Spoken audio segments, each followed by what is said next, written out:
Hello, Novians. We are here. We are with release 95. There, now we're with release 95. I had to bring up the tab with the information on it.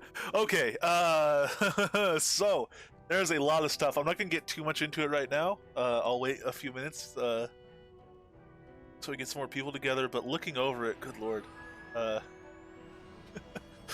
All right, we have a lot of stuff. We have pet gear. Looks like all the pet gear's dropping off low-level stuff. Well, for the most part, low-level stuff. Actually, invaders and chests in Lord British's castle. For the resistance. Oh gosh, we're gonna probably want haste. Might be, if haste is move speed, we don't want it. We're probably gonna want dex or stuff. Really, I think dex is underappreciated in pets, and you can't modify it as heavily. Platforms decorations thing called platforms coming for R95, which provides decoration to Britannia, enhance uneven surge. Good lord. Holy lord. Loading ones. First place, this is stuff. Oh yeah, we're gonna go over this.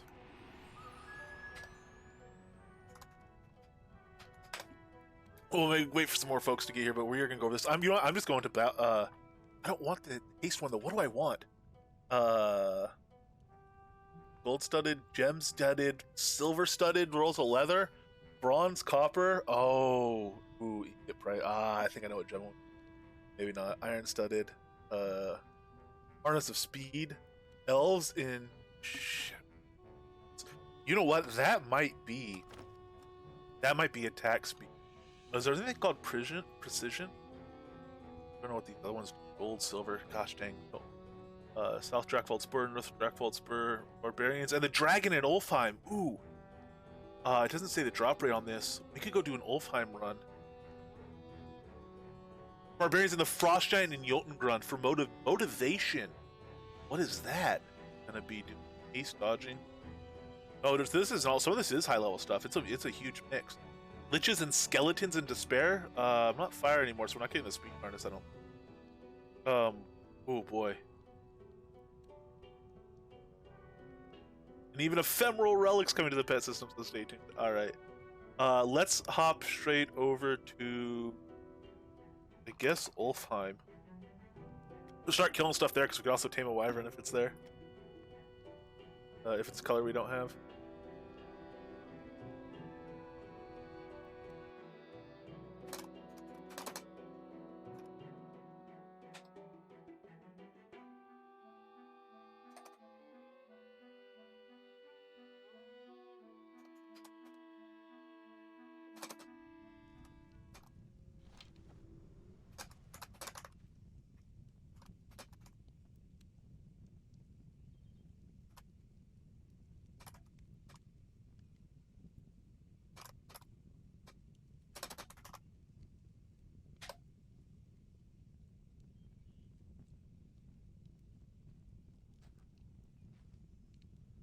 Sorry, let me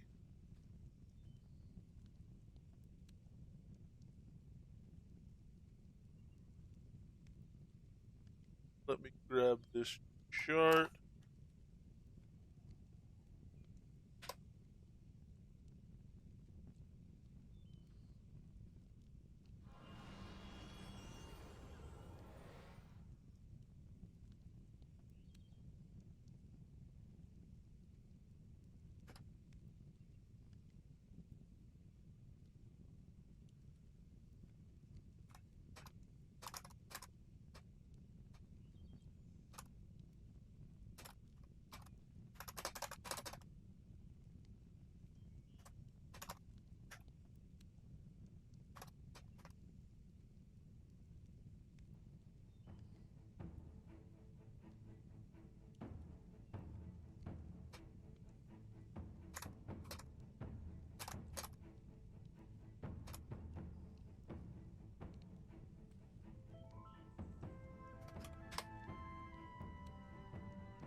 Hello, Gwendolyn. Yes, I am. I didn't get past gear. Can't read and search out recipes at the same time. I mean, you notice I'm in Olfheim, so I mean, we're tamers. We can read and search out gear at the same time.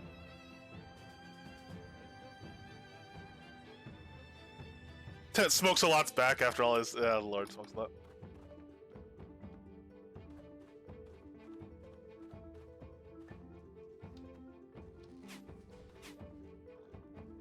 Sean Butts, hello!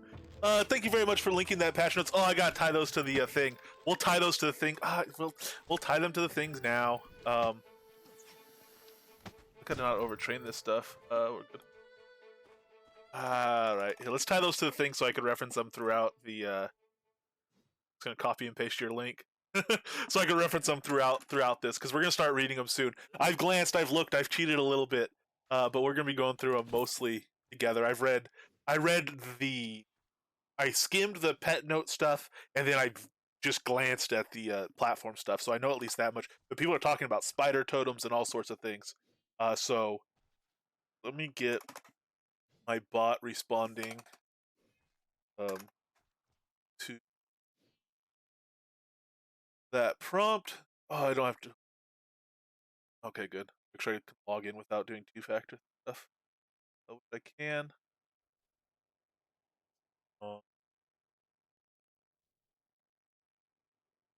Cloudbot. And I have to edit the R95 command to point to date.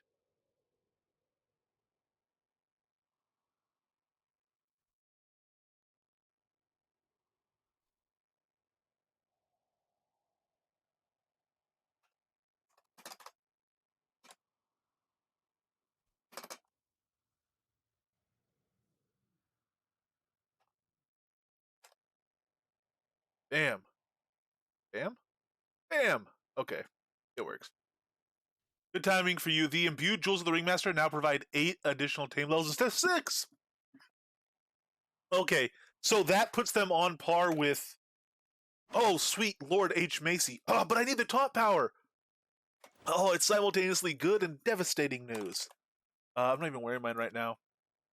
So we go from 5 at Uncommon to 6 at Rare, 7 at Legendary, 8 at Epic. We'll get full Epic Power Tame level bonus, but we'll be losing, well, for us, we'll be losing about, we'll be losing 35 taunt power. Once we got to dual rare rings, we'll be losing 40 taunt power. That's a lot of taunt. If you actually look at my pet, oh no, don't dismiss him, the poor fella. Summon him back up. If I actually look at my pet taunt level, it's under 100, I think, even with these rings. So that's a significant portion of his taunt, and he's having trouble with aggro in certain places. So if we examine him, pet taunt power, where is it? Oh, aggro power 121.8.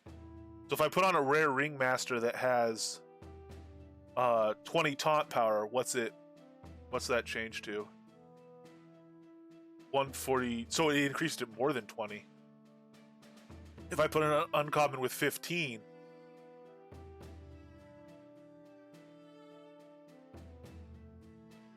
oh, that was instead of the rare. Yeah, it goes to 160. Determine how much threat a tame parent generate to catch enemy. Yeah, so that's going to be rough. Now it includes some pet specific value. Yeah.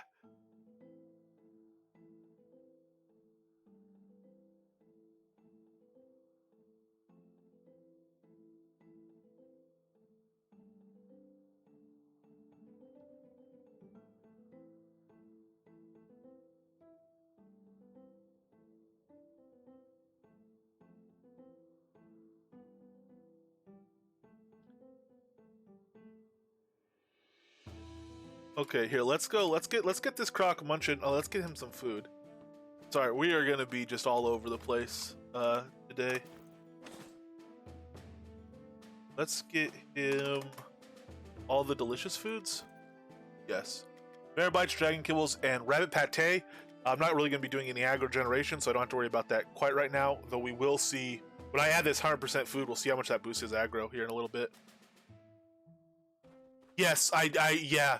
And we'll see. We have a number of tamers here, and around. We may be working together if we're all getting different recipes and stuff. I'm perfectly happy to craft examples of gear and send them to people to play with and all this stuff. Maybe we can start kind of exchanging stuff back and forth and whatnot. Or if you guys get a recipe and don't have the mats, I could send mats to craft stuff, and probably just send enough to craft a few. As long as if I get one back to test with as well, that'd be cool. Stuff like that. But we'll be going through all that today and tomorrow and whatnot. I've been numbering, tallying the days of this tamer build. And we'll know when we get to like the guaranteed 14 days, the 2-week mark. I don't know how much of this will count. I guess this counts, towards the build days, but we'll see how much actual stuff we did. We're gonna get caught up in release stuff, so we might not actually progress the build much other than learning about the new stuff. But at least we can do that because we're in this build. Still silver studded roll of leather. Okay. And so how does this stuff work? We're gonna go to the release notes. So the studded rolls make harnesses, and the collars make the strip. Harnesses probably take like a collar and some strips or something. Because there's only 2 harnesses so far. There's the harness of speed. Okay, so ball is a toy, collar is a collar, harness is a harness. Is the equipment thing. Let's bring up the sheet and use actual terms. So this toy slot is by balls, this collar slot is by collars, this accessory slot is harnesses, I think. And all of those will use the rolls and strips as ingredients.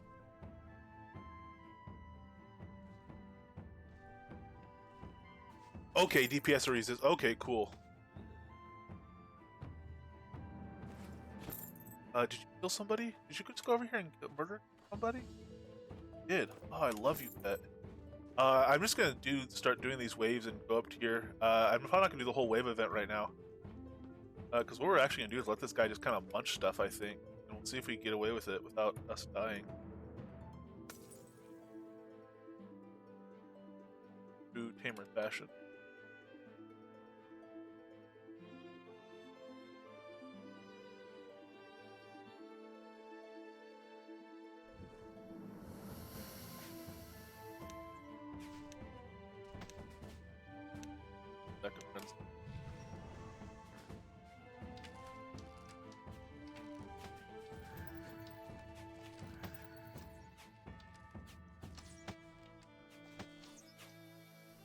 So, 12 pet gear crafting recipes have been added to the game, so players can now craft gear items for their pets and place them onto the recently added Pet Examine window.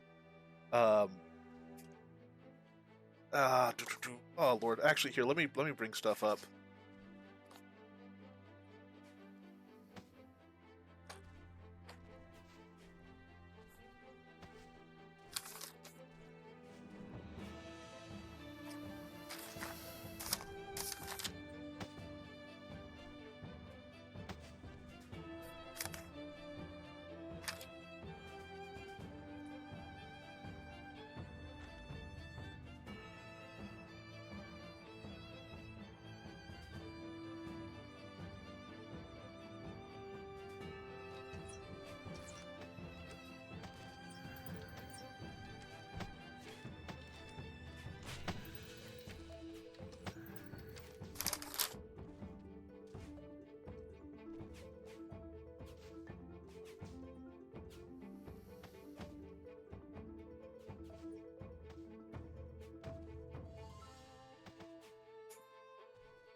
Okay, so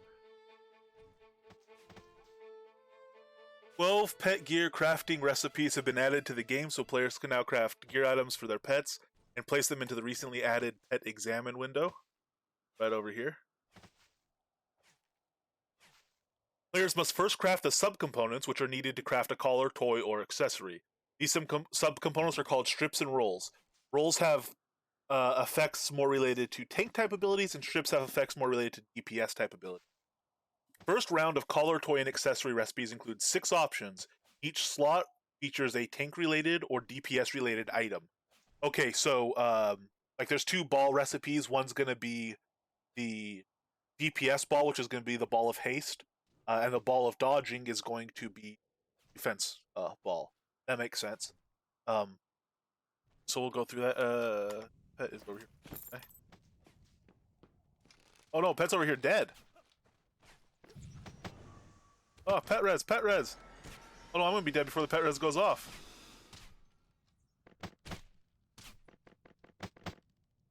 Ah, oh, almost got him. All right, let me go res up. Maybe I should lead this in safety somewhere.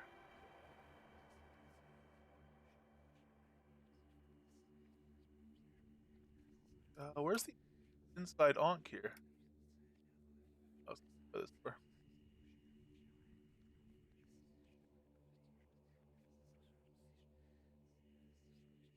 All right, this is too much for reading patch notes. I was gonna wait on the patch notes, but by the time we got here and stuff, people are here and we're gonna patch.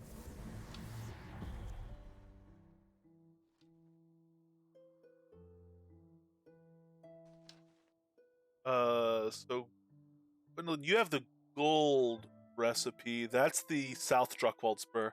I'm gonna go ahead and go to bronze one. Sounds like DPS related, so that's why I was here.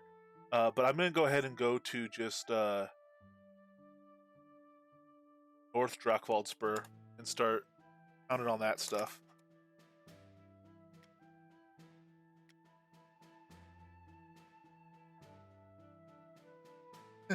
Sean Butts. And yeah, and actually try to mark down notes as well on it and stream times for clippy stuff. But let's see if we can munch a bandit or two. Oh, you know what? I just forgot to res. Oh no, I did get the res up on him. Well, that's lucky. Oh no, I didn't. He's just not gone yet. All right, back to Ulfheim. We don't want to lose him.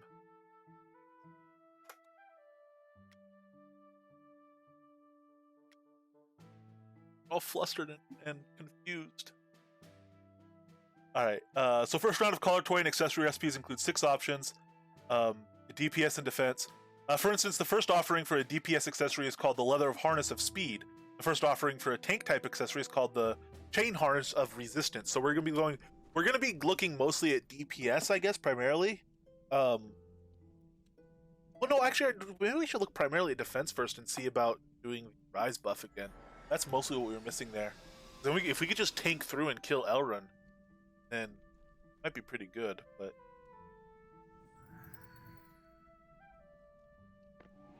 Did that res him? Yeah, it did, okay. Yeah, we need them all. That's basic. How it goes. North Jackfeld Spur, away we go. DPS-related items allow room for 3 strips in 1 roll in the recipe, allowing players to stack more DPS-related subcomponents in the mix. And tank-related items add 3 rolls in 1 strip in the recipe, allowing players to stack more tank-related subcomponents. So we're gonna have a mix on both of them. It's just gonna be how it's weighted, like Gwendolyn was saying. So we do indeed everything. Oh, attack! Attack! Why are you not attacking? Oh, he looks delicious.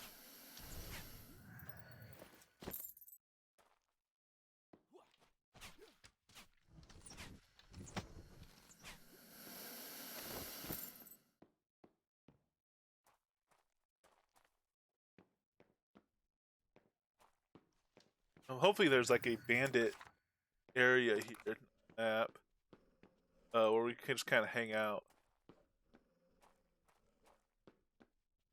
Dr. H, hello! How are you doing this fine morning?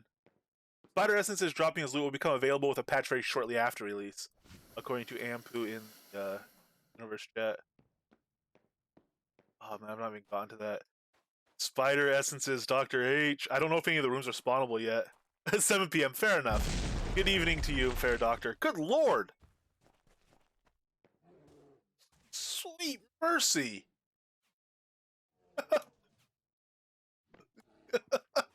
Well, look out for that if you're in the North Spur today. My gosh, alright. That's where that Verdantis bridge. Man, some of these zones, if nothing else, we need to do a new level, a lower level character again, just to run around these zones. Some of these zones are so fun. It's really great to see recipes and stuff dropping in them.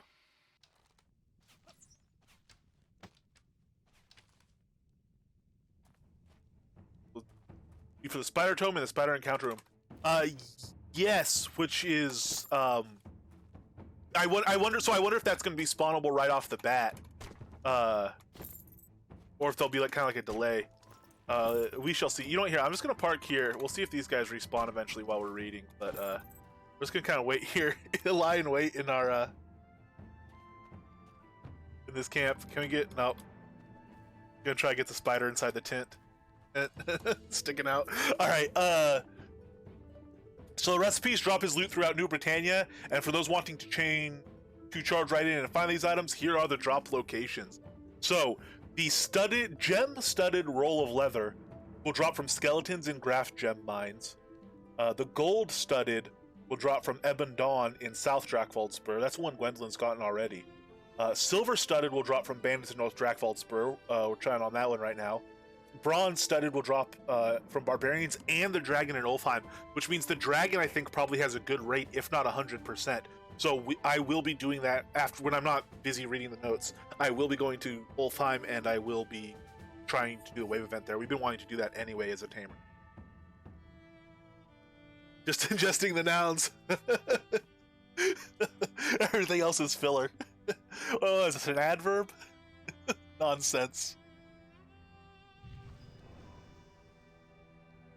Alright. Copper-studded will be satyrs and fawns and spectral peaks. Iron-studded will be liches and skeletons in despair. And that's going to be all the strips. Those last three are strips. That's going to be all of the component recipes, and then we're going to need the actual item recipes. So the two harness recipes are Harness of Speed in Elves in Shamananian Hills. Chain Harness of Resistance. The Resistance Harness is Invaders and Chests in LB's Castle. The two collar recipes are Motivation and Warding. So Motivation, the DPS collar, will be Barbarians and the Frost Giant in Jotungrund. Maybe that's where we should be, actually. Oh, why aren't you attacking this? Oh, that's me. I'm not used to seeing myself with a bow. Kobolds and Norgard Fens will drop the collar of Warding. The Ball of Haste, the DPS ball, will be in Bandits and Druids and Outlaws Run. And then Bandits and Longfall Woods are going to drop the Ball of Dodging, which will be the defensive boy. Hey, Community Avatar! Not 100%, but it's higher than the Barbarians for sure. Also, one Barbarian leader right before the Dragon has a better chance. The Bloodigman, presumably. Yeah. The guy. So as far as I understand it, he's actually he's the tamer that controls the dragon, I think, right? But very, very fun. I don't know if you were here a moment ago. I'm guessing you put the drops in. We were just saying we have to get another low level build going again. To running around this zone, we ran through and hit the tripwire and had the landslide almost wipe us out. Took out more than half our health. These zones are really, really awesome. It's really cool having reasons to come here and having good stuff drop in them. It makes me want to play it on like a proper T3 character as well, because that landslide would have killed us. We would have just been running through and just been absolutely destroyed by it, which would have been really fun. We hope you enjoy this first round of pet gear, which is available to all players as of R95. More pet gear items, some components, and even ephemeral relics are coming to the pet gear system, so stay tuned. Very cool. More of those relics coming in.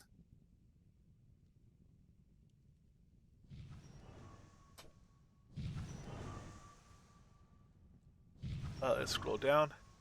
This is tied to my scroll wheel, so I do a pet heal every time I scroll. Yeah, this is such an exciting time. Man, Dr. H could not have timed this better with the respec into pet gear. will be the Slayer gear for the pet.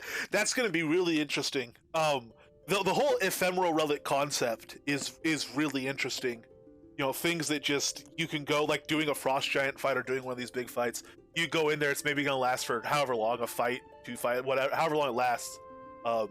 It just gives you an insane amount of power, but you expend it and then it's gone. That's going to be fun.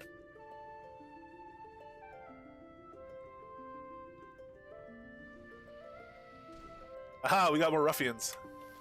Archer v Archer fight here. Okay. All right, let's check. So, platforms. This is absolutely crazy. I glanced at this. So, new decoration type called platforms become available for R95, which provide the decorators in New Britannia the ability to enhance their uneven terrain areas of the POTs. Here are some key features of this new decoration type, which will greatly expand how and where governors and stewards can decorate their towns. So it's in the release notes. That Sean Butts linked earlier. That's the link to the release notes. But really, just the picture is definitely 1,000 words for this one.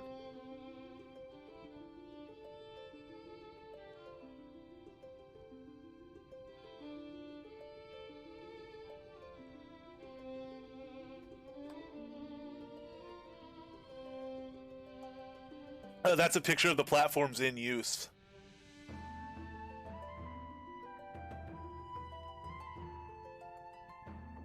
It was not my intention with the respect to make you happy, but my intentions got foiled by the patch providing Tamer stuff. Honestly, Dr. H, they didn't. Your intentions were you were terribly misguided from the start.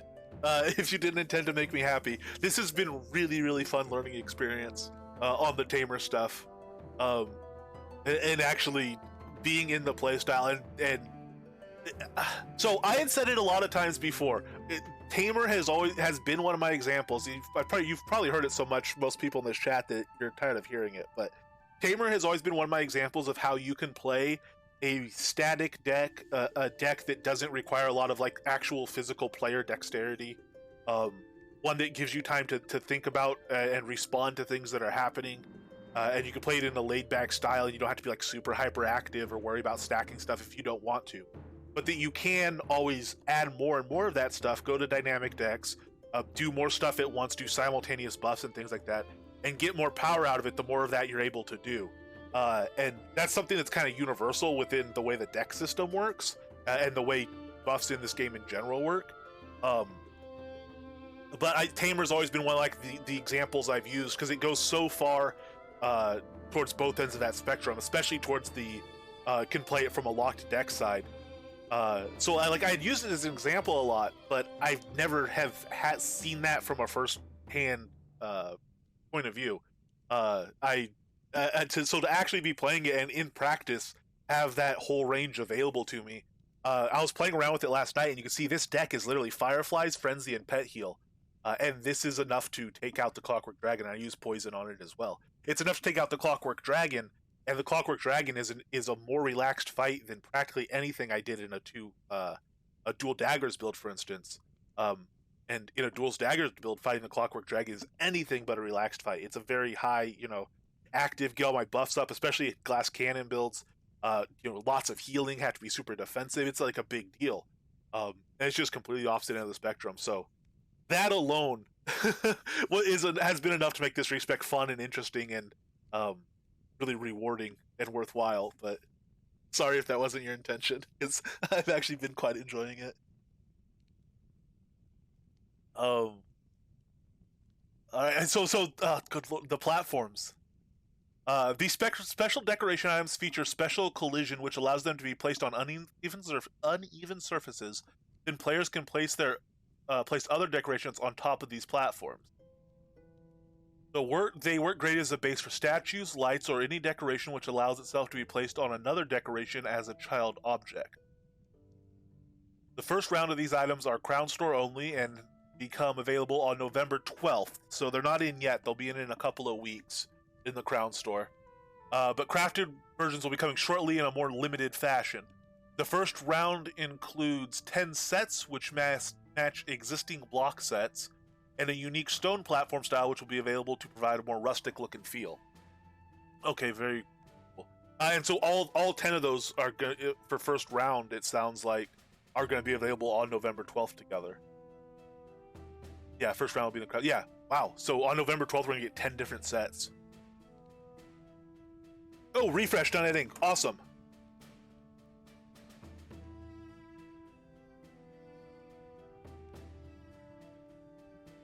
Alright, so I just hit F5 on it. Let me scroll back to where we were. Much to him, go get that wizard.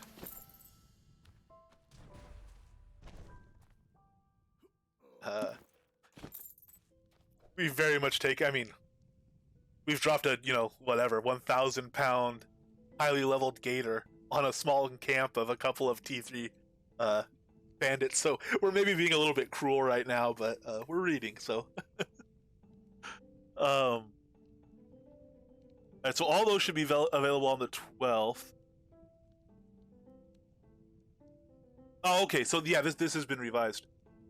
These platforms currently do not allow for any wall decoration to be placed upon them, but the taller versions, such as the stone platform versions, will soon feature a small decoration surface for this concept along the top edge of one side, primarily for hanging objects like banners or wall lights. Okay, that would be really cool then. Yeah, and I could see how, like, even with the statue example in the picture, like if you wanted to put some virtue banners hanging off those middle platforms or something like that, or even some lights and stuff, you could actually do some really cool stuff, so that'll be fun. Players can expect main decoration changes in future related to this concept, which include the following. Hey, Summary Mike, yes indeed, release day, I mean, how can you resist? Good to see you, how are you doing? Players can, alright, so items such as castle walls and fences will receive updates to allow for better placement on uneven terrain, very cool. Oh, especially with castle walls. Because I know a lot of people will start placing them around a lot, and then run into a little section. It could be, I've seen Strider struggle with that, and come up with very clever solutions to it. But being able to just go over slightly uneven stuff is going to be a huge help, I think. Items such as statues will also receive updates for uneven terrain placement, but most will also receive settings allowing for placement on other objects which accept child objects, if not already possible. Foundation property markers inbound. This is what I saw Z talking about in Universe. Utilizing concepts similar to the new platform decorations, special property markers are being designed, which allow players to slightly elevate their property onto a foundation, and these foundation property markers can be placed onto uneven surfaces. That's huge for POT owners. Pass out to the audible version. There you go, Dr. H. I should upload this to LibreVox afterwards. Oh, we are doing quite well. We're here while we're reading. We're waiting for spawns in this South Jackvault Spur. Just take a couple rolls and a chance on one of the new recipes for a roll or for a strap. I don't remember, but yeah. Okay, those foundation property markers are going to be super interesting. Also, there's another picture that we're coming up on. Which is, if I copy,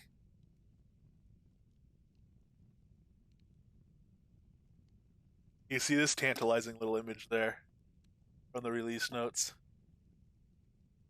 Floating wizard castle in the sky with a dragon in the distance.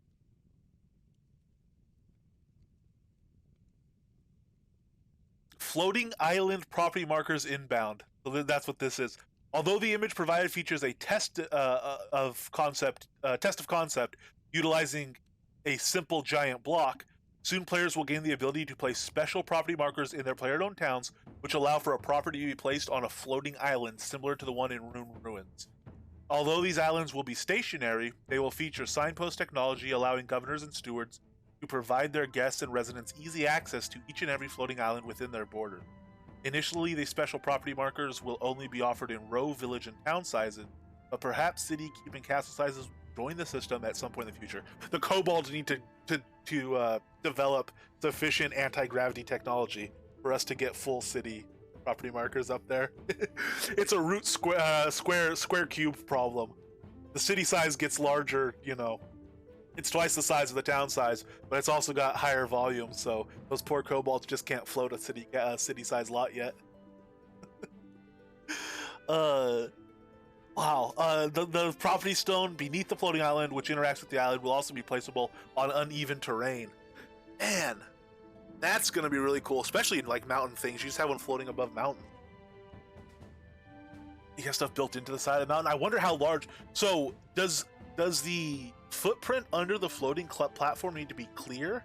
I guess it would have to be, because it's not going to float high enough not to intersect other properties, I would guess. So you have to probably be clear all the way down on it. Not necessarily even terrain, but you can't place deco underneath it, I wouldn't think, or other property markers.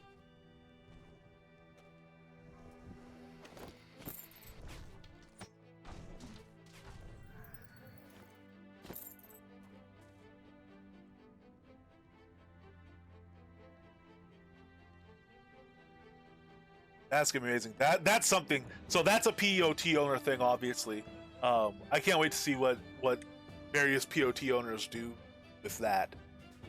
Z, I'm sure, will do some interesting stuff. He's all about that sort of stuff. He loves that sort of stuff coming in.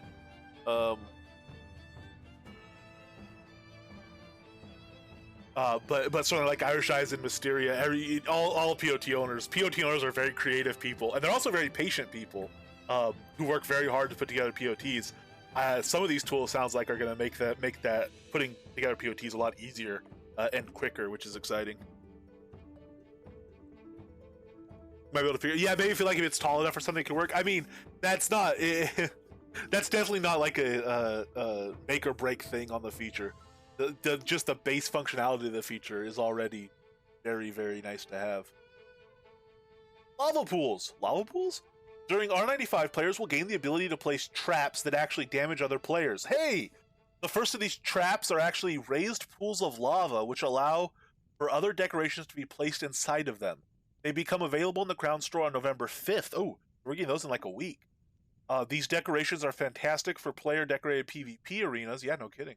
And any lava fishing endeavors. Lava fishing, so they're going to be fishable. Many more trap types will be coming in future, many of which will be crafted, so be on the lookout. Wow. Well, we'll see when they're on the Crown Store. So they're going to be lava pools, so they must be fairly large, or maybe they're just very... That's going to be an interesting one, especially if you can lava fish in them. Spider essences... Oh, one thing about... Well, yeah. Spider essences now drop as loot, so players can discover spider totem recipes during crafting to enhance their stone dungeon room spider encounter with spiders. Spider essences dropping as loot will become available in a patch shortly after the release. So not in yet. We'll start grinding spiders at some point. The 3 sizes barely fit in a row, village, or... Oh, holy lord. 3 sizes barely fit on a row, village, or town lot. Largest town. So yeah, those are massive then. That's like big stuff. Hey, gem-studded! Congratulations, Gwendolyn! So the gem-studded one was the first one. That's the one out of Graph Gem Mines, appropriately enough. Let me know at any point. You probably have the materials. But when you craft them, I'm assuming mousing over them will show in the tooltip what they're going to add to the piece, and we can figure out what the pieces are going to be. Stat-wise that way, because it breaks down. We know 3 rolls in 1 strip for DPS, or for tank, and vice versa for DPS. Oh, cool. And you got the leather ball of dodging recipe? Oh man, yes. If anyone needs any materials for these things, let me know, and we can kind of piece together what they're doing, and start working all this out. Those are massive lava pools. I wonder how long it would take to fish out like a town-sized lava pool. That could be interesting. That could be really interesting. And it means people can do lava POT events now. You have a POT lava fishing event. Oh man, we might need to get one of those going somewhere.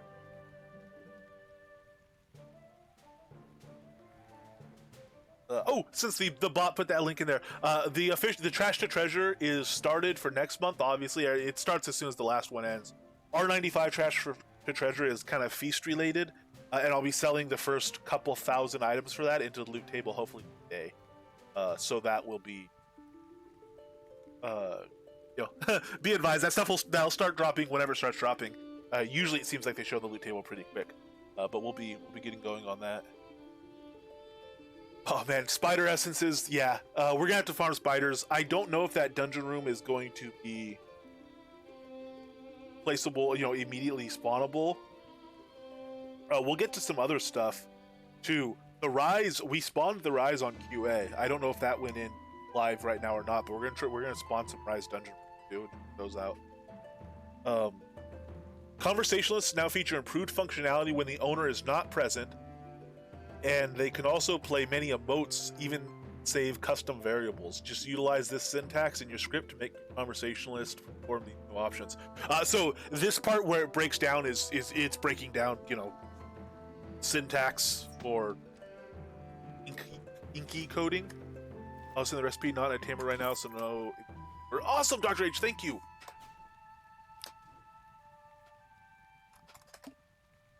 Yes, we will get some of those crafted, and once we have the components for it.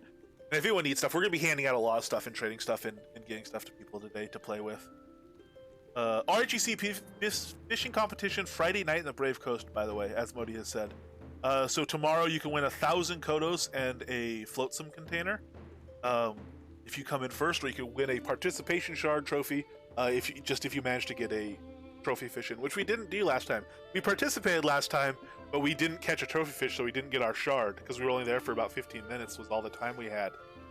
Which is why I don't think those count as participation trophies. I think those are a legitimate trophy for doing a legitimate thing, which is going to a PvP zone and catching a trophy fish and getting it turned in. So for an emote, you place external play emote name, and you could just have it. Oh man, we're gonna have to do that. We're gonna have to have our conversationalists go dancing later. We could do a really simple script like that and just have them play emotes. Which, I mean, I think if you did a script that was just play emote, you could have a conversationalist that did nothing but permanently dance all the time.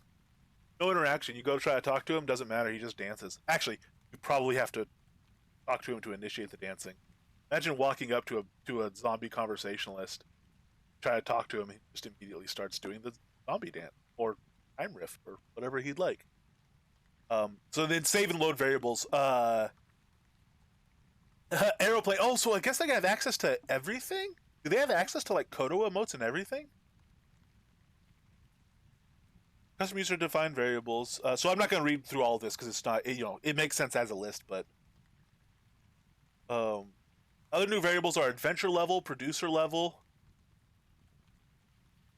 playtime number minutes, playtime string days, hours, minutes, PvP flagged yes or no, New Britannian day of week, month, season, period of day. Oh, nice, and a rough virtue check. So if you're negative 50 or lower, it'll return a -1. If you're between -50 and 50, it'll return a 0. And if you're over 50, it'll return a 1. So you can get good, neutral, or bad virtue check.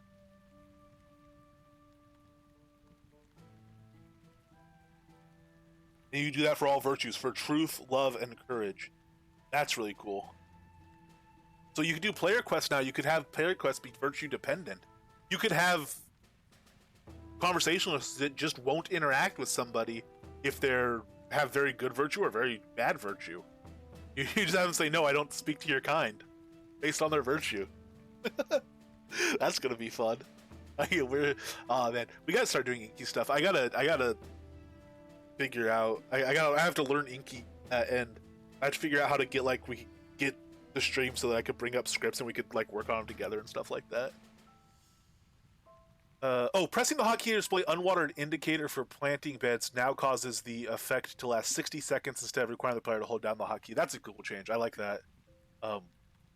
Animation links for slowing seeds, watering plants, and harvesting plants have been reduced so that players utilizing Evelyn Brandy no longer experience animation delay during their next agricultural skill attempt.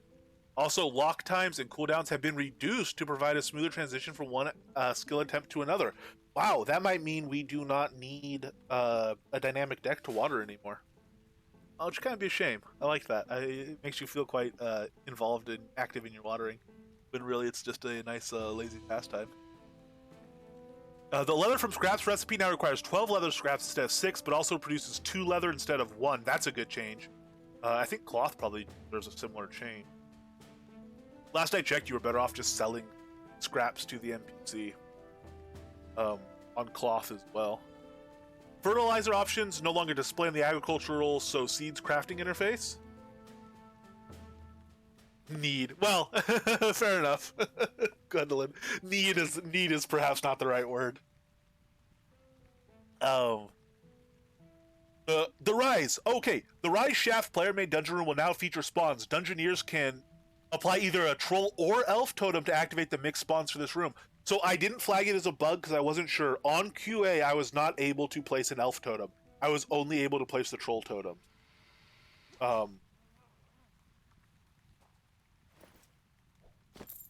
So we're gonna have to go check that out.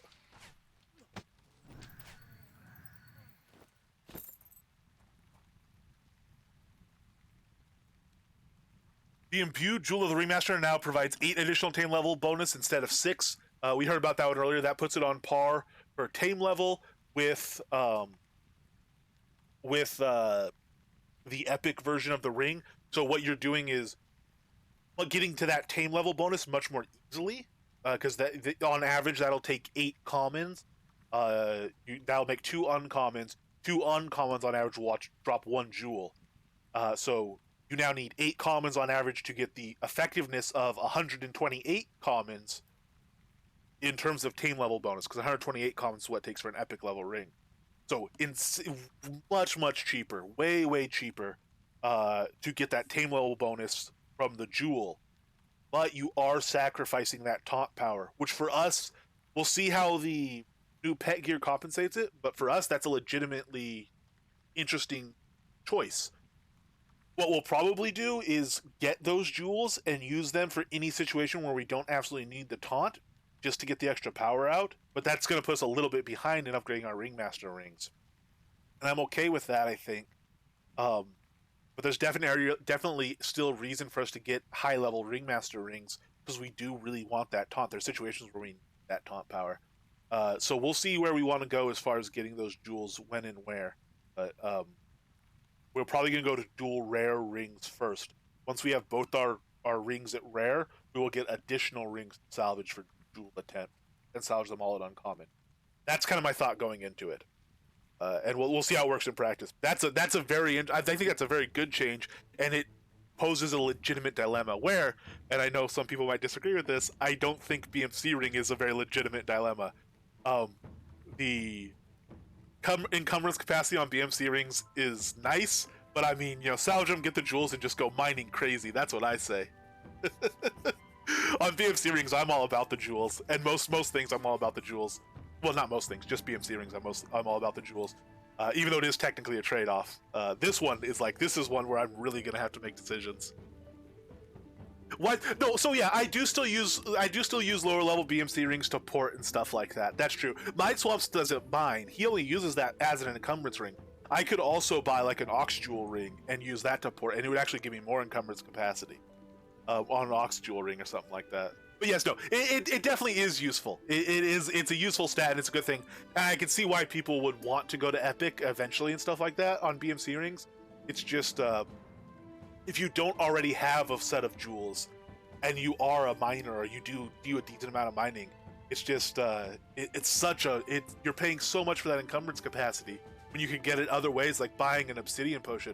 The cost of an Epic BMC ring compared to how many months worth of Obsidian carry capacity potions you could buy, it gets you a lot of carry capacity potions.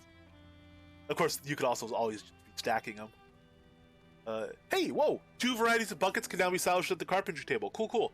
We saw it. No, that was I think that was actually added as either a wish list or a bug that you couldn't salvage the stolen bucket, the scene dropped bucket that you grab. And I'm guessing maybe the crafted ones you can salvage now too, because it says 2 varieties. But we'll be able to salvage buckets. All varieties of car and gear are now viable pattern remover targets. Oh, good. Cabalist roads and various hoods are now dyeable. Very nice.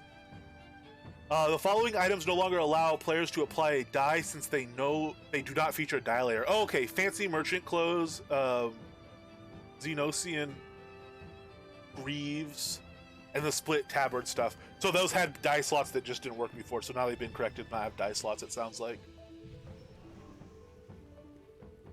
Oh. The variety of fireplace and chimney recipes that were broken for many players should now be fully functional. Cool, cool. Ancient staff of death is now invisible during stealth. Oh, good. The effects of the Frogkin ring and transformation potions on female avatars now look much more like the male version of the effects.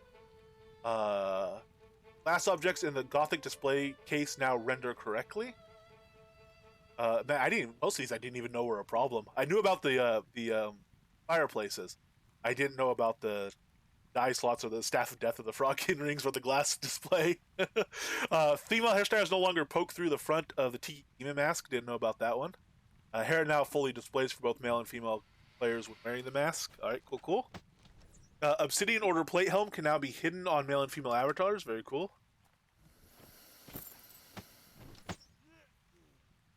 The Ornate Scarecrow 2016 no longer indicates the year in the display name.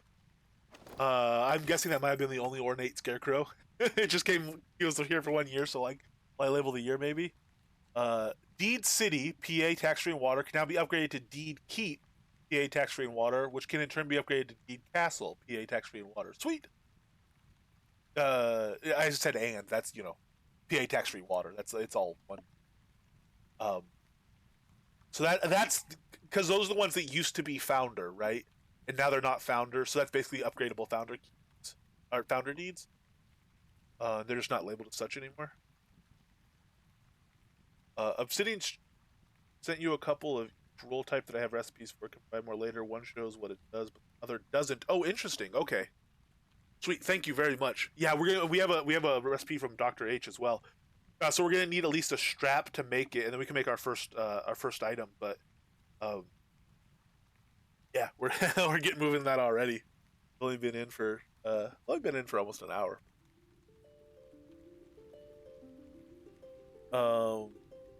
The Obsidian street lamp can now be placed on other decorations which accept child objects such as blocks and walls. Oh, very cool. I thought they could before. I guess just on certain levels of houses, what they were on. That makes sense. The legacy version of the Epic Pack Rings now provides the appropriate jewel upon salvage. Oh yeah, any players who salvaged items before have already been sent the missing items via in-game mail. The legacy versions of the Epic Warlock Chain, Staff of Death, and Staff of Anarchy and Trollbout now provide the appropriate chances to receive components used to craft these items upon salvage. And again, anyone who salvaged them before that went in had the stuff refunded. Warlock Chain recipe now requires a common hard rule. All that stuff got fixed like in the first couple days, or maybe even the first day of the last release.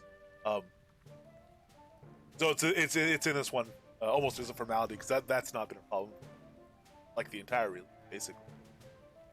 Oh man. So that is just the crafting, deco, and inventory section. The skill change is a pretty good chunk as well, and looks it looks very promising. And from what I've heard people talking about, it sounds very promising.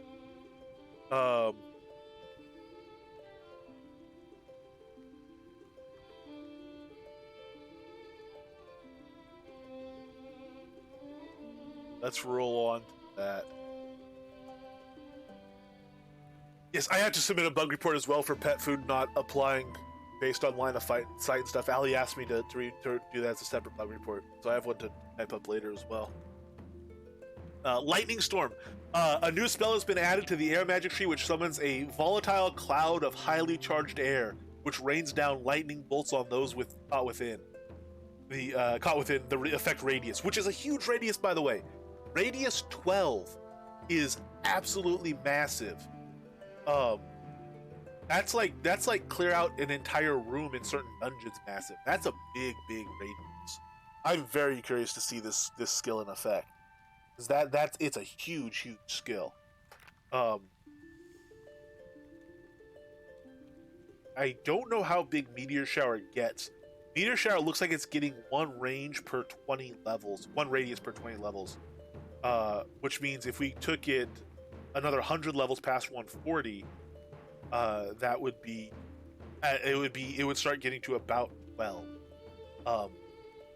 And Meteor Shower, as people know, Meteor Shower you could like cover a room in. Uh, Lightning Storm starts at 12 and is always 12, I think. And that never changes based on level or spec or attunement, I don't think. So it starts out massive, and at like 160, Meteor Shower would be bigger, I think, unless the diminishing returns start hitting it hard. I think Meteor Shower would be bigger, but they would both be able to cover a massive area. Maybe used in conjunction, it could be very interesting. That said, um, Lightning Storm does last longer based on spec, and it looks like it does good damage. I'm not entirely sure what high level air mages are going to be seeing off it in terms of damage. I'm really interested though. I really want to see people playing with this. We might train up. I need to train up a couple of skills to grab it. I need to finish up the lightning and then get chain lightning. This will train incredibly quickly. I did it on QA. It took like 5 minutes. So we might go grab it and play with it ourselves, but we don't have air attunement stuff. I really want to hear from air mages about what they think, and I want to go like adventure with some and see it in practice. This seems like a really interesting skill.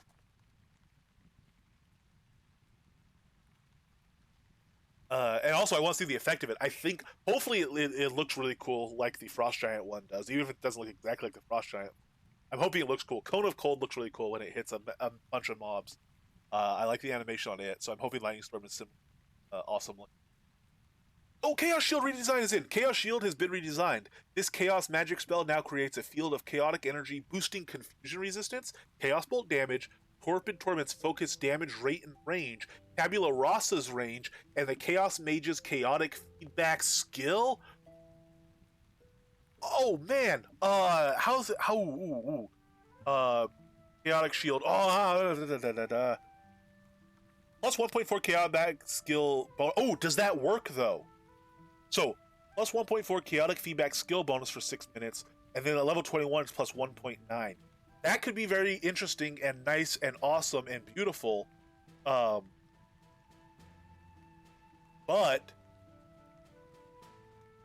the tooltip for this needs to change as well. It's still the old tooltip, I think. The spell is considered a shield spell and only. Oh no, it's not. It's the tooltip's updated. Sorry, my bad. The chaotic skill bonus off of the Staff of Anarchy didn't work, at least up to R94. I think I tested it in. I certainly tested it in R93 and it wasn't working. So if this is the same stat, it might not. The stat might not be working correctly, or the staff might be separately bugged. But I don't think the plus however many chaotic feedback levels from the staff is working. So we might have to play with this one and test it. But the actual abilities of this skill look really good, especially that confusion resistance. Level 21 is giving 3.8%, and we're getting 2.7 at level 1. So it's not going to scale to crazy numbers, but it's going to be a pretty big chunk of confusion. And of course, you can couple that with confusion resistant jewels and gems as well. I think the dark is off of one of the belts. I have to check. And Tabula Rasa range could be interesting, but Torpid Torment range is very interesting. PvP. People might want to run Chaos Shield and maybe even switch from Chaos Shield to a different shield as they get closer or something. If you could pull that off, that'd be a rough move. That's very interesting. That's gonna make Chaos Shield a lot more usable, I think. Oh, and actually, some of these skills they're modifying has been changed. It looks like Tabula Rasa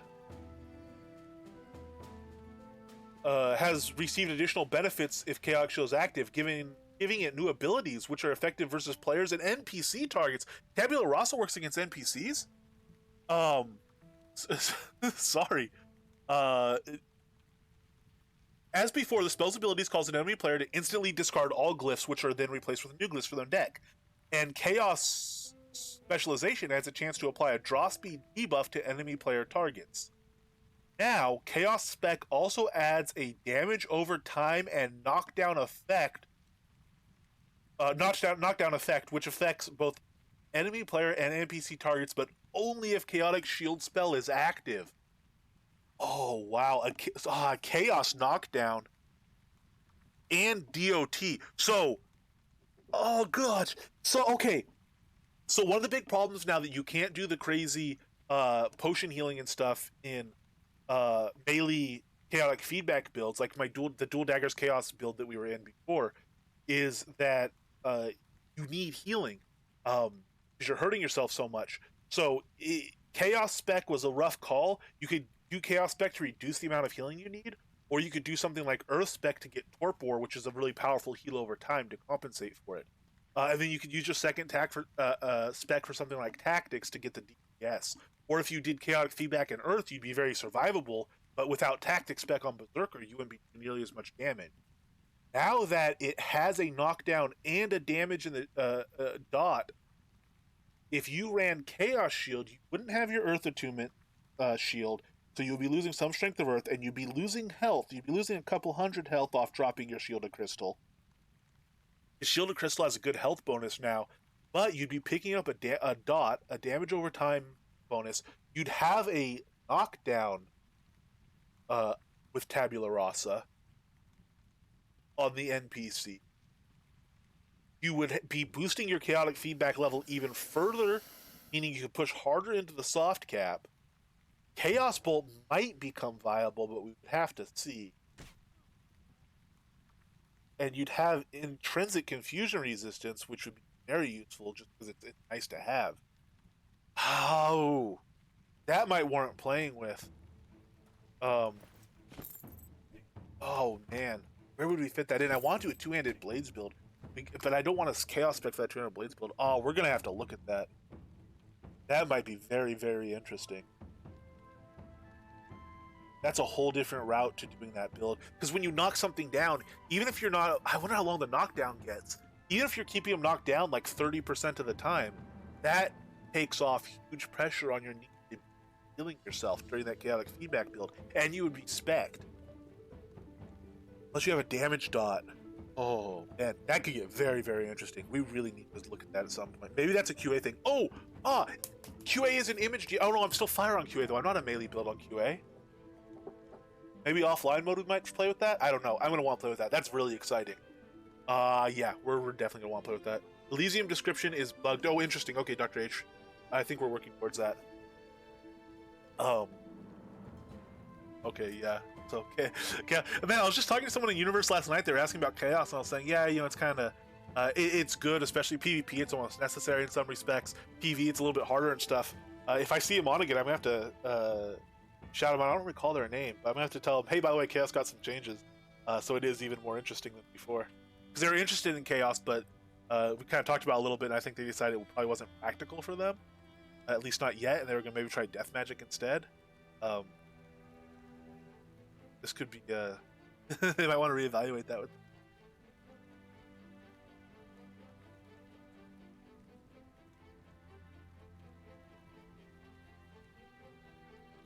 Elysium Illumination has been redesigned. Okay, here we are.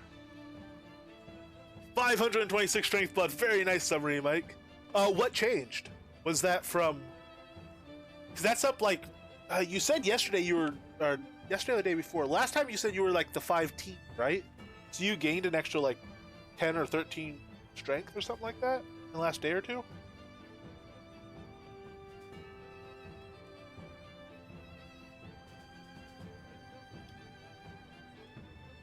Elysium Illumination has been redesigned. This Sun Magic spell now provides a Sun Attunement buff and also features improved healing pulses, damage pulses, and duration. All three of these values scale slightly with skill level and attunement, but also significantly increased if specialized. The damage pulses affect all enemy targets, with additional damage applied to undead. Elysium Illumination is now considered a shield spell, and only one shield spell can be activated at a given time. And Searing Ray now has a 15% chance to apply a small blind effect to your opponent for 10 seconds if specialized in Sun Magic, and Elysium Illumination is your currently active shield. This shield's modifying skills within the tree thing is interesting. I wonder how, maybe it already does on some other ones. We're going to get there. This could be very interesting. Oh, I wonder what it'll do for Death Magic if it comes to Death Magic. Death Magic has been adjusted. Oh, no, damage math has been adjusted. Sorry. Just glancing ahead. Okay, we'll get to it. You gotta calm down. What's 509 and now 520? Oh, wow. So you had a 27 strength. Where'd that come from? For some reason, I had like 513 in my head as the number. That's a good damage, a good strength boost, especially for someone already at 509.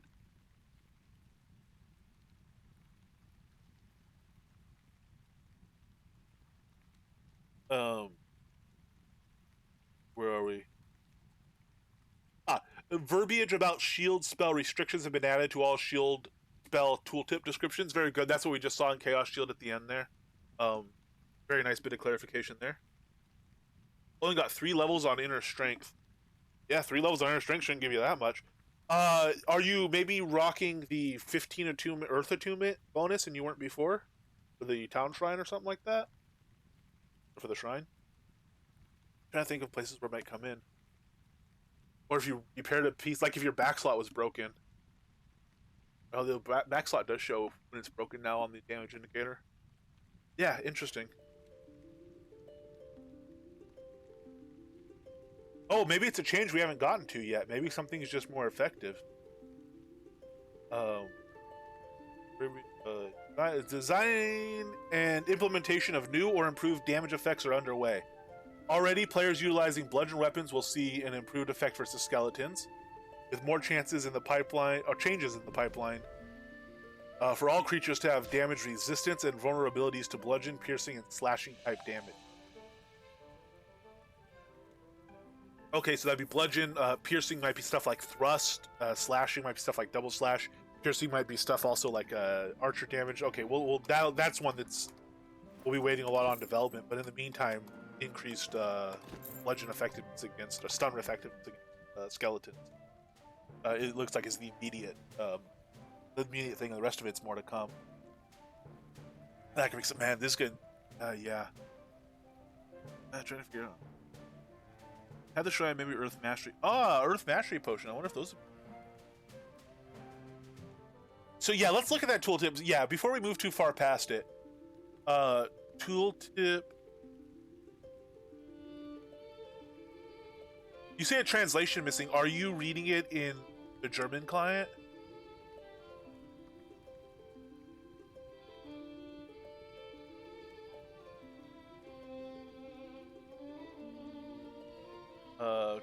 Okay, Elysian Illumination. Summons a beam of light that provides a sun attunement buff to the caster, heals those near the caster, and damages enemies near the caster. Undead receive additional damage. Sun specialization provides additional healing and damage amounts, and also extends the duration of the spell. This spell is considered a shield spell, and only a single shield spell can be activated at any given time.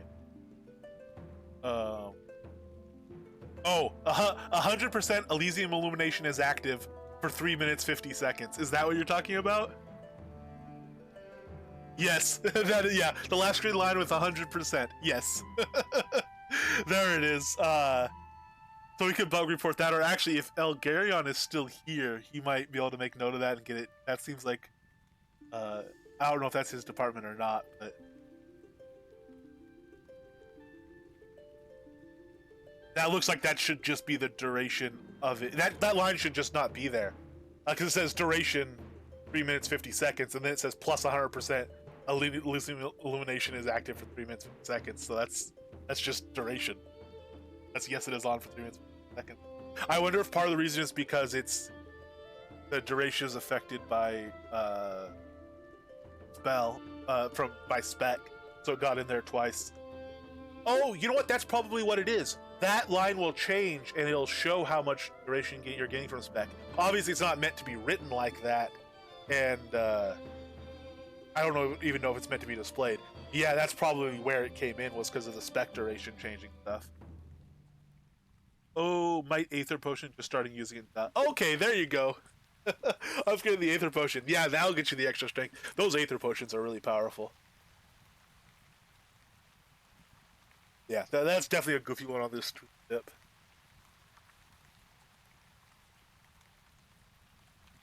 Damage looks interesting. So we don't use a shield spell right now. We might go to this over Crystal. We'll have to see what Strength of Earth is giving us for our pet buff. That's probably what we're going to be using. Actually, yeah, because it'd be a sacrifice. If we went to another shield, I don't think anything's going to give that much healing on a pet. Isn't significant. Versus, I think the extra strength we'd be giving the pet. It might be. This might be a useful shield for our pet. We'll see. At least have better attunement in school. I think we're probably gonna want to support our pet with Shield of Earth at the time, or Strength of Earth, and then Shield of Crystal on that. Oh, and breaker's leveling. Okay, cool. Yeah, you're gonna be hitting 530, 540 soon, by the sound of it. I don't know how close your breaker is to being done leveling, but breaker adds good strength. Breaker's a legit skill.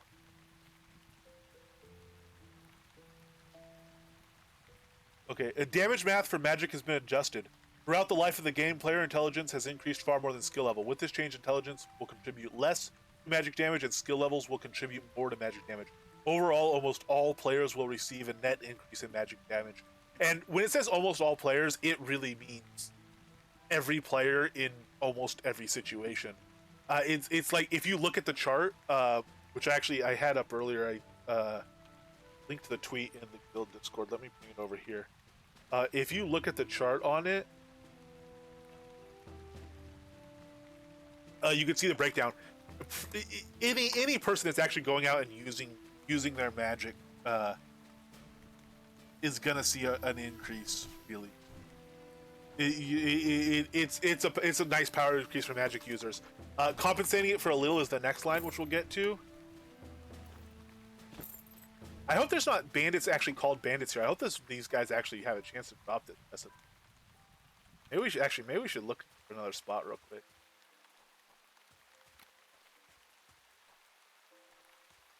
Made a new helm with a little bit higher strength. Nice. Yeah, see, it's all those little changes like that. I mean, the elixir. Man, nice little pack of Timberwolves here. I wish I had been coming to this zone. Wide swamps would have done well here, but I wish I would have known about this when I was starting out. This is a pretty good little harvesting place, by looking at it. Where you go to Ravenswood, look at all those wolves.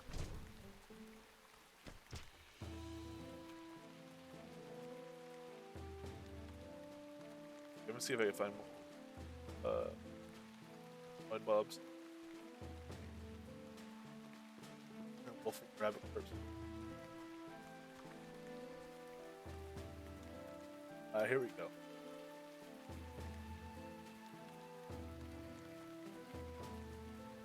Called Ruffian. I think the bandits here are called Ruffian, so I think they count.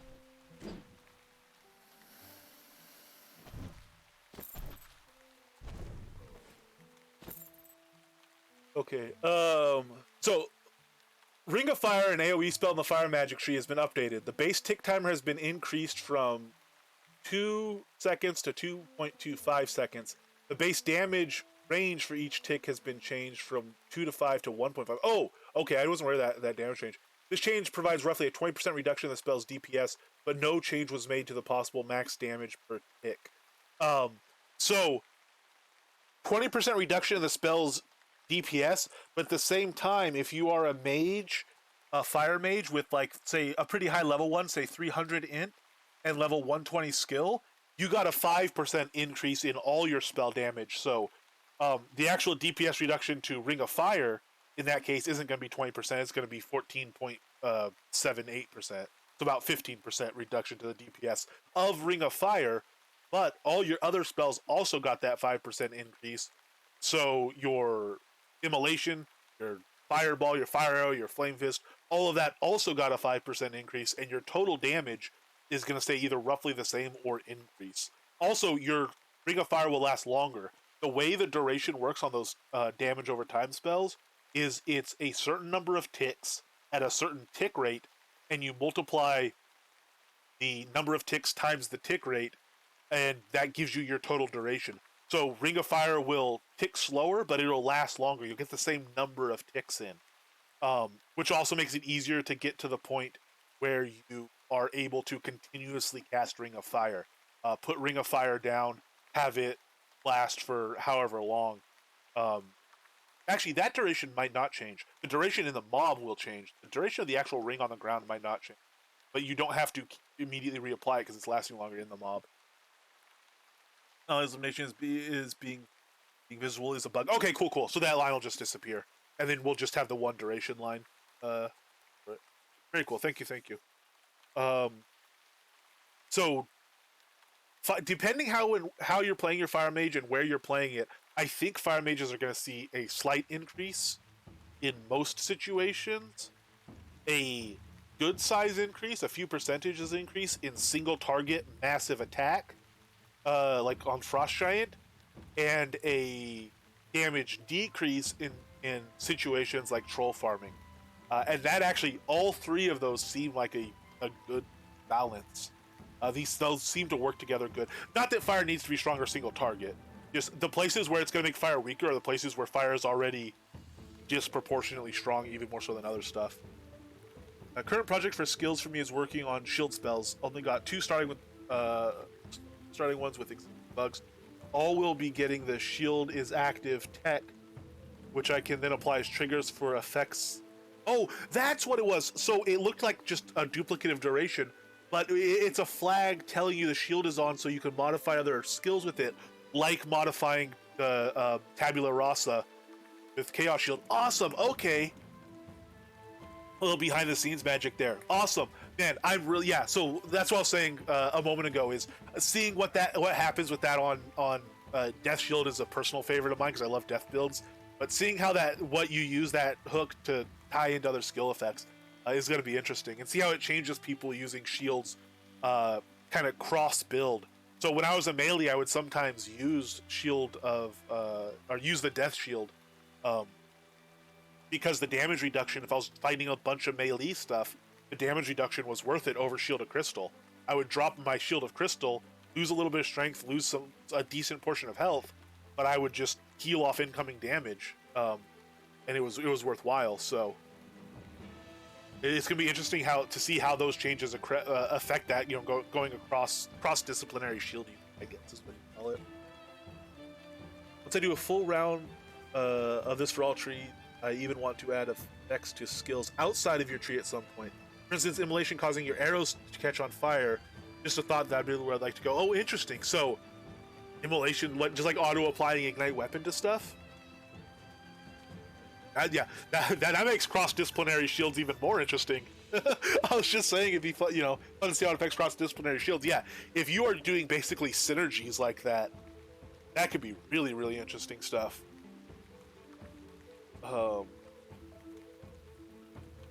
Not that powerful, but a similar idea. Okay, cool. Yeah, ignite weapon's pretty powerful, especially if a fire mage is around. That fire resistance, flat rate 10 fire resistance debuff that stacks 3 times. Ignite weapon's a strong skill. Okay, sorry. I just thought to jump ahead and check for life totems. That's down the road, though. Yeah, for sure. Hey, Too Seldom. Hello and welcome.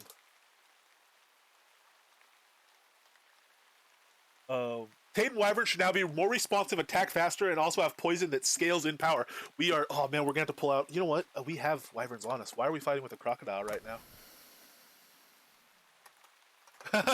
I said we have Wyverns. Why are we fighting with a crocodile? And he ran off to try to prove his worth. I'm sorry, buddy. You're a good croc, but I'm still desummoning you. You go away. Ferocious Purple Wyvern. Yeah, combat so we can equip him. Summon him up. Yes, my Nada collection has both Ferocious Wyverns in it and 4 of the Chromatic Wyverns. Which, like I said, that's the closest I'll get to a Chromatic collection. It's the Wyverns, an easier one. And we're going to Ulfheim today, so I might try to tame a couple. This is a really cool zone. Rose Drac Vault's bright. I didn't realize it was a snowy region. Ooh, air elementals. Nasty. Die. Wyvern? No, don't go to defensive. Go to aggressive, Wyvern. Good Wyvern. Be allowed to attack at will. Oh, its attack rate's still slow. That said, the Croc is super fast, and he's doing size bites. This is low tier mob. His tail swipe there. Air elemental being poison is going to be a difference. Yes, too. That was a good fight. He's completely unbuffed, so. Well, he's at 4,000 health unbuffed too. That's up from.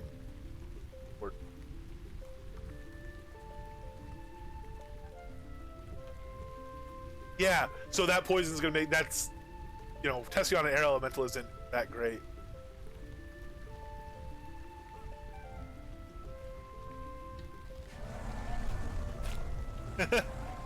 Yeah, he took a bite out of that ruffian.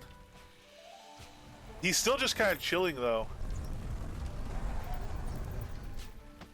Tail swipe is also an AoE. Oh, which makes a difference. Yeah, Wyvern might. We'll start using him. He might situationally be pretty legitimate. That was a big bite.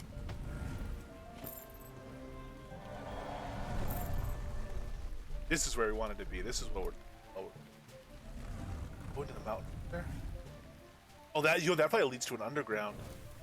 Let's pop up. Sorry, we're getting curious by this zone. I have not explored this zone.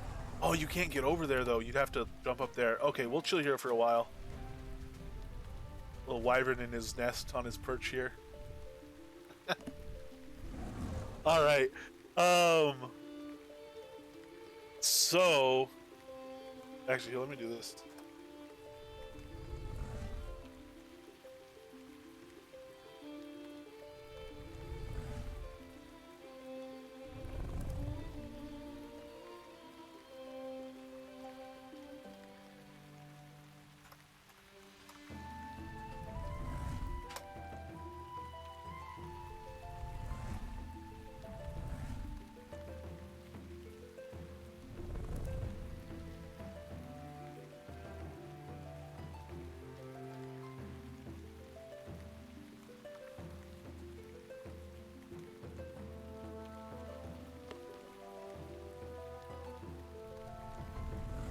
Okay. Go listen to wyvern snorts in the background. Okay, so that was the damage math from magic change and the fire change. Tamed wyverns. Functionality for aggro abilities has been improved. Oh, well, that's very few words to potentially say very big things. For aggro abilities, now does that include aggro drop abilities? Is that maybe a change, at least in part, to escape skill? Because we were spamming escape skill and not getting any result really in getting aggro transfer to the pet. I wonder how involved that is.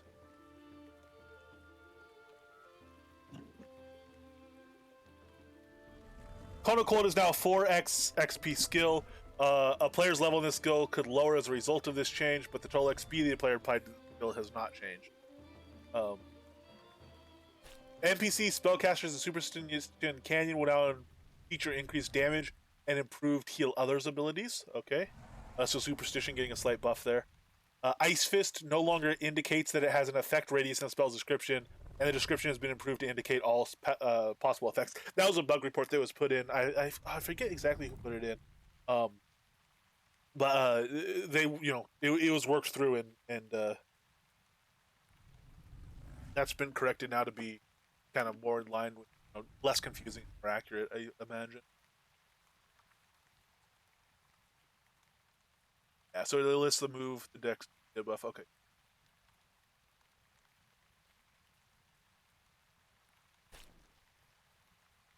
Multiple applications of Earth Attunement no longer apply to a character upon each cast of Splintering Strike. Oh man, poor Mimner. This Earth Attunement bonus no longer stacks, but Earth Spec instead increases the effect's amount. Okay, this skill description has been upgraded to affect these changes. Yeah, that was one of the ways to get your strength to like 800 strength as a player, or even higher than 800 as a player. Was by stacking that Splintering Strike attunement. Can't say I blame him for that change, but poor Mimner. The tooltip's description for Earth's Embrace no longer indicates a movement speed penalty exists, and a new duration bonus for Earth's specialized casters has been added to the spell's effects and descriptions. Very cool. New loading the loading tip related to maintain skills no longer indicates decay verbiage. Appropriate. In the description, it now mentions only that a single specialization skill may set to 9 at a time. Yeah. Okay. Cool. The tooltip for Anthem of Alacrity now better indicates the durations, the charging the skill now properly applies charged effects. Okay. So when they say charging, I think they mean literally charging. Stacking was working. Ended. 26.7 second duration on Alacrity. So like nothing else shows duration on Bard's skills. So we at least have it for Alacrity, so we can use that as a baseline. And if stuff lasts the same as Alacrity, we could use that to directly telling us the duration. But it's really handy to have duration on that stuff. um, especially when you're trying to decide what order to cast it in, and when you're going in with like we are here, going in and with a pet and buffing multiple songs and stuff. It's incredibly helpful to have that duration on there.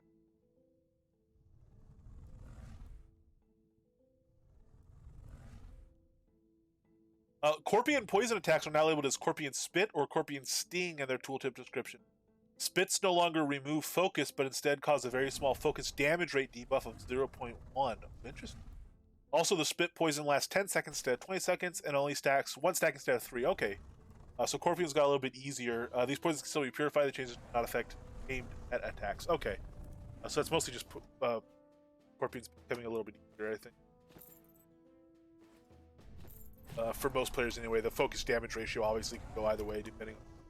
375, 345 unbuffed crit isn't bad. It's not huge, but very interested in this wyvern.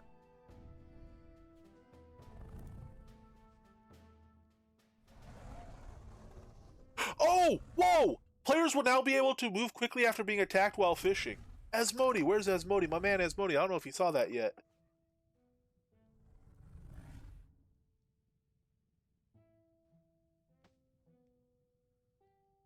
We're gonna have to test that at some point. Why is my social window not coming up? Is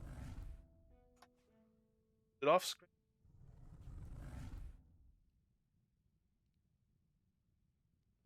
Sorry, I'm gonna have to stretch my screen. It's gonna get all distorted. I have my social window hiding over here.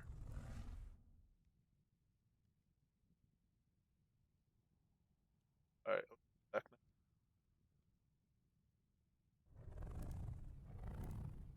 Sorry about that. Alrighty.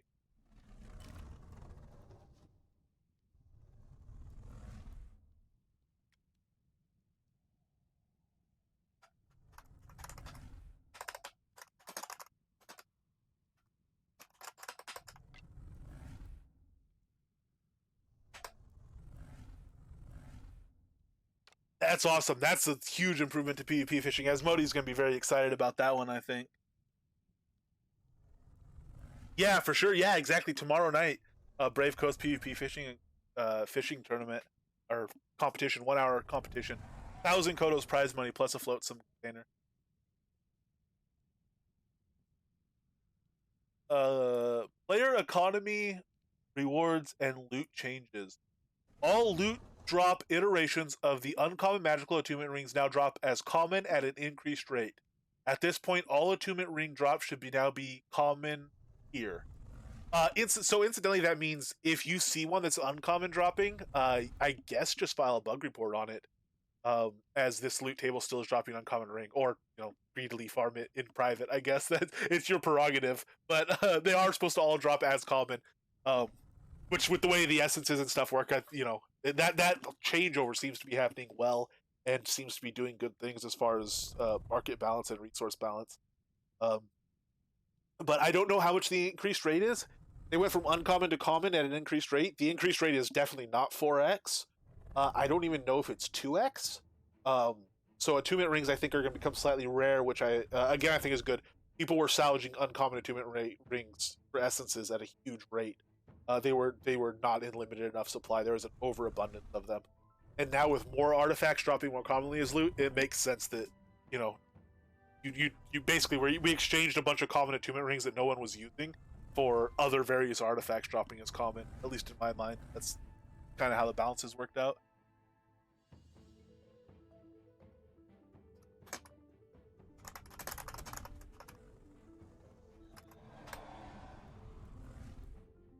Player vendors placed in dungeons and basements will now populate vendor listings in the zone window, with all vendors currently placed within that dungeon or basement. Very cool. Troll heads and lich scrolls now drop more regularly as loot. We'll have to see. We'll do a couple laps of the guild dungeon and check that rate there. Attenuation limits have been increased from 12 million to 15 million XP, and we're in a double XP period. By the way, for anyone that didn't catch it, we're in a double XP period now for the release. So that 15 million attunement cap, go out and hit it. You go hit it, and if you can't, find some folks, group up. We can get some groups growing. But double experience, 15 million attunement, 15 million XP an hour for the attenuation cap. Yes, Darkstar Corpians give 2k per meticulous. It should be 10k. to be on par with other destroyers. I think Ampu has a bug report on it, or maybe somebody else does, but I think there is an active bug report for it still. But hopefully that gets changed soon, because yeah, they should give 10K per meticulous. It seems I don't see why they would only give 2K.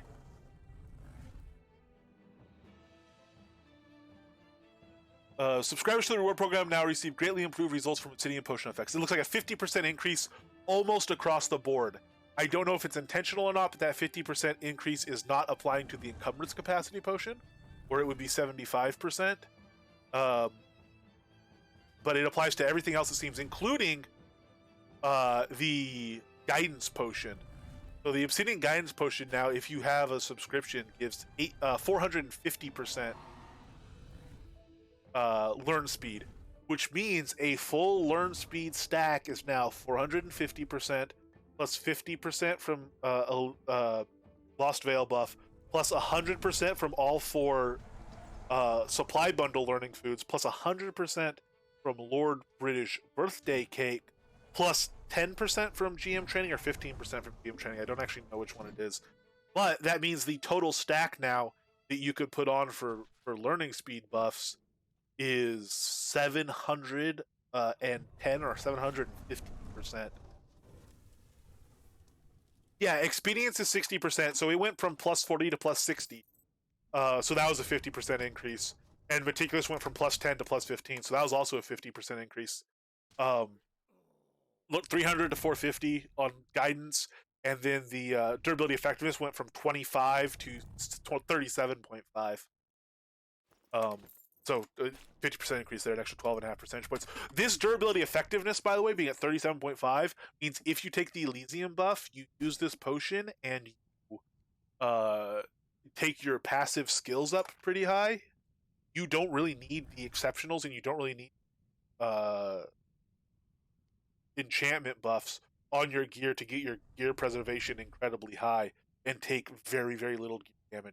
Chris said he's going to look at it and see if it's working as intended, because you're not able to cap it out at 100%. There's diminishing returns of some sort there, or maybe even just a hard cap. He's going to look at it, but like right now we're at 38. Let me add it all up. We're at 38 off of this skill on weapon, plus 37.5, plus 25 from the Elysium buff. So we're at 105% weapon preservation just off of our skills, and that potion right now, and the Elysium buff, and we're a little bit under it on armor preservation. So there we are, 37.5 plus 25 plus 38. We're at 95.3 there. So we only need, for armor preservation, we only need 4.7 off of our gear. And if we look at our gear, I mean, 4.7 is really easy to come with. Right here, we have 8.8 just on our cloak. So one piece with the enchantment will get it, or like a couple pieces that are exceptional will get us to 100. And again, it'll be, our gear will be lasting for ages and ages. That one actually seems, that one has pretty big economic implications. That's a place where those last 12.5 percentage points make more of a difference than the 87.5 percentage points that came before them. That extra 12.5 percentage point boost has massive economic implication in my mind. In terms of the major repairs people are going to need, how long gear lasts, the willingness. If that persists, I'm going to leave it a while to see if that persists, because it is so powerful it might get revised. But if that persists, I'm willing to work very good, very expensive gear, even on like a tanking chest piece. I might start working below 30, just because it lasts so ridiculously long once you go past 100%. It doesn't last forever, but you take very little gear damage, which will give you extra chance to get 4th or 5th Masterworks chance on pieces, work them further and stuff like that. So I wouldn't be surprised if some of that stuff gets revised a little bit, but if it doesn't, I mean, it could have pretty big economic implications. So we'll see what happens. Someone is at 100 Satyr kills and nothing.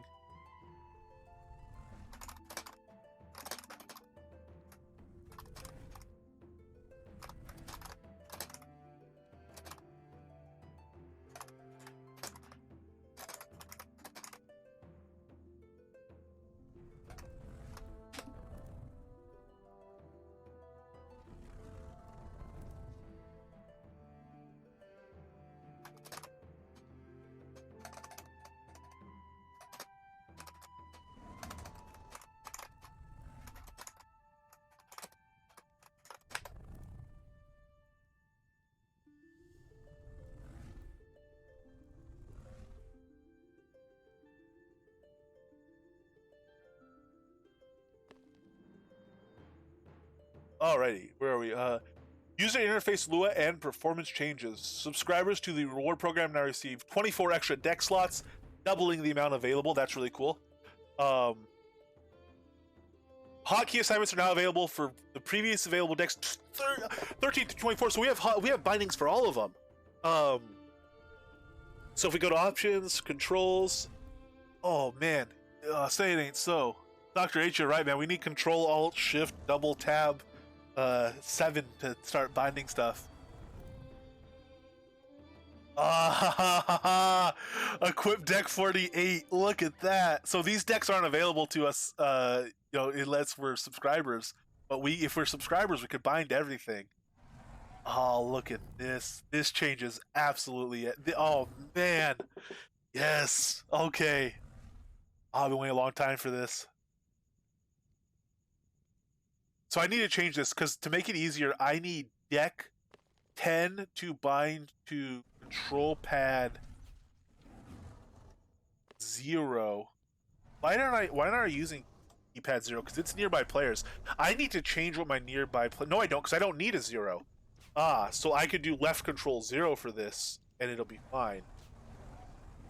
Okay.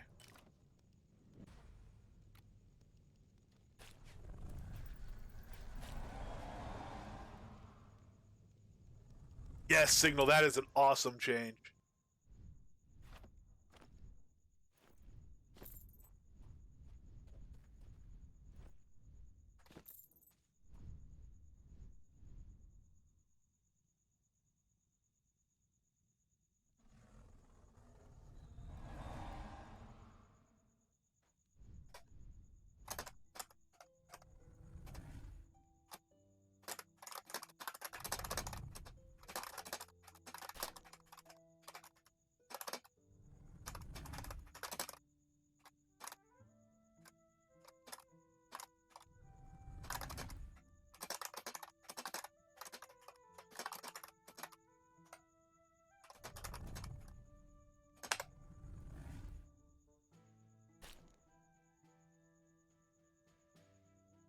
Lucian, Lucian just in trade chat just.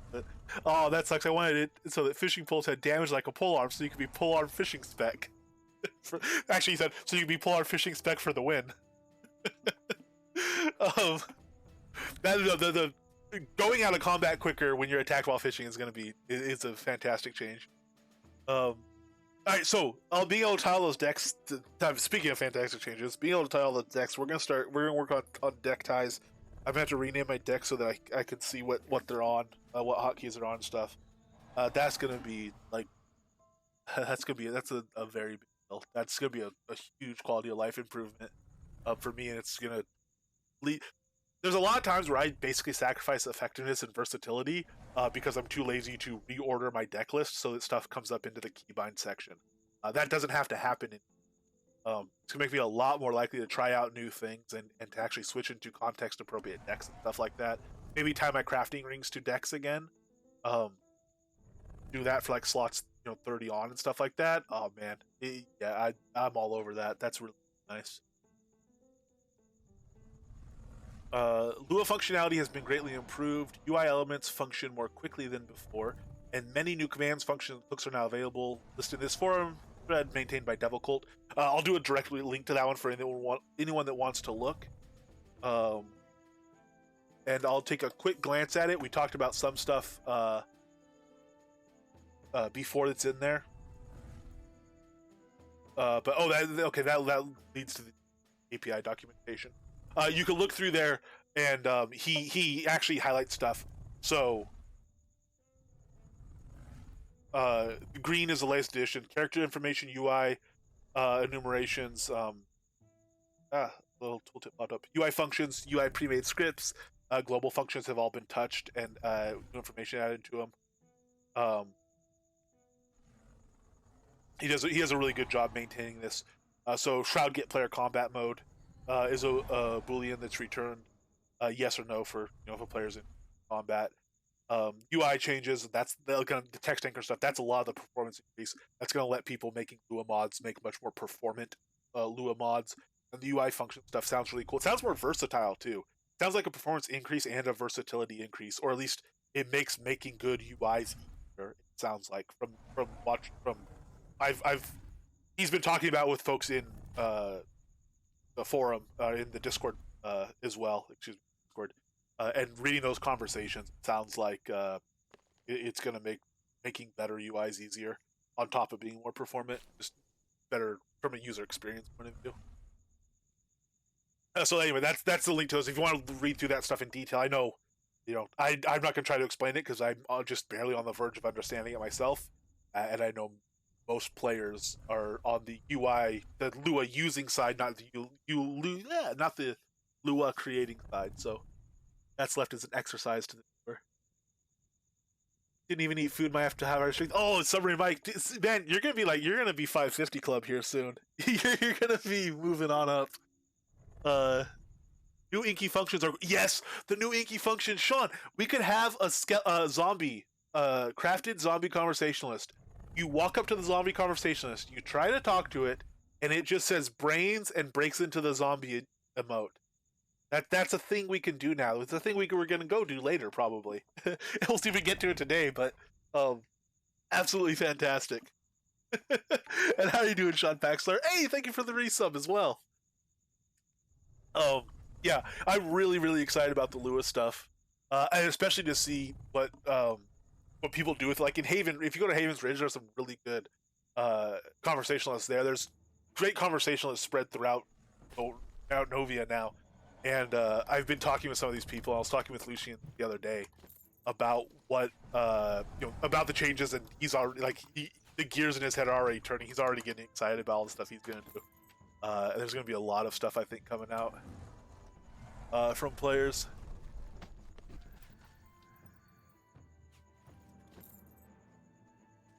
Alright, so I'm going to lock these passes at 120 since we're starting to get there. We didn't get any recipes. I'm sure I would not have missed them dropping. Oh, we did! Silver-studded roll of leather! Yes! Okay.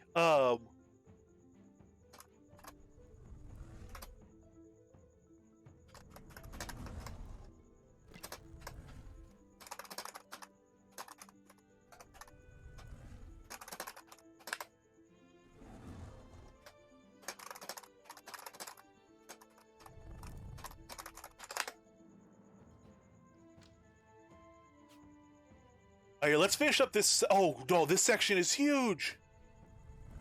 Man, there's so much stuff in the patch notes lately?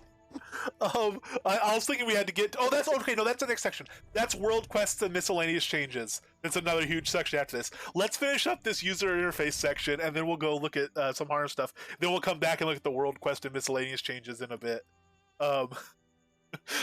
Okay. So South Broken Road now features an in-game map. Oh, awesome! Both versions of High Veil include in-game maps. So 2 new maps, really. I guess 3 new maps. Whatever. So new maps coming in. I wish they came in a little bit faster. This zone, for instance, got some nice loot upgrades, but doesn't have a map. But the maps are still coming in, and the more of those that get in, the better. So hopefully we see even more next release, and hopefully that they keep up on that. I just need the pet recipe for the strip of leather and any strips like narcissus.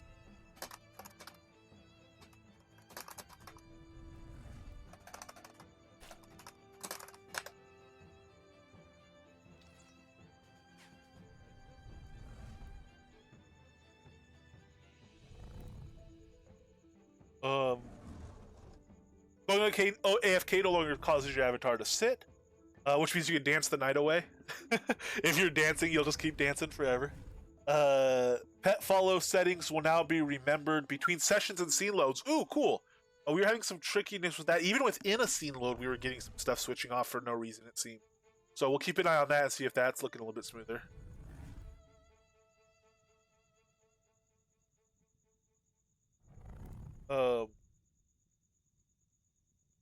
Pet examine window now indicates aggro power instead of taunt power, which now calculates the base aggro power of the pet, gear, items, and buffs. Speaking of that, let's take, while we're reading about that, let's go ahead and bring up this window one more time. And so pet aggro power on this wyvern here is 143.4 based on how we're currently equipped. Let's go ahead and go to our daily carry. pull out some venison jerky, which is going to give us 100% aggro boost, and see what that value changes to.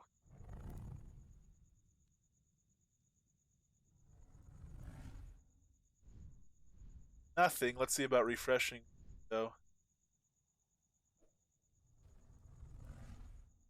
That's not changed. And we can't resummon the pet because he'll lose food. So either the food isn't working, or I think more likely the food isn't updating the aggro power number. So we'll submit a bug report on that. Or maybe it's not actually, you know what? Maybe his aggro power stays the same. This might be affecting a different thing. So maybe his aggro power stays the same. The aggro he generates is based on his aggro power, and then that aggro is given 100% boost, which would be a doubling, assuming there's no other aggro boost modifiers on it. So actually, that might not be a bug or anything. This just might be further down the chain than this aggro power is.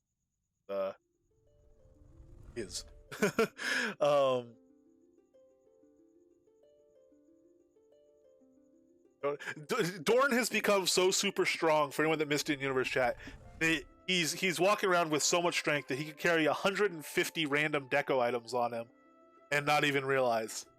That's how overpowered Dorn has become. So we really need a nerf here to at least lower his carry capacity. That's just outrageous, frankly.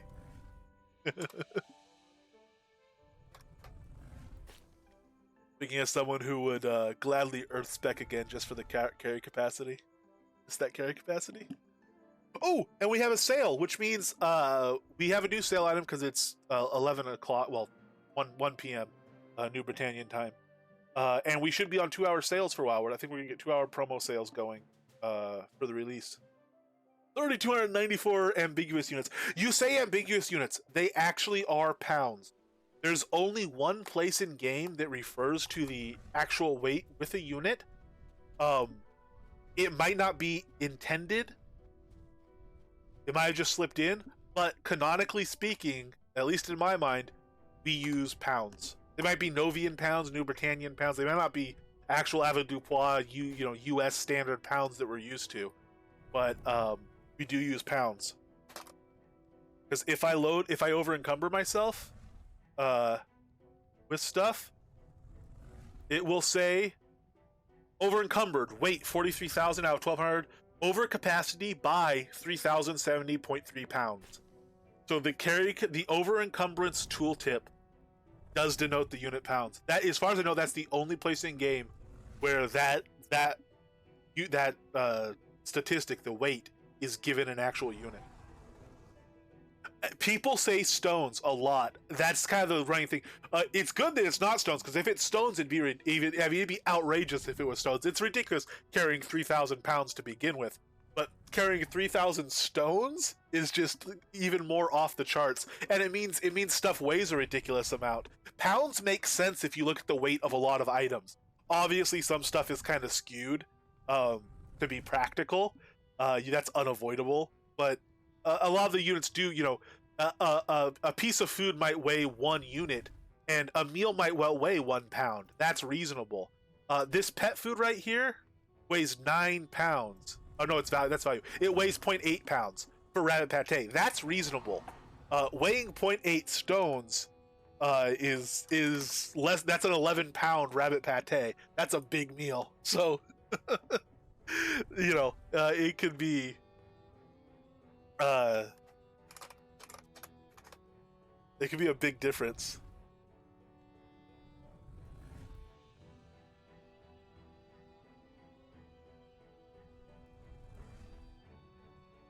Let's crafting. That's what we're crafting recipes. Okay, so what recipes do we have? Oh no, we didn't even finish. Sorry, we didn't even finish this section. We gotta make it to the other section.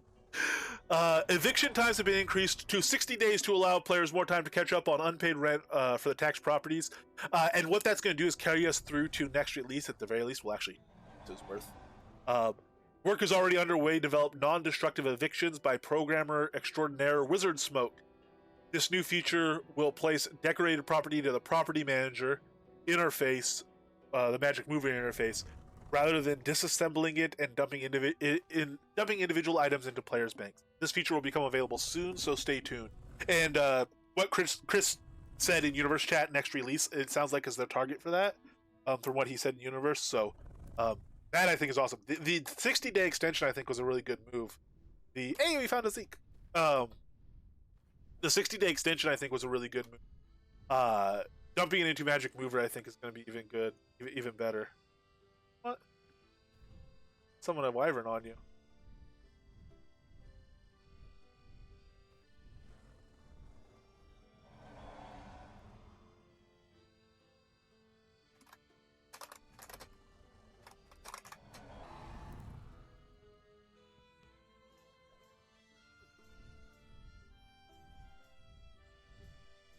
Components! Okay, so 2 gem-studded rolls of leather give 10% critical hit reduction.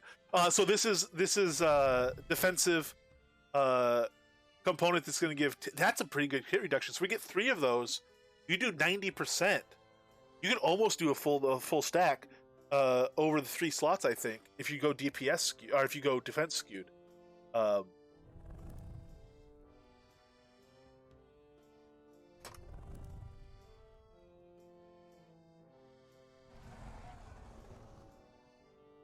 And then gold studded roll is the one without the description, of course. Oh, it doesn't even have a tooltip. It's not just that it's missing the description, it's actually a tooltip. Alright, so let's take these components.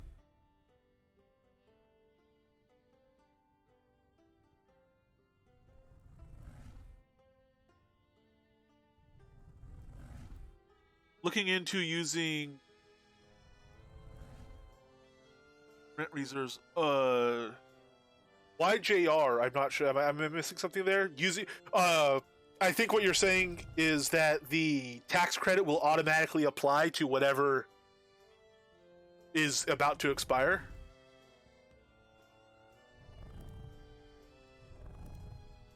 That would be super handy. Because actually, then I wouldn't bother paying individual rents, to be honest. I would just dump a bunch of tax credit in and check it. When it needed to be updated, I would update it. That'd be great, because I have what's frankly a stupid number of deeds. I will admit that. I have, more deeds than someone probably reasonably should have. But I know a lot of people that own towns. I know a lot of awesome towns in game. I know a lot of practical towns that I want to have places in. Like Crafter's Town, I have a deed vendor there because it makes sense. And stuff. There's a lot of reasons to place deeds. So my defense is they're almost all rows. But there's good reason to have lots of deeds. I think it's just it does become a lot of taxes and a lot of oh gosh, should I pay my taxes? Oh man, I hope I don't. Okay, let's check this. Okay, go down the list, sort it by. All right, I'll add 20 to this day. I'll add 30 days to this deed. Well, that deed's about to expire. Let's add 100 days to that. It becomes a huge big thing. So that actually would be quite nice. Asmodi, hello! We've been celebrating. I saw you celebrating in Universe Chat, Asmodi. We've been celebrating the fishing changes. Been excited about that and excited about so many changes. Being able to tie all the decks to combat bar. Some of the bigger changes were actually I'm personally less excited for. Like the platforms coming to POT owners. My excitement for that is seeing what other people do with it. That's like outside the realm of stuff I play with or am good at in any way. But that's a really, really exciting change. If you're one of the people that has a town that's a steward in a town that's laying stuff out, or somebody who just like I just said, I have a bunch of houses in a bunch of towns because there's a lot of really cool places to live. A lot of them are about to become even cooler because of that. So there's been some good changes coming in that we've been excited about. Yeah, the fishing one, not the least of them by any means. That's gonna be really cool tomorrow. Being able to pull out of combat faster. Also asked if they're going to be sayings for 730 and 60 day and max days paid. Oh, that'd be cool, yeah. And just be able to click a button and go max paid. I wouldn't use that anymore. I used to do that. I used to just max everything out every now and then.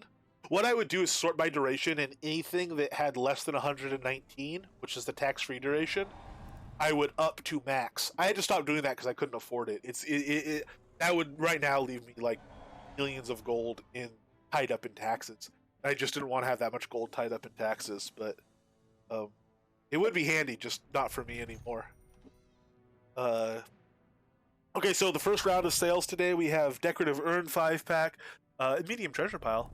Oh, Heraldry Cloak Pattern. I might... I'll wait on those. I have... I have a tendency to hide my cloak. I do like having the Heraldry Cloak out. Actually, I started hiding my cloak because my cloak started being wings. I used to run a Heraldry Cloak. When it was an actual cloak, I wore it. I'll have to see. I have a pattern. I'll have to see how many of those patterns I have. Black Ice Staff. Ooh, Black Ice Staff's...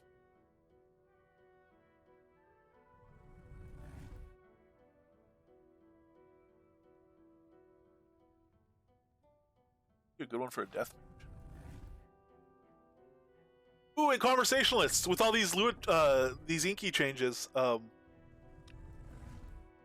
some conversationalists on scale. There's a couple specific conversationalists I want. If they pop up on sale, I'll get them.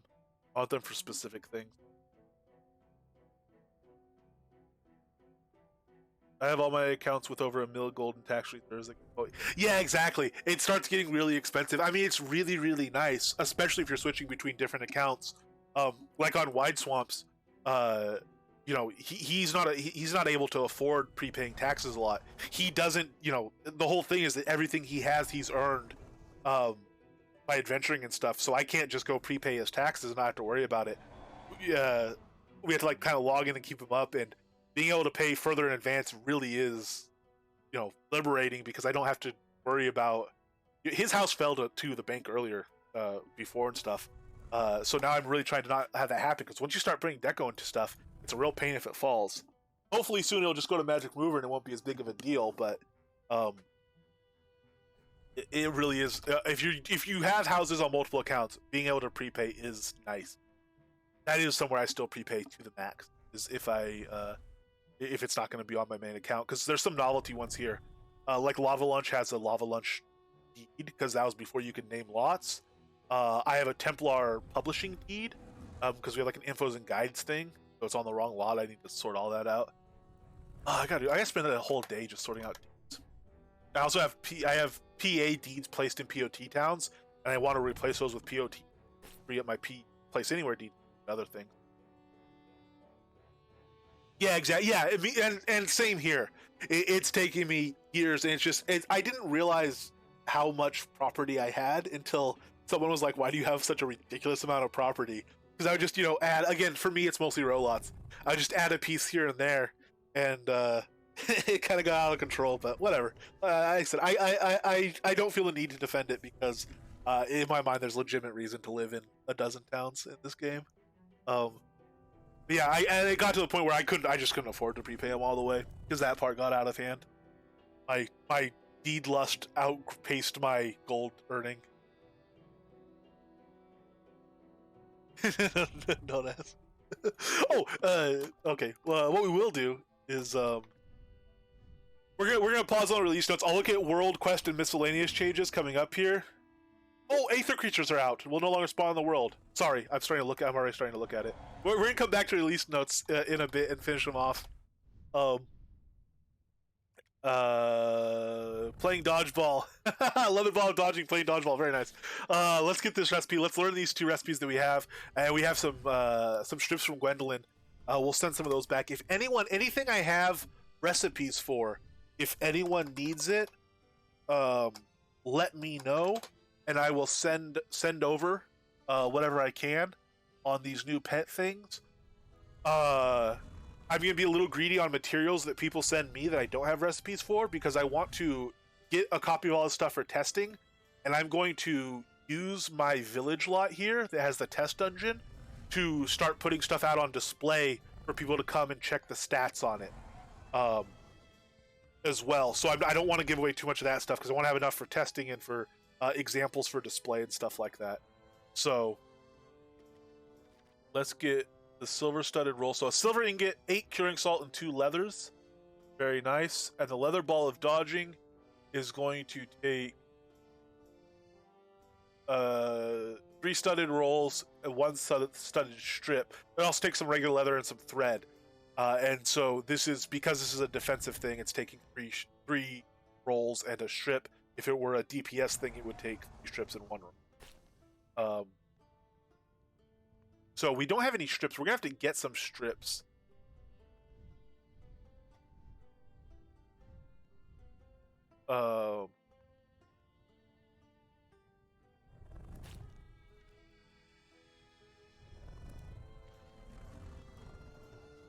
Let's make some rolls though, so we can send them out to some folks. So we have silver, we have curing salt. Let's get regular leather. We should have some of that. Oh, good lord, yeah, we have 10,000 of that. All right. I'm gonna allow just salt as well.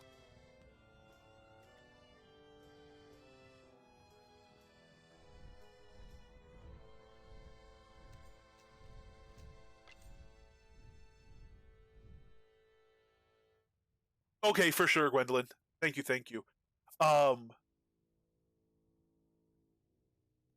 mean, honestly, too, if you want to put me down for just like some of each, whatever's convenient, and just tell me what you could, if you send me some and tell me what you need back, um, if that works out for you, that would also be cool. Because even if it's something I already have, I mean, making a whole bunch of them anyway. Oh, this is on tanning, not not tailoring.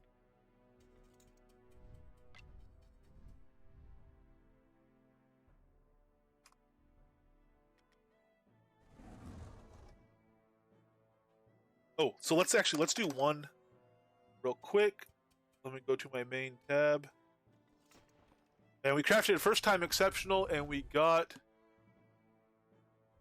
320,000. So that's not bad. I think that puts it at 8,000 base XP by the time you account for first time exceptional and double XP. You wrong though?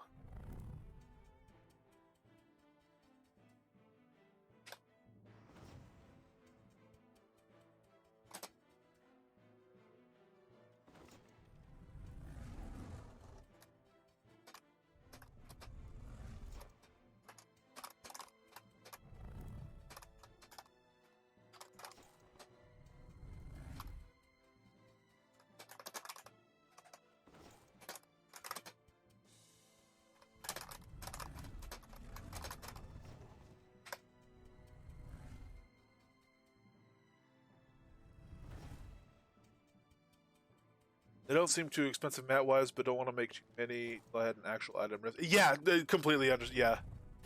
Yeah. I because I mean, because I go overboard on stuff. Um, I'm gonna do a pile here, but also I want some to send around to folks and stuff as well. So I'm gonna make an initial pile, and then we're gonna try. I guess we'll go try to get some straps or some strips.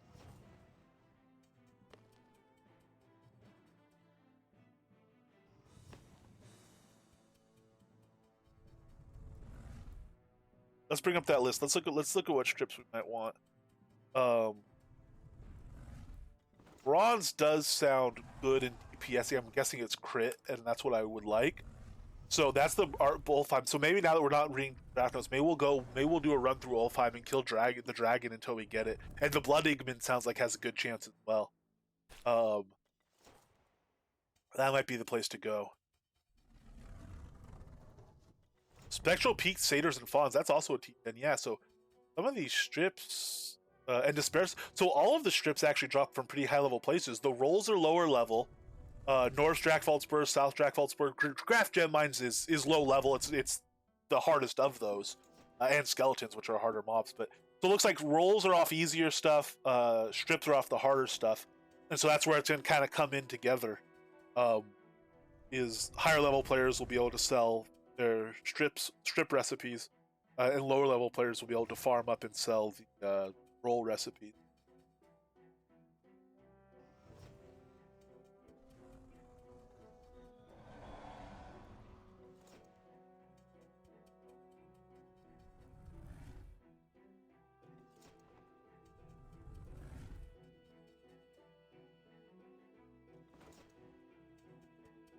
All right, yeah, we'll go do Ulfheim.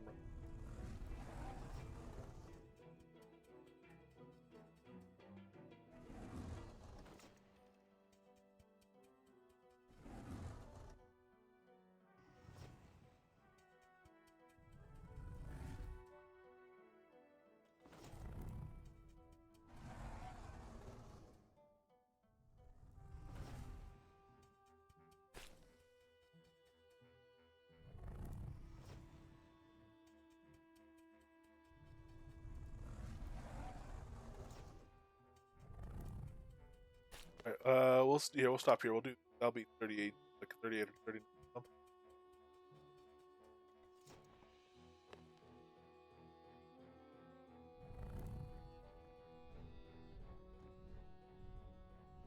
Okay, who wants some of these? These are the silver ones. Oh, let's see what they actually even do. Good lord. So silver roll, silver studded roll of leather. Oh no, it doesn't have a tooltip either. We don't know what it does either. No. All right, we don't know what this one does. But if anyone wants them to play with, let me know.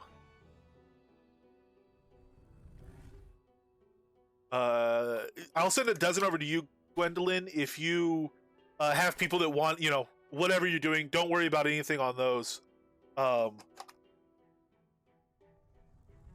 If people want stuff, feel free to hand those out or use them or whatever with them. And then I know a guildie who's after them as well.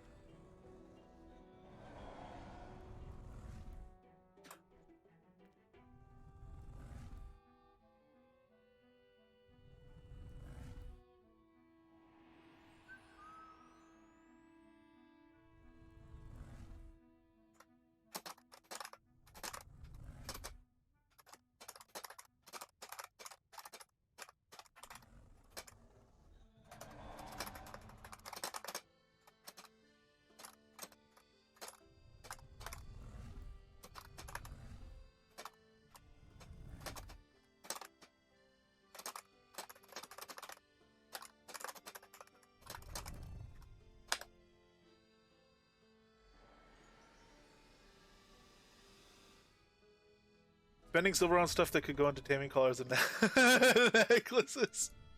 Oh, very cool. Thank you very much, Elgarion. Yeah, like the tooltip's not even popping up on them.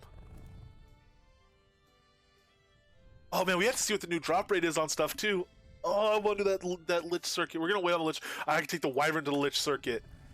That's what we're gonna do. We're gonna take the Wyvern around the Lich circuit later, just for the fun of it. He does the AOE. He has a tailspin. Yes, that might be. Yeah, oh man, he might be perfect. He's a melee and an AOE together, which is something that's been seriously missing. He's a hits multiple melee. That's been a gap in the pet thing, viable pet thing. I'm really anxious to see how he performs. They'll be undead, so his venom won't be working on them either. His poison skill they'll be immune to it, but it might the tail swipe AOE might be enough. It's gonna be very, very interesting. Gosh, we gotta go do Ulfheim though. I want to pop in on that.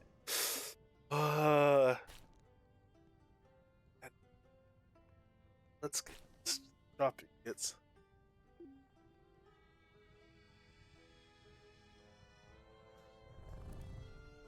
Okay, my buddy's gonna make some stuff. Kavazon's gonna make some stuff with what we sent, and he's gonna bring some copies over to Arlia, some pieces over to Arlia as well. So actually, before we head out, we'll pop in real quick and do a Lich thing. We don't have time for Ulfheim before he gets here. I will pop over to Soul Town, and we will really quickly do a Soul Town Catacombs. Sorry, we will really quickly pop into the Lich room and see what the Wyvern looks like in there. Then we'll come back, and I have a village lot here, and I'm going to set up some tables or something, and I'm going to put as much of the new stuff, the new pet taming, the new pet gear stuff, and components on display as possible. So if anyone wants to come and check it out in game and see some stats and stuff like that, they can do that easily.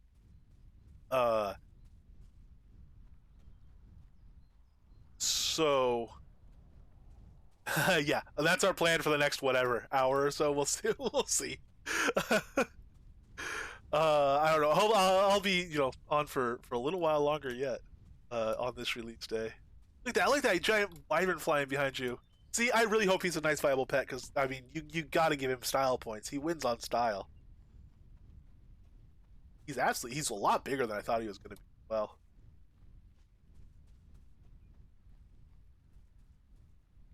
So this is a Lich circuit open to everyone. Zeke Lautrec is the lot owner in Soul Town. It's our guild house in Soul Town. 14 tier 1 Lich tomes, level 1 Lich tomes. They're really like they're hardcore. The level 1 totem in this room is a pretty hardcore one. It's not showing for the 3 that are flat numbers using adventure levels. Scaling. I'll talk to Devil Cool. Oh, they scale on adventure level?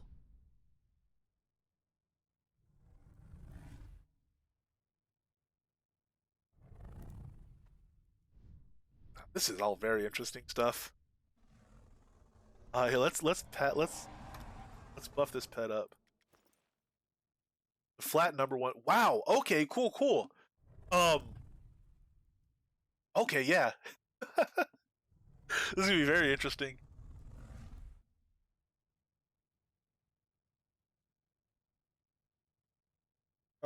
Bear bites, dragon kibble, and here we will do rabbit pate because I actually we'll do venison jerky. We will see if I can somehow run a tonal. Because these guys just melt under a tonal. This is for me. This is a low level dungeon.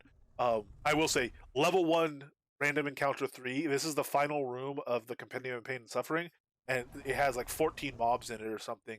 Even at level 1, uh, totem, it's hard. It's like a T6 difficulty, but there's so many mobs. I don't know. It's a hard room to judge its difficulty comparatively speaking, but be warned coming in here. It can be kind of rough.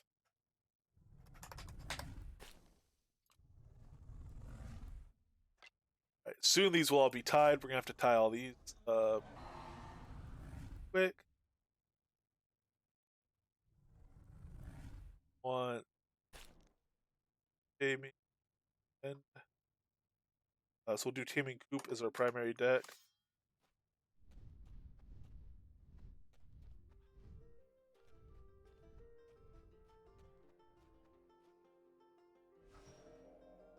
And the first room will spawn slow, so we'll just actually run in, our pet in,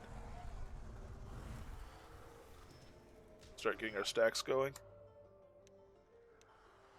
His attack rate's still pretty slow.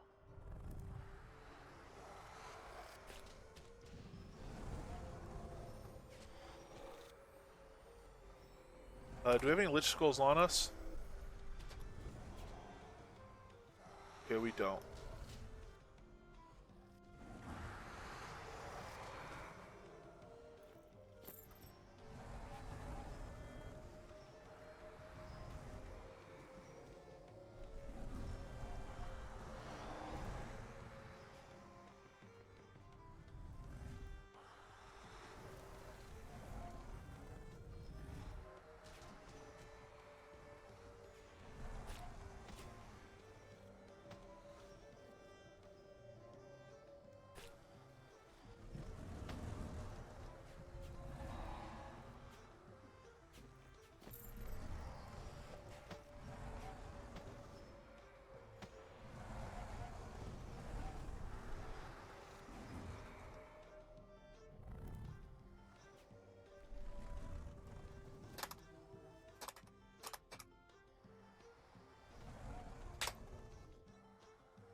So now these aren't dungeon because these you can do this. You can put so many mobs together in a dungeon room like this.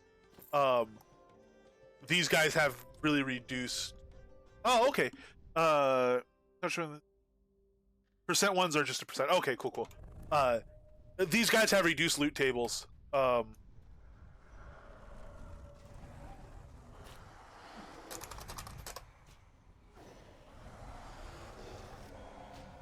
So it's not like we're gonna be getting a million Lich Skulls out of it.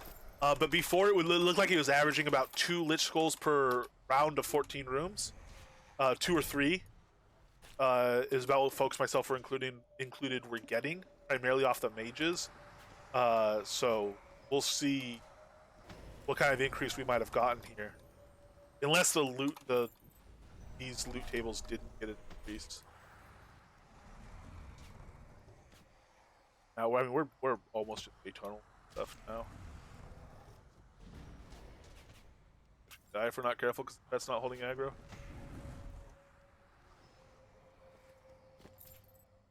Hey, Paxlayer R95 fishing contest notice is up.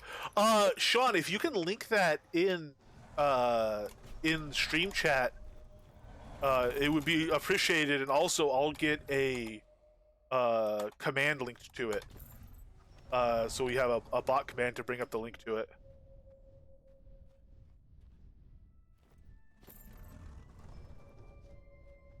Which, speaking of RHEC, thank you.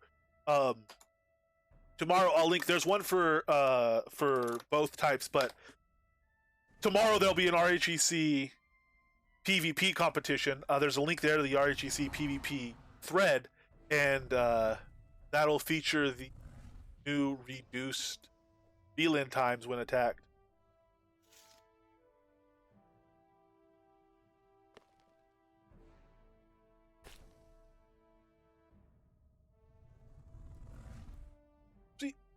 Fishing month in Paxler, release 95. Paxler is once again proud to be part of the catnip fishing contest. We wish everyone a smooth and plentiful catch. This month's saltwater fishing information on the catnip rules are as linked. But pop-up events can happen anytime, and notice will be given in the universal chat and various Discord forums. Prizes vary for each event. There'll be 1 hour events. Tuesday at from midnight until midnight. So the entire day of Tuesday, for each Tuesday within the month, there'll be 3 winners, total length, 4 different types of fish, entries into Tuesday's entry box. Choose a bag, box located in front of the Paxlayer row house. Cool. These are actually, so what you do is you take your 4 longest fish, you take you take the 4 longest fish you have that are of different types, and their total length added together is your contest length. So that's really cool. That's one of the ones where you can win just off of, you might get 2 absolutely amazing fish, but if they're both marlin, or if you caught 2 sharks, you only get credit for one of them, because they have to be different types of fish. Hey, at Gix's house on Fishhook Lake, on Wednesdays, there'll be a signpost to take you there from 8 a.m. to 11 a.m. New Britannian time. So I'm guessing Gix is going to do that. Yes, perhaps Gix will stream with us. Hopefully so. That's about when he streams. 1 winner for each type of fish caught, largest length, 4 total prizes.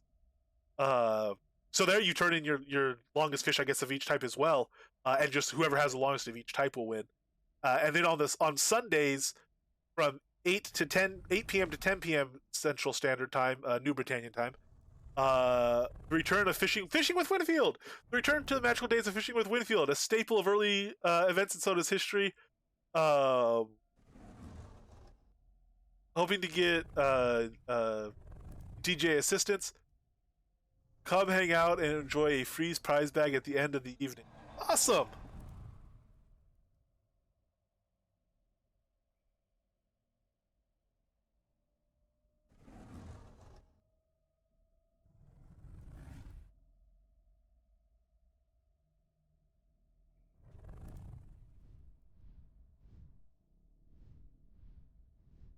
All right, fully buffed with food. 546 strength. Good lord, sorry, Mike.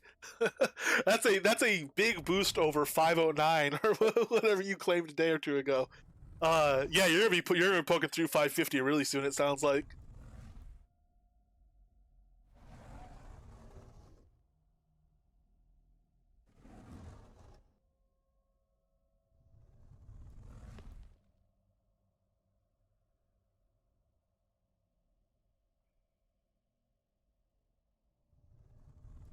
Oh, I didn't even see it. There's a gap there. I thought that was okay. There's more. There's more here.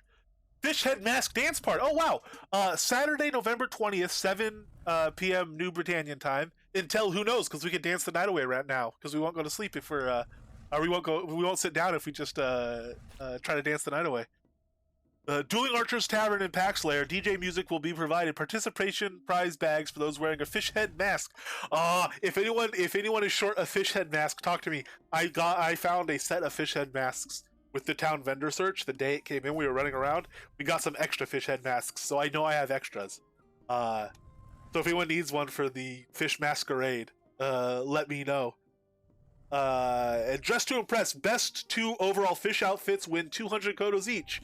Judging starts at 8 p.m. Judges to be announced. Very nice. All right. Man, I don't know how you accessorize a fish head mask.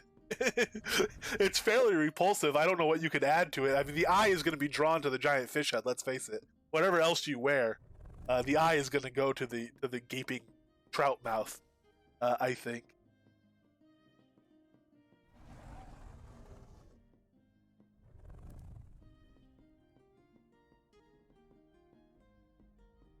Final notes. Please visit these other player-owned towns. Oh, okay, awesome. White Rock, Brittany Fort, Barron's Reach, Paxlair, Novia Market, and Jade Valley are. Oh, nice, Novia Market as well. I mean, all those towns we know. Sonya has Brittany Fort, but I was just talking to Adam the other day for Novia Market and Jade Valley. Where were the other day? All those are the contest towns this release. So check out those contests as well.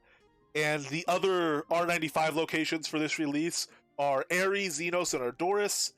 PvP scenes are the Brave Coast and Pilatus Shard Falls. So check that out. Pilatus, I don't know if it's saltwater, so you might want to check out Brave Coast especially. Lots of open saltwater there, which means tomorrow's tournament, tomorrow's PvP RHEC competition is in the Brave Coast. The fish you catch there might win you the entire catnip PvP competition for the month. Yes, Asmodi, Brave, so very, very good month to be participating in the RHEC events. And if you are a PvP fisher in the catnip contest, you're going to have stiff competition this month because you're going to have more people, I think, out there fishing for longer than you normally do because it's in Brave Coast. And then lava scenes this month are going to be the Oracle Colossus and Northwest Blackblades Mountains. So Northwest Blackblades can be a little bit rough. It's a good place to lava fish. You get a bunch of fire rings and embers wands while you do it because the lava elementals pop up. But if you go to Oracle Colossus and go through that opening puzzle, which I have the puzzle solution for if anyone wants it, I'll send one over, by the way. It's literally just a list telling you what order to open stuff in. So let me know if you want one of these. But watch out for the lava happy fishing, it says. But if you go to Oracle Colossus, go through this puzzle, and get there, there's tons of area to fish. You can go from island to island. You can stay away from the mobs, and you can just fish basically all day without burning it out and without really having to fight. So very good scene for lava fishing, for contest type fishing where you might want to fish for an extended period.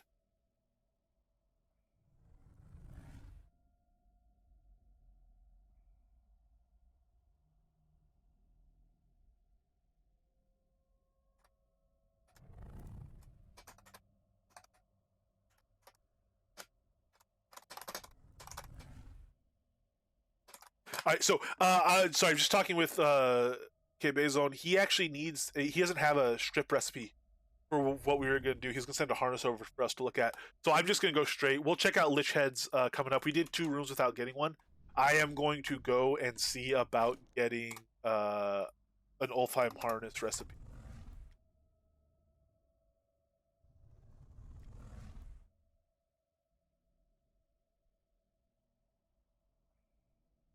Any RGC advertising will be coming from Gabriel for the next 12 hours, most likely. Did you get yourself blocked in your yeah universe block? Muted. Is it 12-hour mute? I don't know how long you'll be muted, but we'll keep an eye out for those announcements. Although that technically might qualify as ban evading. You might want to be careful on that. I don't know what the specifics of that sort of stuff are. And inquiries and issues for the contest. So if you have any questions about it, contact Sean Silverfoot. Awesome. So we're going to be participating in that. We might miss Tuesdays. We'll see. On Tuesday, we might be still pretty wrapped up in taming stuff. Wednesdays, the Geeks House event, especially if Geeks Extreme, we might try to pop in on. By Sunday, oh no, but the first Sunday one is starting. Is the soonest one, I guess, isn't it? Well, we'll probably miss that one too. We might be busy. We might jump in on some of those in week 2, but week 1 we might see. The Sunday evening one we might be able to pop in on and chill and relax and hang out and talk with.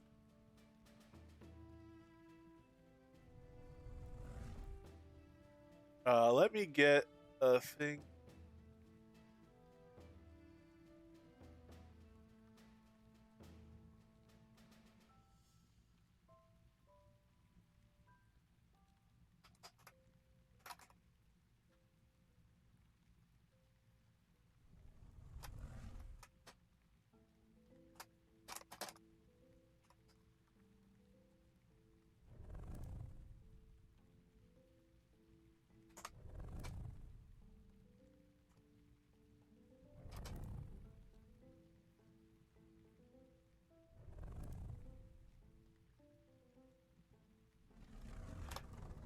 All right, so now Paxlayer command will lead to the link to that. Oops. Nope, sorry, wrong link. That was the previous clipboard thing. Apparently, I don't know how to copy. Copying and pasting is difficult.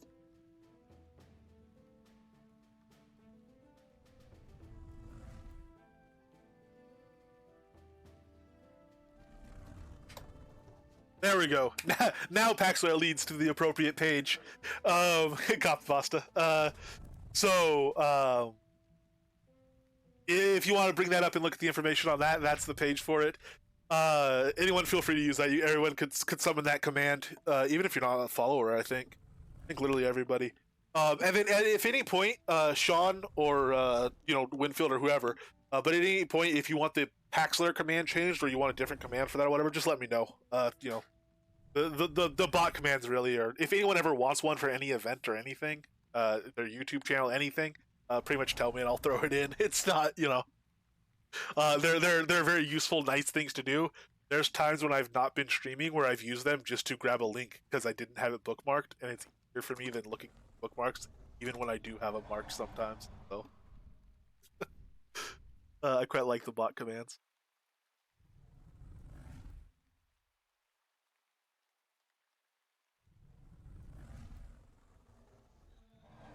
I think one of the dodgeball. Anyone do that? Ice. Don't.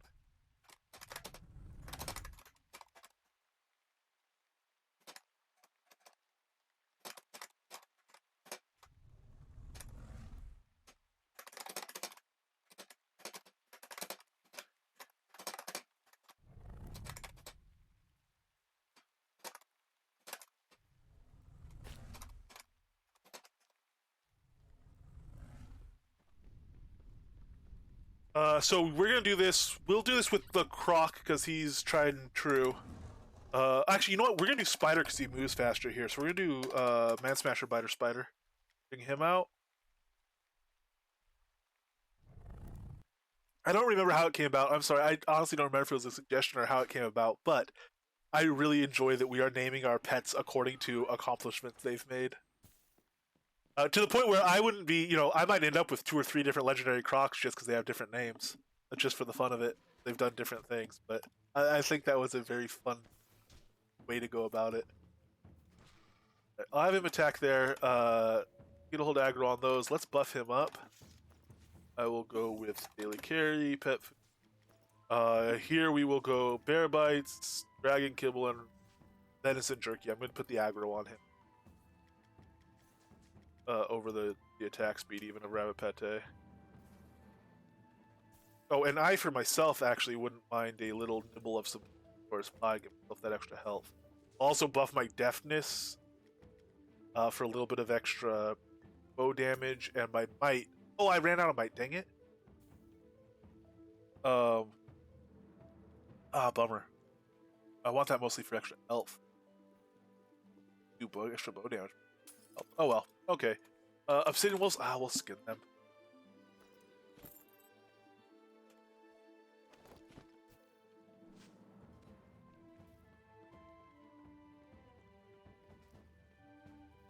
Alright, here, come on, Spider Biter. We're going straight to the hit here. If it drops off one of these barbarians before we get to the dragon, we're gonna abandon this run.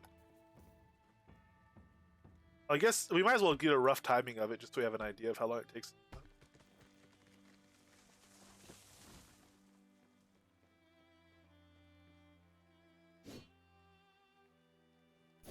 Oh, what are we doing?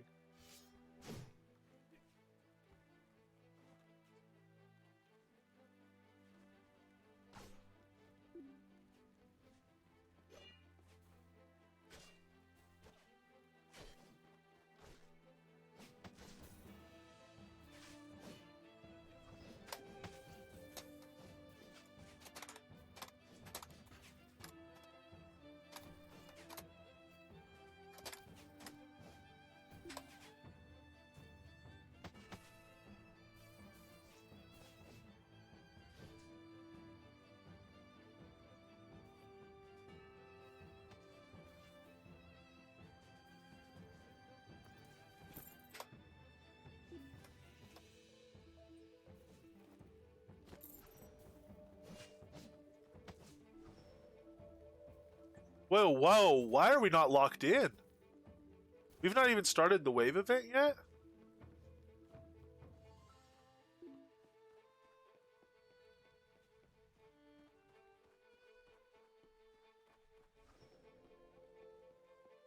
Does this not lock you in from behind anymore?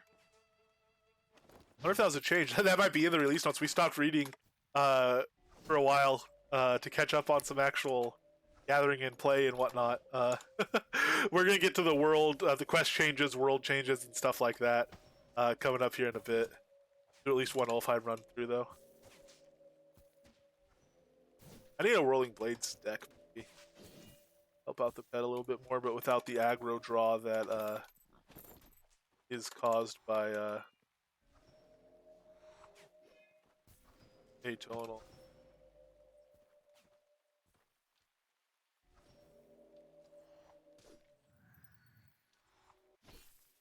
I have my Ren deck on now, but oh well.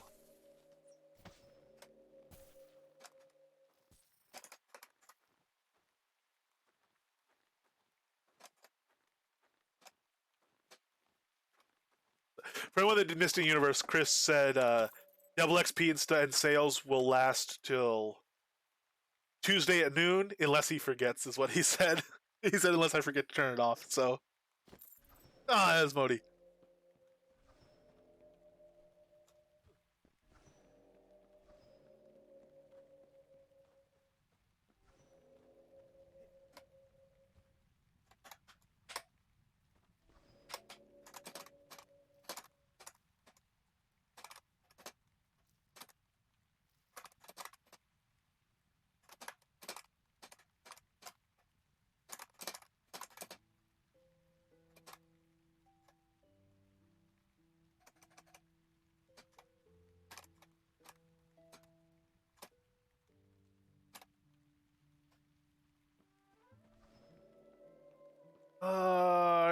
What's going on here?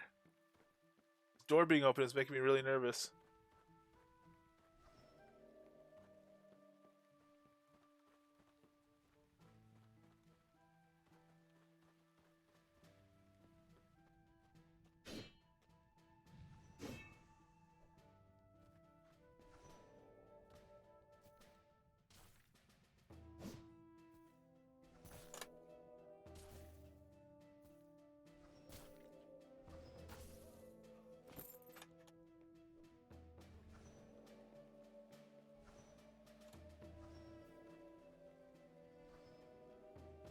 Ah, okay, that sealed it off. So that was the first round of barbarians. That sealed it off. We are officially rocking the waves now. You know, why am I still not in red deck?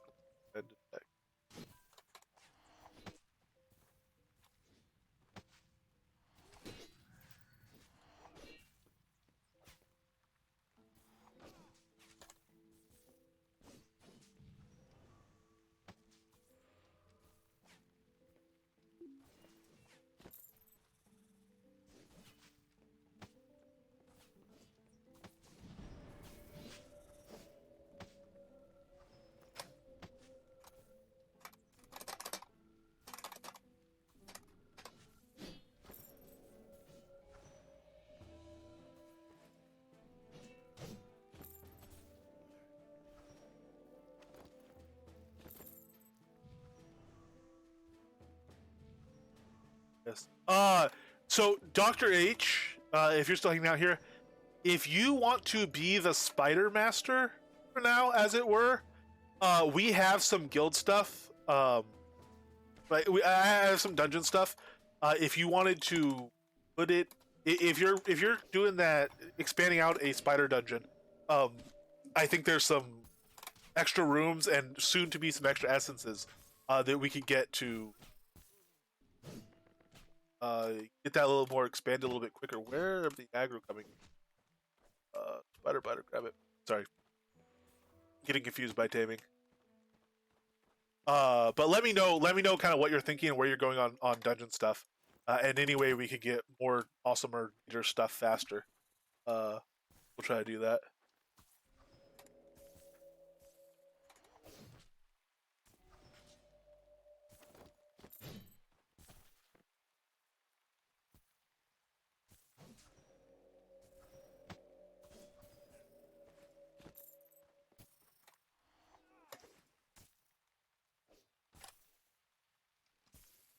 If anyone sees a purple recipe pop up, let me know. And try. Yeah, we'll kind of just see whatever's happened, but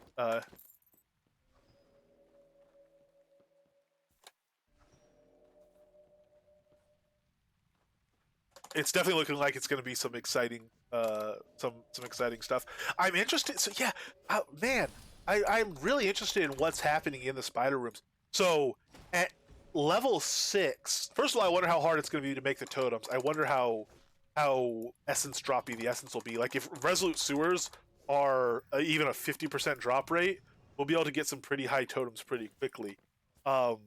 If ferocious black arachnids are the same drop rate as some of the high level elves are for elven essences, which is like multiple per kill. Again, down in despair, you will be able to crank out some big totems pretty quickly. But I'm interested in what the drop rate is going to be like off the actual dungeon ones, and what the skinning XP is going to be like.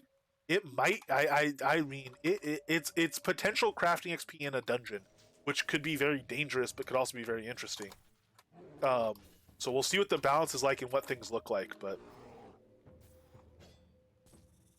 yes, I don't want a room full of spider queens either. That would terrify me.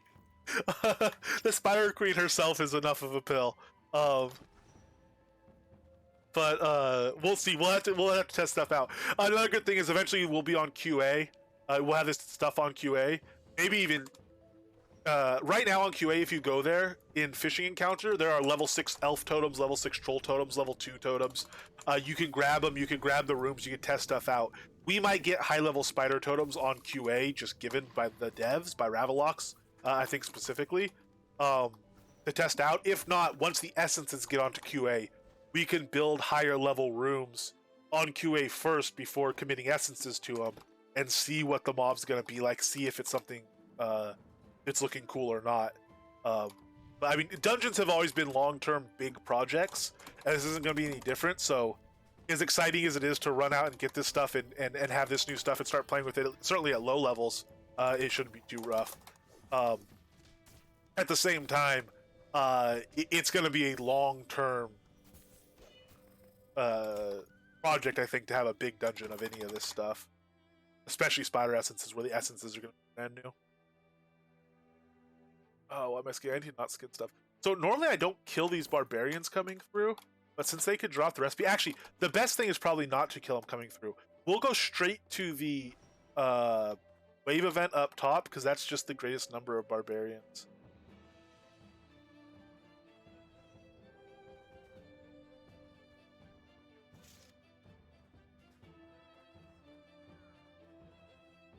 And the dragon. Whoa, ho, ho.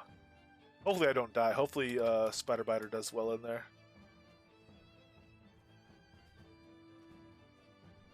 Oh, I might need Ichthyosaur ice cream for extra focus. Goes on it.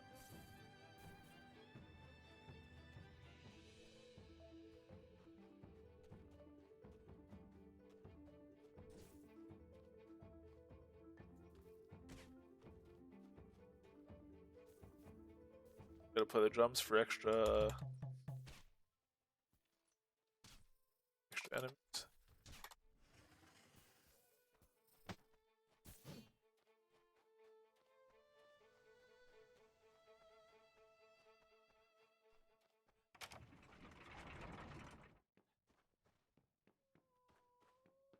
I'm missing health potions too. We're not in the best shape here.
Hey, all time room done. We can turn that daily.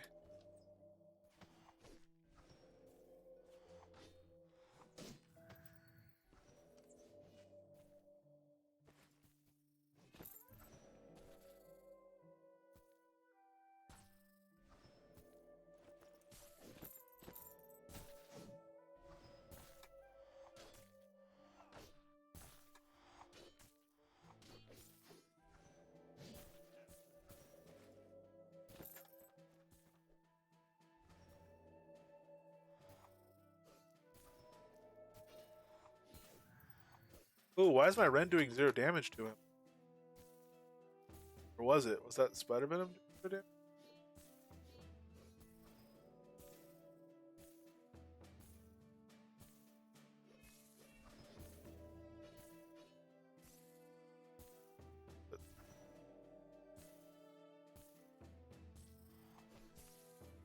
Spider's not even able. Yeah, Spider's not able to attack him. He's being weird.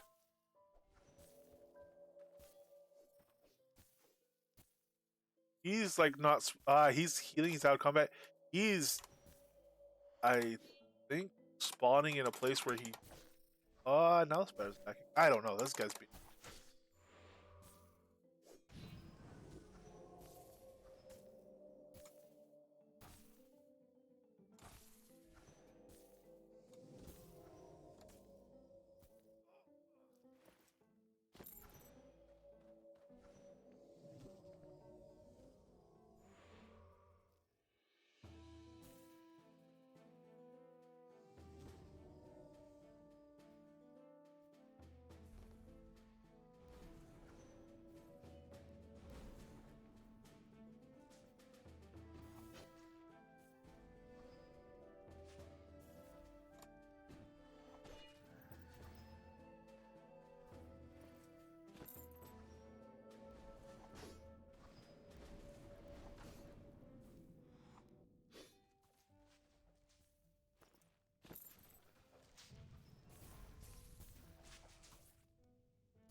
Buffs up. I need to get better about keeping buffs up when we're on the run.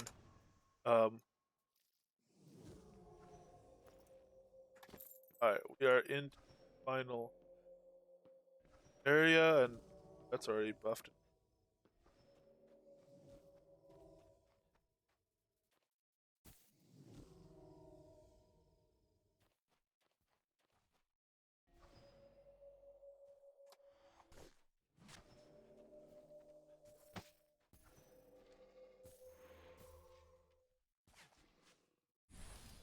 Hopefully that Draxurker gets pulled over to the spider pretty quickly. Maybe I shouldn't have put a rend in him, but my usual come chase me thing. Hey, Pumpker Fragier. Not sure the pronunciation, but welcome and thank you very much for the follow.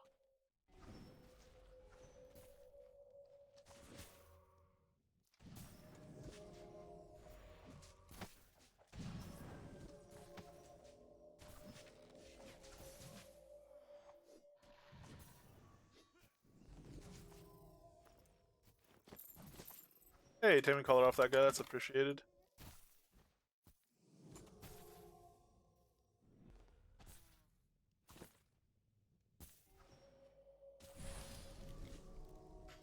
Certainly get more skins out of these waves than I ever have before. We didn't turn on the zombie. We didn't turn on the wyvern wave this time. We didn't do it that way. You can complete this in multiple ways that'll lead to different results in this end battle, and one of them is having it so that a bunch of wyverns spawn. We didn't do that here. We want to at some point tame some of them and stuff, but I really am just kind of running the recipe right now. See if we get one out of a single run.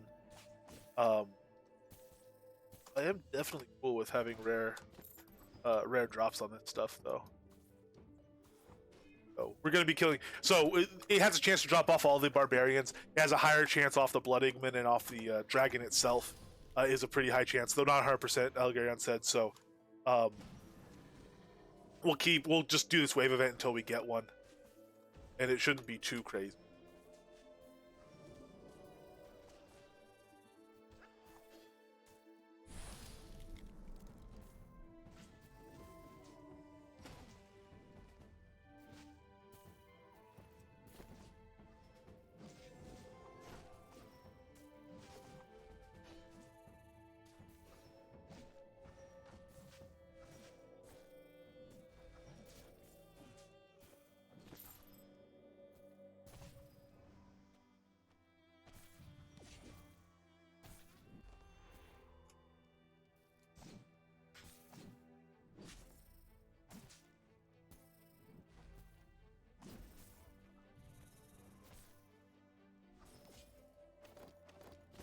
Hey, Ring of Fire.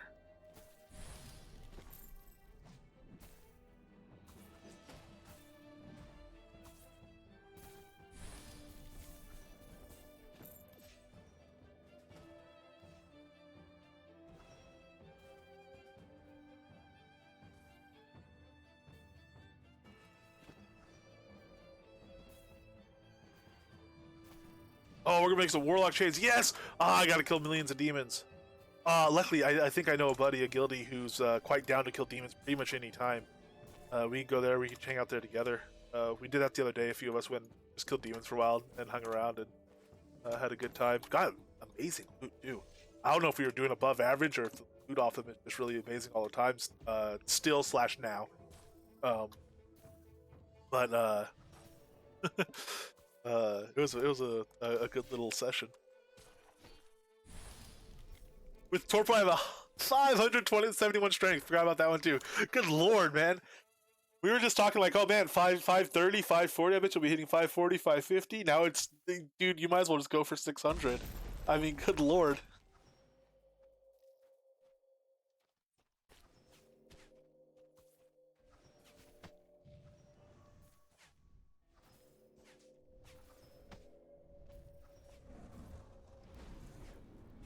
What sort of handles do you have on your hammer or hammers? I think you mostly rock the two-handed pretty much all the time, right?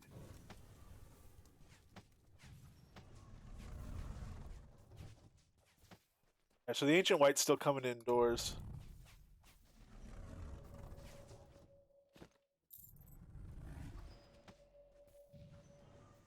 Backdraft. Sneak Sea Dragons drawing you in with Backdraft. So you know what? I don't necessarily want him just attacking the dragon right off. I guess he might as well.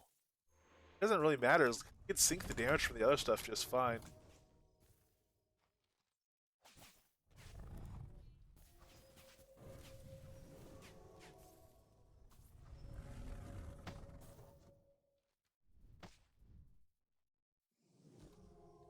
Might be even be able to kill some guys ourselves.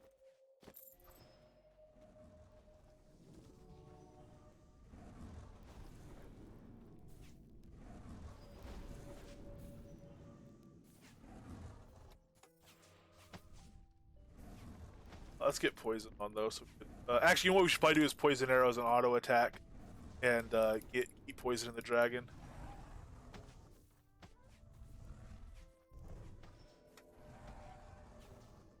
Try doing it with swords. Yeah, see how much he wants to stay on the ground. So I actually would like to be able to get rends in him.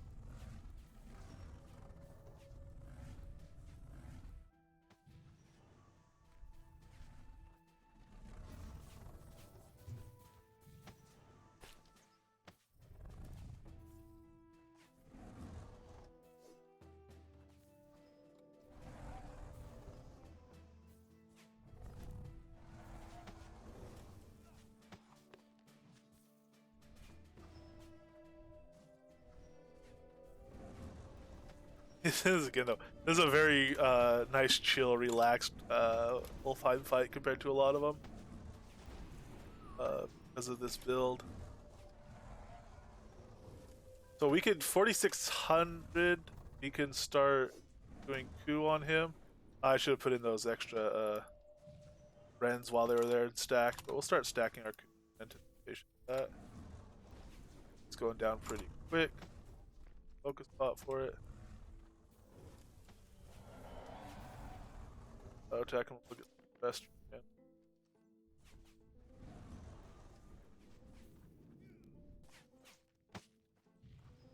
can. And you beast.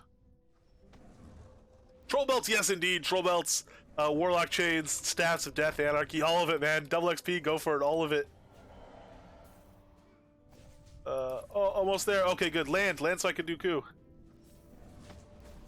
Actually, I think you can do it in the air.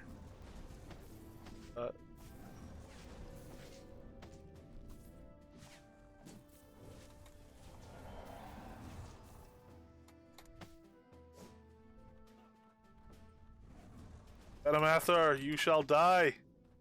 These? Maybe? I think it's just the venom ticking away on him and poison technically. Spider poison almost brought him down. If he had, oh no, he did fast him. Hey, he's down. All right, Spider, go work on those barbarians now while we skin this guy. We'll see what we get here. He's gonna give good skinning XP anyway. He's like his initial skin's like 40,000 crafting XP during double XP or something like that. Full-time Dragon Tooth for the daily quest. 300 golds. 20,000 per exceptional on him because it's 10,000 normally. Or per exceptional, per meticulous. But no recipe off of him. So we didn't get it there. Again, it's a drop. There's a chance for it to drop off of any of these barbarians. The Blood Igman has also an extra high chance, it sounds like, though. Oh, we came over here with Atonal. I accidentally cast it, but... Ooh, blue supply bundle. That's the thing. These guys are a yellow supply bundle. These guys are never bad loot.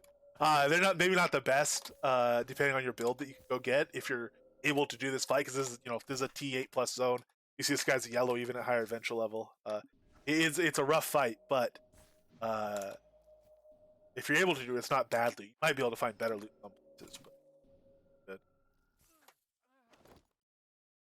Ah man.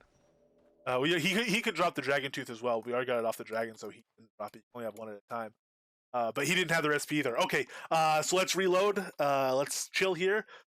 This wall will mend itself, and we'll get another chance. This room will respawn. You can just do it over and over.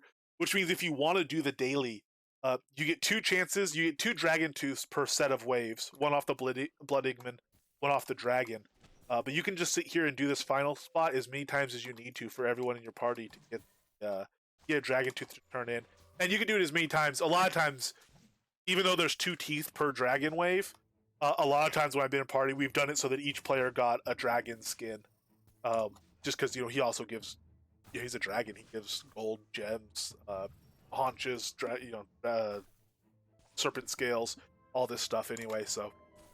And again, good crafting XP, so it is kind of nice, even if you get the tooth off the blood, it's nice to get a dragon skin for everybody.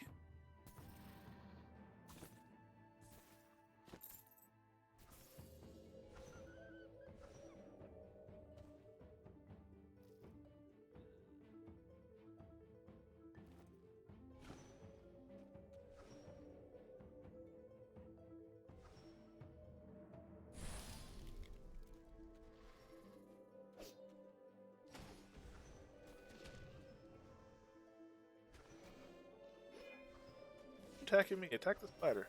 He's there for.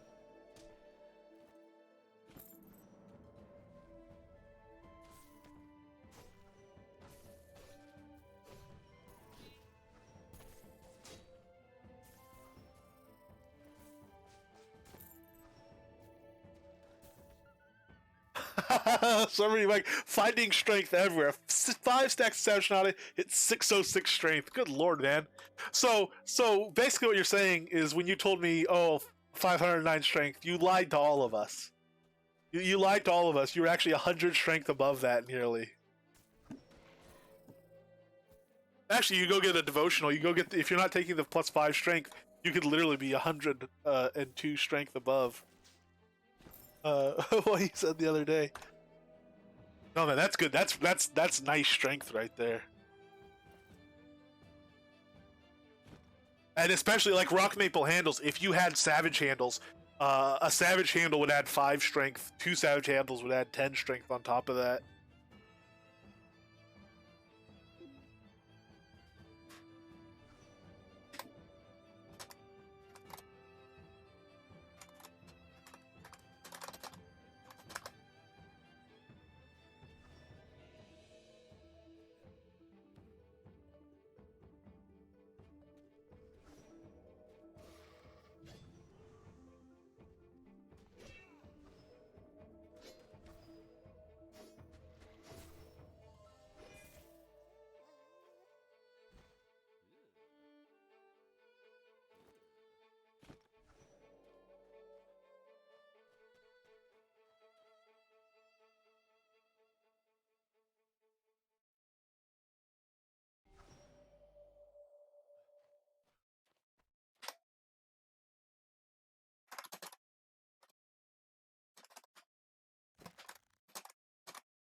Yeah, we had a really good run with savage handles off Man Smasher for a while, but uh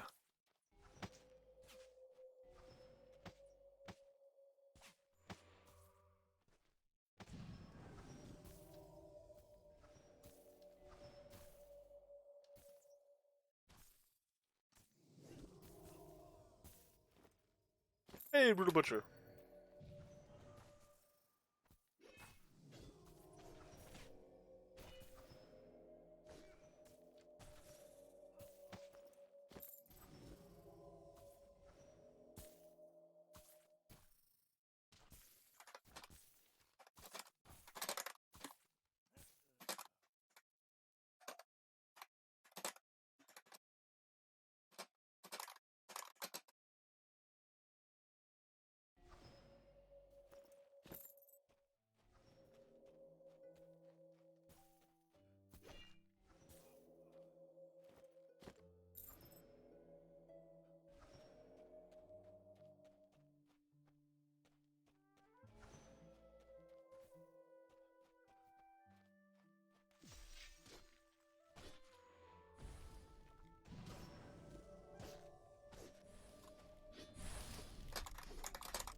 No, I have aggro.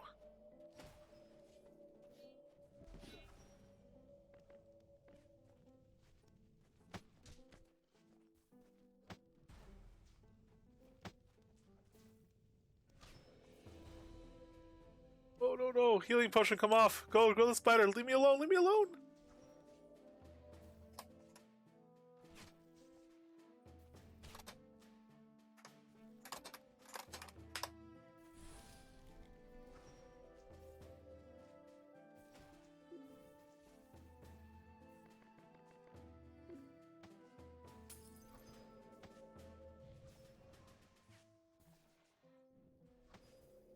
I think they're all on him now.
All right, let's see how we do here. I want to be careful not to get. Oh,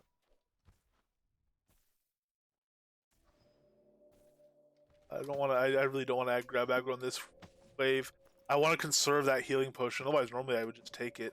We did come here a little bit underprepared, but as long as we're a little bit careful and cautious, the pet will protect us.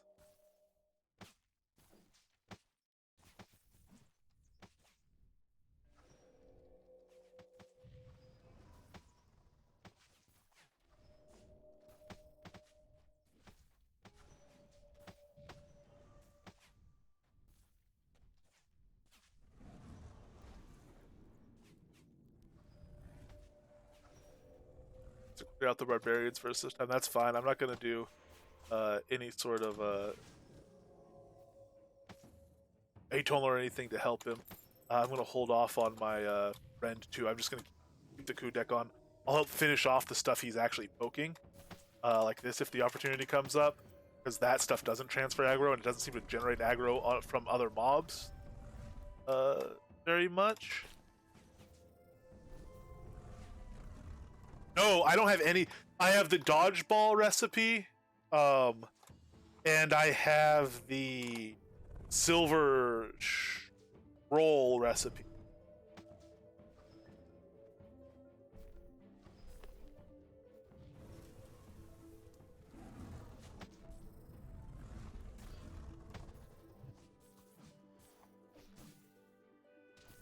And right here, we're trying to get a strap recipe, the bronze strap recipe.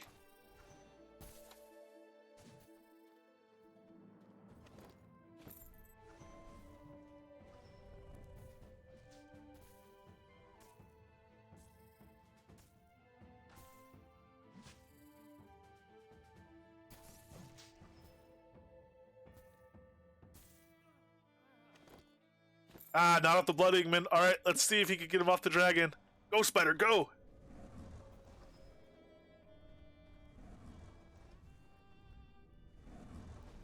You know what? Actually, yeah, I should have a life heal somewhere. The problem is I just don't want to like here. Yeah. I can, you know, I can even switch decks and do it that way. And here, since I'm not using like atonal, I can have a version of this that just has a locked heal over here where atonal is. That would actually probably be pretty smart. I could also, frankly, just drop combat and regen a lot faster. It'll drop all my like my friend. Oh, I should have put frenzy on before I did that. It'll drop all my stacks. And I'll have to restack them, but I can still heal the pet. It'd be nice if he had his 1 minute of frenzy on. This will regen me up, and I can pop it back out. 36. Yes, more hotkeys for decks. Few decks with the most minor changes.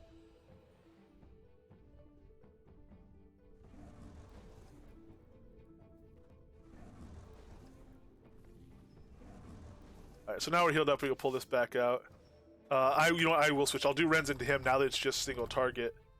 That actually works out quite well. Let me put on Spellbinders to stack it up quicker.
Ooh, let me heal him.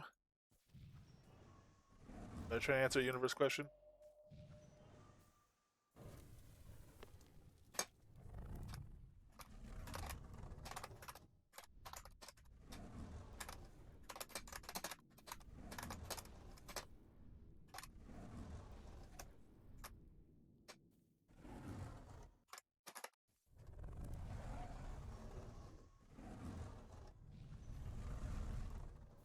Chain harness recipe. Yes, congratulations, Gwendolyn. But still no. Wait, do you have any strap recipes, Gwendolyn? Does anyone have any strap recipes?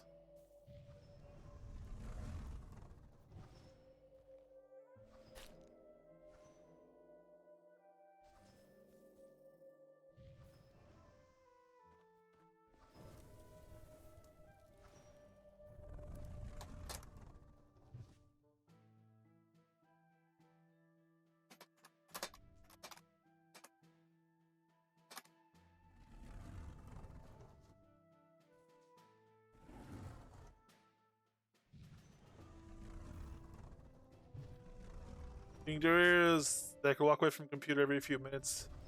In the case every room or two. Yeah, okay, fair, cool.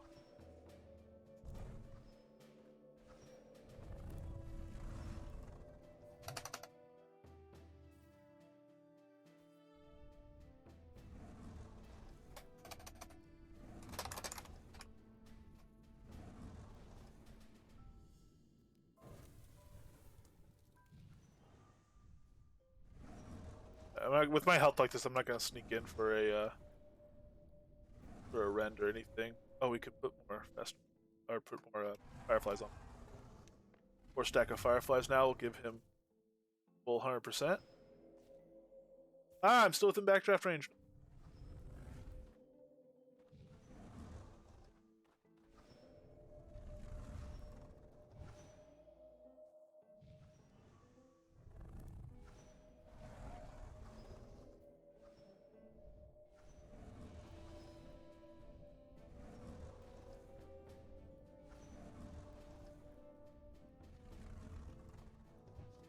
Yeah, well, that's what I'm trying here for. I'll send you, like, as I create stuff, if I don't know you have the recipe, I'll send some stuff over too.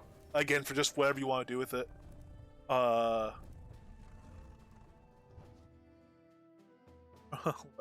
universe. But we'll see. Hopefully we get it off the dragon here. If not, we'll let it reset again, and try to grab it off the next one.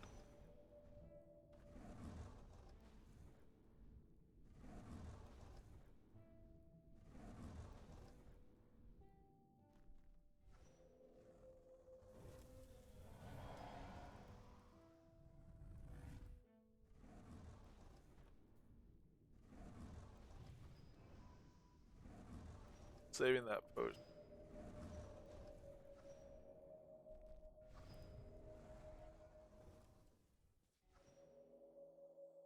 He's all right. Let's sneak in.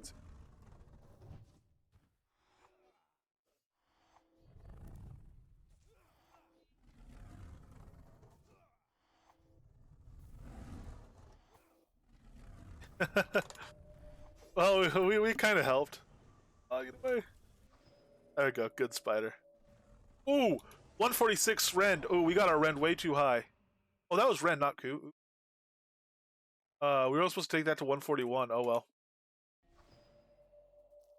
Do slightly higher damage. Won't do an extra tick, but it'll do slightly higher damage. Hey, white dragon head. No recipe off him though, so we'll reset it, or let it reset, I guess.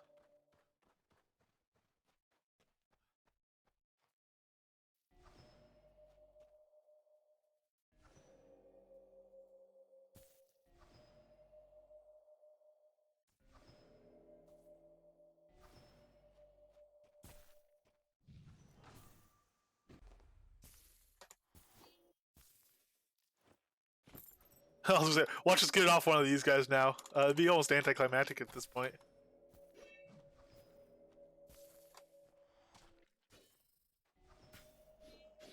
Ah, no, wolf, get away from me.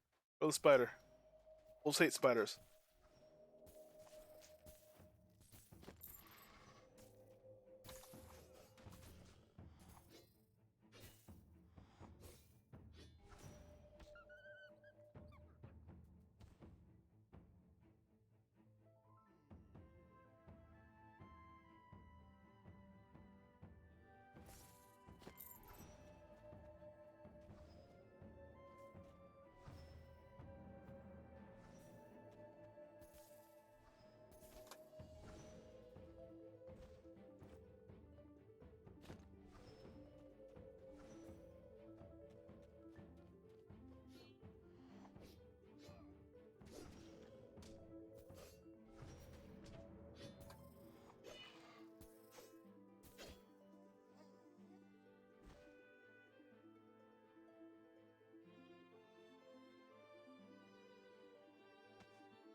So I'll see. Well, I'm thinking this now drop rate in terms of kind of waves. So we're going into our third Ulfheim wave here.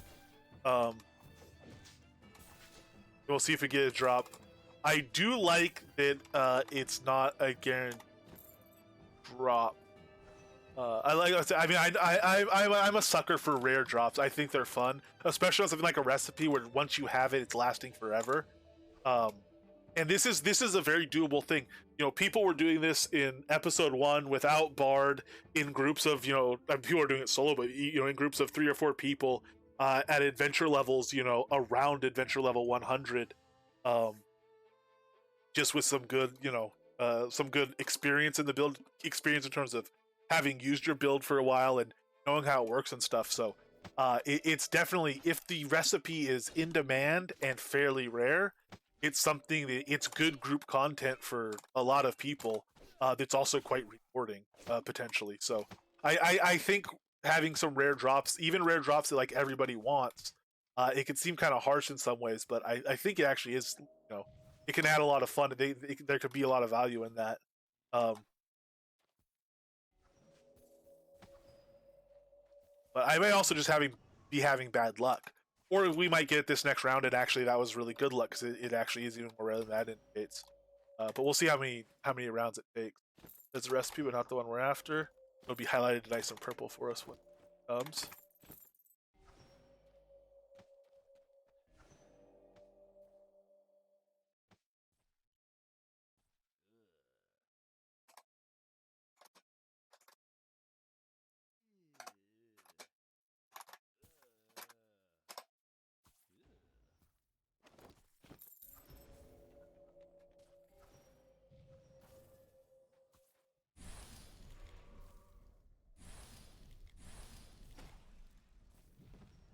Actually, start doing a total. No, no, no! Get away from me.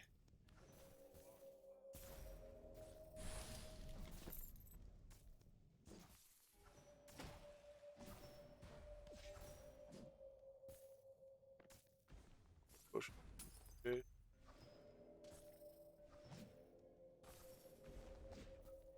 You know what I could actually do? I'm gonna have some lesser potions from drops. Since we're out of everything, I might as well put those on my bar and have at least some.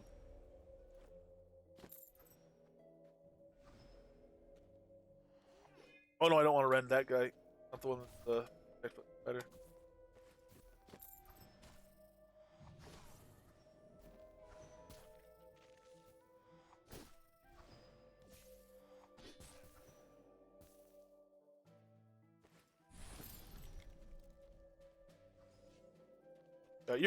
We gotta talk about your priorities, Spider. Running all the way over to this guy when there's one in. You walked past the guy in the middle twice. Oh, now you're going back to him. Well, I didn't mean go back to him now. I was fine with that one. I was putting Rens into, but all right, that's my fault. I shouldn't have criticized you, good Spider.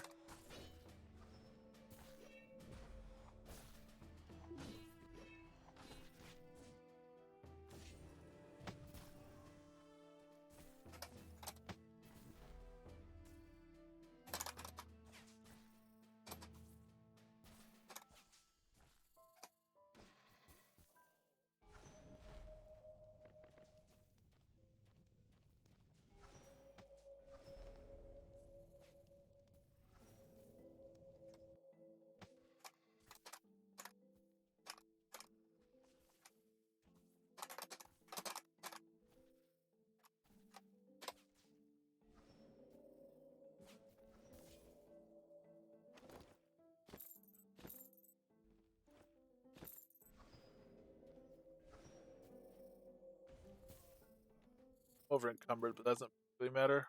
Oh, nice yellow bundle. I got the Solus Bridge, frame Solus Bridge recipe. Good lord, gotta be careful on that. That thing will kill you. Explosion.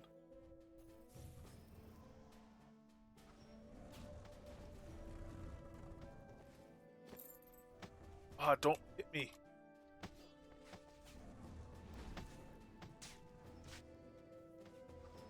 We'll find the spider.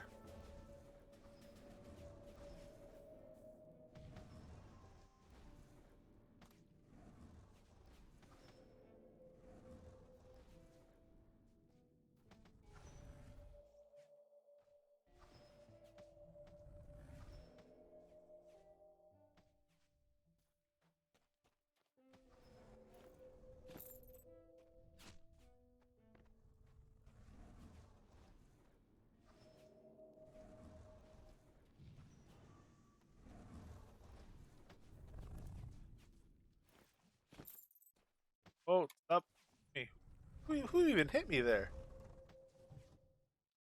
I think it was this guy, and then he just immediately focused on the spider afterwards. They seem spider focused now, which is good. Spider is fighting Dragon himself. Spider's fighting somebody.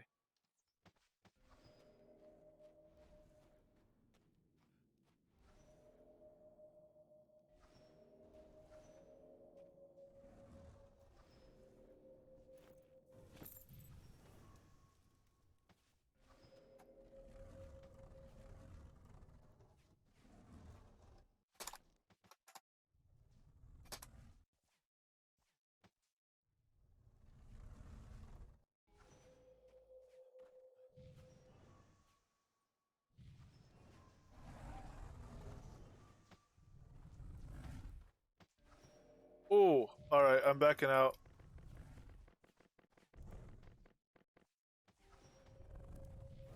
Never thought I would so greedily chug lesser. Although you can't do them from you can't inventory spam them now. They'll lose effectiveness. Oh no, my little cheat has been taken care of.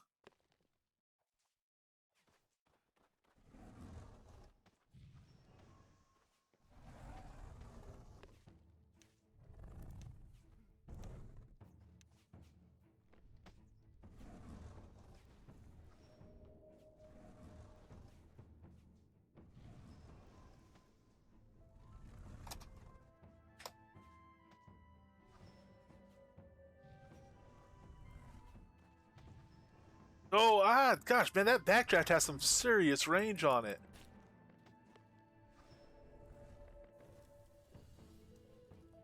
Luckily, so does my pet heal. It's chill back here. I have patience.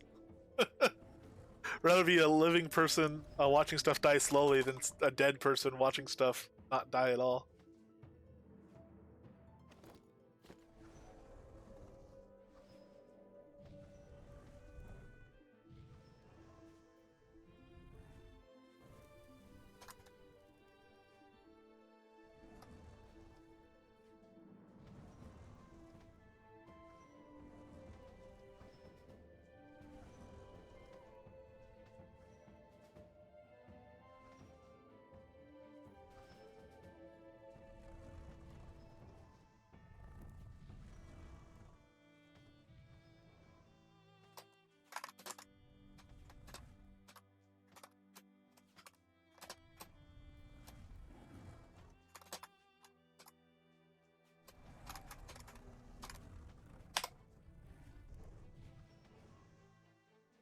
Oh, heal, heal, heal, heal, spider, spider. Okay, guild chat instead of healing my poor little man biter, spider, spider. There we go. It's all healed up.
are we gonna be able to skin him? Okay.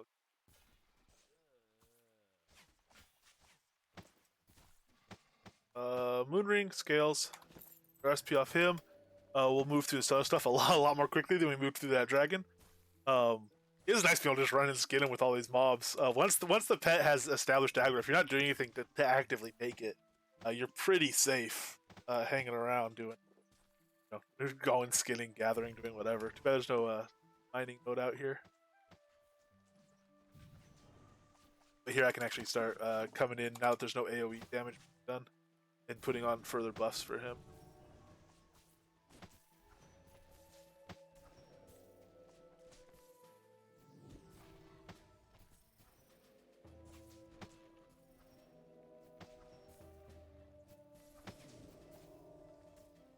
Oh no!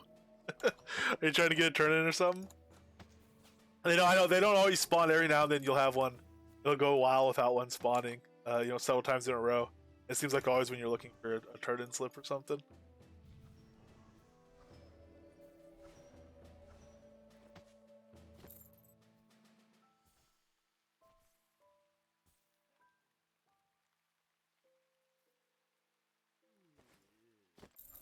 Oh wow, spiders already killed all of them. All right.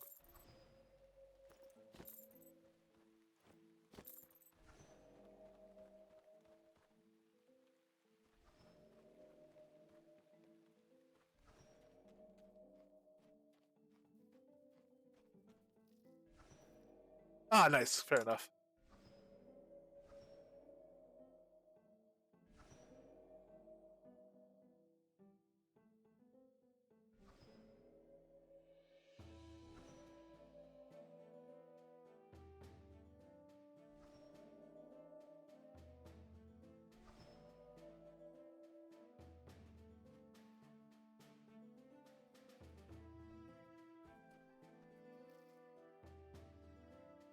Stacking up the loot. We still only have that one blue bundle, but we're up to 5 yellow bundles already.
I'll smack him with your fireballing nonsense.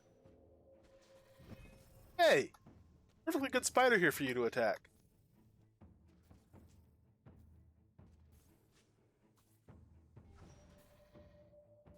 Hey, I got the jerky on him.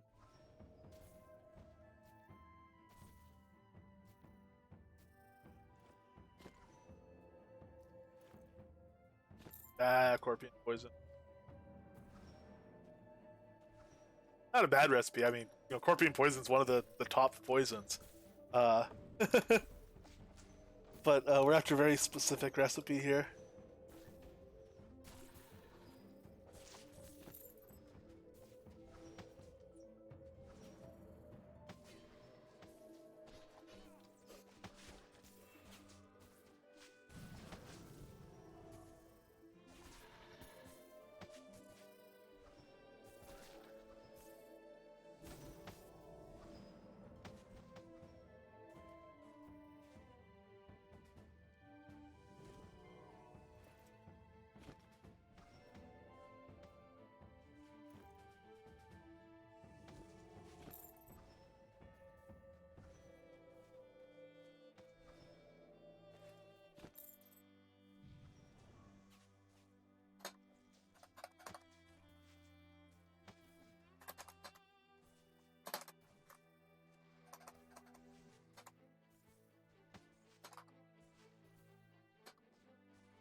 Oh, I was just typing universe, good barbarian. How? Why? Why do I deserve to be covered in an ice field?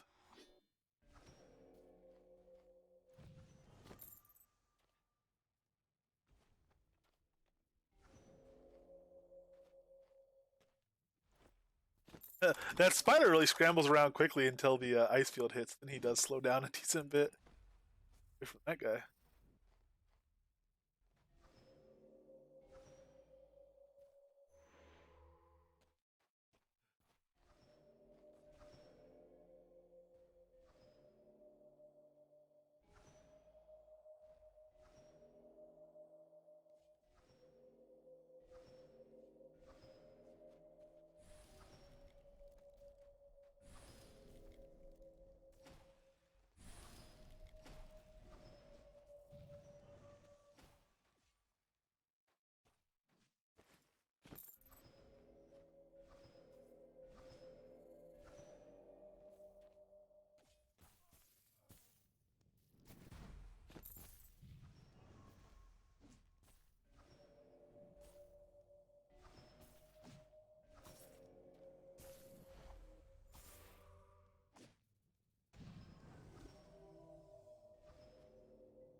Alright, so these are the dragon waves. He's punch. Throw some of that stuff.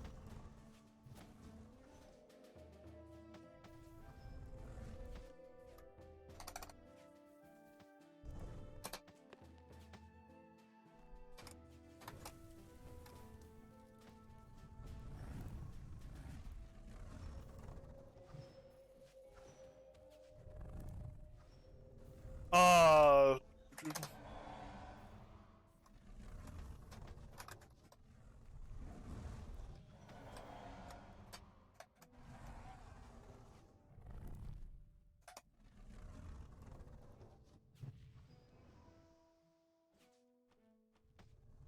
ooh, okay, that's his tail. Good lord.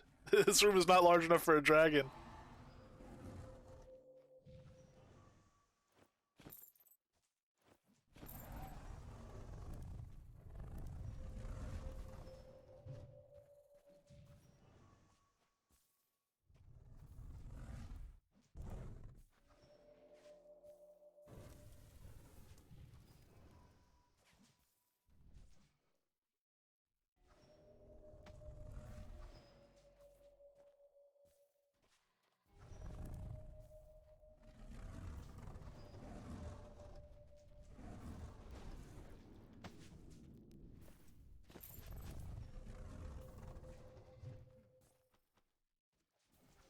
So he's working on the dragon. Let me go ahead and put on fireflies.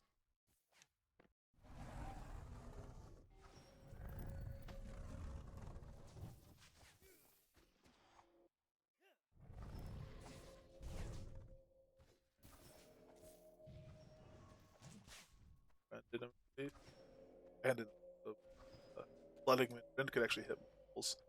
That was quite nice. We made good use of that, doing well with Wyvern Blades.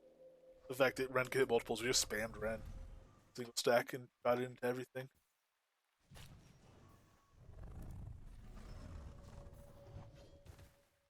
Uh, I knew it was either jump and interrupt that Rend attack or hit by the tail. It was the tail.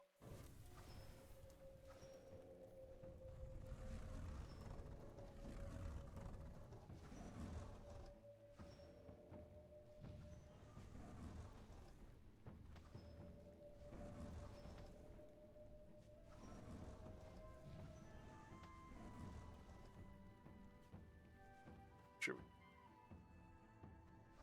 Oh.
Yo, Zenderwild! Yes, release day indeed.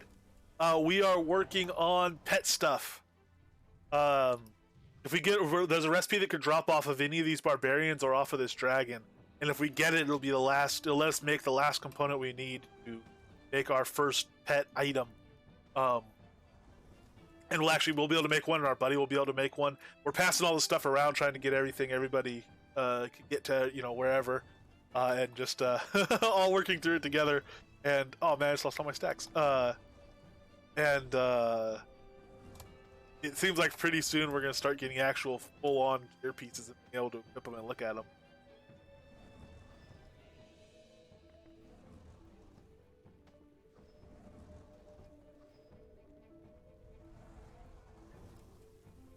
Oh, that's a guys.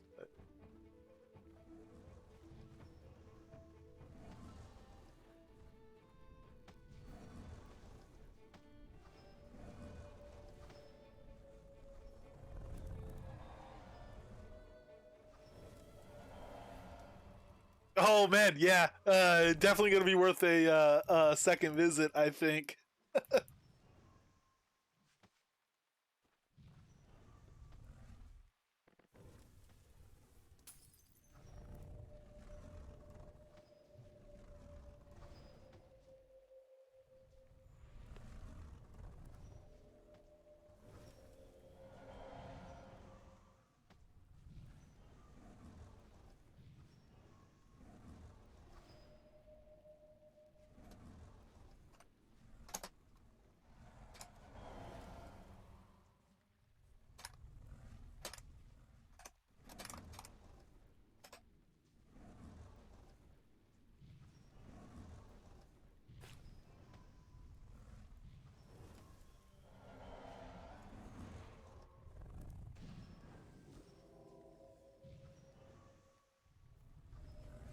Now we also learned some of the pet gear is gonna be adventure level dependent on how much of an effect it has on your pet.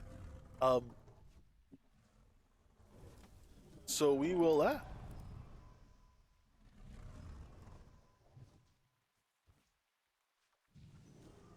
Yes, that's how he singed.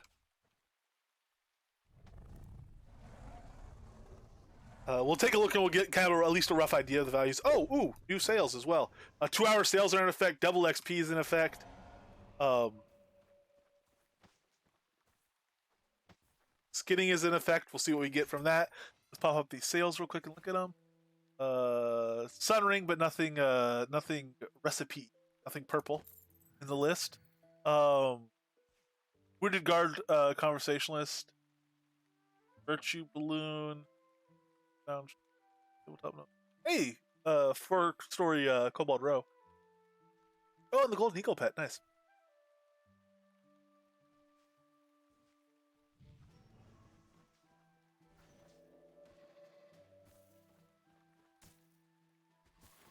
So the recipe we're after drops off any of the barbarians. It also drops with a higher chance off the dragon and the blood here. I'm assuming this is the barbarian boss that I was talking about. He's the only boss-ish barbarian that comes out here.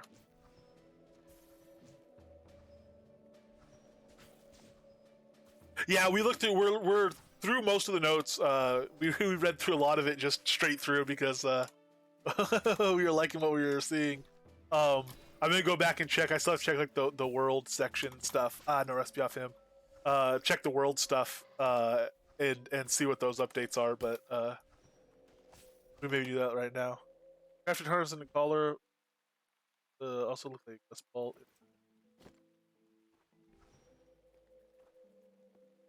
Yeah, oh yeah, there's a ball. There's a ball of dodging and stuff like that.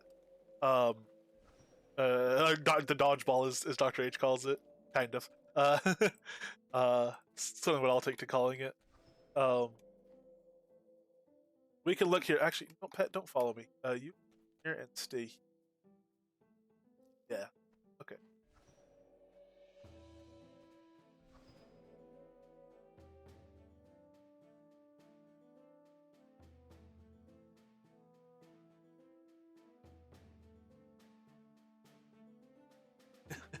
If you can dodge a wrench, my spider will still hunt you down and venom you to death. Alright, so release notes for anyone that doesn't know or doesn't have the link up. R95, bam, release notes. Bring that up. I actually closed mine, I think, instead of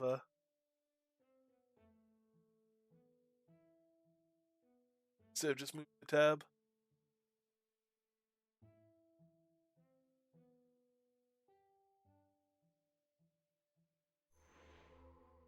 Right, so scrolling down, and thus screeching out a tune.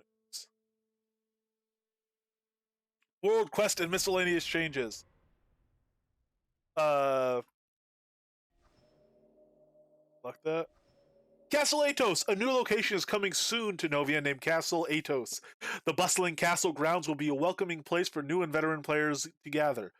Special events will be held in and around the castle plaza. Avatars will find quests here as they learn about the castle residents, including the rivalry between royal chefs and a certain game that the children play. Interesting. Other features include crafting stations, merchants of all kind, trainers, a public vendor, a mage of mystery. Interesting. An altruistic monk. Unique. That's the one you turn. Oh, no, is altruistic monk the one you turn in? Industry.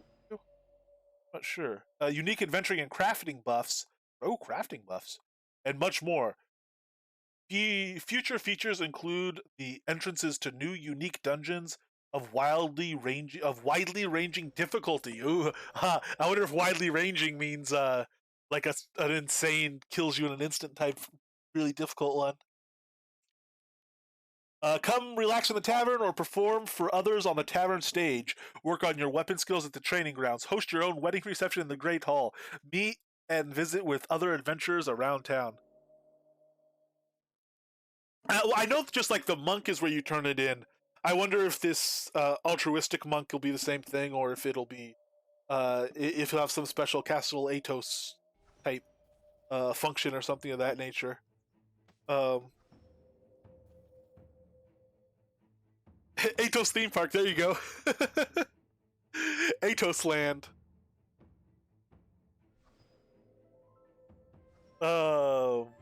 New Scarecrow enemy. On the edge of the South Quell Woods is an abandoned farm with buildings of rotting wood, overgrown fields, and decaying. Oh no! Spider got locked out along with that corpse. Oh well, hope that's not the one that had the recipe on him. Oi, oi, oi. Don't leave me back here with the mob. Spider, no, come to me.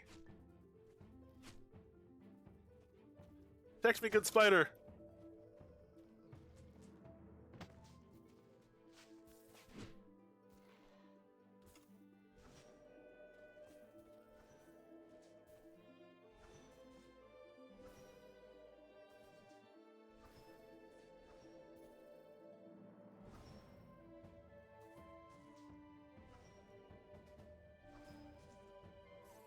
Good spider.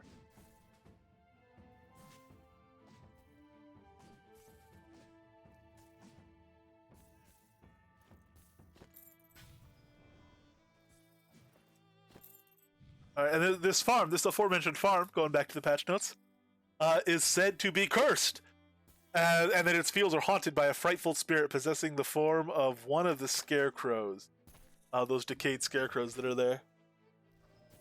Many have gone to the fields and tried burning the scarecrows, only to learn that this is exactly what draws out the fiendish Tatterdemalion. Tatterdemalion? Is that a thing? Is that a thing? Well, you'll draw him out. Be warned, none of those foolish enough to summon this monstrosity have ever returned. Patch will patch shortly after release. Alright, sounds like we have a new seasonal boss in Pumpkinhead and Scarecrow, man. It sounds like we'll have.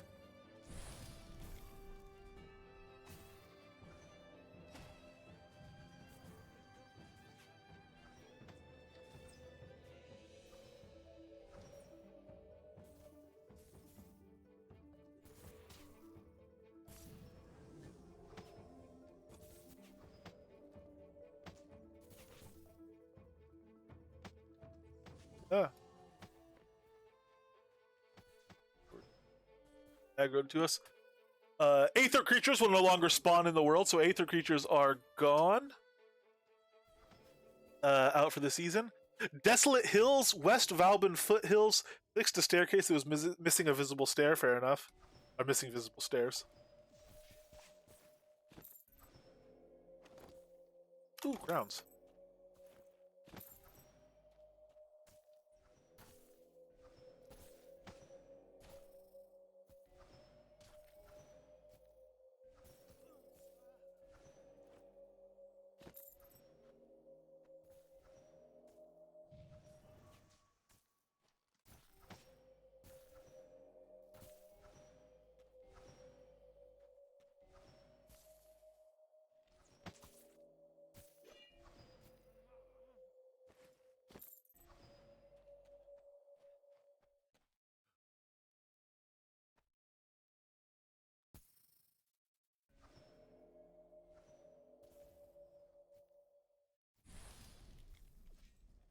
Ooh, Youngren Frost Giant no longer has skewed visuals when dead. I didn't even notice that, but good that it's been fixed. Desolate Hills, West Valbon Foothills. Oh, that's one he said. Jack of Diamonds. Rain should no longer come through the deck of the airship. Jotungrund. Elementals near signal towers will now be tier 5 most often with a roughly 1 in 12 chance at tier 15 spawns. We heard about that from Ravelox. I don't know if we had it officially in or not yet. I don't think. I think we heard about that after the last patch went in. So I think that will be going in fresh today. Update the compass markers in Jotungrund as well for the signal fire quest to have markers appear more often at the signal towers.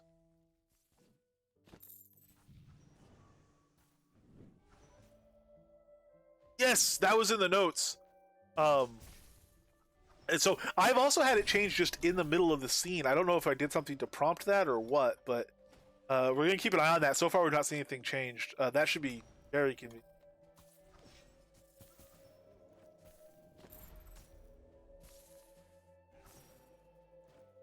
Another yellow supply bundle. We are getting bundles here.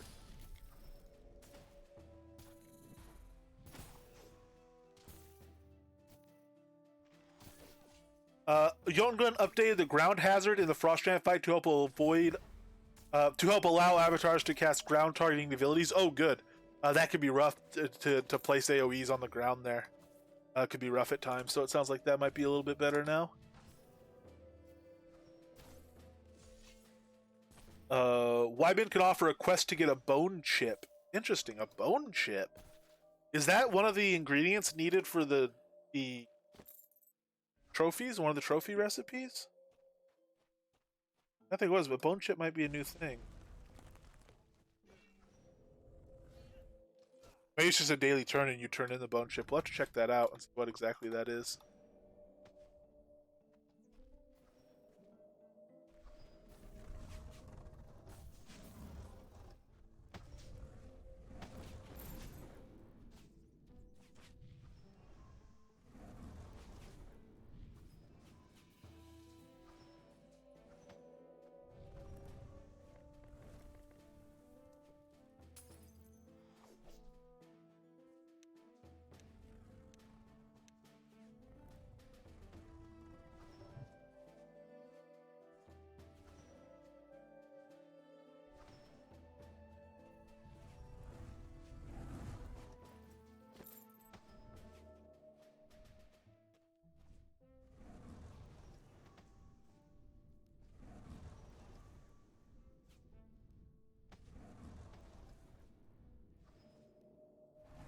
One down.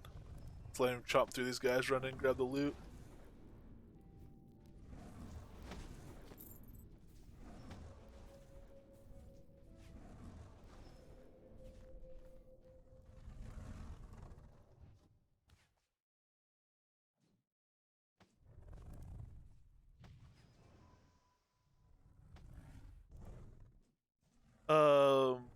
Obsidian Panopticon added occasional creaks to the heavy chains holding up the prison cell rings.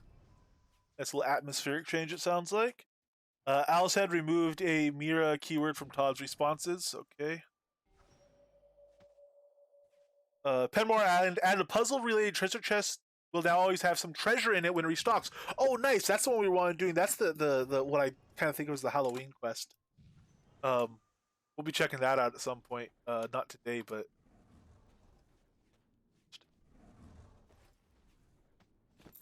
two recipes to tease us with.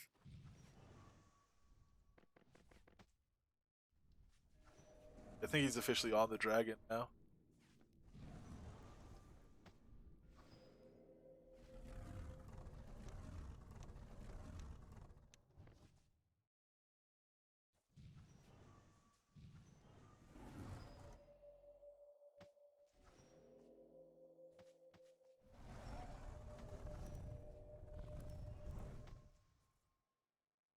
Plains Encounter adjusted some of the terrain to better hint at the edge of the play scene. Oh, that could be handy. I've run out of those a lot of times by accident. uh, I mean, it transitions to black. It's not like you can't prevent yourself from running out of it on accident if you're careful. But I'm not careful, so I appreciate that change.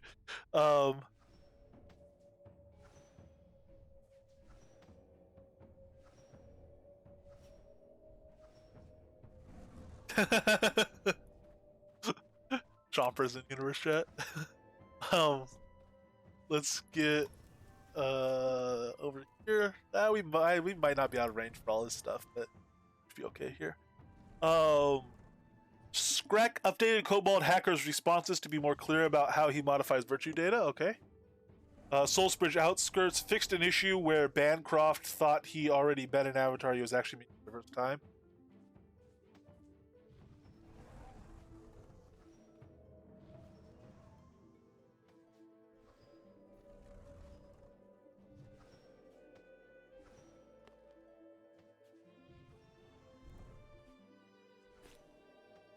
Soultown removed a redundant listing for POT Siren's Cove from the player-owned town teleporter wagon. South Majestic Forest fixed typos in the cyborg's conversation there.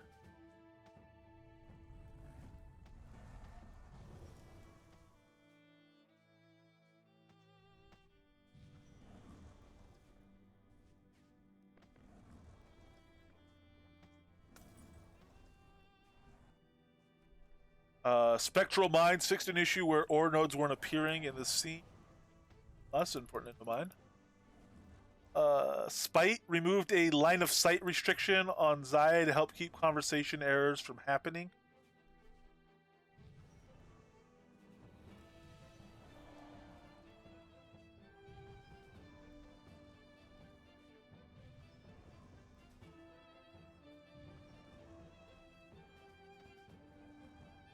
Spite fixed typos in Snag's conversation.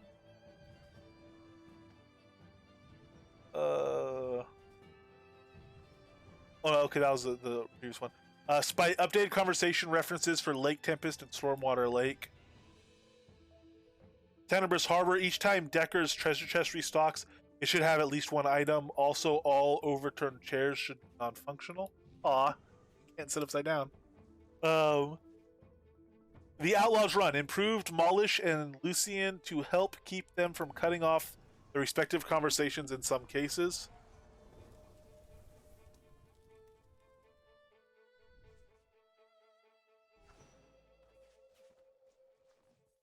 Let's try to sneak in and get fireflies on this guy to help out at least.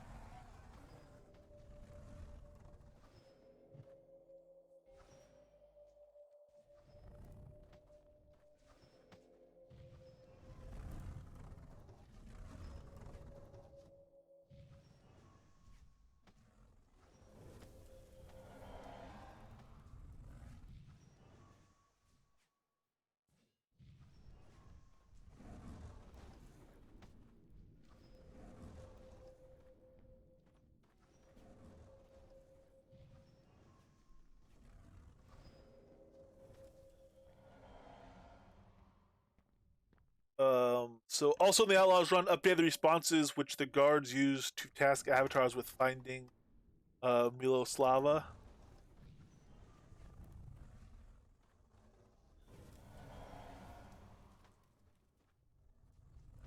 I need focus.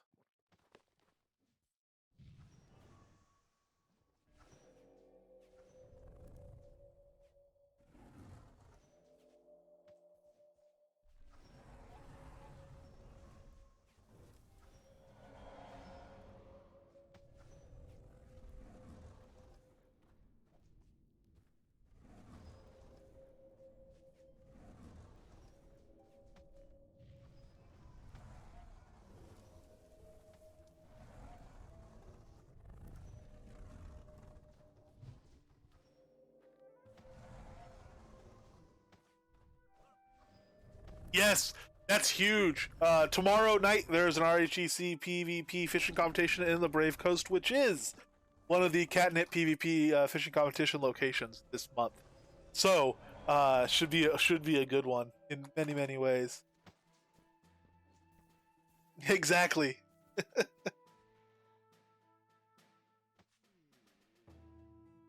Ooh, meticulous. I think this won't give us an extra shot at the recipe, but it does give us an extra 20k XP, which I'm perfectly happy with. No recipe drop there. We're getting a nice little pile of dragon haunches, though. And when I say a nice little pile, I mean 100 pounds worth. We're actually seriously over encumbered now. We would not be hanging around fighting while this over encumbered if we were not in a Tamer build.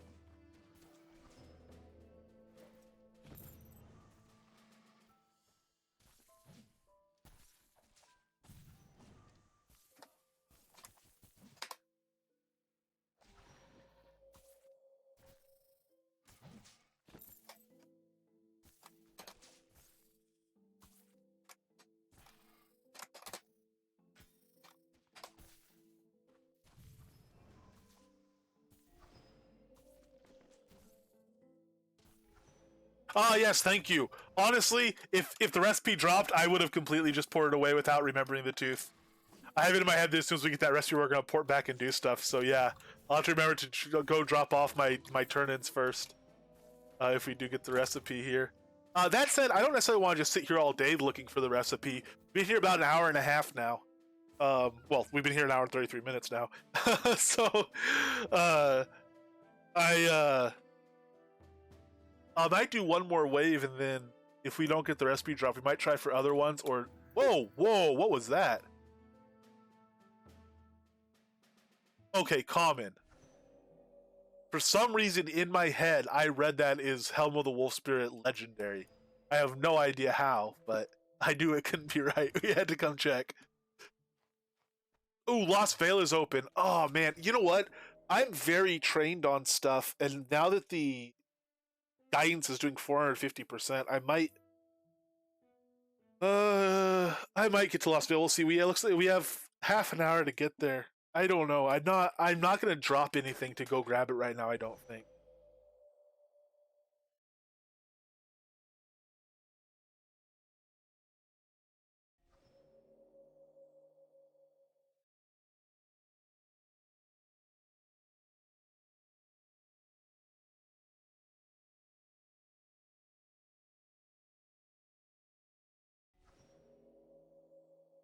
Siren's Foothills has the staircase fix.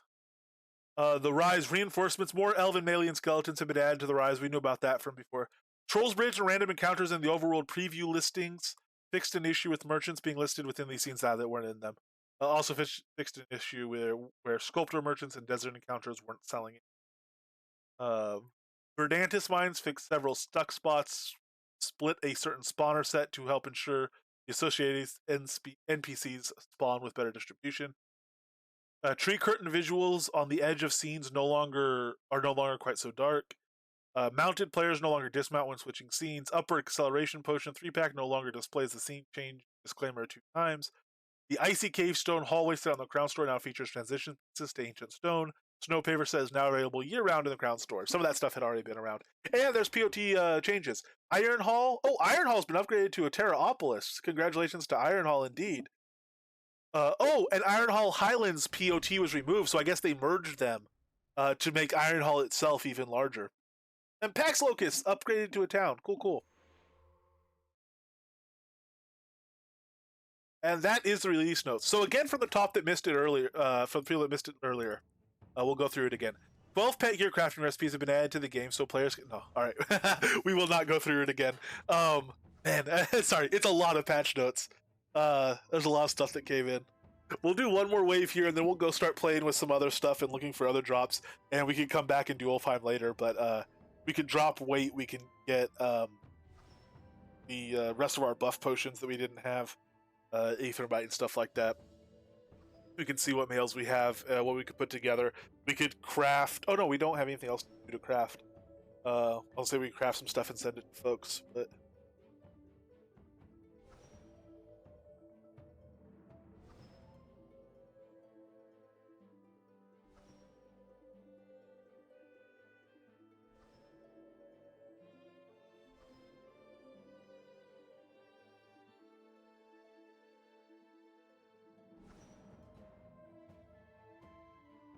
Big sale. So yes, we have a 20%...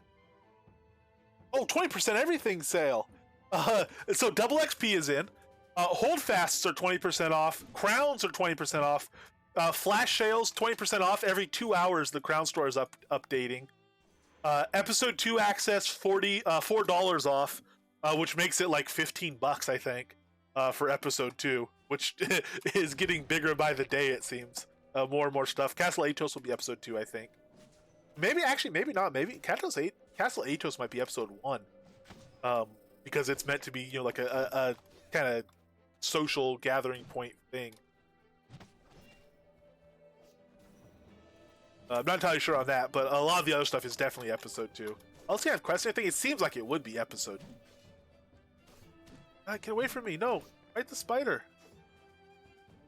And new character slots are 40% off. So if you want a character that shares your guild and your virtue, and your bank, which is really handy in your mail slot, you could make second characters on the same account. Get away. And those slots are 40% off right now. And I think they're only $5 a slot. So they'll only be $3 if you want to do one right now while they're on sale.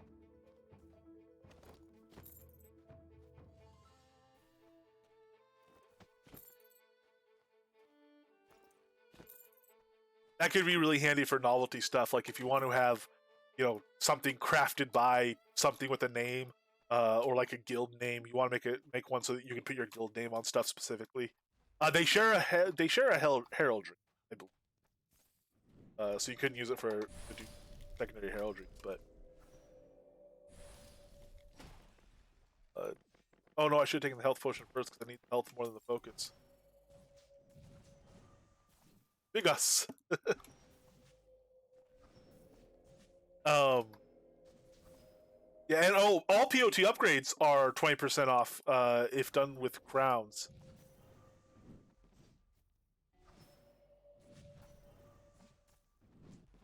So you could buy crowns for 20% off and then upgrade your POT for again 20% off.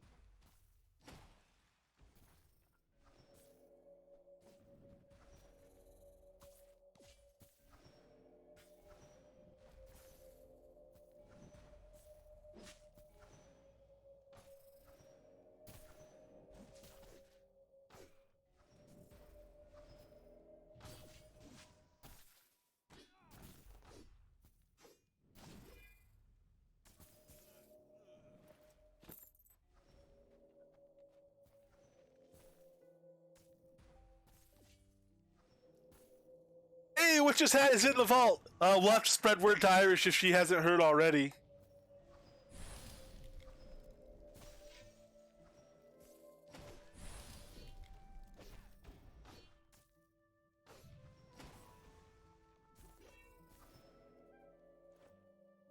Another supply bundle.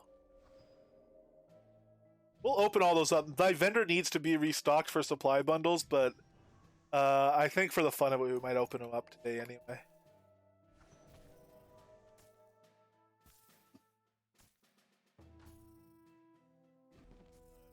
And all those sales, the double XP, the 2-hour flash sales, all of that will last until Tuesday at noon New Britannian time. Provided, as the Atos said in Universe Chat, provided he remembers to turn it off. Yeah, because we were sorted to recipe for a lot of that, I think. Yeah, so no new recipe yet there. But if it's like a 15% chance off the Blood Igman and the Dragon, this will be our combined like 10th kill. 9th and 10th kill, I think. I think we're on wave 5, maybe we're on wave 6. So it's not like, it's not like, even if it's a pretty reasonably generous drop rate, it's not exactly odd that we don't have it. No, it's off of any barbarian in here. I don't know what rate it will be for the barbarians, Um, but it's an increased rate off of the dragon and off the blooding.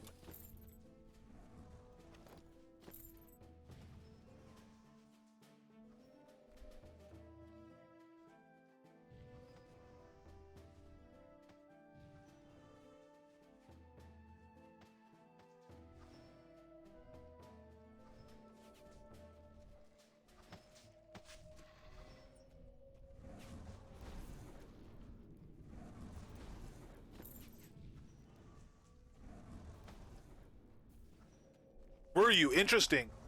Which one's the LB's castle one?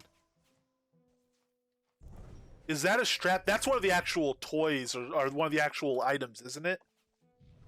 Because what we need is just a strap, so we could start making some stuff. That way we'll have a strap and we'll have a uh thing. I figured bronze strap would probably be a good one to get.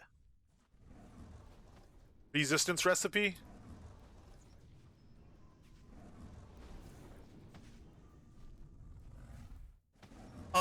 The way it should be, any barbarian in the scene has at least a chance to drop it.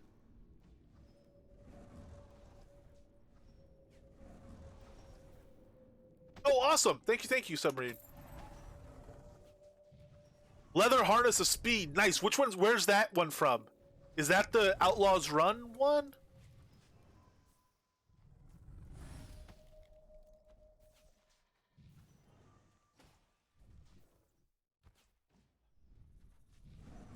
You know what we might get? Some of those ephemeral artifacts might end up being something loot-based.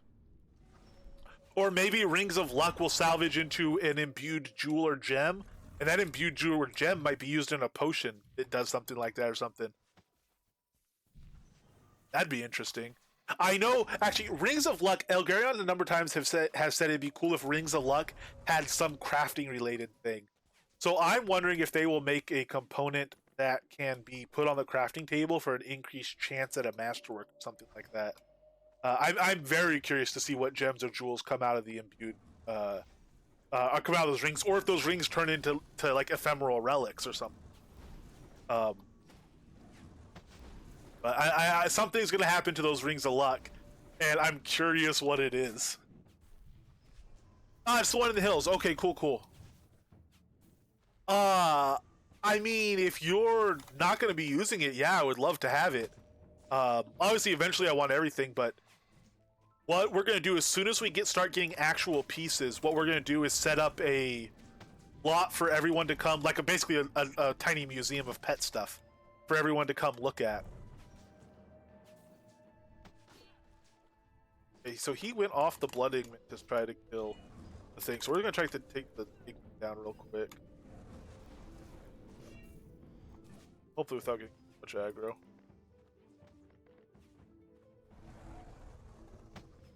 Oh nope, that guy's after us. All these guys are after us. Why do we have multiple people on us?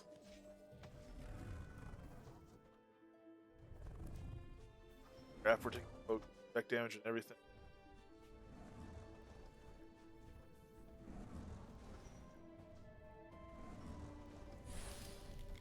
They're just a +1 int ring. That is their use. They're not artifacts or anything. They're just a +1 ring, and they were introduced as the first stat modified gear, I think. But they're mostly just novelty item. They're neat because they're rare, and they have a unique name and stuff. They're not an artifact. I don't think they're going to get a revision. Just other stuff will be added to fishing, I think. Sean, believe me, I've made plenty of potatoes at the crafting table.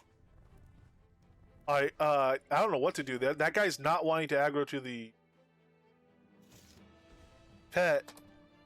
It's got me rooted. If I get hit, I'm pretty much dead until his cooldown happens. Even from cover damage. I'm gonna try to stay out of combat and regen, and try to stay under cover.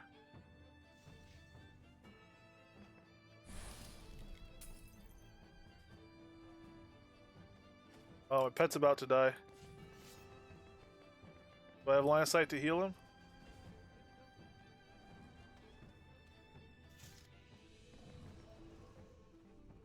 Came in here underprepared for sure.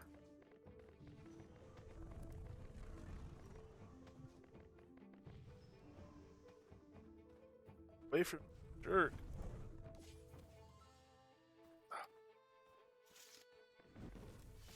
His attacks actually do damage.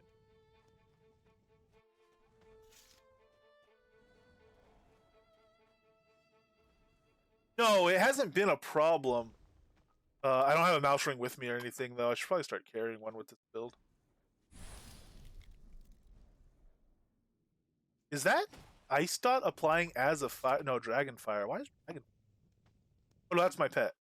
I think that Ice Field might be applying a fire. Maybe that was too. Pet's gonna die again. At least the pet heal range.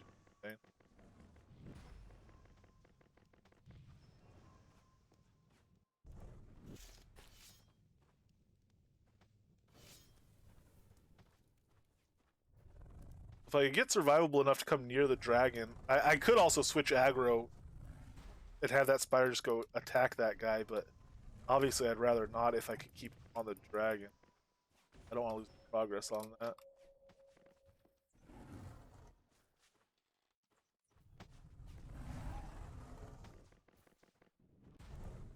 Gosh dang.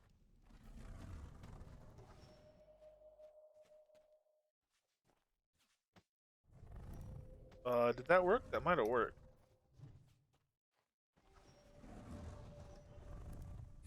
Nope. Still on me.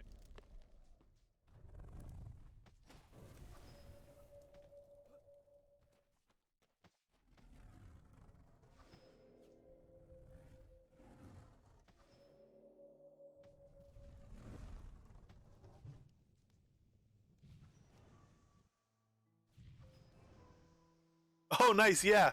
That's on by default. I think. It's a setting. You toggle it so that warning doesn't come on. How low are you?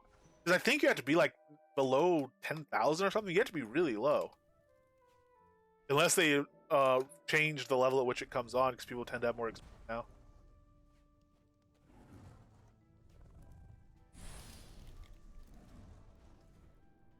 Oh, he's like not even putting in, because I'm not being able to keep the frenzy on him and stuff as well. He's like not even putting in real damage.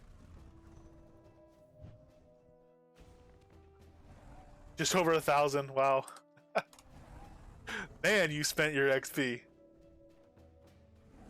I mean, that's good. If you know where it's going, it does no use in your pool. It might as well be in skills. That's always been my philosophy on it.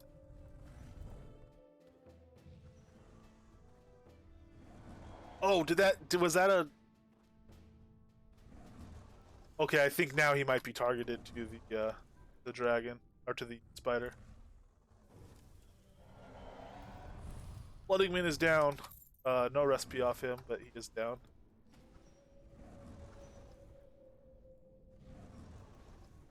Beautiful. Okay, now I can start moving a lot quicker.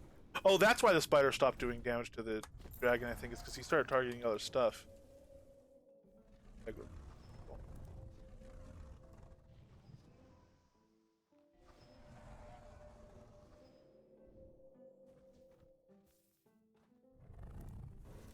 Yeah, we should start using some bludgeon. We start getting some knockdown. Could you imagine knocking down this dragon? So he doesn't fly and he's just constantly taking damage. Although he's not been super flighty, he's actually been pretty good. I can see why Tamers like bludgeon a lot. There's a lot of places throwing in some bludgeon. Be quite nice. Copper stud, man. I got a recipe drop, so I can't complain too much. Hopefully I'm not having super bad luck here. Hopefully this is just a legitimately rough recipe to get, so we're putting in our due time, and that's what it takes. Like if I'm finding a recipe that either has an erroneously high drop rate, or I'm just getting really bad luck, that'd be a bummer. Yeah, Andres, it does work on dragons. It's just not 100% chance, and it's actually a fairly difficult chance. Let me get this spider over here so that guy doesn't zap guys.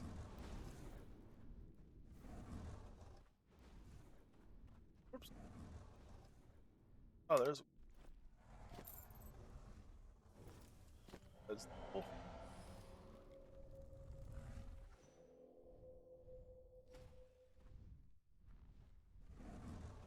Yeah, I think it's like 25% uh, chance to even work. Then you have to roll against stuff like that.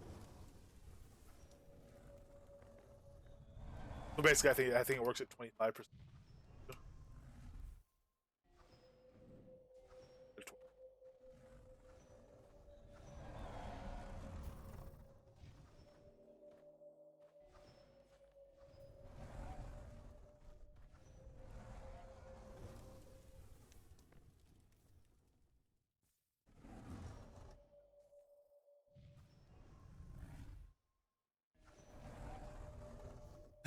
Poor little spider has torpid on it.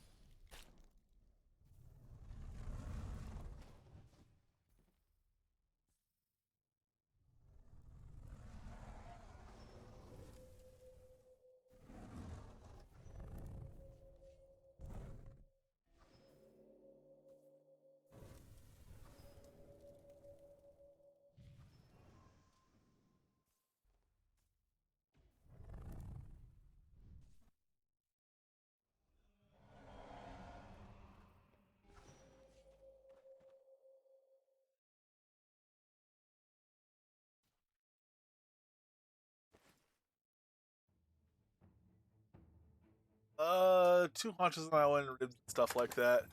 Um, we'll loot this guy, and we will go back and we'll see what we have. Oh, I think we might actually have. Let's go back. Let's go see what's up. So first we will do this little trick. You can drop through the world here and get back to the front. This will maybe be patched eventually, but in the meantime, I'm considering this very much not a bug, a feature. And teleport right back to the front and be able to turn in our dailies.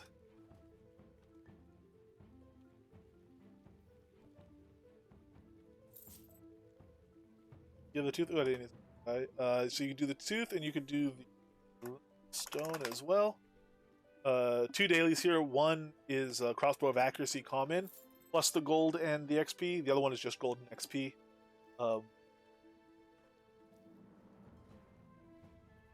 Let's go ahead. We have to put an ox belt to back. Go ahead and get that going. And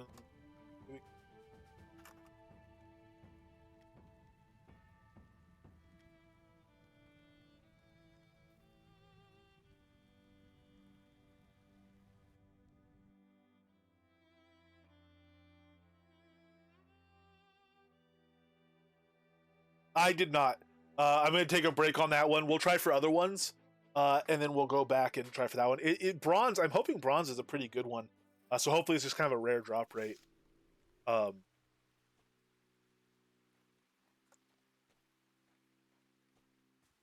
then we'll get it eventually. But it means it should be a good thing for folks to farm, especially if you're kind of a mid-level player. You know, a lot of other mid-level players together. That's a really fun place to go as a group. When it's as long as it's still giving you a nice good challenge, it's really wave of.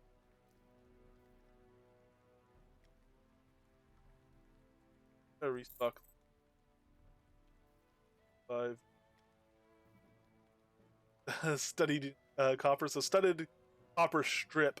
So we have strips and rolls, harness of speed, chain harness of resistance. Oh man, thank you very much, guys. If any of you guys need anything or want like completed examples back or materials or anything for any of this stuff, let me know. In the meantime, I'm gonna start making stuff and sending certainly components to people as we can make them. So let's get the studded cloth strip of leather first. Copper ingots, curing salt, and leather we need. So curing salt, leather, copper. It's gonna take 2 copper ingots.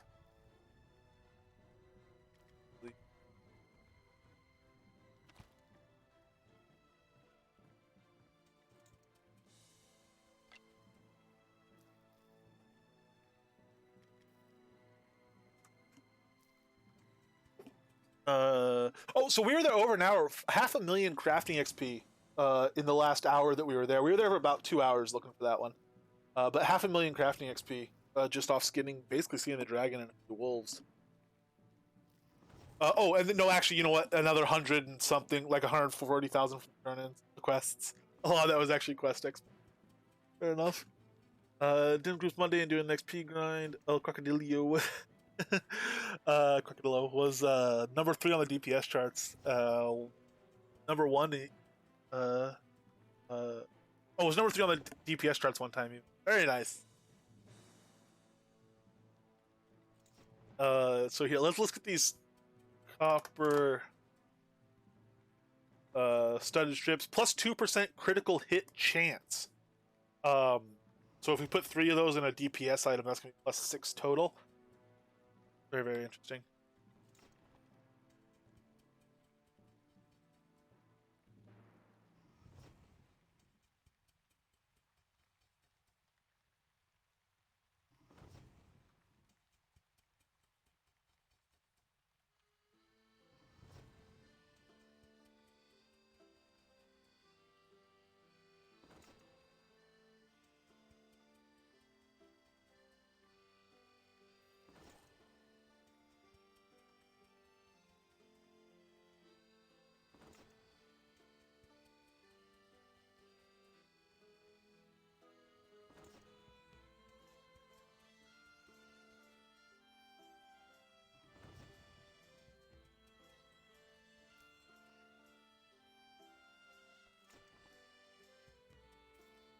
Okay, and our first patch will be getting presumably some point today. Could actually be anytime now, I guess. But they'll presumably be coming out today, and might end up being you know, late tonight or tomorrow morning or something like that. We'll see. Usually they do get one out day 0 though, or whatever you call it, first day 0, depending how you count. All right, let's look at these other recipes while this is crafting. Chain harness of resistance. This is going to be, so we have both harnesses. We have the defense harness and the DPS harness. This is a miscellaneous blacksmithing. It's going to take 3 studded rolls of leather and 1 studded strip. So again, that's defense stuff is 3 rolls, 1 strip. DPS offensive stuff is 3 strips, 1 roll. 5 coils of iron wire, 1 iron binding, and 8 chunks of coal. Okay, so nothing super exotic or difficult. We have all that. We can make the harnesses of resistance, these defense harnesses coming. Very, very nice.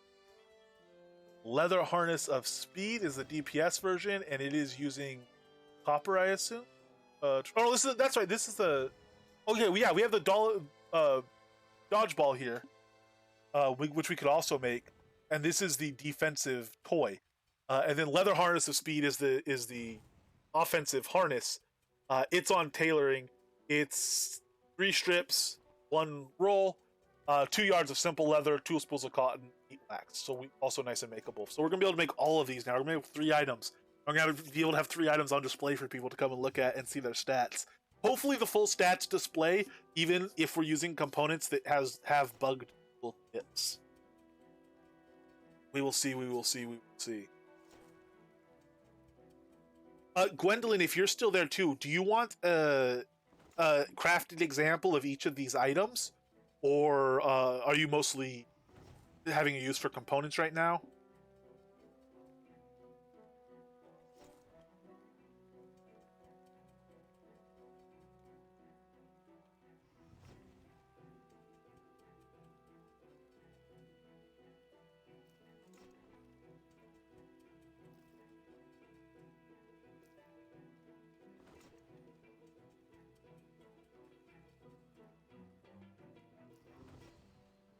All right, so we made a full 50 of these.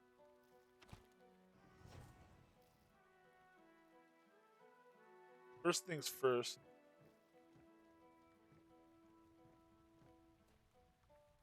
Okay. All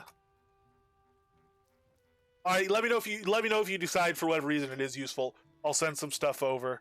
In the meantime, I'll send at least to. I know Cabazon is looking for this. What am I doing?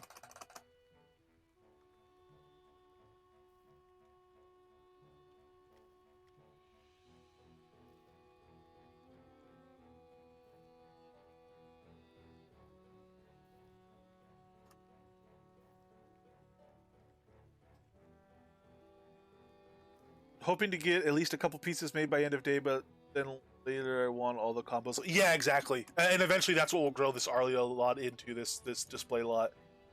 Well, Tim wants to buy 3 common Rings of the Sun for 15k total? Old.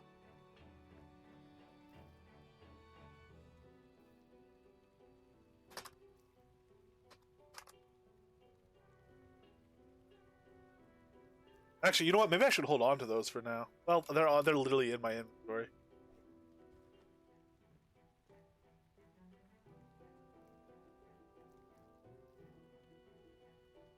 Probably gonna regret this when I want to craft Warlock chains later, but if they are in need.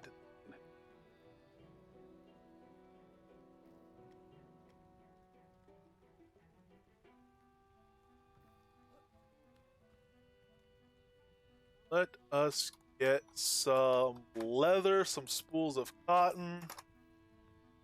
So we want yard of simple leather. I don't think we need straps. Grab that. Cotton. Headdress. I think we have spools of cotton still. Sweet, definitely. Headdress, wax. We have some wax on us. We'll grab some more. We have curing salt. We need, I think, some coal because we had some blacksmithing stuff. We need some iron kits and iron bindings. So there's the iron bindings. There are. Ooh, we have iron ingots, don't we? There we go. And we need coils of iron wire as well. Some of those. Let's get them made. All right. So over here we have a harness on the blacksmithing table. Chain harness of resistance is going to be strips. We only have one choice at of the copper. Silver studded we have is the only choice we actually have for these two. Let's go ahead and make 2 of these for now. We'll make everything in pairs that we can without wasting limited material. It's pretty much this. Oh no, the ball we can't do. Oh, we can do everything. Holy Lord. Plus 48.7% companion physical resistance.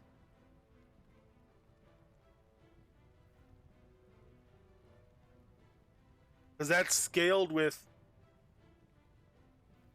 for a 75 for a holy Lord. Whoa, wait, focus regeneration. 14.5% focus regeneration. I don't know what the focus regen's about. Maybe it causes them to attack. I don't know. That's a lot of physical resistance.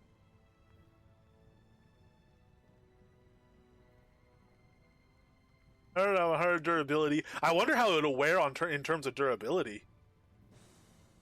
Light armor torso, so it says light armor effect bonus too, set bonus. Alright, let's go over here. Let's make a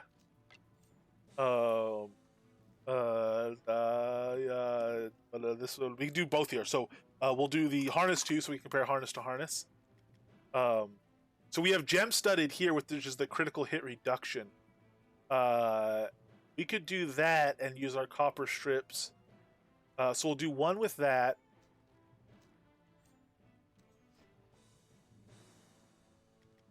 We'll do, instead of gem studded for the next one, because these are limited. These we don't have the recipe for. These are the ones that were sent over. So instead of that, we will do a gold studded as well.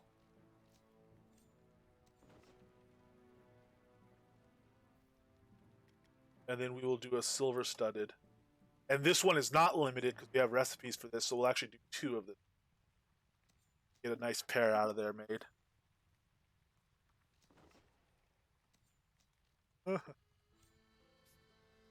Right, and we will get dodgeballs as well.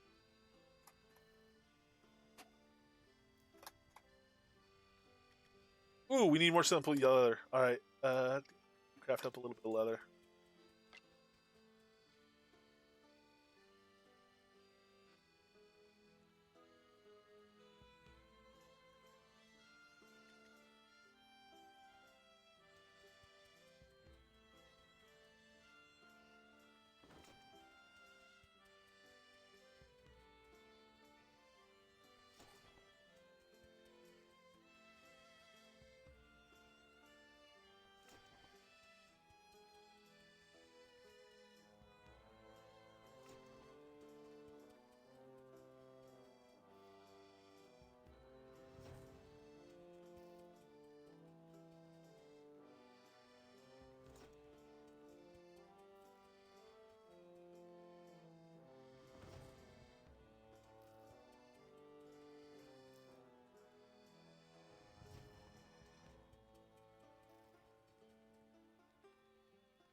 Each of these is making 1 yard.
All right, that's plenty. That's plenty of yards of leather. We're done with the yards of leather. Stop it.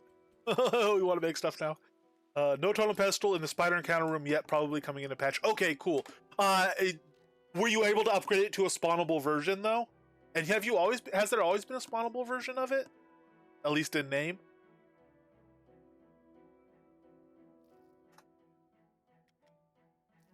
So copper we have unlimited of. Silver we have unlimited of. I say unlimited. Obviously it's limited, but I mean we can craft more if we stuff. Oh, okay. So the totem might be there. So the essences aren't dropping either way, but if the totem pedestal is there, maybe when the essences get turned on, hopefully later today, maybe we will be able to craft one. And I'll gladly go kill some spiders to help get us to 100, so you can at least test one totem, and then if it works, we'll know, and we could, Lost just blinked out. I don't need to go check out. Okay, sorry, getting too much stuff. I'm very curious to know about those myself. So +3 durability effectiveness, 10 dodge bonus, and silver is giving focus regen again. This is very, very odd. Why is that focus regen stat? I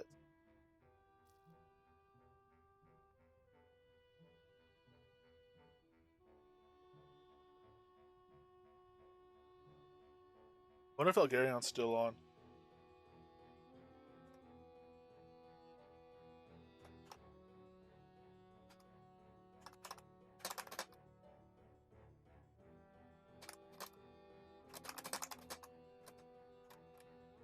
Oh, hey, some of the pet gear gives focus regen, which seems like an odd stat for pets.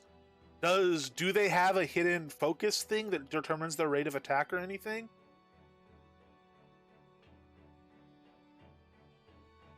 Because as far as I knew, pets didn't have any sort of focus stat. Certainly not one we can see.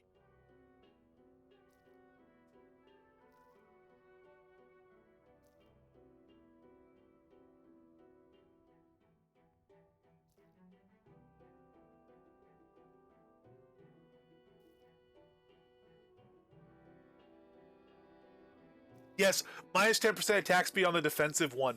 The DPS toy is going to be very interesting. These do look pretty powerful. Oh yeah, Delvicolt made a bunch of these stats for pets. I think the focus one might still be a stat that needs to be applied to pets. He's wanting to add unique abilities to all pets which will be affected by that. Oh, okay. Oh, wow. Okay. That could get very interesting then. And that's added by silver. So silver is, I should start taking notes on this. Silver is focused for pets. And copper is hit chance. I wonder if bronze is more critical hit chance, or if it's critical hit damage would be my guess. Maybe start collecting your pets now. Yes, Eric rules. Our not a collection may have to expand. We have a mail. All right, let's get some of this stuff set up so people can come inspect it and look at it. Gemini, that's of course. I already forgot we sent those. Let's see. This is under equipment here.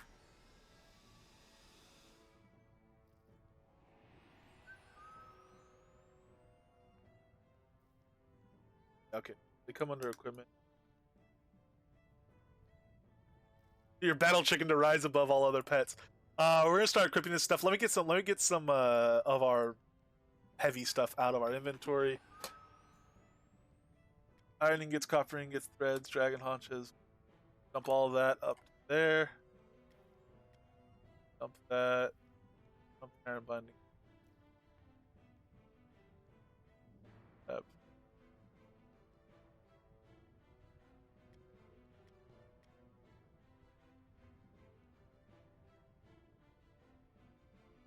Head.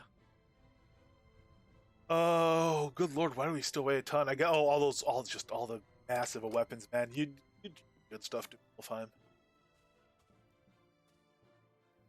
We still have our ox belt, which is why we're slow. So let's switch our gear out to. Actually, I'll just take the ox belt off. So. Oh, let's talk to the deco merchant here. It's have it. Oh, deco merchant will be there, I guess.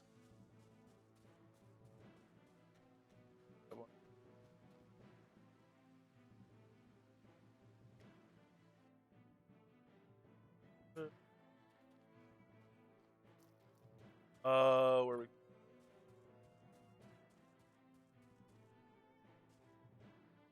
Homes, combat armor, decorations merchant, and tables are what we want here. So let's grab some tables. Candelabras. I hate to pay 150 for candelabras. We have some, but let's make it nice and easy.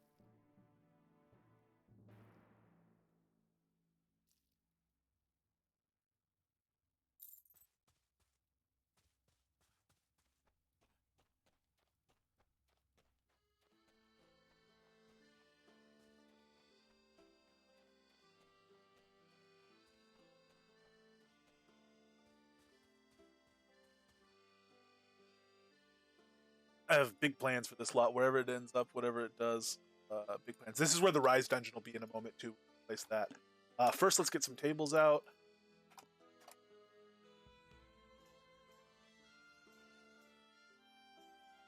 I will turn them and make them big. Hey, Arturo, how you doing? I'm gonna go ahead and give you a ban. There you go. See you again. The Rise shaft with spawns had a totem. I put an elf level 1 in, but it didn't spawn anything, at least not on the level where the totem is going to test some more. Interesting. So on QA, I wasn't able to even place the totem I tried for elf totems, but I was able to place troll. So we will get some of that going here ourselves and see.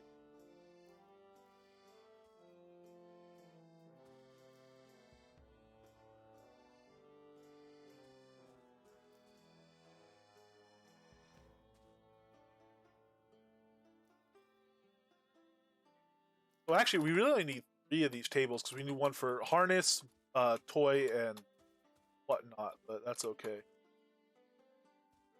Oh, are these placeable as deco? I didn't even think about that. They're not. Okay, so we'll have to do them in trunks or something. Do we have trunks on us? I would rather do chests, but we have trunks on us, so. String.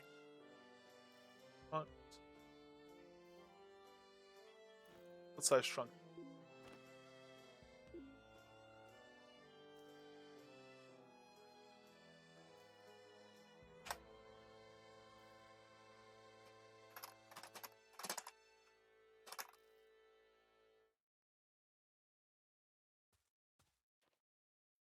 Let me change the name of the lot.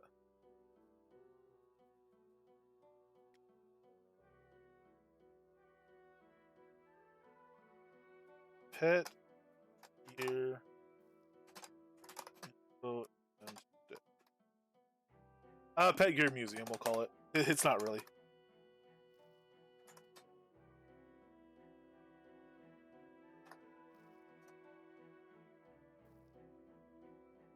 I guess. Yeah. Yeah, whatever. I don't care if it's too grandiose a term. That's effectively what it is. It's some table sitting out here, but oh well.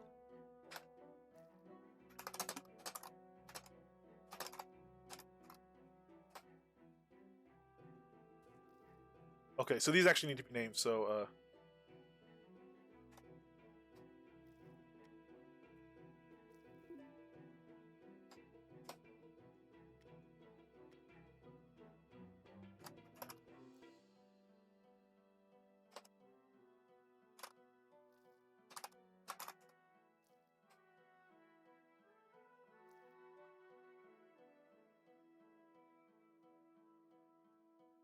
harness.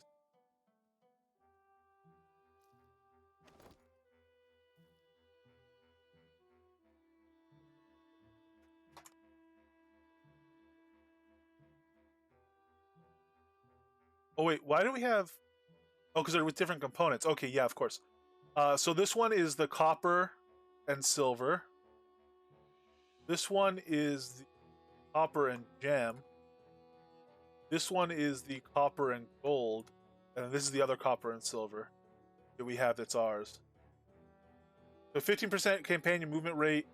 That is off of the item itself, because it's a speed harness, and the crit chance and the focus regen is off of studs.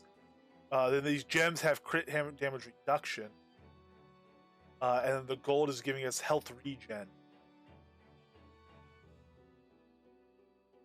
Hey, Capizone, how you doing?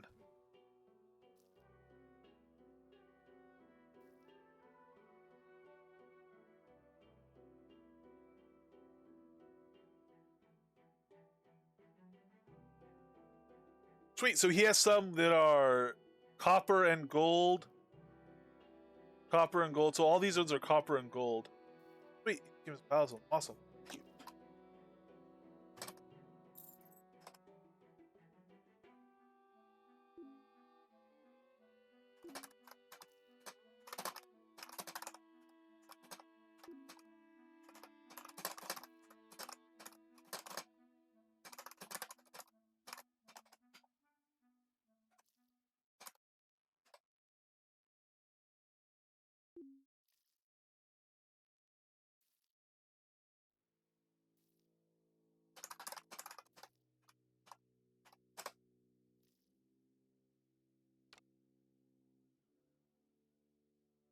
So these are what? These are copper,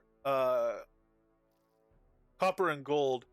So all of ours are. Oh, we do have a copper and gold already. Okay. So these are duplicate ones. Let me actually put the bag.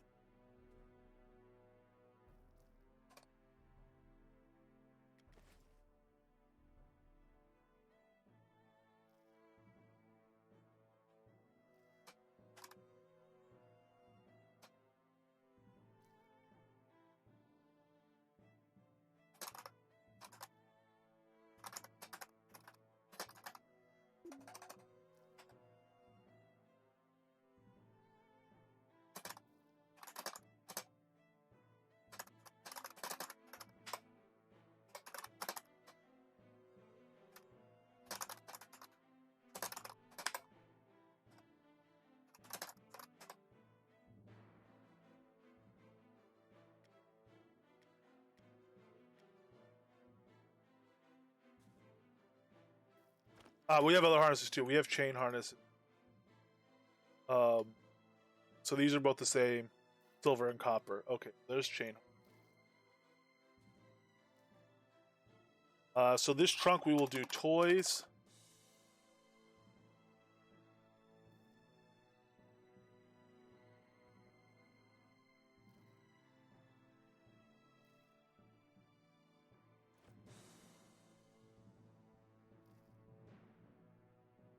Dodging.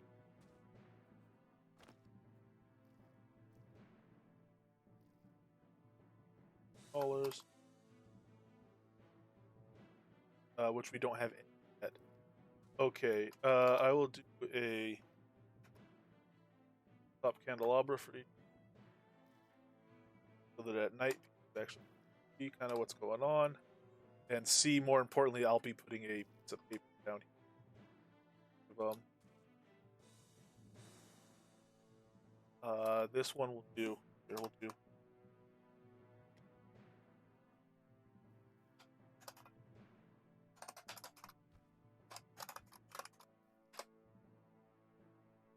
In case anyone has any stuff they just want to drop off if they get extra recipes or anything, and then any extras will filter back out to people or whatnot.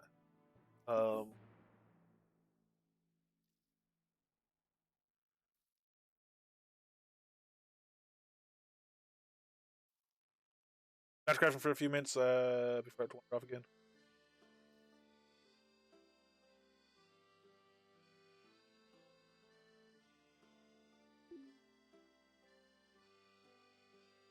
Ooh, iron. Yes.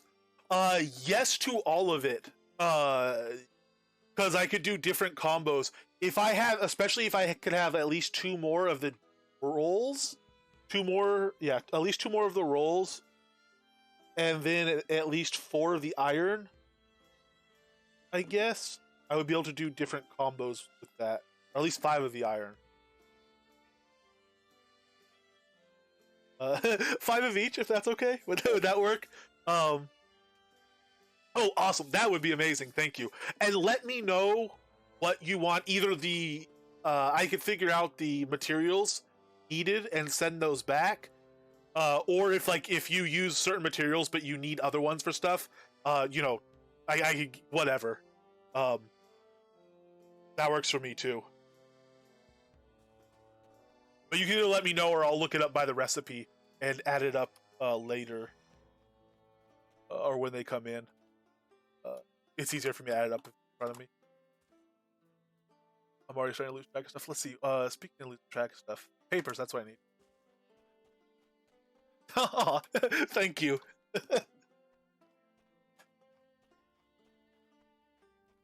Recipe for a gold roll, by the way, I could bring if. Yes, actually, yeah. That'd be cool, Xander. I would appreciate that. And again, whatever, if you need stuff made, whatever you need. All today, any pet stuff that anyone needs or anything, let me know.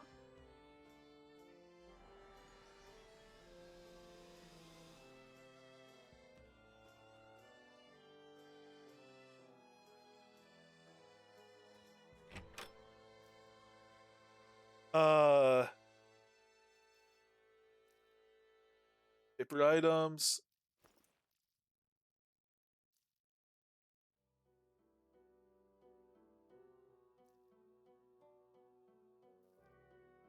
I guess bulletin board flyers.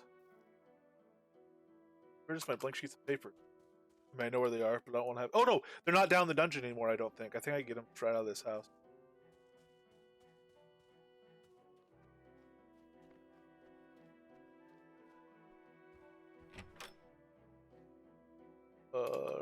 Ready to go?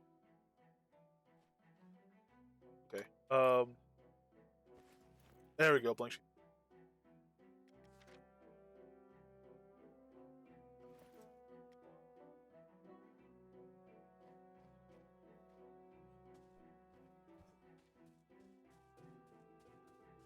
I need to dash my utility bar.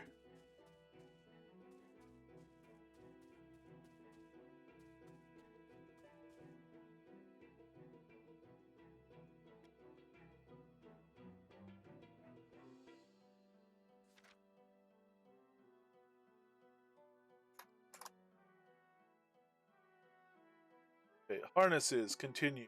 What do we want to even say about this stuff? Um,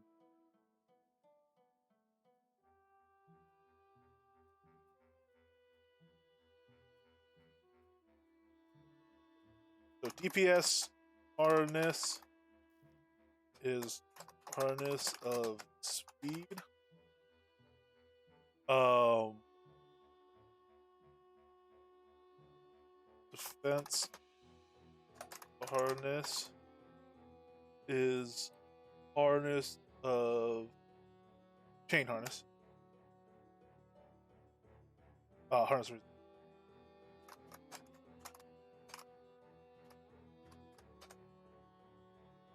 DPS harness is actually leather harness of speed.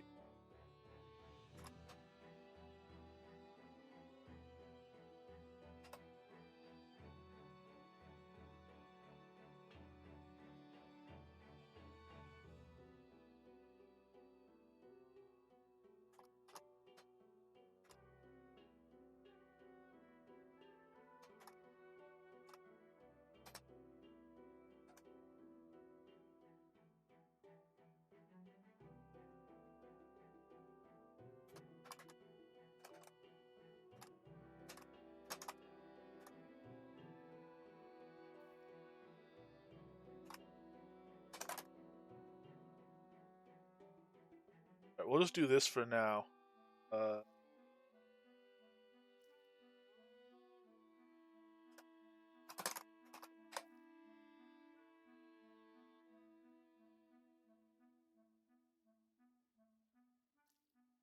We'll get more of this going. We'll get more detailed descriptions and stuff. I'll transcribe the actual recipes and whatnot, and get like a pile of books, like a bag here with books that people could just take, um, if they'd like to. So this is the toys.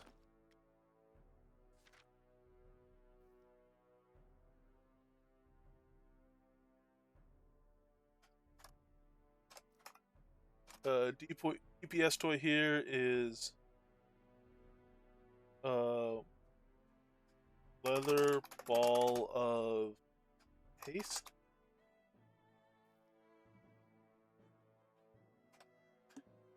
Defense toy is leather ball of dodging.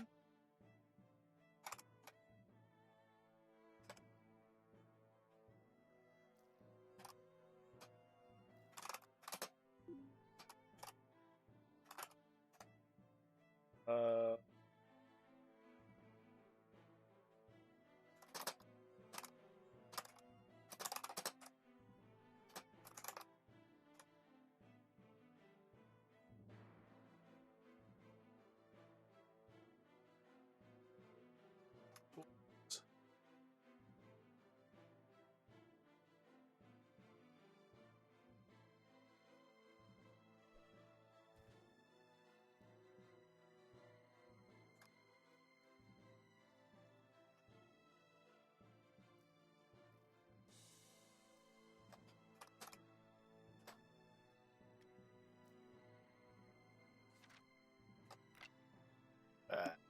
I don't know, these are toys, these are colors. We have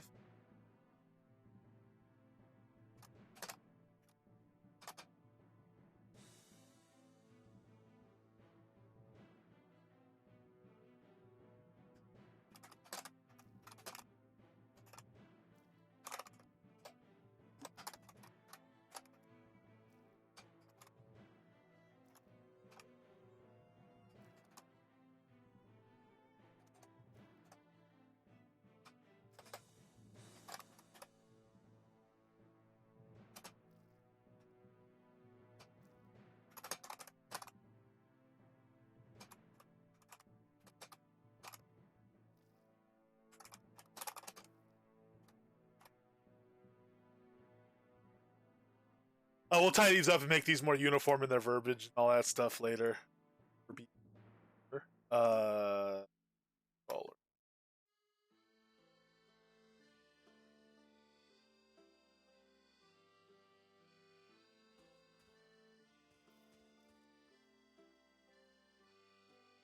So actually, maybe instead of donations one, this one donations will actually let's tighten these up. So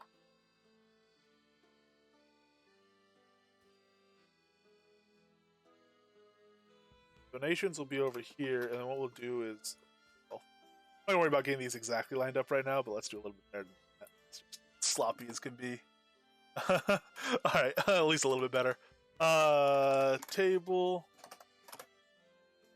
Get this over here. Scale it up. Man, when you're just outside on an open village lot, these tables look so much smaller than yours. Right here, get another trunk going. What's in this trunk?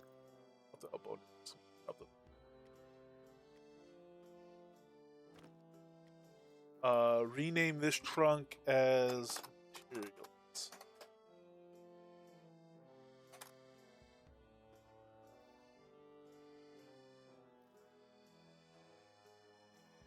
Blank paper.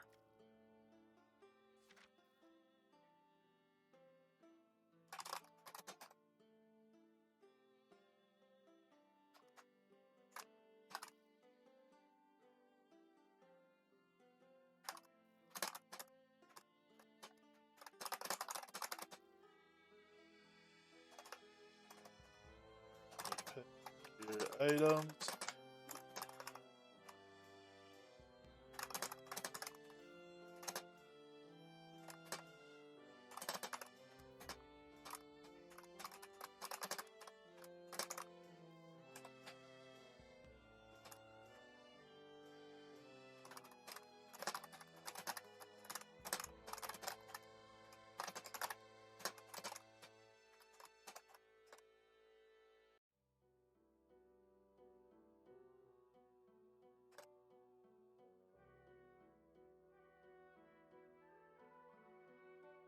These are examples of materials used to make pet gear items. Some tooltips not currently displayed, but attaches works direct. Do not currently display for the components, but can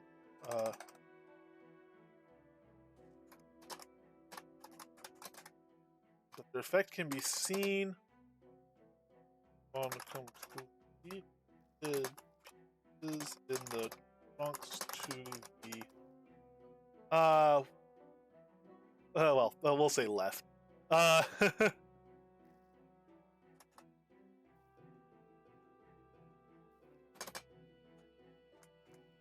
A patch is in the work to correct it. Some materials offer pet focus regen stats. This stat currently one is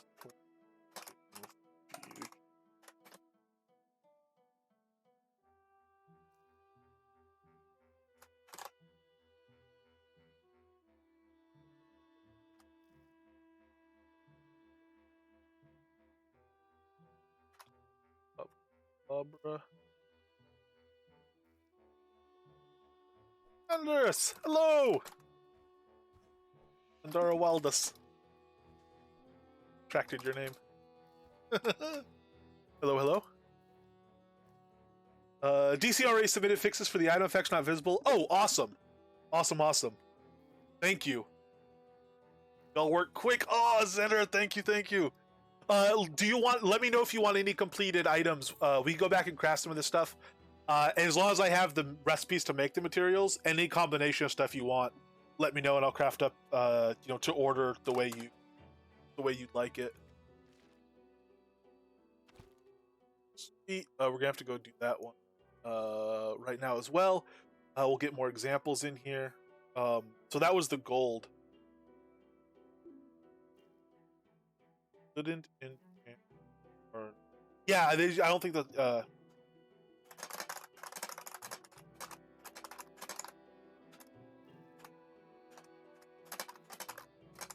So Cabezon said he couldn't enchant the harness. I'm assuming they don't take any masterworks or enchants now. If they ever do, who knows? They don't have much durability. I don't know if it's ever planned that they will take masterworks or enchants, but I kind of assume they didn't. But it is something I do want to go through and test all of them to see.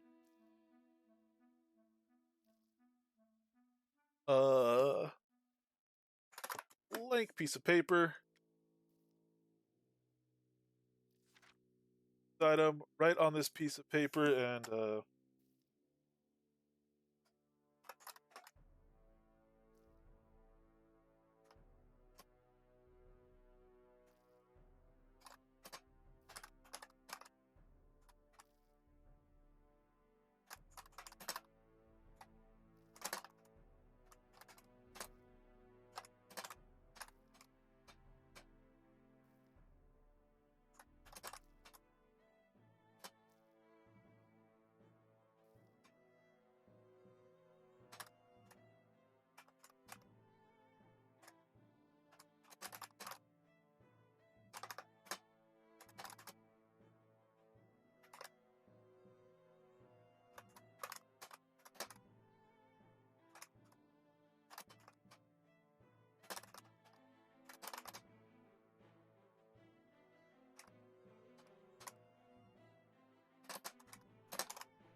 publish information.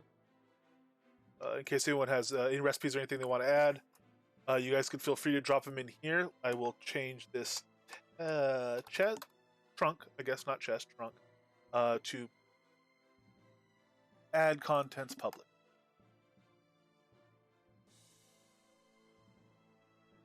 Okay, no plans currently, but add it one day. Okay, so it'd definitely be considered a bug then, if we find we're able.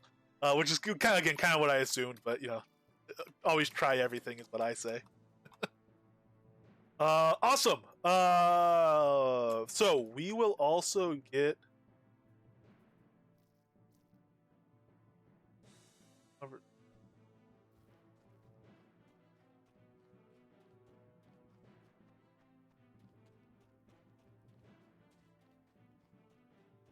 Oh, there's no bank there anymore.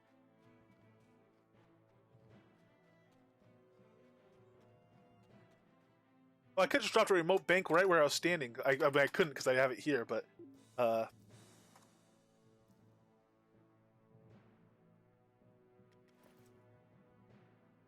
okay, cool. So I have conversationalist bigger one.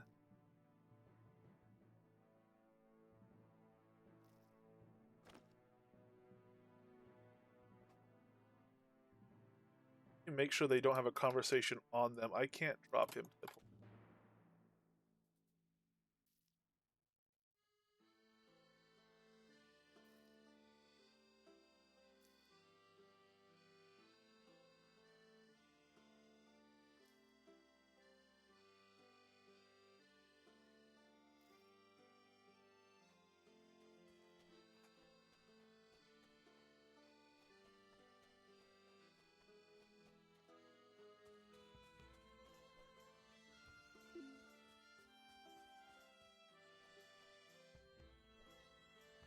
It's very much appreciated. Like I said, anyone, if especially if you're someone who just wants to, who has the recipe and wants the gear for yourself, but is only good just needs like a piece or two of gear for yourself.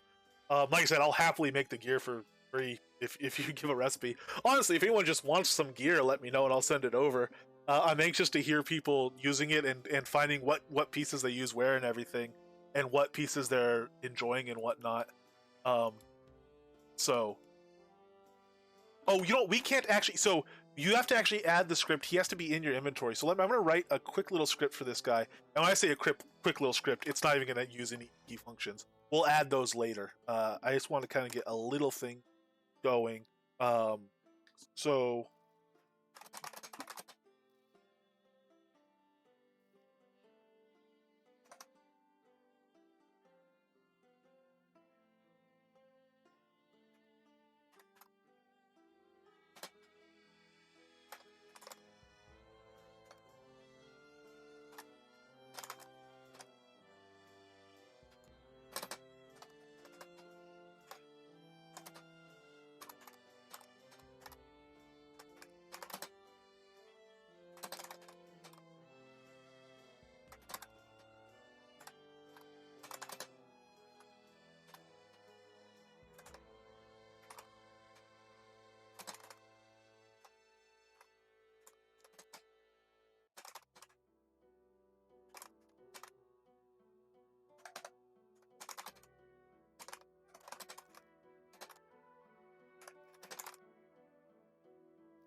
do you need to explicitly say line breaks for Lua, or if you just have line breaks in the script you upload, do those actually count?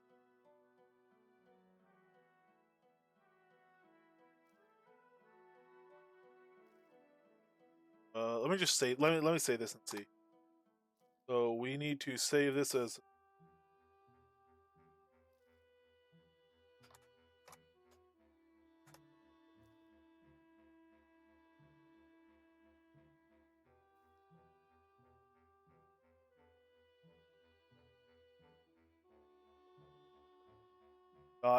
do we save it? Gosh, we save it as dot ink, right? Man, I really got to get on top of this.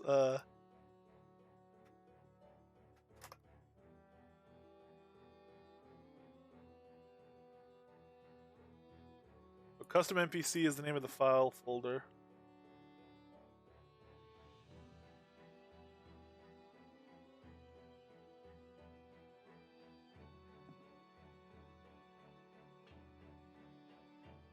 let me go ahead. I'm gonna bring up my BRB screen real quick.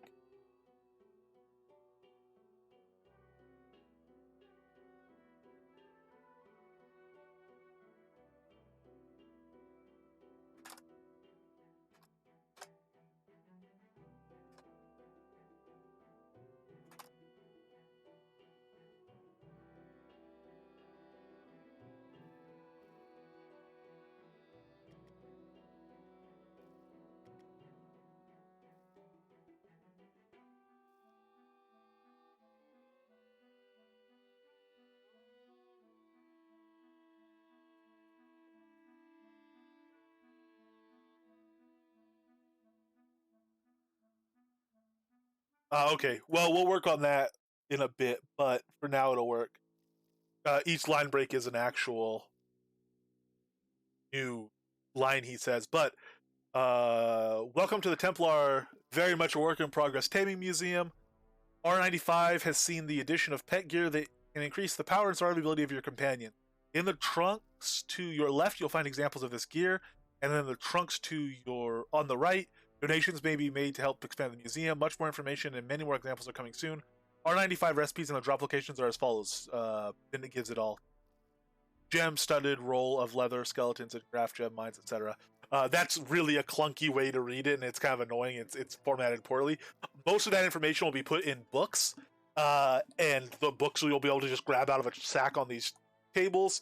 And in the future, who knows? We might have an actual building here. We'll see how this expands. But for the time being, that's at least some of the information in game and easy to see for people that don't have it on the patch notes. I'm going to place this guy a little bit nicer here. And he'll be our museum curator for now. He'll walk around a little bit and do his thing. Materials, any materials we have. So we have duplicates of, we'll put in here. We'll have to go make more materials. Okay, Xandra, thank you very much. I'm sorry that took so long. Let me go to the thing.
Oh, Fineo, sorry. So what's the stats look like? Anyone going to use anything other than the DPS? Yeah, defense will definitely be useful in certain places. The stats in that place I just met. So if you come to Arlia, let me actually change the name of it again. If you come to Arlia, and use the town crier to find what will be called Pet Gear Museum, but Templar Taming Museum. Any examples I can make will be put there.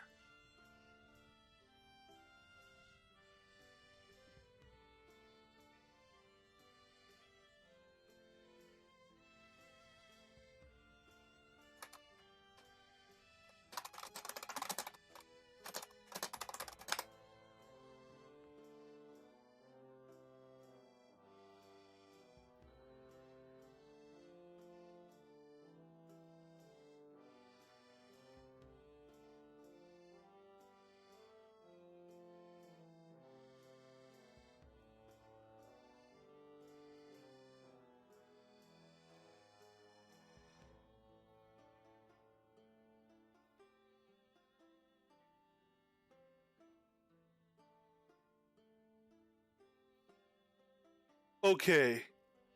We now need...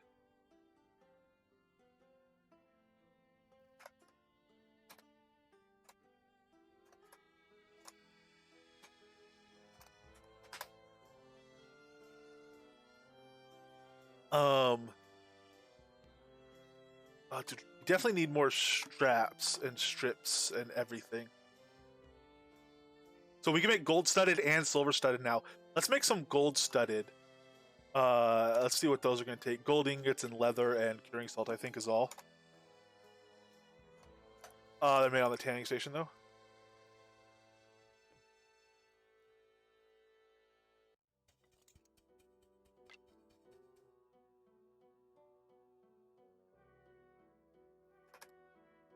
Leather, gold, and curing salt. Very nice.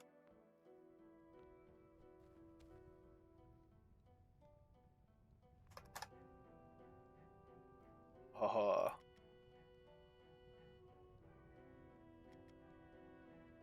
Salt.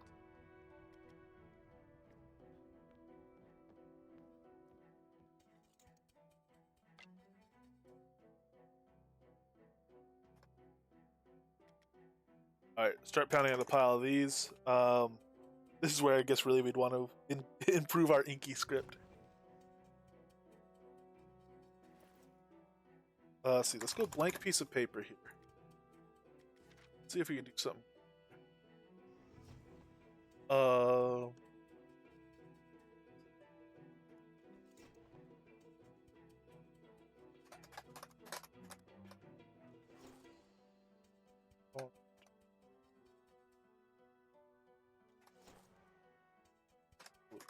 Will that fit? Drops. And the actual component drops are just guys.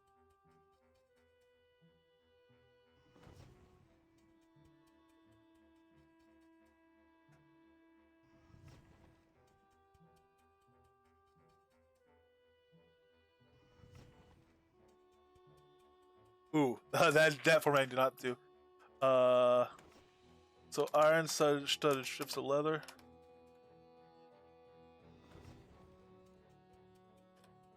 Copper studded strip of leather. Bronze studded strip of leather. Silver studded rolls. Gold studded rolls. Beautiful. Hey, let me bring this down the page a little bit more. There we go. Beautiful. Publish that one. Yes. Use this item. Write book. And these are pet gear recipe drops. Continue there. And we want to go all the way up. Turn it. So leather ball of dodging. Leather ball of haste. Leather collar of warding. Leather collar of motivation. Chain harness of resistance and leather harness of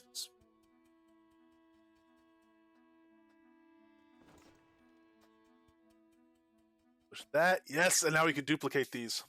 And the first 10 people will get the lovely magical printer press edition.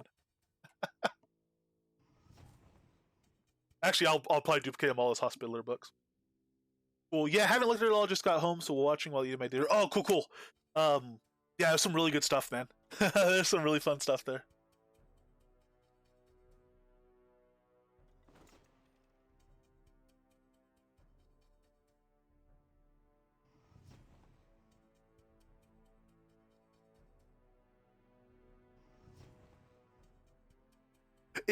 Yes, they will apparently. If you look at it, lava pools during R95, so they're not in yet, but sometime during R95, players will gain the ability to place traps that actually damage other players. The first line of these traps is actually raised pools of lava, which allow for other decorations to be placed inside of them, and they become available in the Crown Store on November 5th. So about a week from now, we'll get those. These decos are fantastic player decorated PvP arenas. Are perfect for player decorated PvP arenas and any lava fishing endeavors. It says. So they will be lava fishable. At least some of them. Maybe only the big one, or maybe there's. I think there's small, medium, large. And Elgarion said small, medium, and large are basically row size, village size, and town size. Like he said they barely fit on those lots. They're gonna be massive things. They're all fishable. All three of them are fishable. There you have it. That's gonna be exciting. Town lava fishing events, I think, could be very, very fun.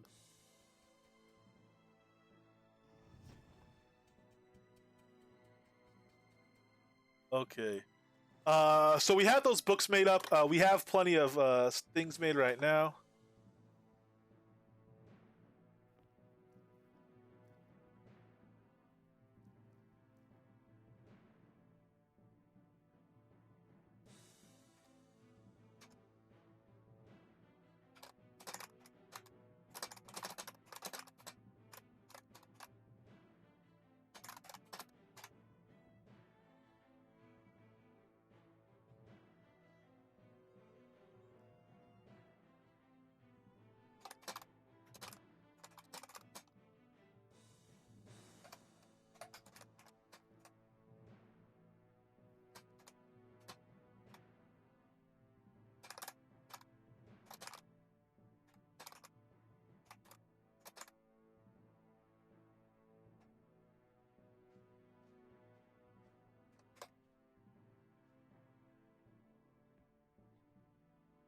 So blank hospitaller books.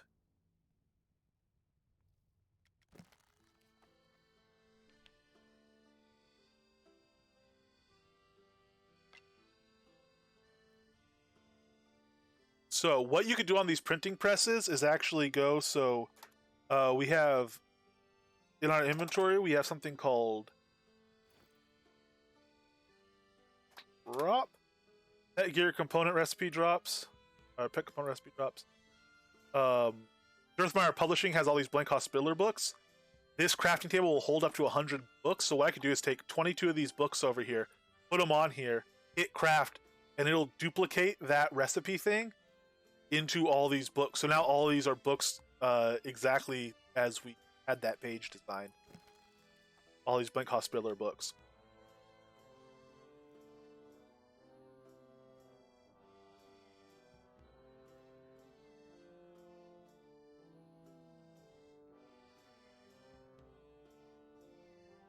I'm stuck in airplane emote.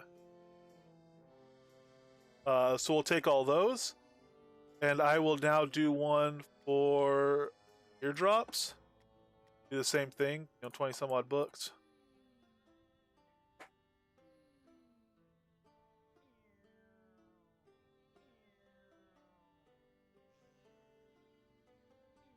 Sweet, and we'll start getting those books out to people as well.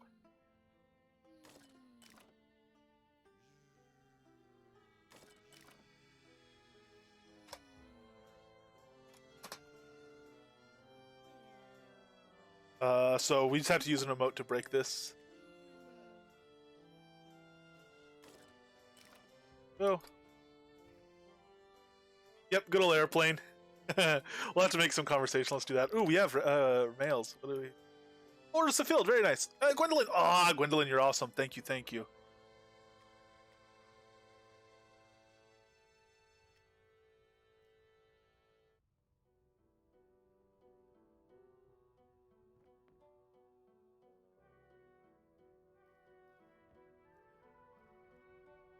Okay, Zendra, thank you very much for chilling and waiting.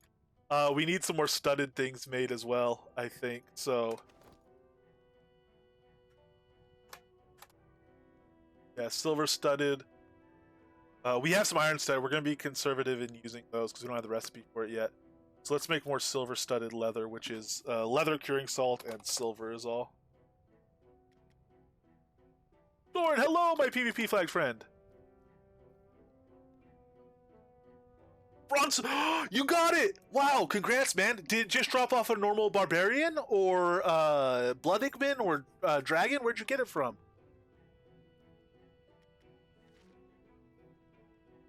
Two bronzings. Let's get some bronzings right now too. Yes. Oh man, we're gonna be able to make a lot more combos now to put in those chests.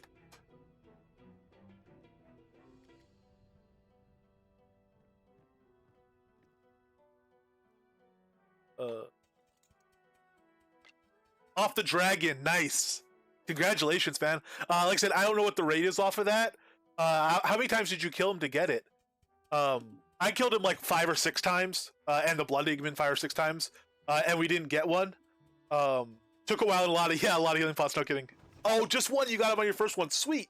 So we know of at least 6 or 7 kills and 1 drop. So, whatever the rate is, it sounds like maybe, I don't know, maybe like 15% is a drop rate we saw for some of the mage recipes, mage potion recipes. So maybe it's around there. Maybe it's a little bit harder, or maybe I had very bad luck. It might be like 25%, and I had bad luck. So, as more people fight it and more drops come, we'll know a little bit nicer what the chances are. But it's definitely there, and it's definitely dropping. So if anyone's looking for it, rest assured that you're not fighting for nothing. It's definitely dropping.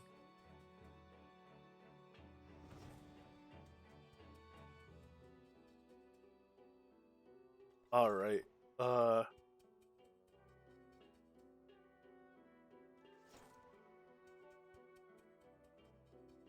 This is on headed out. Good Lord, sorry. Been streaming for 5.5 hours already. Release days are long days that seem very, very short.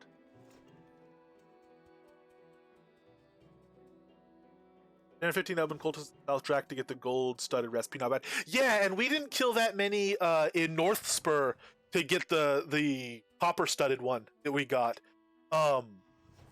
We were there for a little while, but we were, for like the first 20 minutes we were there, we killed like 6 mobs. So those don't seem bad. Those seem like a good place for, especially like, players that can't even come close to getting to the Yolfheim Dragon, because you have to, I don't know what adventure level you have to be. It was like a year and a half before I could solo that, or a year at least. Not a year and a half, no. Yeah, I guess it was like 8 months before I could solo that, and even then it was hard. But anyway, if you're not at that point yet, there still seems very harvestable stuff now. You go get fetid rings. I know any of the fishing rings. I know a lot of people still looking for those fishing rings. A lot of the wax cylinder drops, now these new pet component recipes. Don't know if you could have done it again. It was low health and pots on cooldown. But he was low as well and finished him with a regular attack.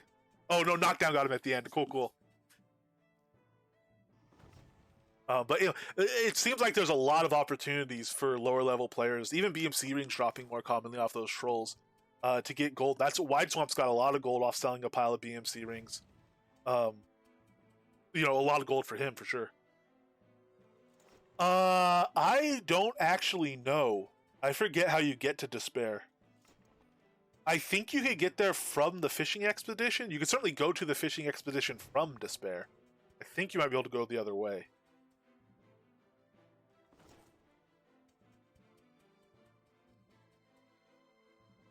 Yeah, Dr. H saying he thinks there's a boat there to get there as well. Oh, and in mud too? Okay. Alright, so that's enough of the bronze ones for now. And the other ones we were going to do was the silver, right?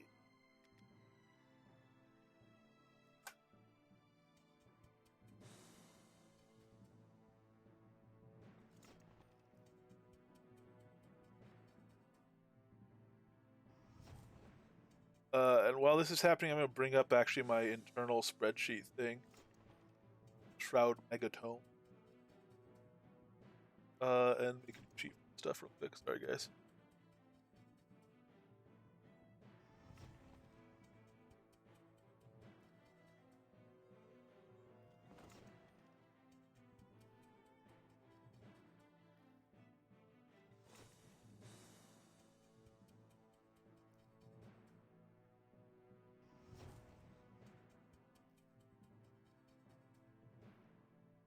Pet here.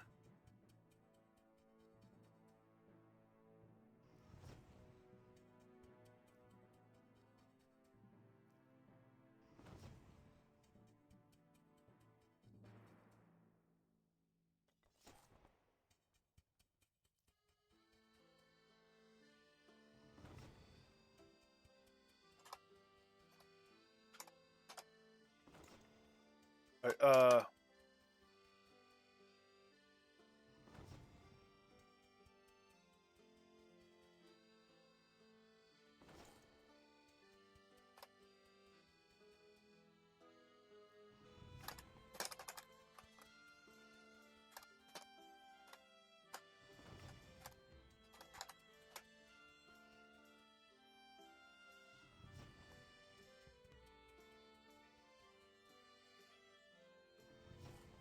Nice, nice.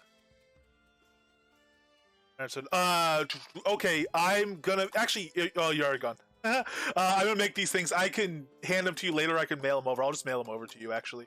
That way I don't lose track of who needs what. We got the copper, the bronze one. I mean, we had the copper. Bronze is much nicer, I think. So we're making examples of stuff. I need at least more yards of leather. And some red.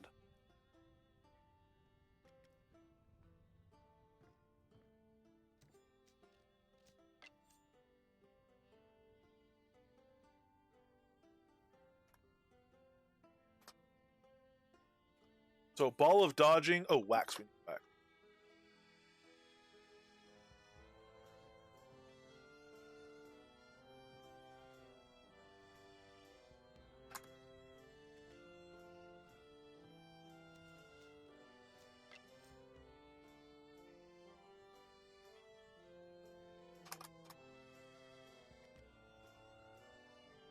So do bronze gem. I don't want to do all the gem ones now. We will instead do some gold ones.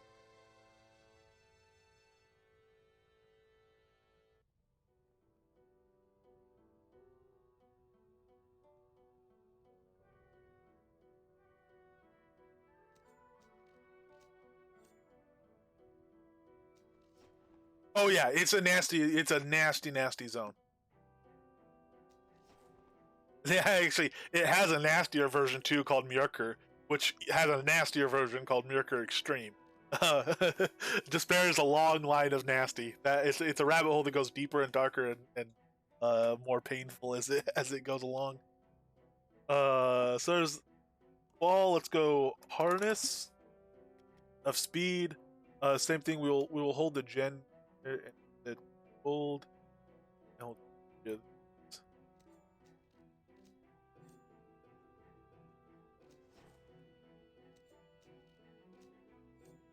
So bring up our recipe book. As far as harnesses go, we have the chain harness of resistance and a leather harness of recipe. So, chain harness of resistance, yes. That's on leather harness of speed. We have the ball of dodging recipe.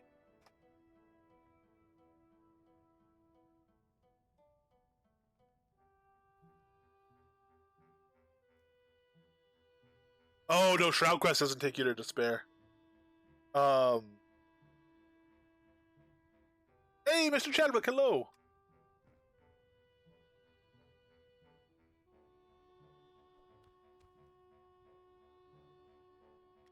Hey, pet foods. I should put some of those over in the museum as well. Put a little table with a pet food example for all the pet foods, just to expand. That's just going to be a taming museum by the time we're done with it. I bet you anything. And you'd be foolish to take that bet because I'm the one that can make it a museum of everything. So the more you bet me, the more incentive I have to win. Hilt, yeah, maybe Hilt. Hey, there you are. Come here. I have items for you. I have items. Oh, we walk so slow. We walk so slow.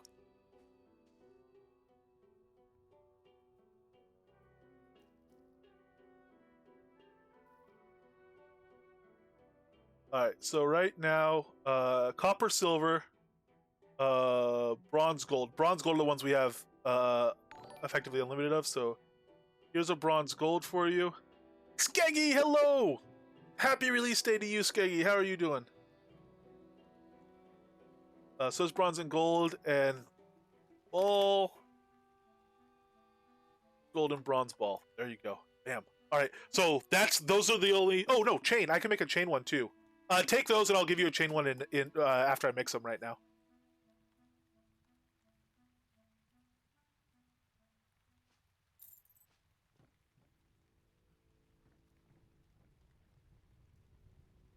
We need iron ingots and coils, and bindings and coils, I think.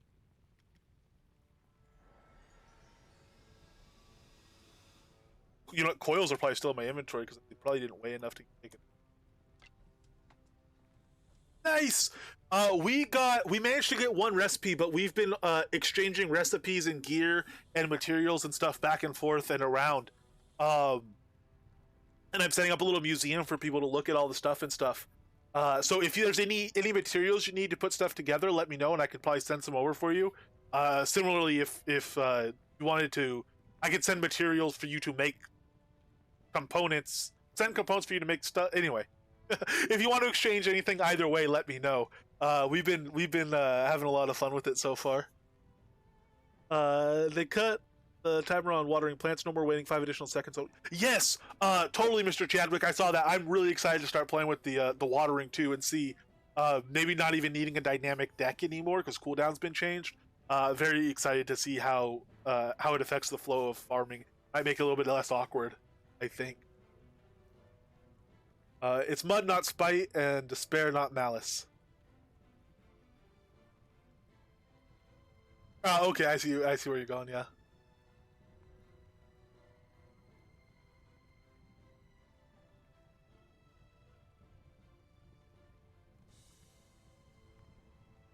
So chain harness here. Oh, coal. We need to grab coal. Ooh, I can only make one more of these if I make more wire. Coal. I don't have a wire molding. Do I? No. Well, we'll make a little more wire right now. Oops. A creepy spider came around the corner there and just creeped me out. Alright. He's my own spider, poor guy. I haven't even given him gear yet, the poor thing. We gotta get some gear on him and check out the stuff. I used to use 2 accounts to water because the delay was so bad. Oh, jeez. The release notes are 95. Preceded by an exclamation point. Link to release notes there with the R95 command. That should work for any given release going back to R88, I think. And going forward, it should always work. You know, I'll be putting them in as it goes forward. But like when they added recipe, basically the release that that's what we're going to be checking out, Dr. H. That is the question. Oh, I see what you mean. 2 accounts even with chaos. I gotcha. R88 is where they really upped the artifact drop rate and had artifacts dropping as common across a lot of creatures. And so there's a big list of the associated mobs, like, Sword of Speed drops off of these Ebb and Dawn guys and stuff like that. So, like, if you ever want to look at that list, literally, I've come to my channel, just type in R88 and get the easy link to that. And those release notes, sorry, the second ones there are the R88 release notes. They're not this release. But they have that entire list in them, so it's really convenient to be able to go back and look at them. If anyone ever needs to do so. I'm trying to get that formatted in a book form as well. Let's go ahead and do iron wire.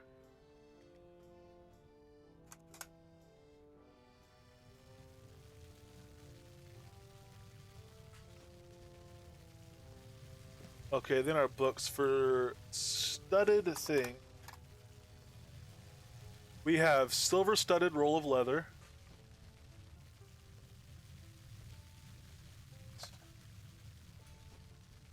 We have gold studded roll of leather. Yes. We have copper studded strip of leather. Sorry, I'm just making a very preliminary spreadsheet. And bronze studded strip of leather.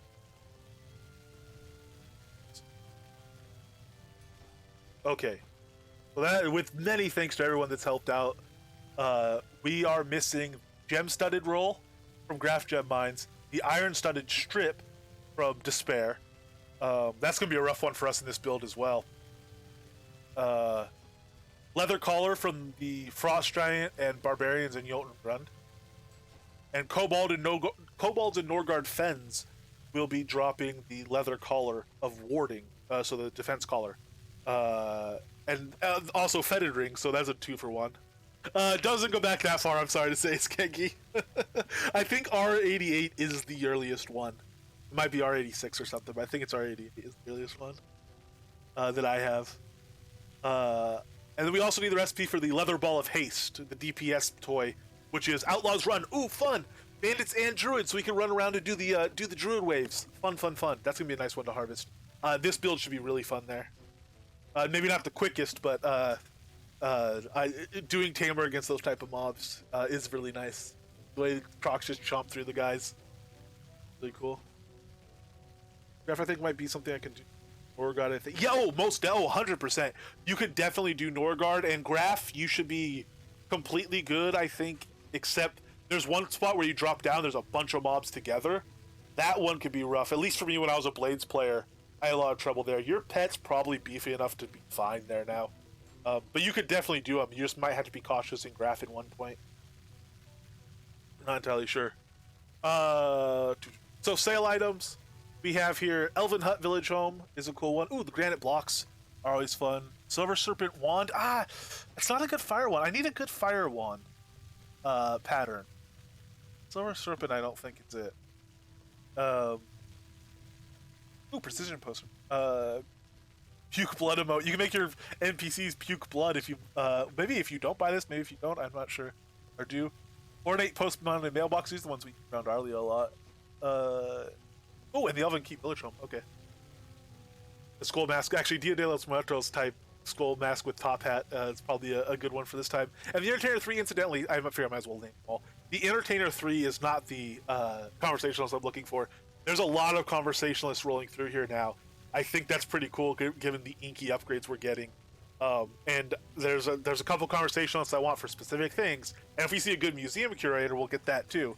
But I like that we're seeing a lot of those roll through. It makes me hopeful. Oh, and speaking of hopeful, we were just advised to check our mail. Recipe. Silver studded roll of leather. Oh, we have this one. Thank you very much, Skeggy. This one we have. I can send this back to you, Skeggy, if you know someone else that might want it, or we could trade it for a recipe we don't have, or we could pass it on to somebody who needs who needs a recipe, who needs this one still.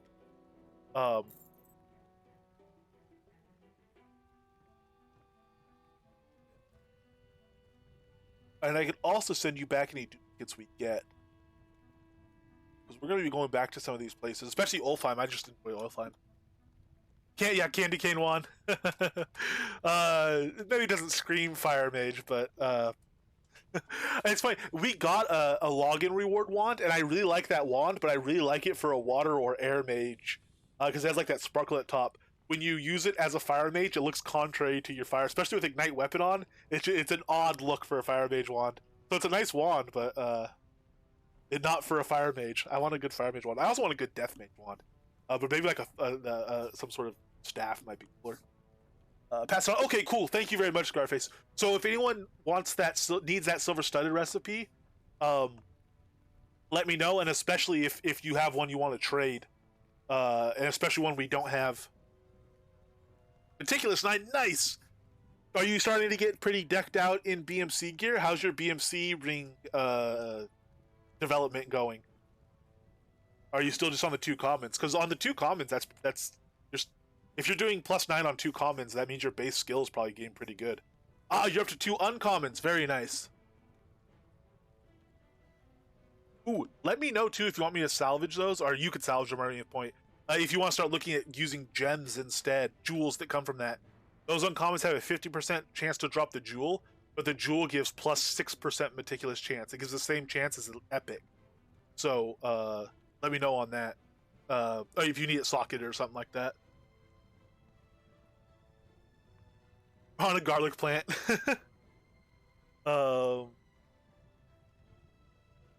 Harness. All right, let's do the harness here. Bronze we can use. We don't want to use gem right now. We will start using some gem because we'll be doing combos of stuff. We'll do 3. Actually, we do want to, because bronze is new, so we want to do some of all of these. So gold is the first one. We'll do like 3 like that so we can pass some out.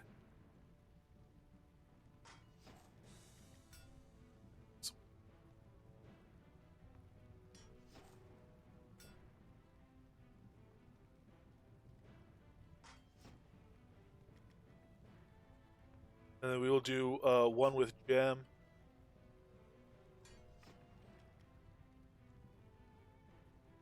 And what's the other gold? Just did gold. We'll do one with silver.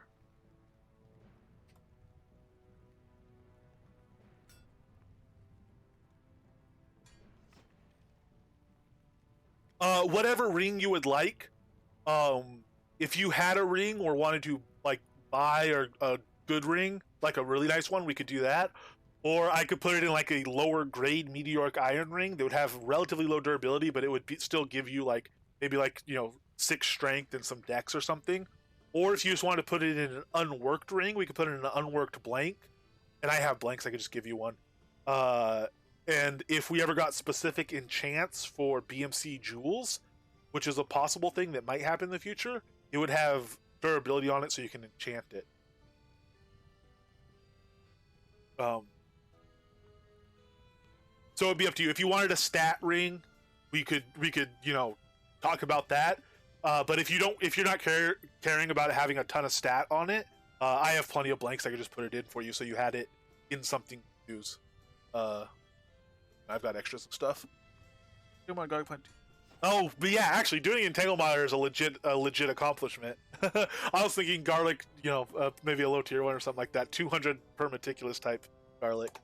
Tangle Mire garlic's a good one to be doing on. All right. So Xander, let's give you one of these. Hey. Hello. Hey. I want to trade. Take. Sorry.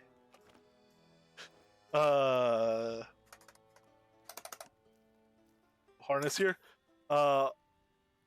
We want the ones that are silver, copper, silver, bronze, gold, bronze. I guess either of these. Gold, bronze, it's health regen. Silver, I'll give you health regen for now because focus isn't doing anything yet. And then also,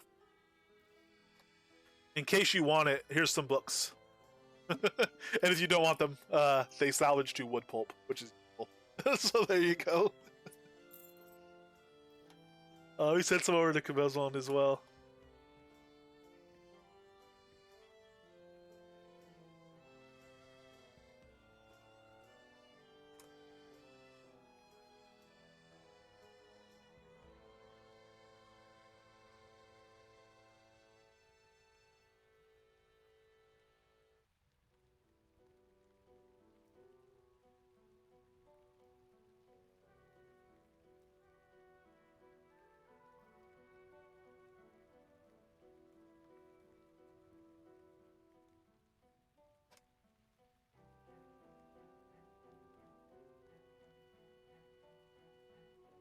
He had to log, I think. Dude, oh man, I feel bad. Okay, I'm gonna send him a Discord message letting him know it's there.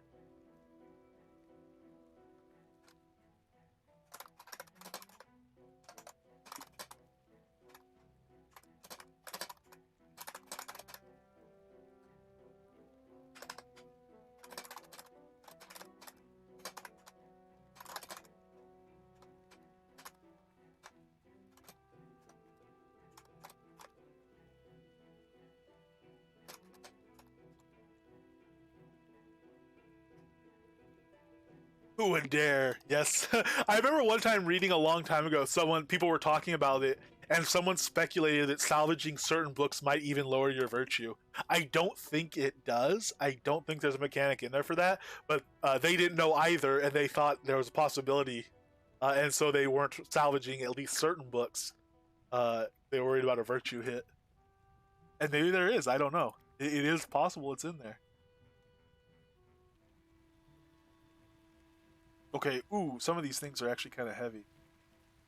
So let's drop some of the... Oh, we don't want to drop this studded stuff and everything yet. Okay. We're going to have to drop weight and whatnot. Let's get these added to the museum. Let's get some small bags. Do I have small bags on me? Not enough. We'll get some small bags and we'll get people aware of this, such as it is. some trunks on a table and whatnot.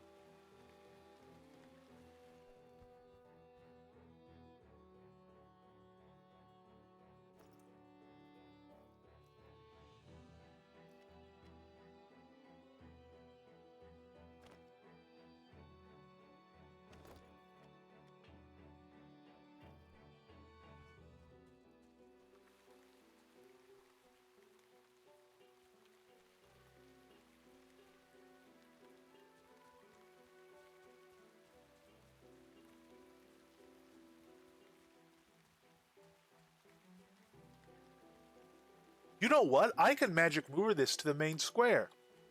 Oh, yes. It might not be here for more than today, but let's do this. You, property manager, Arlia graveyard, cottage crate,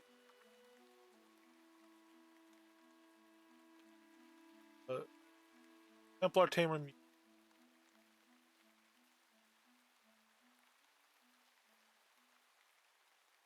Send the lot to storage. Send this to storage. Pull up the.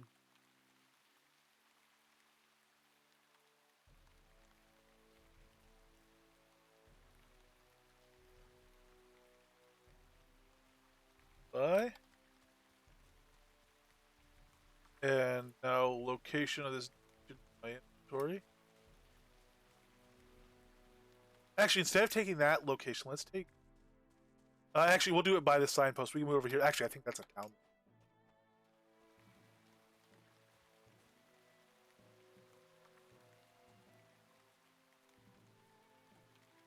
Tax. Okay. The cool thing is, look at this: 59 days overdue taxes. So I'm doing taxes, but that's 59 days. We'll probably not have it here super long time. We'll probably move it again, but for now, we'll put it here and we'll prepay it a little bit. And we will property manager. Well, actually, here, let's go.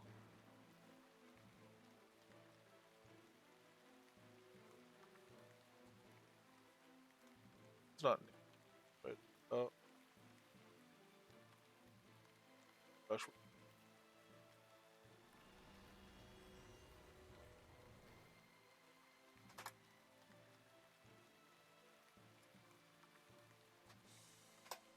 Templar Taming Museum. Let me. Oops, not. Cool. Let me bring it up to make sure.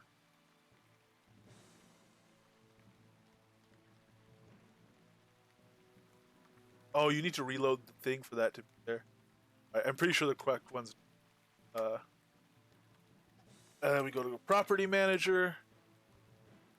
I don't use that kind of stuff. I'm feeling outside my element, but in a good way. Construction site, cottage crate. Oh, we'll know here if we name the proper one. Templar Taming Museum. Go here and go. Single connection dungeon foyer. For the dungeon. And we gotta wait 26 seconds because it's on cooldown. And then we'll be able to restore the actual house. Which is just an empty lot, but.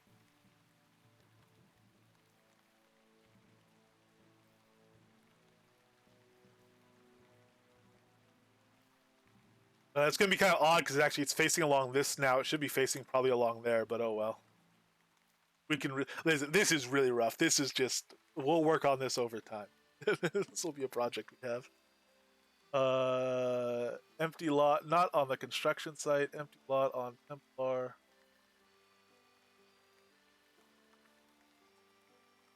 Yes, beautiful. It is the right one.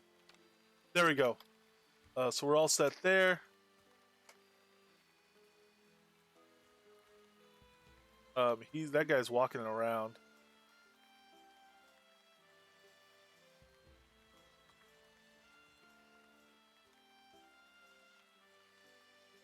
You know what I'm gonna do? I'm just gonna do a separate NPC. You talk to this guy, and then what I'm gonna do is I have a remote bank.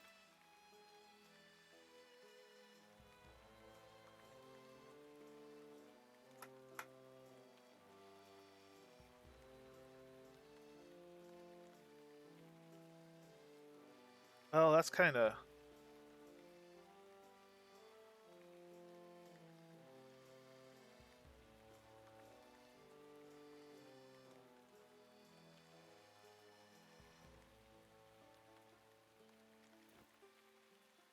The vendor.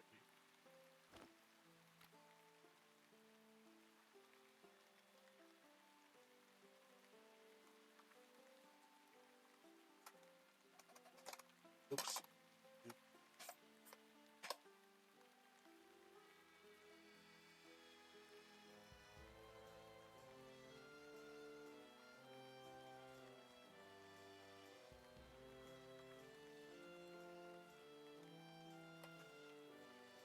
Now what I could do is just list this all for 12 gold, which is the minimum it lets you.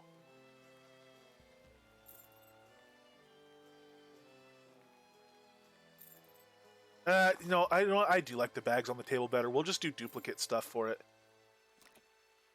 Oh, nice. Excludes from vendor and zone listings in zone. I didn't even notice that. You right-click and exclude stuff explicitly. That's cool. All right, let's put them over here, actually. Let's do small bags. So this is harnesses.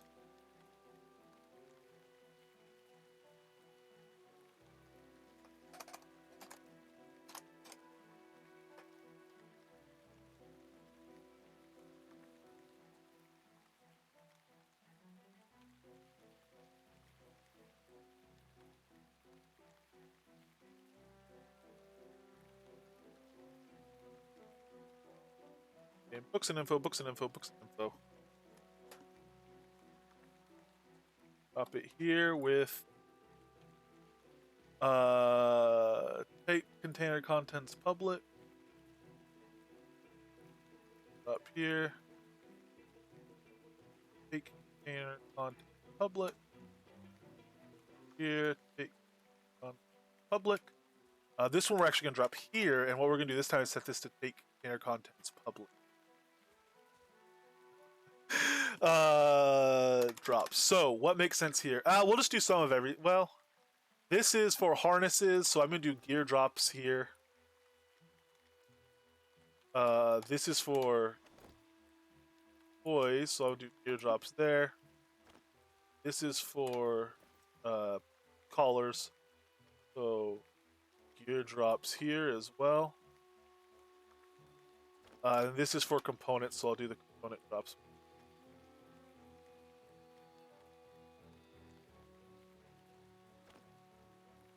For people. And so, components, we now have more components to add for this. So we had to... so we have copper.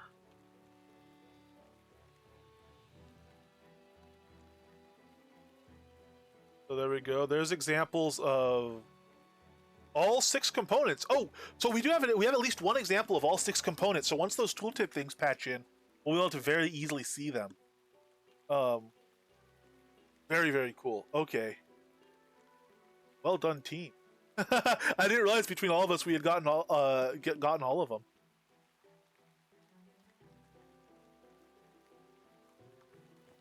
Okay, so harnesses now.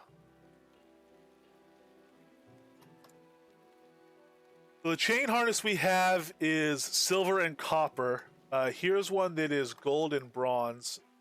Here's one that is silver and bronze. Here's one that is gem and bronze. Silver, bronze, silver, copper. Do you have silver, copper? Yes, that's what we started with. Okay.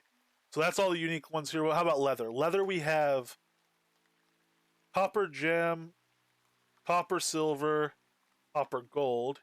Here's copper, or bronze, gold, so that's new. Copper, silver, that one we had. Yeah, okay. So that's a new harness. And we can technically make more than these combos so far, I think. I'm going to have to do a separate chart to get every combination to make sure we don't miss any. Right now, I am really kind of just doing what's easiest to get the most info out there as quickly as possible. And then we'll fill in all the gaps a little. So this is silver, copper. And we have here gold, bronze, and more silver, copper. Gold, bronze here. Okay. Sweet! It's coming along.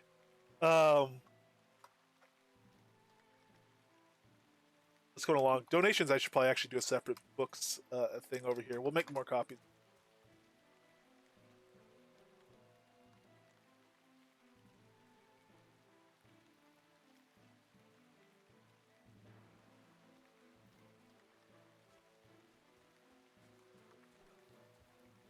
This will give me something to do all as these books are copying.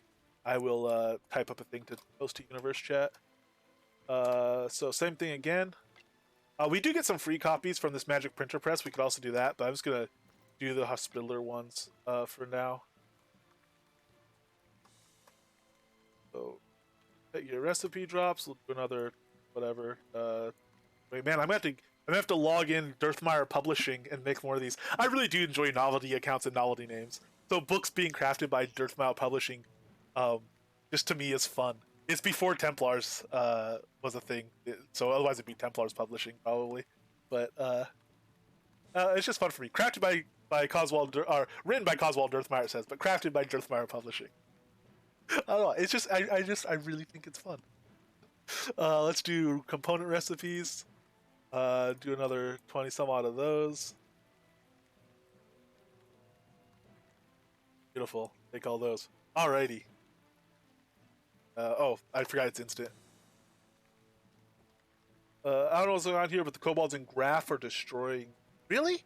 Are they in Graph gem mines? The kobolds are like, oh, that entrance also has a bunch of them. I was thinking you can mostly get through them like one by one until you drop down to that larger area.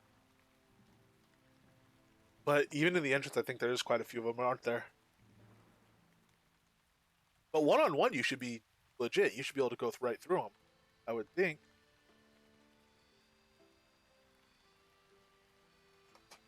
Irish Ice has 3 of the hats now. Nice. When we heard that was in the vault, we were saying we better make sure she knows about it. Oh, she knows about it.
Awesome, awesome, awesome. Neither the troll totem nor the elf totem in Rife is spawning anything for you. Okay, what level troll totem did you use? I tested on QA. I was able to get L6 troll totem and L2 troll totem to spawn. Those were the 2 that were available for in fishing expedition. Ravelox dropped a bunch in a trunk for people to test with. Level 1 didn't spawn. Interesting. We could try a level 2. That's gonna be our next task, I think. As much as I really want to go out and just go get more taming recipes, but I also want to test some of the dungeon stuff. So we'll place a rise shaft spawnable, and we'll at least check that out and see. And if it's not spawnable, I guess it'll use less of our time. But I also need to drop some weight here. Right. Before that, I'm gonna go get a water. I've been rambling on and talking like crazy, and I really need more waters. So I'm gonna go get some water, and I will be back in just a minute.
All right, let's get back in. Bring up the right thing so you all can see. Beautiful. Okay. Um. Yeah, I'll look. I'll place one so I can check for myself, and then we could also check each other's. I'm not, check for on one that is my lot. I've had dungeons not stop working. I've had dungeons stop spawning for me, like known good dungeons before. Um, and I've also had dungeons that were on other people's lots act differently than ones that were on my lots. So we'll try to look at it from kind of every angle we can muster between us, or at least easily. And try to figure this out. But yeah, it might not be spawning. And I'll try a level 2. I can try like a level 3. I have different level totems I could try.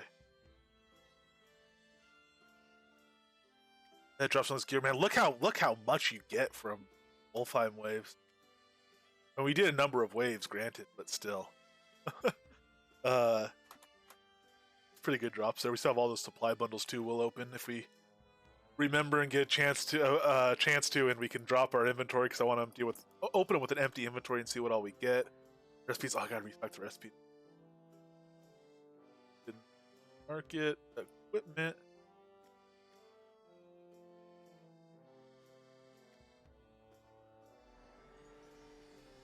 Oh, cotton cloth boots. Are those mine?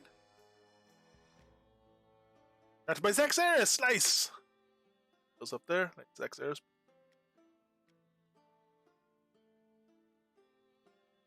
And our Rinaldi belt is still in there. That's one we got actually the other day.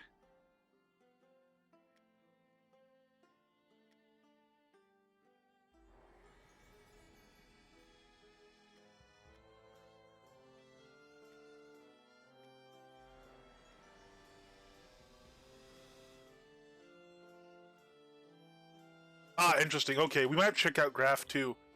We're gonna check out everything. We'll get to it. Let me bring up my property manager. What I'm actually gonna do is just the dungeon that is on that museum lot. That's the training dungeon. I'm just gonna pull that up for now. Put it in here. Yes. And then I should have dungeon somewhere here. I gotta get my stuff together. Just wait, where'd all that stuff? I found most. Here. Oh, because that trunk is gone now. Yes. Okay. So dungeon bits. Here I should have a foyer. Foyer, and I should have a. Oh, we don't need the patrol encounter room. We need Rise Shaft. Rise Shaft with spawn recipes. I'm also curious how many points this takes. So let's go craft the shaft with spawns. You know what? I'm going to do 2. I'll do shaft with spawn. Well, once we convert it, it should be the same thing. If we have to test that, we'll come back and test that.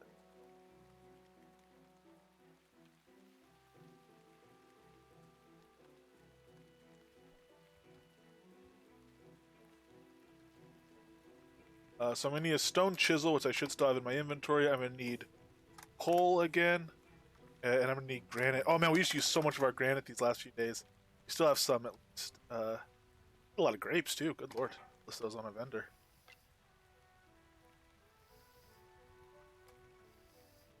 Rise shaft with spawn is going to use 3,000 granite. Oh wow! I'll spawn this because I have the blueprint, but I'd rather make the ones without spawns and use an ancient essence and save 1,000 granite. Good lord!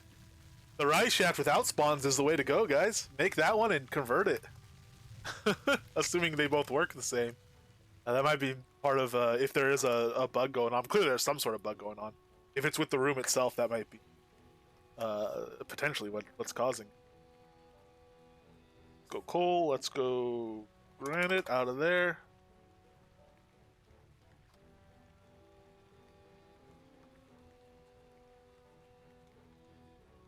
And troll totems, we will do level 1, level 2, level 3, level 4. I don't have a level 5, and we have a level 6. So we can try at least those ones. What do we have for elf totems? We have level 1 and 2, but we have a lot of level 1, so we could upgrade some of those too. We'll start with that. We'll test with that right now.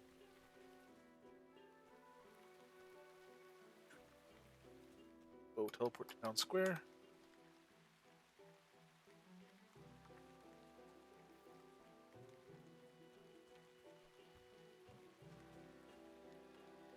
Hey, he's staying where he should now. Oh no, he's gonna run and follow me again. So change dungeons, single connection dungeon foyer. Yes, I do. It will be in echo mode. Yes, okay, it is. I didn't know because you just placed a new one, but it was in adventure mode when it was on the other lot, so you could use training dungeon and place your fireballs and stuff everywhere, place your ground placeable stuff, so that you can't place.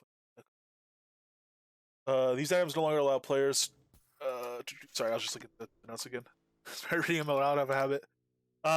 So here's the rise shaft response. I'm going to have us come in, not at the base level, but at the top level, which is going to be like impossible to see. Can I fly like this?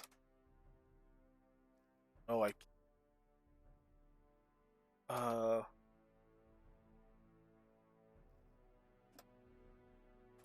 I don't know what. Oops.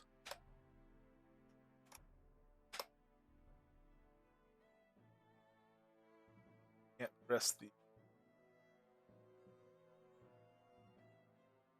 Press the.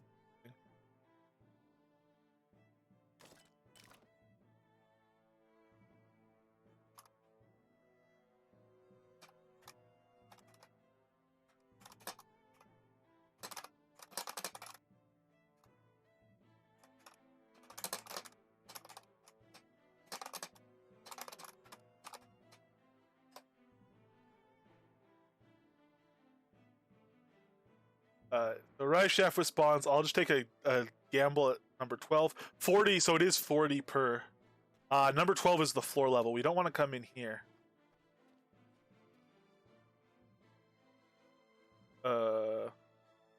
11 is makes sense for it to be the other floor level, but it's not. 11 is kind of up here. Ideally, we'd come in. Oh, invisible walkway should be an entrance, so ideally that's where we'd come in. Number 10.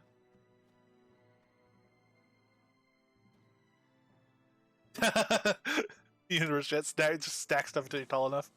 I mean, this could be dangerous if we do a high level one, but all right, we'll leave it at this right now. We'll do number 10 here. And then this first one, this is where you'd come in by default. This is entrance number 1 over here by default, I think, where we'll take the totem. Yes. So I'm going to try troll level 2, I guess, to start. And I'm sorry, Dr. H, you said you tried level 1 troll and elf, and neither one spawned. Okay, so level troll, this is one that I know did work on QA.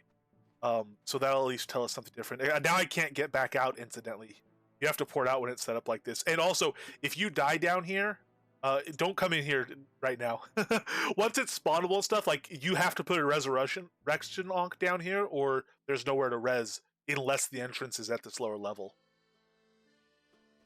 Level 1 troll and elf trying level 2 now. Okay, cool. Let me port back up to Arlia, and we will flip this, and we'll see what this one does.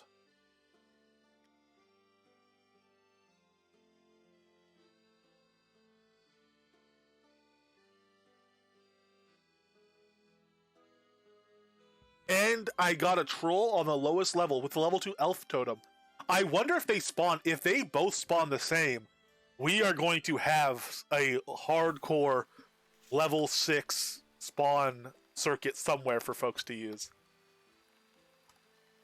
Let me try level 2 troll. Let me go to enable dungeon adventure mode. Come back in. I'm going to confirm that it's enabled. It is in fact enabled, and I'm going to enter it here. Is that all you got, or is that just what you can see from the way it's set up? Because it should have sharpshooters all the way up top. Level 2 wasn't giving me a boss spawn up top. I have sharpshooters in level 2 troll. Elven sharpshooters. No boss troll spawn. As I drop down, we're getting sharpshooters all the way down. Wasn't ready going. Okay, cool. And we have down here 2 trolls. They're just labeled troll.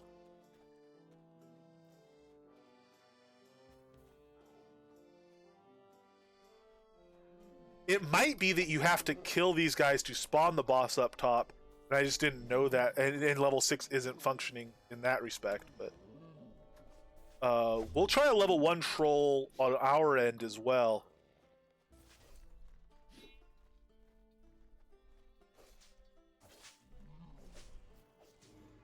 Obviously, this is not a good build for doing 1,000,000 trolls in a troll encounter. Down here, it's actually pretty good, and the level 6 does spawn a mech up top. So if you just wanted to fight Mech himself, who does have good loot, unless it's been revised, you could use these rooms. Yep, 2 trolls on the ground floor.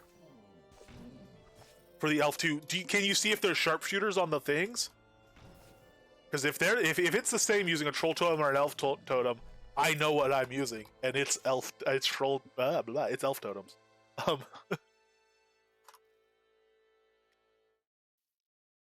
Let's go back up to Arlia Town Square.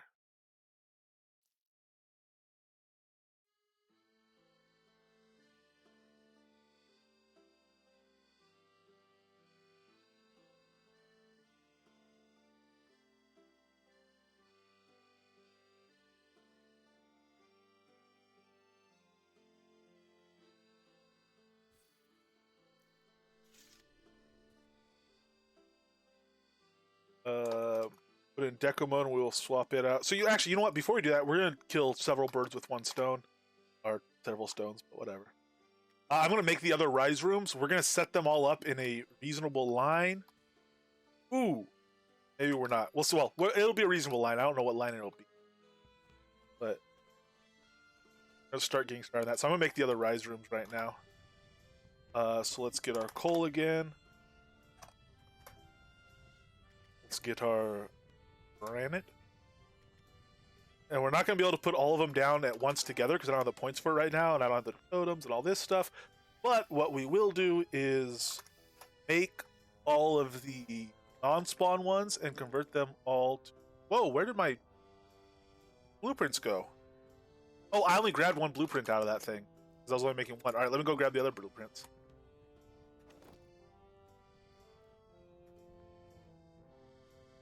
Pull and granite drop. Back to the other blueprints.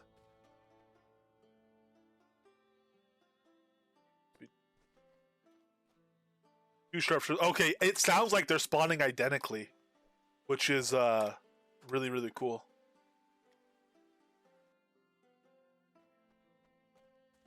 Let me also drop the rest of these books in here.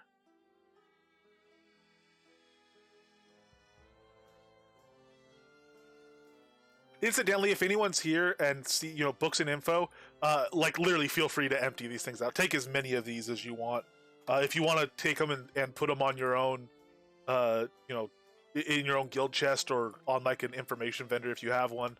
However, if you want any for any reason, as many as you want, grab them all up. As you can see, you can make 100 at a time on the press, and I love using that press. Like I said, I have an entire character just for the name Dirthmire Publishing because I think it's fun. So, the more I have to make, the more fun I get to have.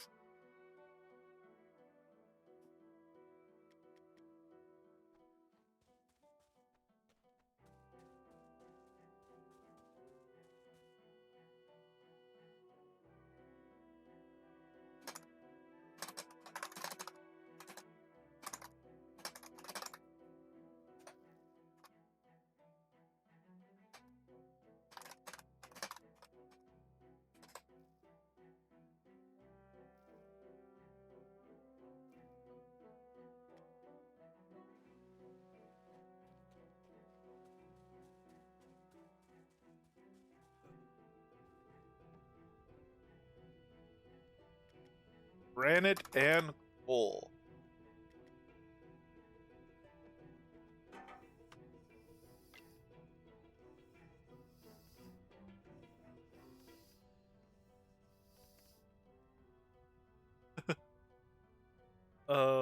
Some curing salt. The rise shaft recipe. Make. Rare is an understatement. Not fair. 2 more on the second bridge, 4 on the cross bridge, 3rd level. Yeah, sounds identical. Those I assume it's the same level of them and everything. We are going to be making some extra totems here too. Do I want to crank all these out right now that I can? 40, 200, 225. So at least 1 more, I think. Maybe 2 more I could fit. So we'll do one. We'll do 1 of those, and then I'm going to convert these. So if I go to the regular shaft, it should just be 1 of the shaft rooms. I shouldn't need the chisel, I don't think, and 1 ancient essence to convert it. Unlock.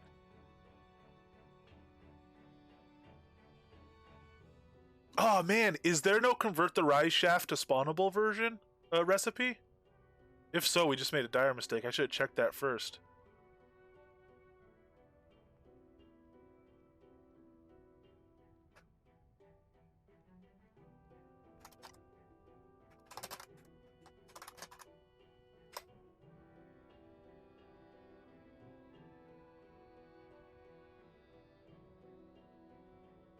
No, hopefully it gets added.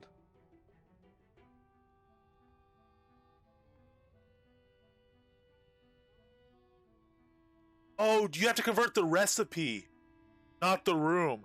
Yeah, I did it with and without the stone chisel. Stone dungeon room, rise shaft, it converts the recipe. Oh, Submarine Mike, why did you not warn us? Other than having absolutely no reason to go around randomly warning people.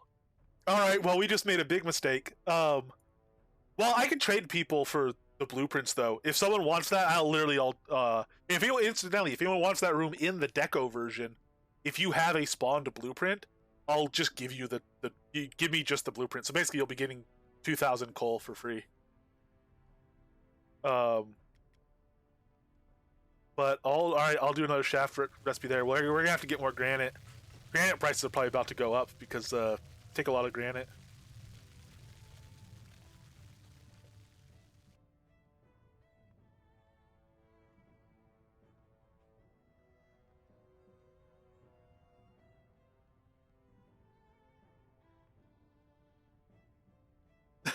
No, you're good, sorry, Mike. That was a crueler joke than I usually even make. You're 100% good.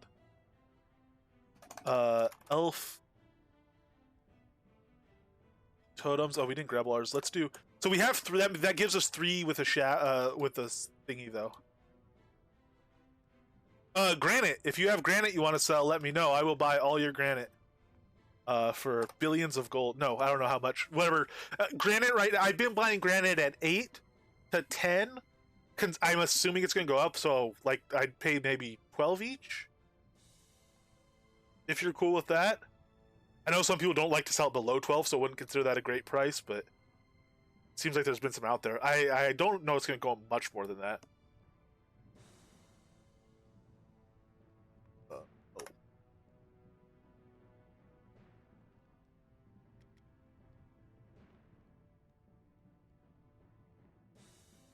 I think I consolidated all my essences and totems because I was adding them up the other day to try to see what we could do. Yeah, and here, do we have no rise stuff in here? I don't think. No. Oh. No shaft in there. Yes, okay. Give it a resurrection though.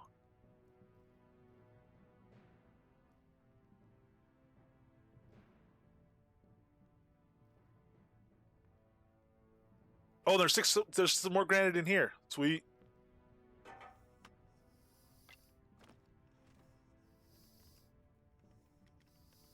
We do 2 more of them. And that's all the blueprints we have anymore, anyway. Okay, cool. So we're okay. We'll be getting more, though. We'll go kill maybe that dragon a bunch or something.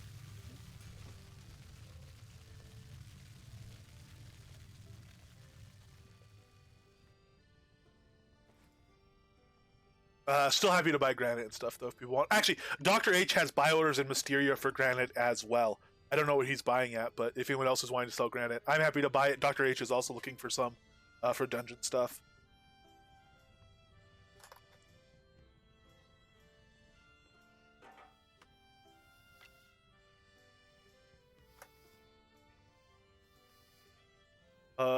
So let's go ahead and make a level 2 elf totem.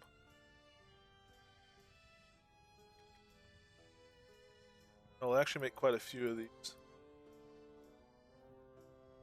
I don't want to go too high too fast. Actually, it's okay, because if we want to do smaller levels, those are what you make. Okay, we're working away on it.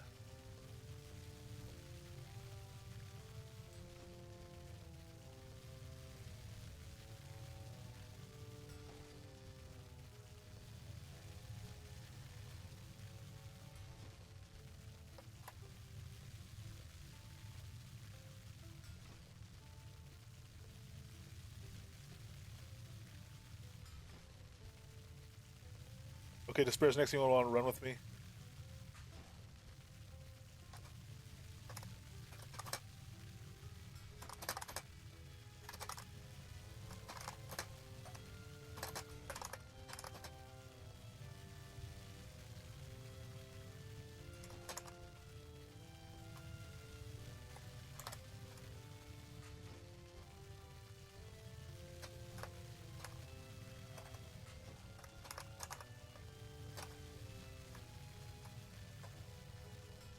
Okay. Oh, you can open trade now. We can trade while we're doing this.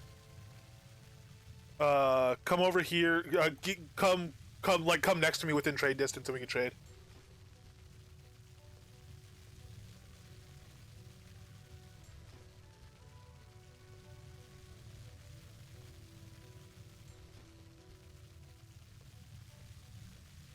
We can't.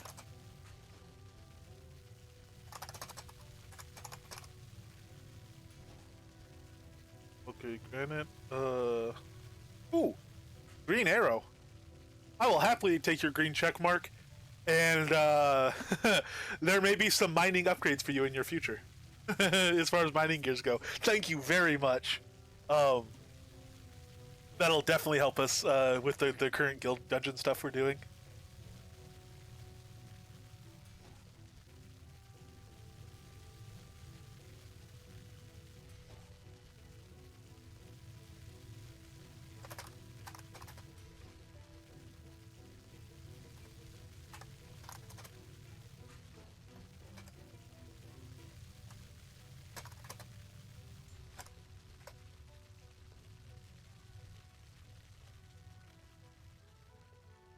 So we'll do.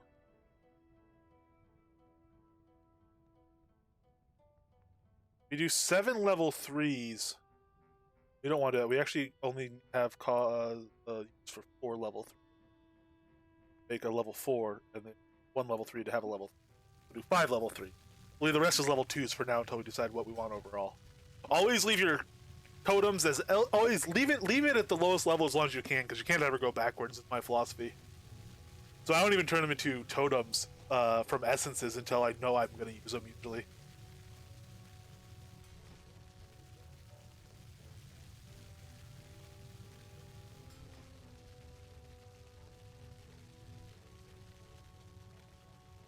So this will give us a level 4.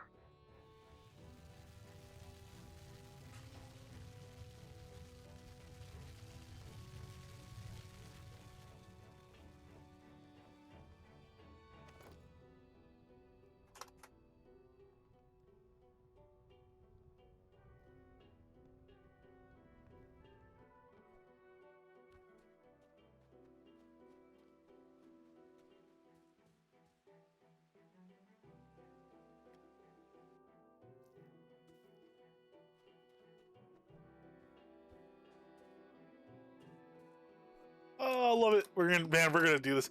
I don't know what this place is gonna end up looking like or what it's gonna be, but it's the beginnings of something fun, I think. Right, let's get down here. Let's turn it to deco mode, disable adventure mode. Mind if I do?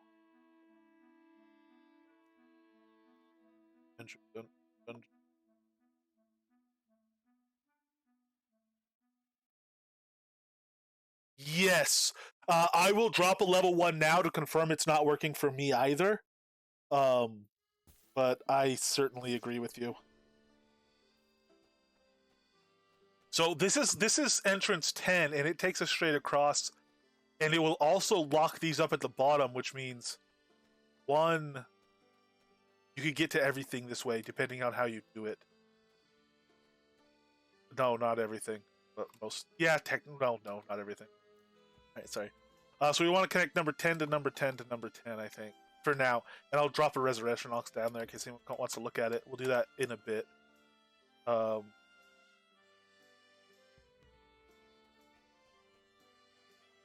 Ooh, I have to make sure I'm actually dropping the spawned versions.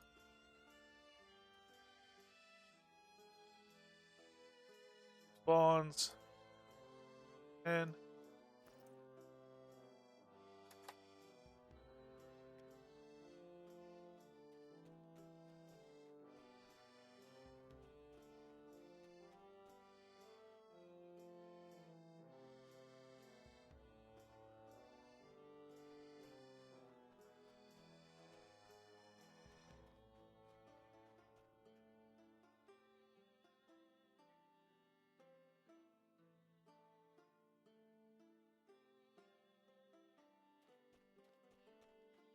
so we have room for 2 more of these, basically, in this run. We'll see what this run ends up being. It might just be a 1 through 6. It'll probably change. It'll probably become a farm circuit of some sort of reasonable type. But I have 176 points. I can easily get 4 more. So we'll be once we can trade these or convert them or get more. I don't submarine Mike. For the time being, I will start putting some on, and I'll use that gold to get more stuff for the pet museum. But for the time, I'll probably list some at some point soon. Only of stuff I have the recipes to craft for. All the other materials I'm saving for examples. And as far as what that ends up being, I don't know. Like some stuff, the focus stuff isn't in yet, but I don't know. I'm not too worried about the vendor side of it yet. If you need something, if you just want a piece of pet gear, I'll just make it for you and give it to you.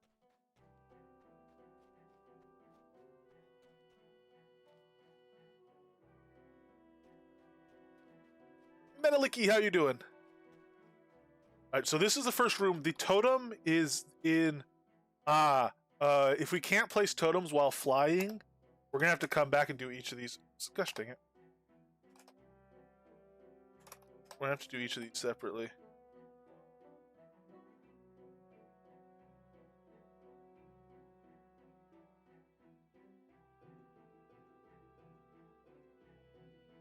Quite good indeed, because of the patch notes, in fact.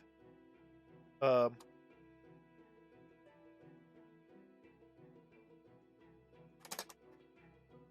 totem level 4. We can. So we have 4 rooms right now, so we'll do 4, 3, 2, 1. There's number 4.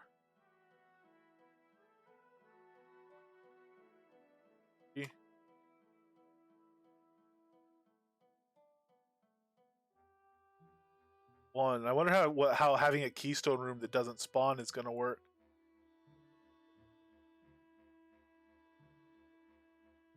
Oh, we have 5 rooms total, of course, because they're 40 points each. So this one's is a level 2 troll totem. So we will drop this. We'll do number 2 here. Actually, no, you know what? We won't. We'll do. I mean, we will, but we're gonna just up them. We'll have a place for a level 5 if we get a level 5.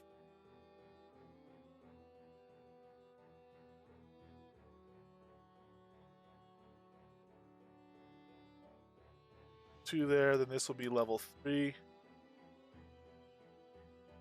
This will be level 4.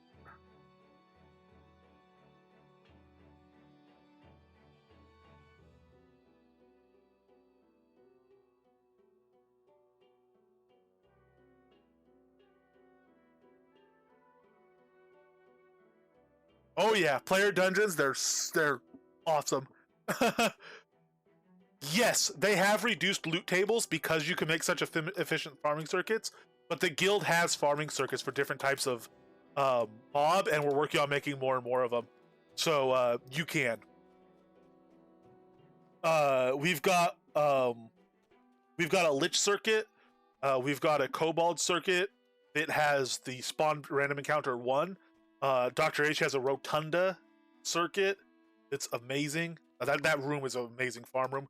We have a troll circuit. The guild troll circuit is pulled up right now, but a guild member, Fetid Surdity, who a lot of people know, in Fet City has one that's down. We have a general adventuring dungeon that's on Dr. H's. That's down in Arlia. We have a general adventuring dungeon that's Cabezons that's down in Ardoris. We have an elf circuit in Ardoris as well, the farming circuit. I'm working on a book for all the dungeon locations to get in game and to put in the Templars chat. We're working on a number of them at the moment, so there's a lot of options out there. There's a small troll. There's a level 1 troll circuit, a very small one in Brookhash as well.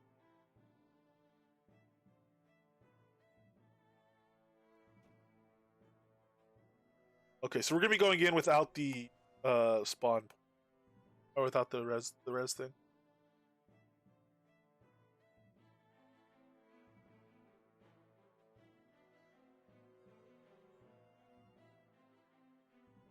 Eight minutes ago, Chris said, "Looks like the patch is running long. I'll publish it first thing in the morning to avoid interrupting prime play time." Amazingly, nothing super critical in the patch, and just more goodness. Sweet. So no critical fixes for them to patch in. So he's just gonna wait and do it tomorrow morning, and that's when we'll get hopefully spider essences and some more Lua stuff. We have a Lua guy here. We're gonna have a, oh man, I want these sales to switch. I want to get a nicer conversationalist for this lot, but yeah, cool. Let's put this to adventure mode and see what happens. Enable dungeon adventure mode. All right, let's pop in. And so this first room, it seems like, is likely not going to spawn because it's going to be an L1. Oh, 8-room troll circuit level 1 on Mole Island. There you go. Man, that makes the Brookhash one kind of redundant. We might have to rethink what we do in Brookhash then. If you're already rocking an 8-room, the one in Brookhash I think is a 5 or 6. That's a 6-room, I think, in Brookhash.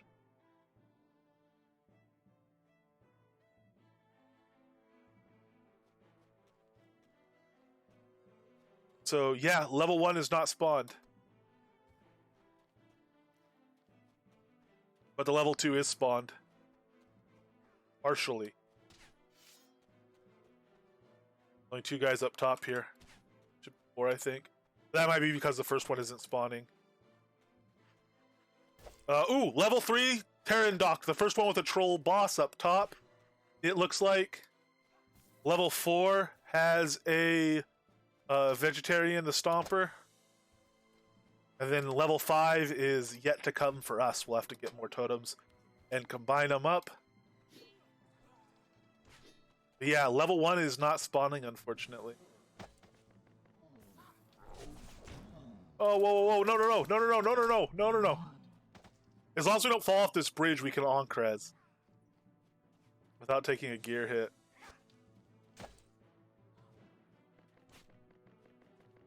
Oh, we're gonna end up having to do that.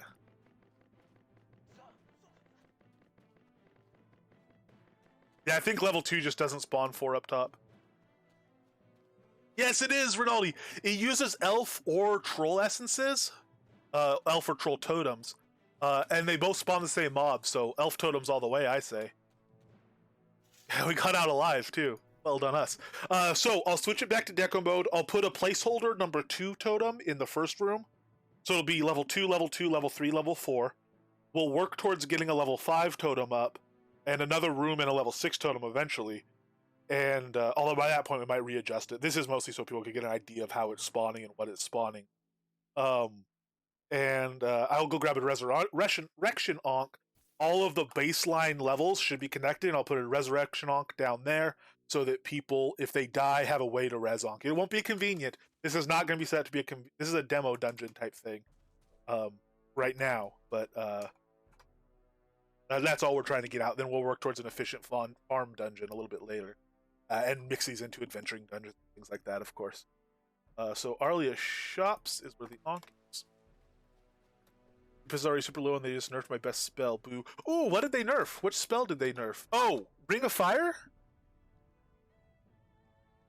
If you're a mage, then you actually might be kind of excited. So they did nerf that, not as harshly as it seems, and they gave some really nice compensation.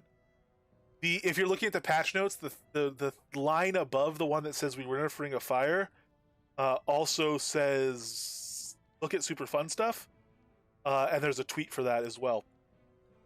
So check out what happened to the damage on your other spells. Yes, and if there's a chart for it in that link. So like, let's say you have 125 int and you have a level 120 Ring of Fire. That Ring of Fire got 16% more powerful. So it got dropped down 20% in power, but it also got boosted 16, so it dropped 4% in power. But if you had 125 int and a level 120 Fireball, that Fireball just got a straight 16.7% increase to damage. So overall, unless you're a really high level Fire Mage, it was really relying on Ring of Fire, chances are your overall build got a slight buff. Or it may be a major buff, but I think you're high enough level that it wouldn't be a major buff for you. It would only be a slight one.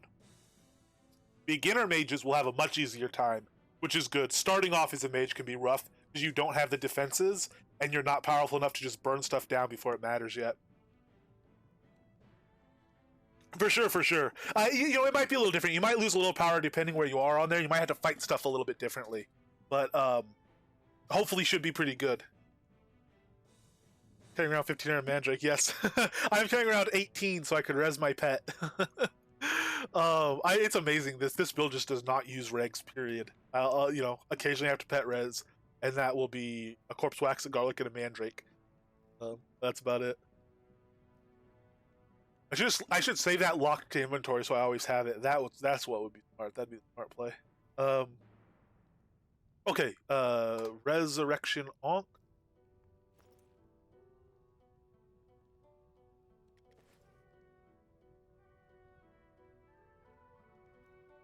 I think we have one. Yeah, Resurrection. Very quickly. Donated by the Trek. And I was also going to get. Wait for it. Oh, I was just going to place another level 2 totem. Okay. Instead of potions, you go through taming colors. Yeah, well, that's true. Fair enough. Although, in my defense, it's not like I'm being wasteful with them. Maybe a little bit in some people's eyes, but I think I've been making good use of taming colors. Ooh, that's what we were going to do.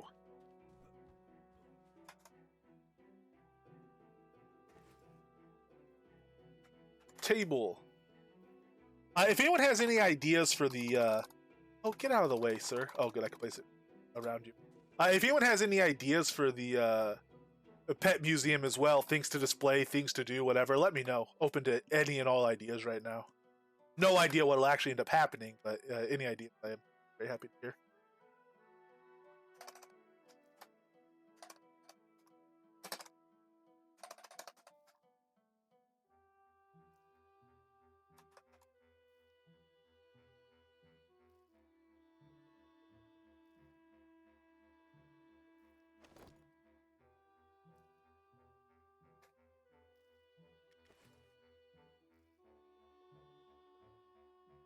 We'll have each pet food here.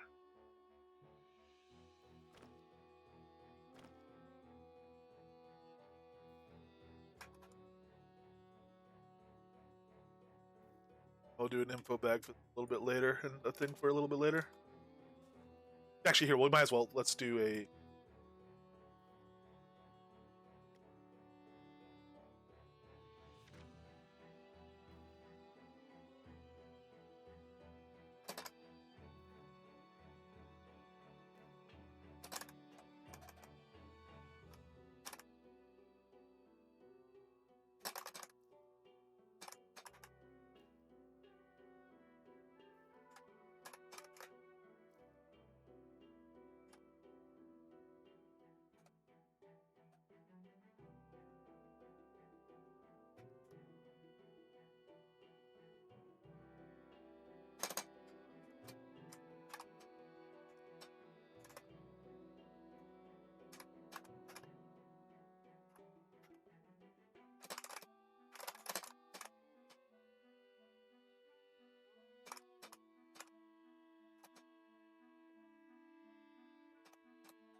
during rezoning.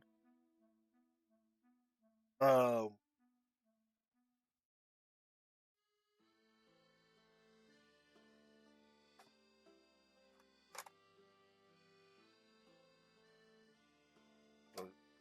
um,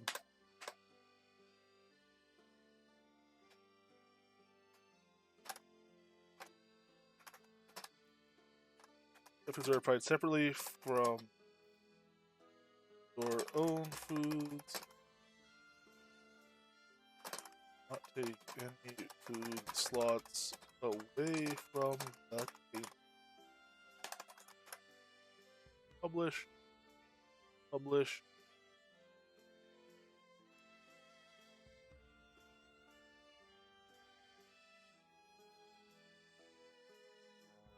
Ever tell me you found one of my awesome crafted items? Yes, indeed. Yes. Not only did we find one of your wonderfully. Oh, actually, we still have it right here. Heavy belt +4. So not only did we find it, it's one I think you're just working up your masterwork on. But you know it's actually got work on it, so it's a nice drop. Um, Man, if we had found this on Wide Swamps or something, we would have been even much more. We would have been way more pleased to find it. Um, on Coswell, it's a very nice, exciting surprise. On Wide Swamps, it's I can do another half tier higher content. It's like a major stat boost. So let's turn this to Deco mode. Disable adventure mode. Let's go to enter dungeon. It's always fun. Every now and then for Trash to Treasure, someone will turn in a sword. Or like, I have some stuff sold into the loot table that has work on it. It's partial work, or it's like an actual bronze sword, and maybe it has just health on it, and then it had one failure. So I didn't. Since it failed on the second, I didn't work it further. But whenever I see people turn that stuff in, I mean, ideally it would drop to someone that can use it. But just knowing that stuff out there, actual worked good pieces are dropping, and hopefully occasionally getting into the hands of a lower level player that could make really good use of them, is always fun.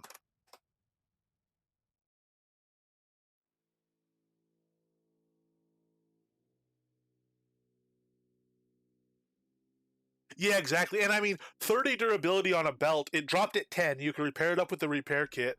It doesn't take essences or anything. You need to open your inventory before you head out. Um, by the time someone goes through 30 durability on a belt slot, they'll be ready for an upgraded belt anyway. So it works out very, very well. So I'm going to pop this one up and put a level 2 in its stead. Resurrection Ankh. I'm going to make sure these are all connected. And they are. Beautiful. And I'm going to put this Resurrection Ankh. You know what? I can't put it in anywhere in here because it can't be in a dungeon. So what I'm going to have to do is go up here to my body. I'm in deco mode, so I could drop a remote bank. I don't know if I have any other, though. Dungeon. Oh, I can just put a... I know what. If worst comes down to it, I know what I can do. Alright. We're going to put another rise shaft at the end, and it's going to be a deco version. And we are going to use that to be able to place the Ankh. For now. And we'll tidy this up later. It's just, again, getting as much useful stuff in place as quickly as possible.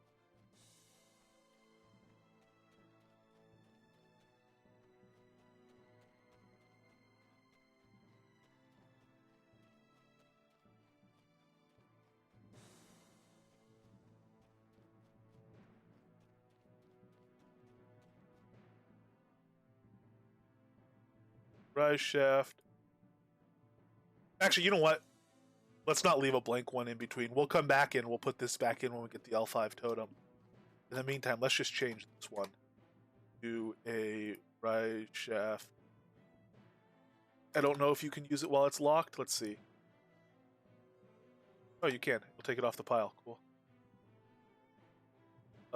Entrance 10. And we will drop down to the bottom. And put, oops, a nice resurrection mark here.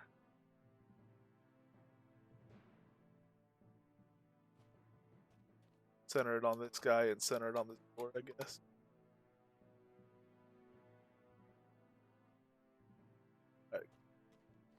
Maybe not the most perfect thing in the world, but that's not bad.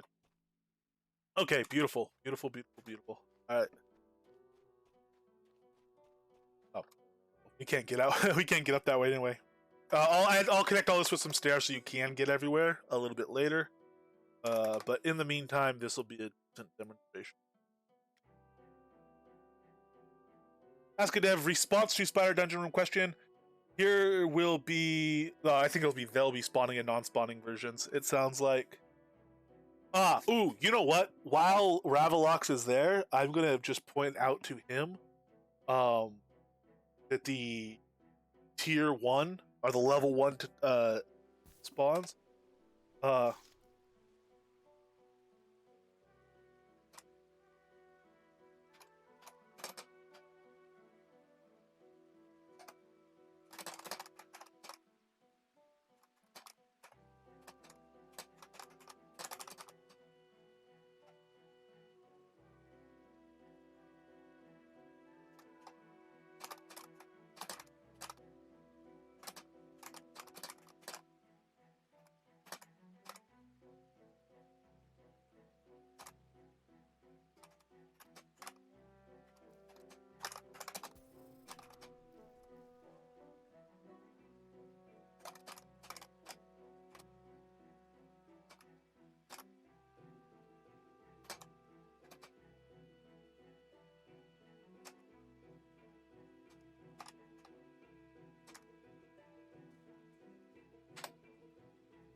That's with it.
Okay.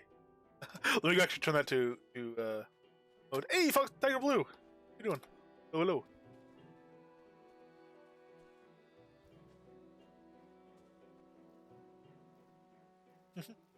Oh, little spider buddies hanging out, waiting for their spider rooms. All right, let's go to town square. Let's put that back in adventure mode for everybody.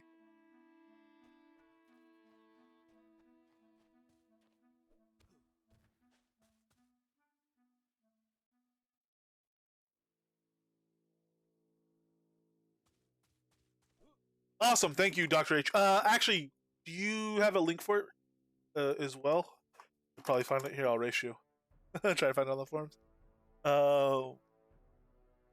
Forums, bug server. There we go. Already there. Thank you. Thank you very much. Right shaft response does not spawn creatures with level 1 totems. Blocker, no. Put this. Putting level 1 totem.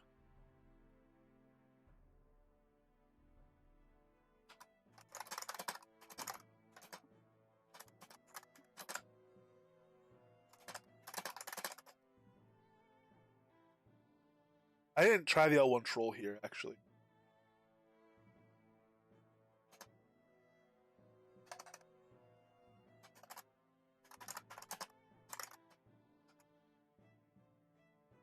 Oh, did I try the L1 troll? Yeah, I did try the L1 troll here.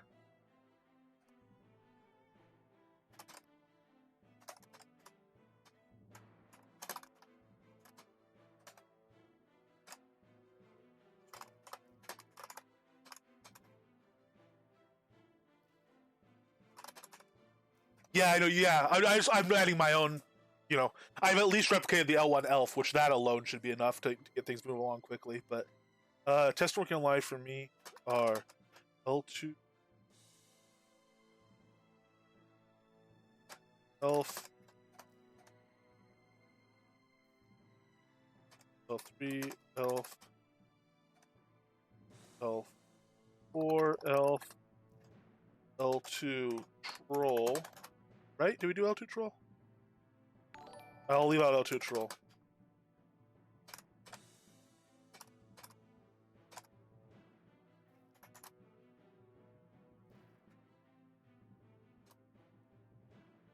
Hey, Voice of Sarkroon, hello, hello. Thank you very much for the sub.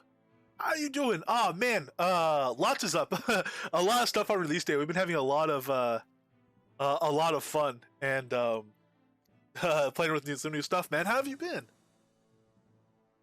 Primo, yeah, pet health is going up, and pet focus is going up, and pets will soon have a focus parameter and be able to use focus doing special skills and stuff like that.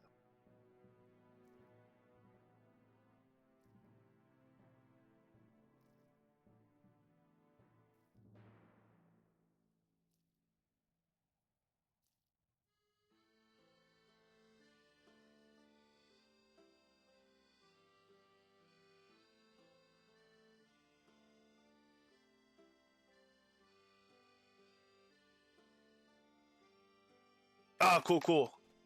They're kind of busy, I would hope. Run over and say hi. Hello, hello. Tumblr guy. Yes, they nerfed Ring of Fire, for most people. Almost all fire mages are going to see at least some reduction to their Ring of Fire power. But pretty much all fire mages, or realistically all fire mages, are going to see a increase to the power of their other spells. Overall, all but the highest level fire mages should see at least a slight DPS increase if they are using Ring of Fire and Fireball, and at least Fire Arrow or Flame Fist. And if you're using all four on a regular basis, you should see a nice DPS increase in a lot of situations where you're using all four. Even for very high-end fire mages, I'm thinking single target DPS might have increased for mobs with sufficient health for you to get everything in all the time. So Frost Giant, certainly, maybe some Breach guys as well, maybe like a Red Snarler if you're just going one-on-one against him and not kiting a whole pack. Because of the way magic increases, and so all other mages also got a power increase. The reason for that is all magic got a power increase basically, and Ring of Fire just got one nerf in Ring of, it compensates partly for that.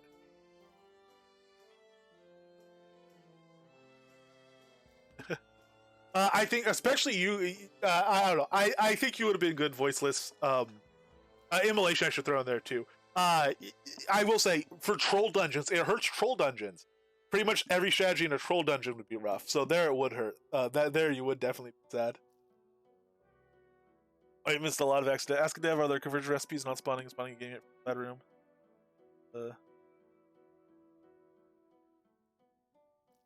Dungeon run. Creepy dungeon run. I still gotta decide what to respec to. I was gonna wait and try Air Mage, but I don't think it's gonna be great towards Bard. Yeah, it depends what you want to kill, man. And I honestly, one nice thing about going Bard Tamer is fire is still incredibly powerful as an off spec. So if you go Bard Tamer, as long as you keep some XP in Sun Tree, and as long as you keep some a decent amount of XP in Fire Tree, you can go off spec fire and still be super powerful in situations where fire is just better. So that's something to consider. Whereas off-spec Bard Tamer isn't nearly as powerful as on-spec Bard Tamer.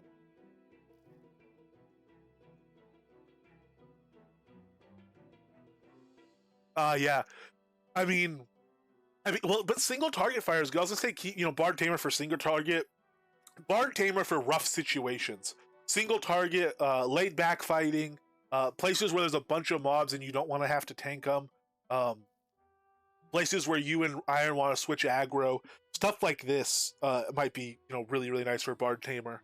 But single target, if as long as you're survivable single target, single target fire, the way you play fire, certainly you were doing a lot of damage. You were being very effective in it. So yeah, I can see the toss up, but being able to do fire as an off spec, pretty sweet. Yeah, troll dungeons are a lot of fun, man. We just got a new thing that spawns some trolls in an interesting way. Spawns trolls on an elf totem, which is a neat trick.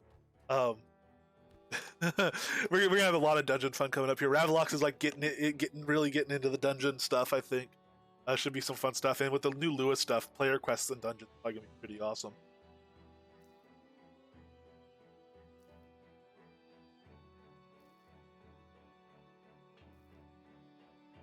Man, man, I don't know why this nice uniform, everything's laid out, different stuff. I'm starting to dig this place already. We'll see what it ends up looking like once it's kind of developed, but also liking this over here, training dungeon, yeah. All right, we're doing all right. What else?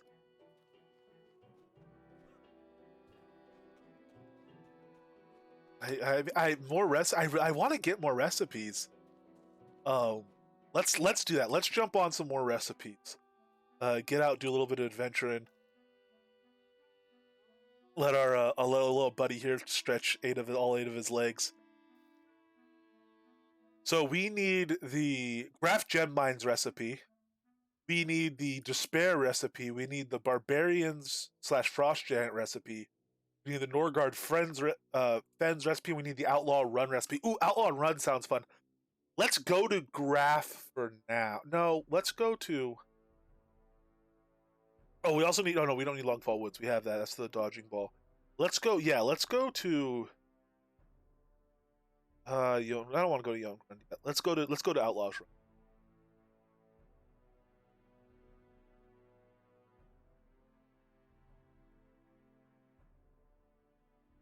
Haha, yeah. There's one epic tree.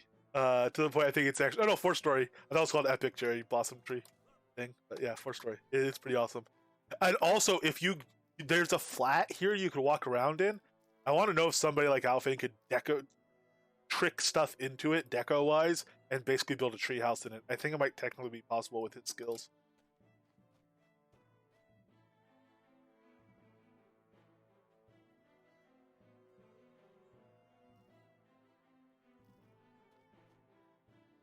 Yeah, because he knows how to put stuff into other lots and stuff. POT stuff. With some of the deco tools coming up, it might become even more possible. We're getting some really deco tools.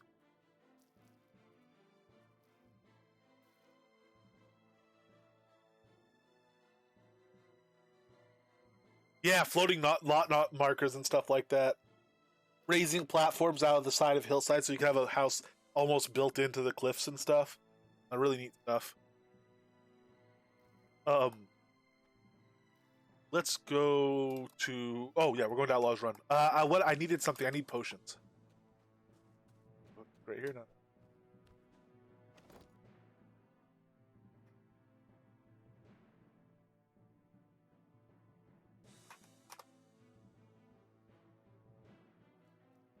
Let's go. Health.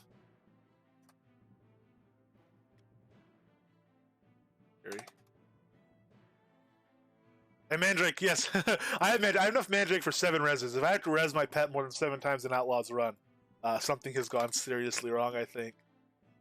Now, if I have to res myself 7 times in Outlaws Run, that'd be par for the course, but I don't need Mandrake for that. We still have some focus. Greater we want here. We do need some might, though. Not night. Might. There we go.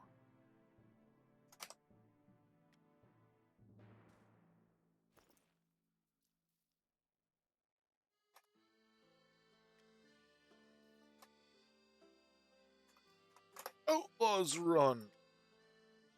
Very nice, very nice. Northeast, east, southwest is the default entrance. It's pretty near a... Actually, I think east entrance is also pretty near a patch, a wave event. potential spawn location. And so here we are looking for the leather ball of haste, so the DPS pet toy.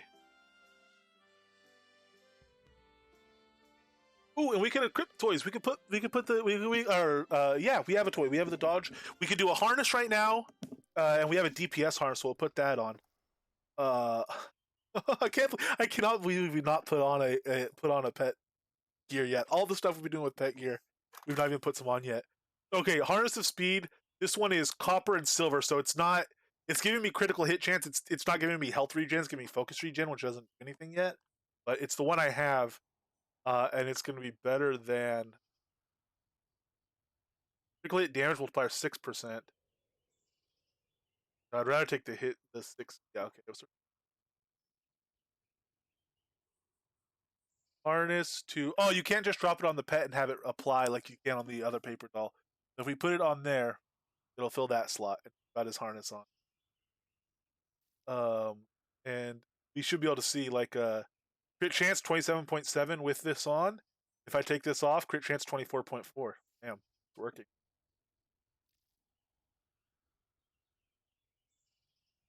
Ooh, minus 23 physical, 24.3 physical resistance. So that's a lot of physical resistance drop. Ooh, ouch, man. Look at his resist. 46 resist. Put that on. The resist is 21.8. Oh, man. These are going to be a situation. These are, yeah, we're going to have to get different gear and put on different gear in different situations and stuff to try to get these guys, tuned to what they're doing. Because it could get rough. That's a lot. That's 2/3 of his resistance. If we use that over another slot. Luckily, the ball we have is a defensive ball, so we won't lose some attack speed, 5%. We have copper, which is critical hit, and silver, which is focus, and then we have gold here, which is health regen, and copper, which is damage multiplier. Yeah, so we're using this, our bronze, which is damage, critical hit damage multiplier. So let's put this one on in the toy slot. And we see 414 crit multiplier. Without it on, we got 408. Damage 70.5 to 117. That doesn't change, but what does change is health regen. 72.5 health regen base with that off. Why does it say 0 base with it off? That's odd. Shouldn't be 0 with it off. You should have some health regen by default. No, I guess he doesn't. I guess 0 is just his default. Do pets not have literally 0 regen? I guess so. Interesting. All right. And attack speed's at 95%. We'll boost that up. Let's put on some food.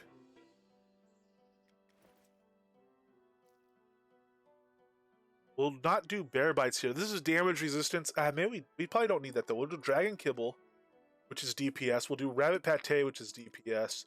We'll do venison jerky, which is aggro hold, which should be important. Hopefully that's good. If with this lower resist that ends up not being viable, we will drop probably rabbit pate for bear bites, make him a little more tanky. Full speed we'll just put on again so it lines up with our other potion. Put on a might potion, we'll put on our deft. Bam! Aha! Alright.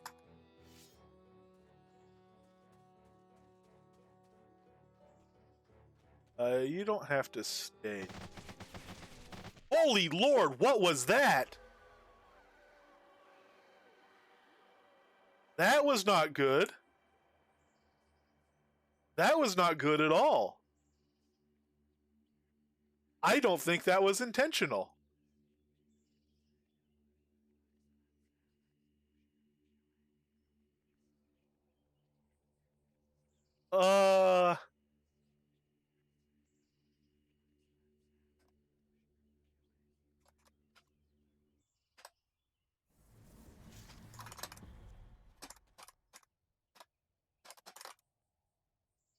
Let's not. So I'm gonna go back. What the heck was that?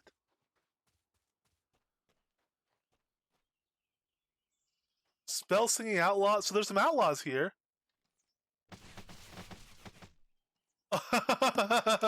Oh, we have a problem. What's the damage meter say for that? Do we have a dev around? Is there a dev here?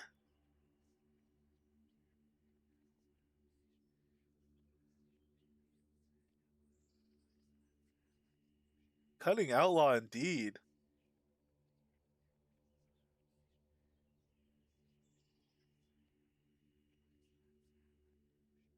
Piercing shot. He's just firing piercing shot like 30 times a second. These are all within. This is blinding shot on the first one, yeah. So all those attacks just happened in that fraction of a second.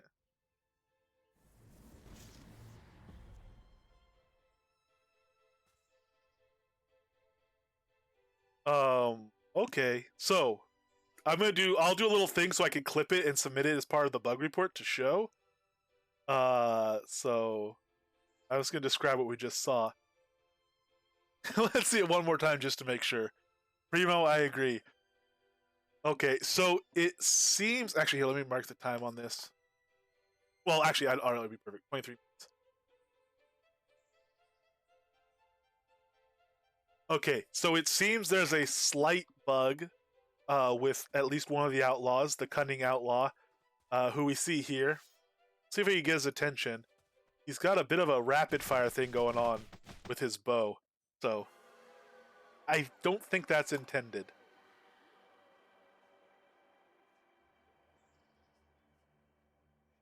Yeah, me too.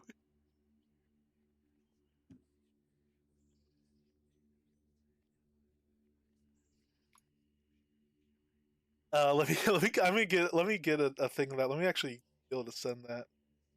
Uh, let's see here.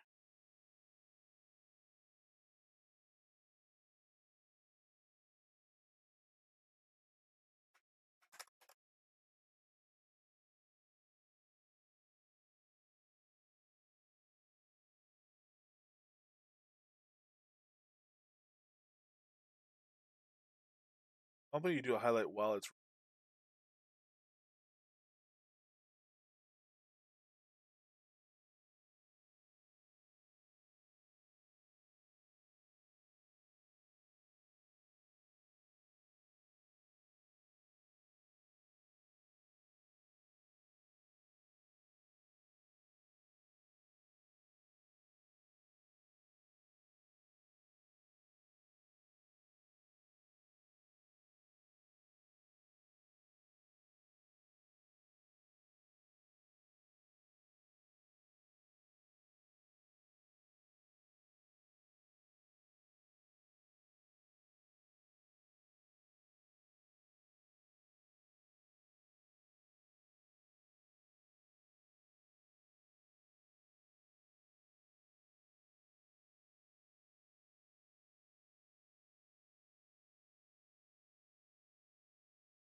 It might be. I could go. I'll take Petger off and see.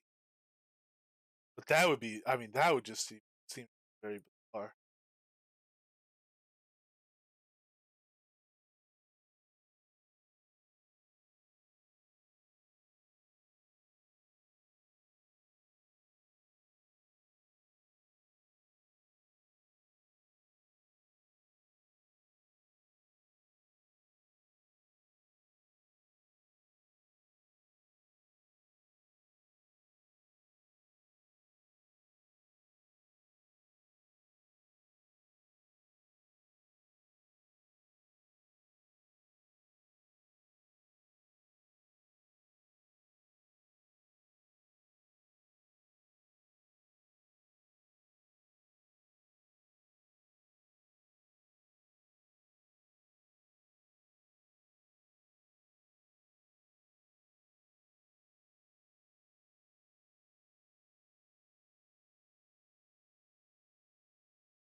Yeah, I think I would need a little more. You notice how dodgy I am, though. I dodged a lot of them. Um. This is annoying. Okay, here. Sorry. This. Going back and doing this interface this way is not going to work out right. I'm just going to do it. I'm going to do it again and do it as a clip, and I should be able to do the clip just from browser thing. And that's going to be a lot easier, I think. Sorry. Okay, so I came into Outlaw's Run, running in on the the cunning outlaw here leads to a bit of a rapid fire problem, which is painful and probably not intended.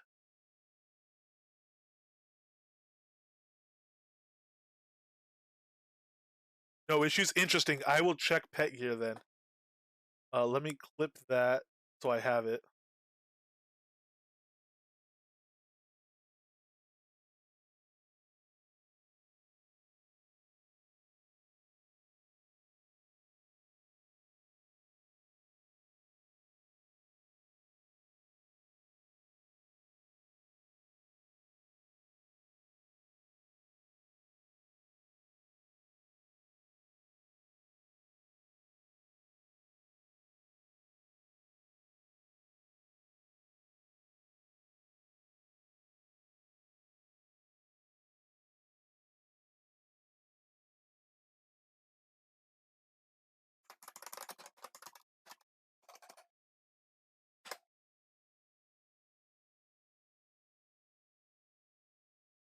Okay, so that one is doing it.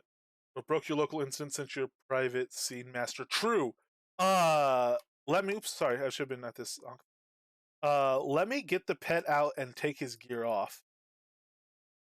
I can also at some point. Oops. I can also at some point summon someone to my instance and see if he attacks them like that. Uh, see if it. I mean, it works. I almost want to send my pet in and see if my pet can grab aggro and see if it happens to my pet as well. We'll try a few different things.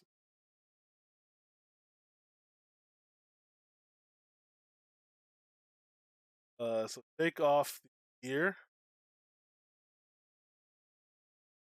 So my pet has no gear.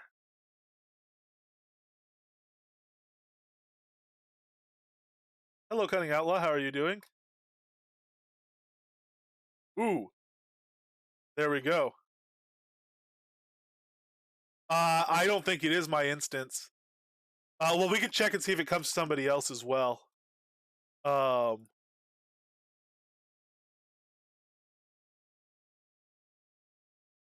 Let me put on some pet gear.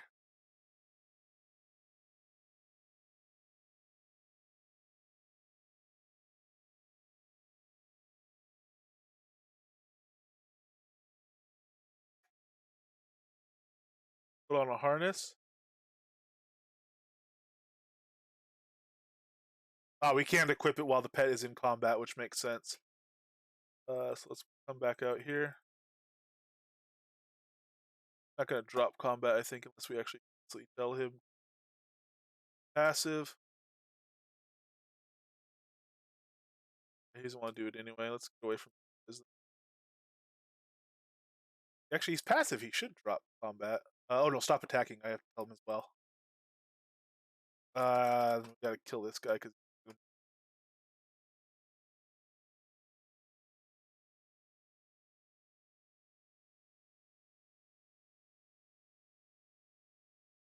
Oh no, you know what? Maybe it's because I'm in combat. I can't equip it.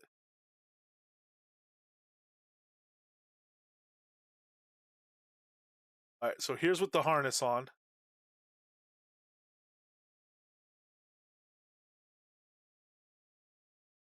Oh, everything's dead. Why is everything dead? Did the spider kill them both? Let's try to find another mob. Cunning Outlaw again. Hello. All right. We may have found the problem. We will try that with the other harness, and then eventually with the toy.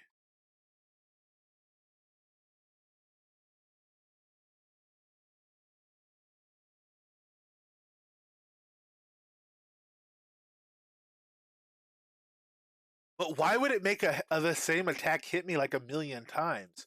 And does it happen to the pet? We'll also try and get the pet to take the first shot.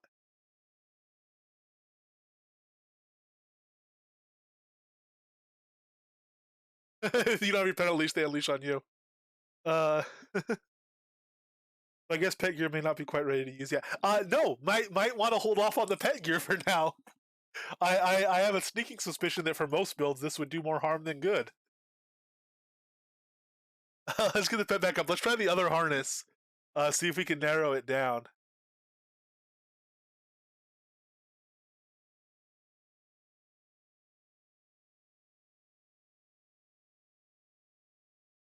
So this one uses copper and silver. This one uses silver and copper. What's this one use? This one uses silver and bronze, so they'll be even more slightly different. We'll see if we can isolate whatever we can isolate. Here's another cunning. Hello, sir. And it happens with that harness. Thank goodness death doesn't hurt you anyway. I guess I'm taking a ton of I'm taking a ton of gear durability damage theoretically, because each of those is probably rolling for damage separately.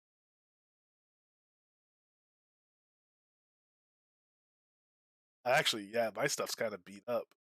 Uh,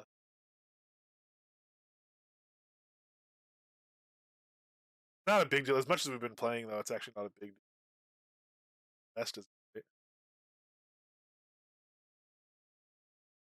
Yeah, that's the thing. Actually, well, I don't know if we got an attack in or not. If it works the other way, that would be like huge exploit territory. Especially if it never goes away. So it's killing us. It might that attack might happen indefinitely. Let me run in before he sees me. Hopefully, I still have Onk. Even if I don't still have Onk, hopefully I can just attack him. Okay, no, it only works one way. Forgive me, sir.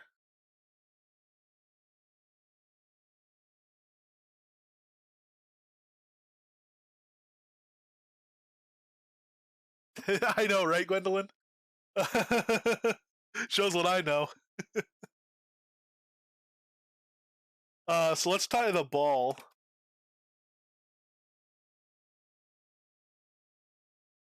This will be a toy. And it's got gold and bronze. So if it was copper. Oh. What are you doing? Cutting Outlaw, hello?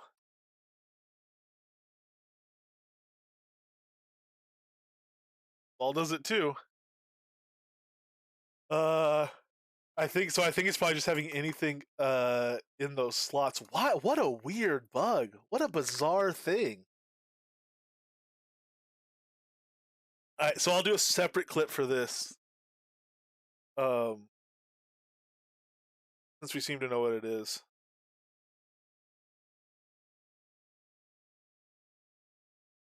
We'll try maybe some different zones. Just to make sure, has anyone out there has anyone out there had pet gear on and not been absolutely destroyed by a mob? Uh Not to my knowledge. Still online in game? I don't see him in game. I think we're friends in game. Oh, he's on Zolivar probably. Or no, he's on Ravelox and I'm only friends with Zolivar, I think.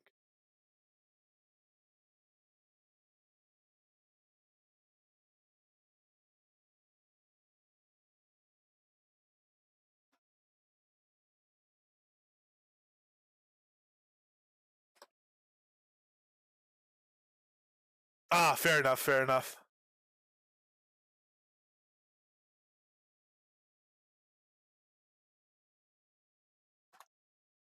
So I put in Zolivar. I don't know who I have and who I. Okay, I have Zolivar. I don't have Ravelox. See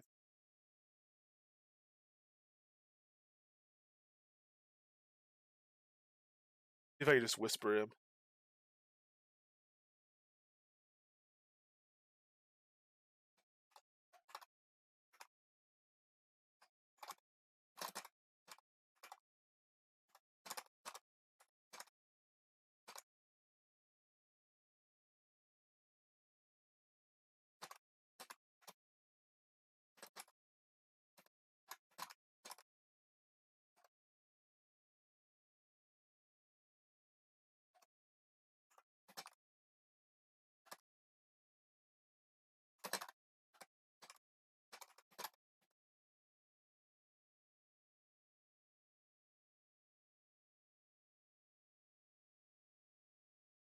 What are we doing? Why are we just running in to die again?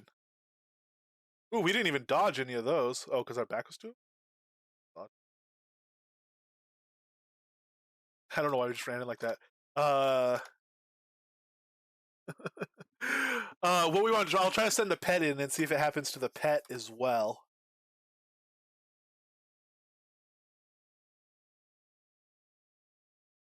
I'll try to try different mobs. Try to go to an outskirts. Actually, that might be interesting. Although I don't necessarily want to have more rolls on my durability.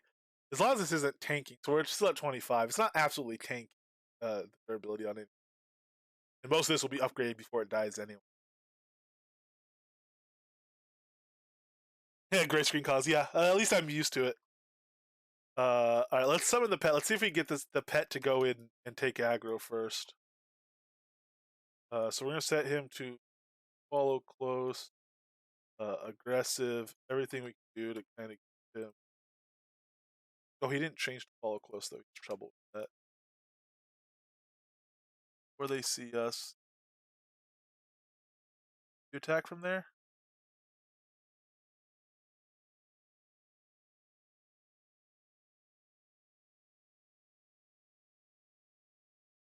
Nope, pet works like normal.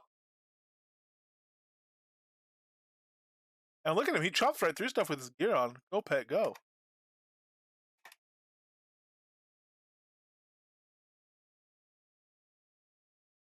So far I've not seen it. Let's go get hit by a different mob here.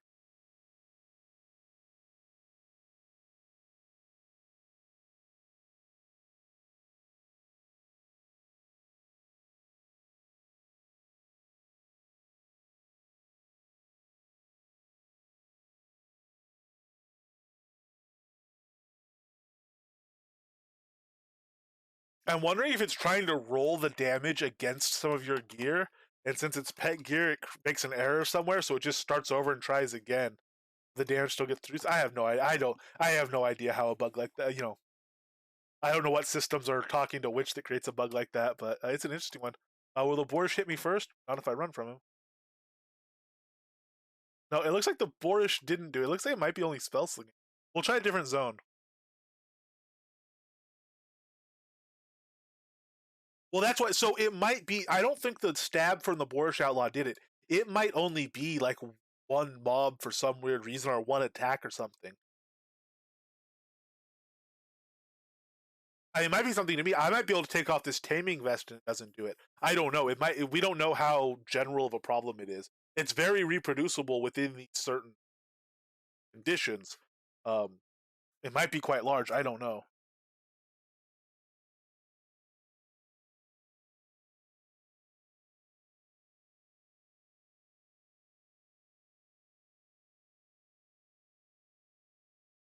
So let's go to a different zone.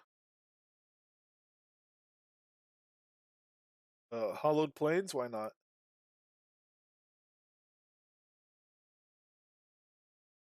Josh, could you imagine getting hit with like a dragon fire and having that happen? I guess it doesn't matter. Once you're dead, you're dead. But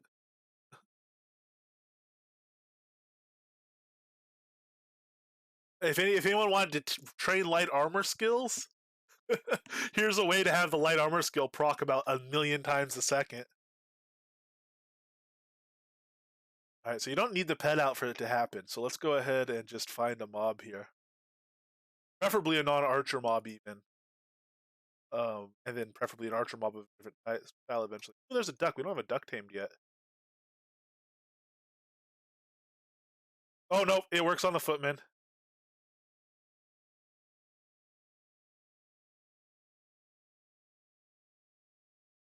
Oh yeah, okay. I'm gonna let that kill me because I do not. That's a lot of gear damage to take. Although amazingly, we're not losing much. We do have like max preservation right now, over 100%. Hey there, tree branch. Our T branch. Sorry. We found a slight bug. It turns out if you equip pet gear, whether if your pet summoned or not, mobs they get a little bit, just a little bit carried away in their attacks.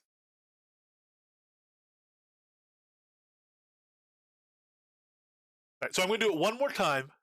Everyone gather around. Let's watch it one more time. I'll do it one more time, and I'll clip it, and I'll kind of say what I know about it, and then we'll do an actual proper one. One shot you 5 times. Yeah, exactly. Imagine being one shotted 500 times simultaneously. You wouldn't think it was possible, but all right. So there seems to be a bug with pets and pet gear. Whether you have your pet summoned or not, if there's any gear assigned to a slot, I've tested it with a harness, 2 different harnesses, and with the ball of dodging. Um, Different components.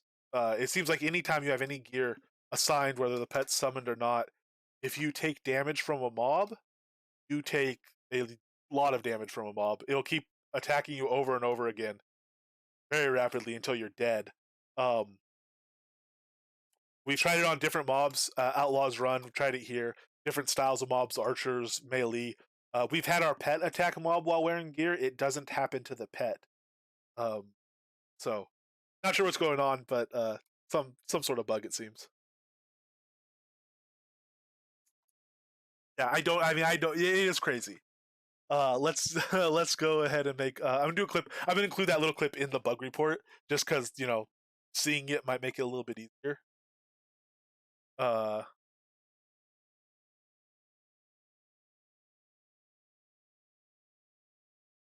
I have the desktop sound turned off because I was clipping.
Okay.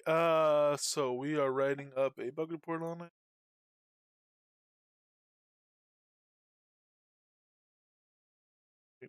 Uh,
alright, sorry, I missed some. I think I missed in-game whisper.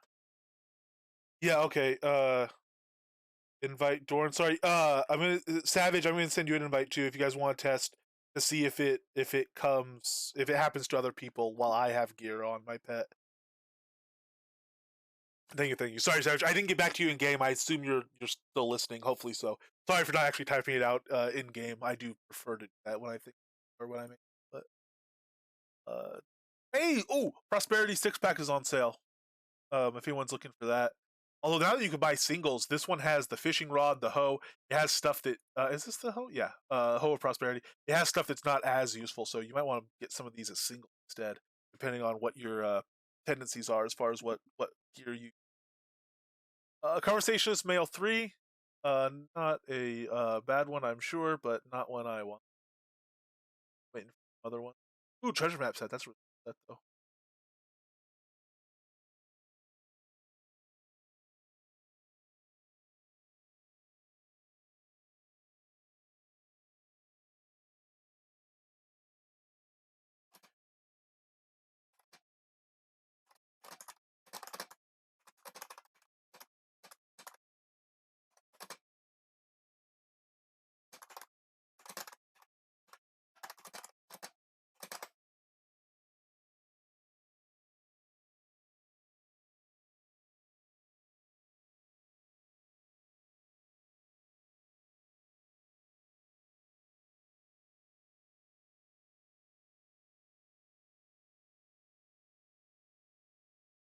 Okay.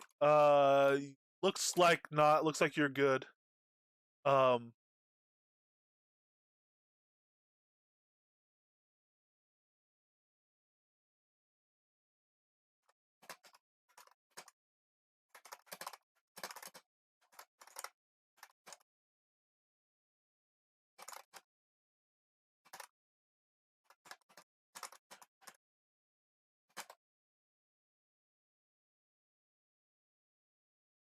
yeah, you look safe.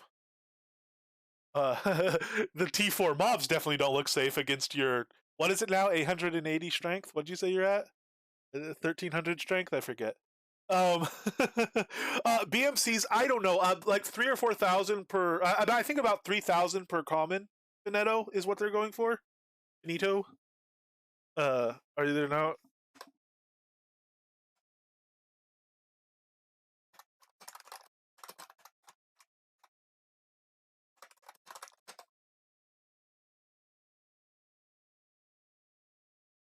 I did not get in front of the ballista. He's not at 800.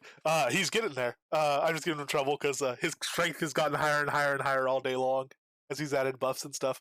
But the you can get to 800. It's really hard now because actually maybe you can't. As an Earth Spec mage, you used to be able to because of Splintering Strike's attunement bonus.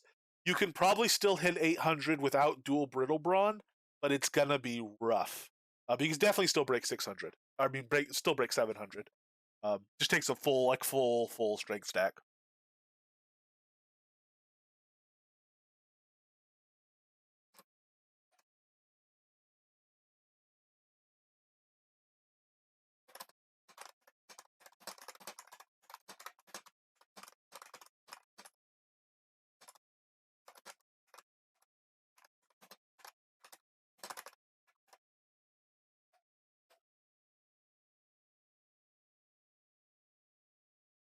Okay.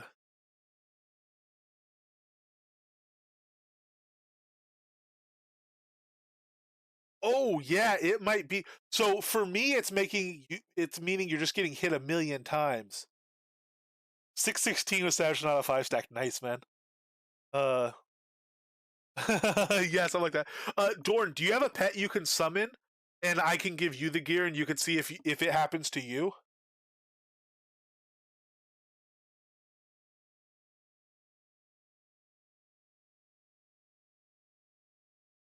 You know, I also want to try it with an elemental.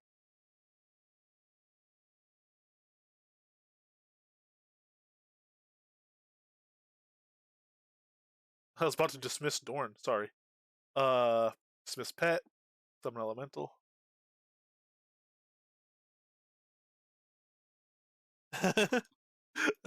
Have fun. It's not fun. I disagree. Um,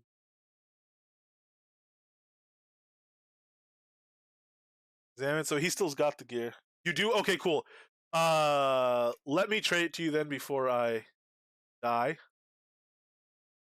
Here's a ball of dodging you can use.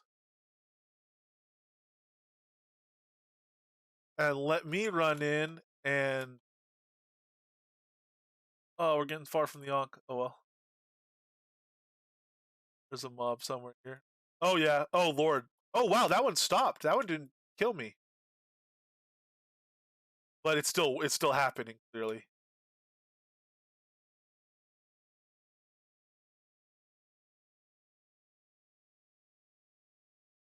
Alright. So it happens on on elemental summons as well.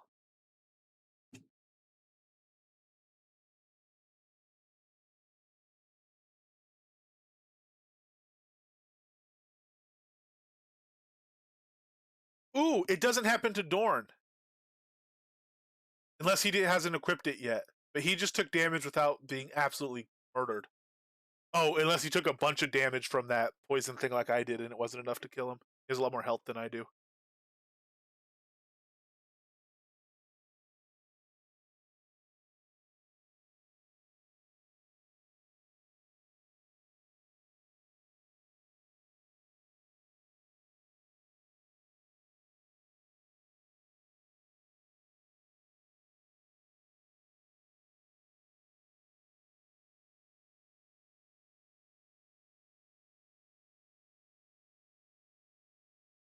You did get hit with a lot of attacks? Okay.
Alright, so incoming attacks, mob to player, repeat let me actually uh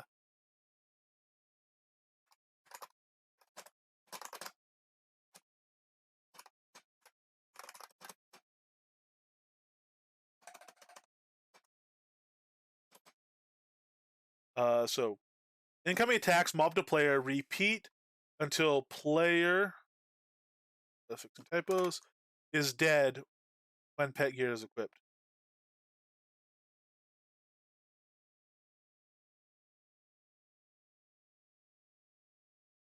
The production rate tried in several zones with different mobs seems 100%. Blocker, I don't know, details.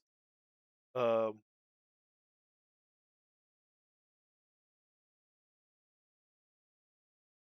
if pet is where gear may attack that the player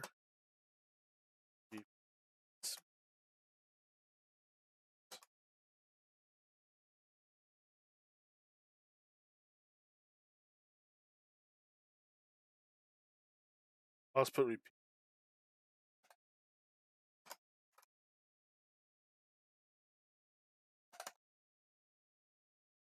If pet's wearing any gear, steps to reproduce. Uh,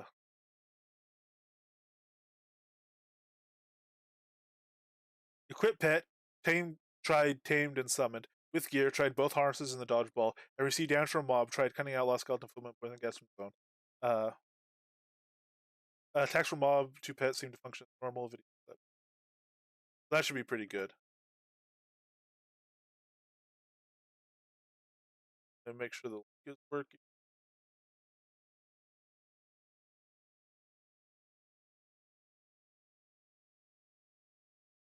Okay, cool. So this is the report. Summary, Mike, if you want to put that you jumped in party and it also happened to you, please feel free to add that. Uh,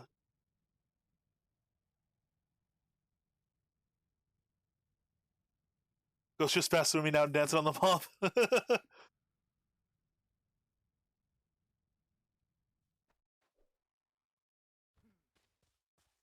Can we get the mob to get up? What's going on? Where are you? Where are you?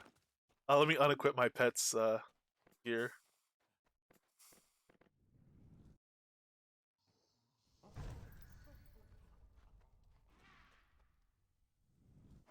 Oh no! Don't hit me, Ghost! Don't hit me, Ghost! Ooh! All right, we just got it off in time. That was a close one.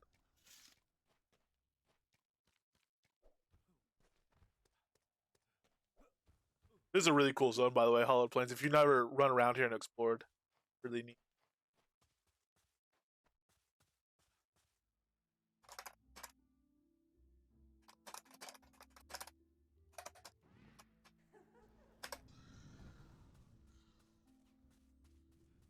Ah, what's going on? Are you stuck in place?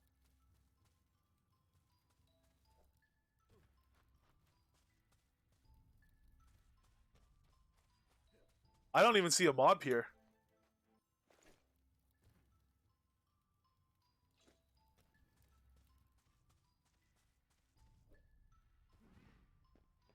There's a wave event here to unlock. It's a cool zone. That's right. Here, let me get my windows spread out a little bit more, kind of normal way.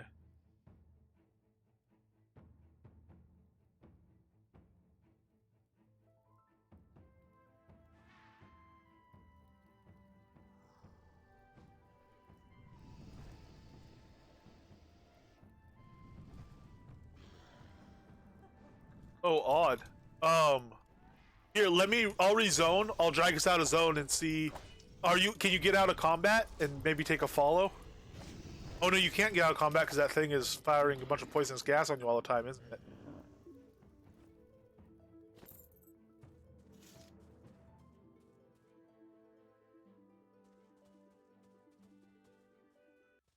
Um,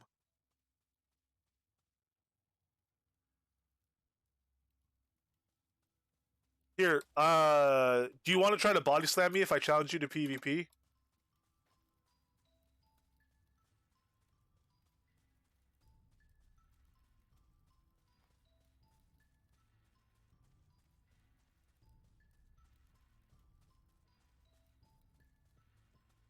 Oh, this doesn't pull you into combat though.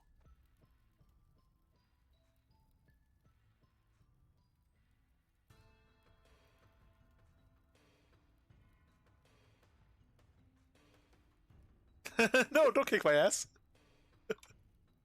Is it not working?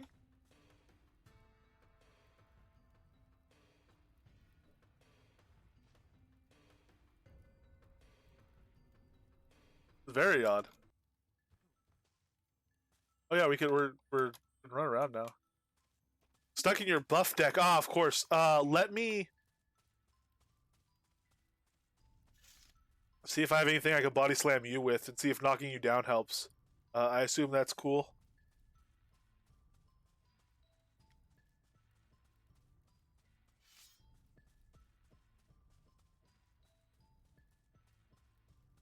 Uh,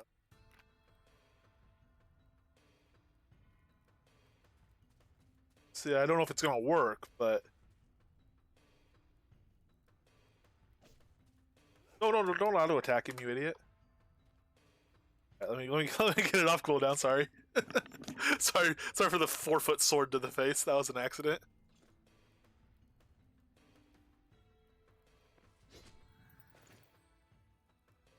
Appears not. Well, if you're out of combat, I'll port and see. Hopefully, you can follow and see if that fixes it. I will go back to Arlia.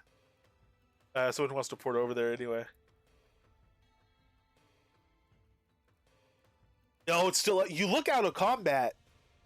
Well, maybe it'll let maybe you don't look out of combat on your screen. Maybe it looks like the deck is up and you. Oh, you're out of combat and the deck is still up?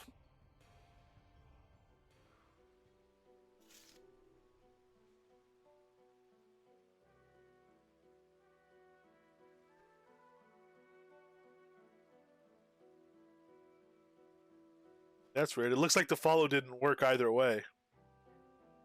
That's super weird.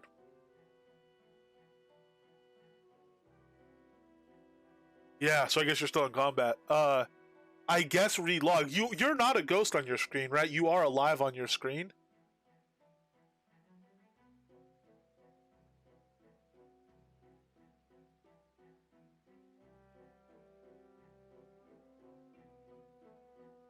Okay. Yeah, I guess relog and see if that fixes it.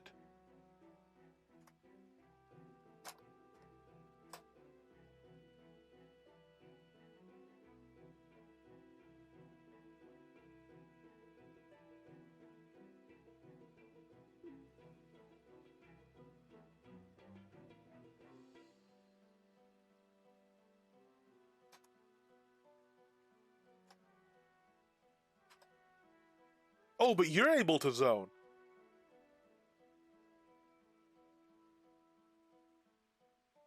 So you were able to um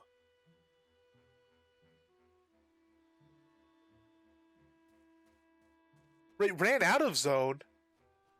Were you not stuck in place? I'm so confused right now. Sorry. I thought you were stuck in place.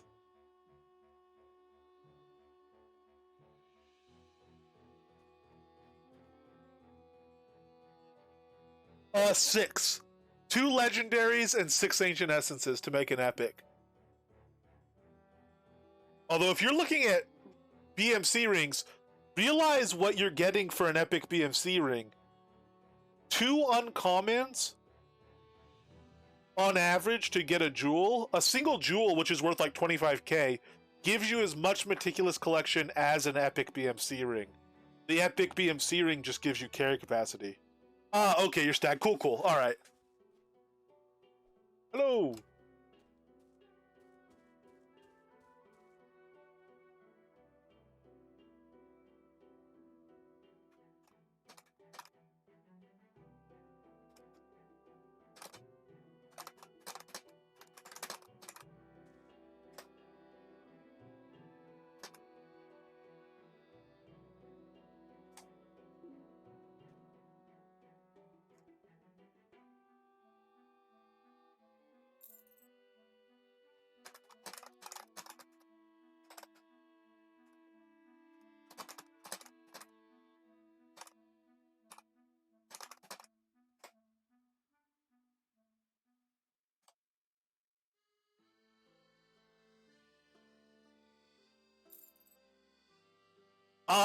Nope. Only 2. We get a nice break going up to epic. The same is true of totems. Dungeon totems, it takes 4 level 1s to make a level 2, 4 level 2s to make a level 3, 4 level 3s to make a level 4, but then after that it's only 2 level 4s to make a level 5 and 2 level 5s to make a level 6. So we get some relief there as well.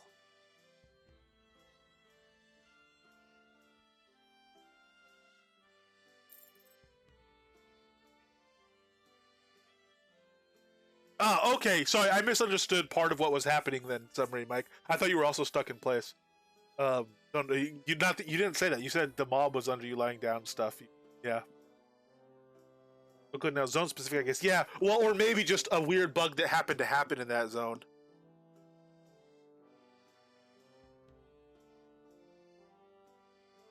I do feel like I broke everything though.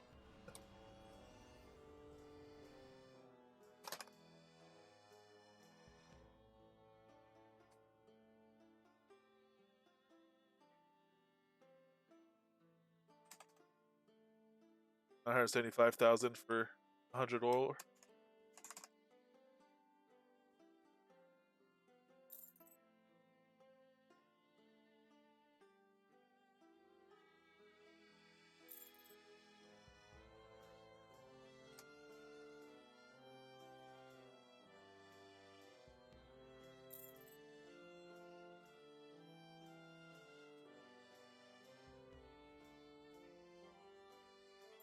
Very nice.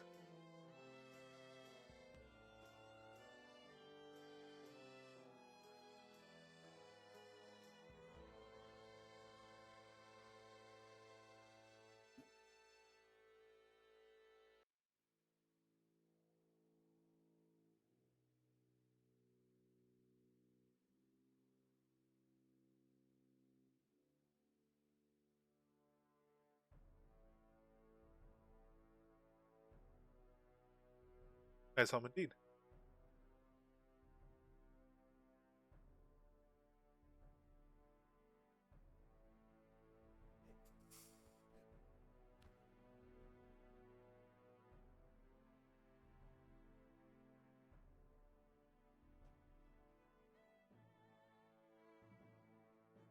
Oh man. All right. Oh, I shudder to think. But we didn't even hunt hunt any bandits there. We gotta go back. Check out some bandits. We gotta do a lot of things. How would your team? I would not take it higher than uncommon. In fact, as soon as I got an uncommon, I would start salvaging. I'm looking for the jewels and the jewels to put into stuff. It's just a lot better in my opinion to do it that way, unless you really need the carry capacity. But like that'd be after you have bacon, after you're using, um, you have high encumbrance passive, your heavy lifter passive in tactics tree. After you've maxed out your Bulwarker of the Earth for extra strength, after you've done all that stuff, it may be considered BMC ring, but the meticulous chance will go up. The way it works, though, an uncommon ring has a 50% chance to drop the jewel. The jewel gives the same meticulous chance as an epic BMC ring does. On average, each of those jewels will take 8 common rings to make 1 jewel. On average. Each epic BMC ring takes 128 commons to make. So it's using 8 commons versus 128 commons, and the only thing you get extra from that extra 120 commons is an increase to carry capacity.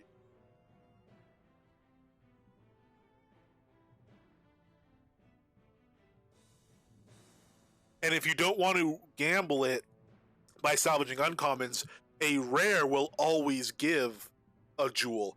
So you could get that jewel out of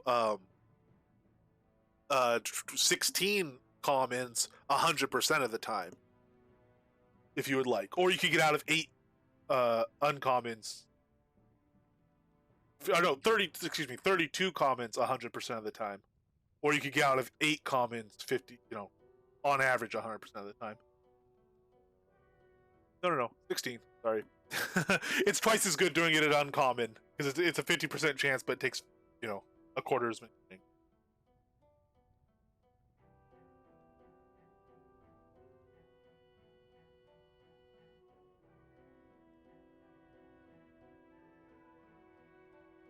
Alrighty.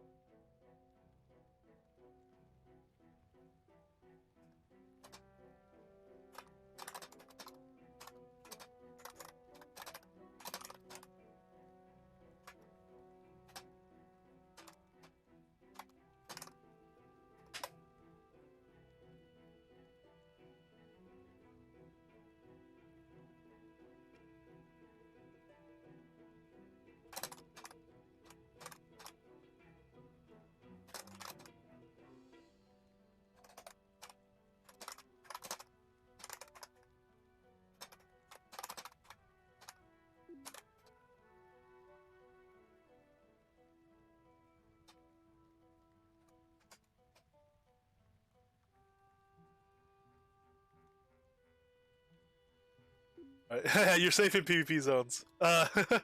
Let's go. Awesome. Thank you. Got some gold and some silver here.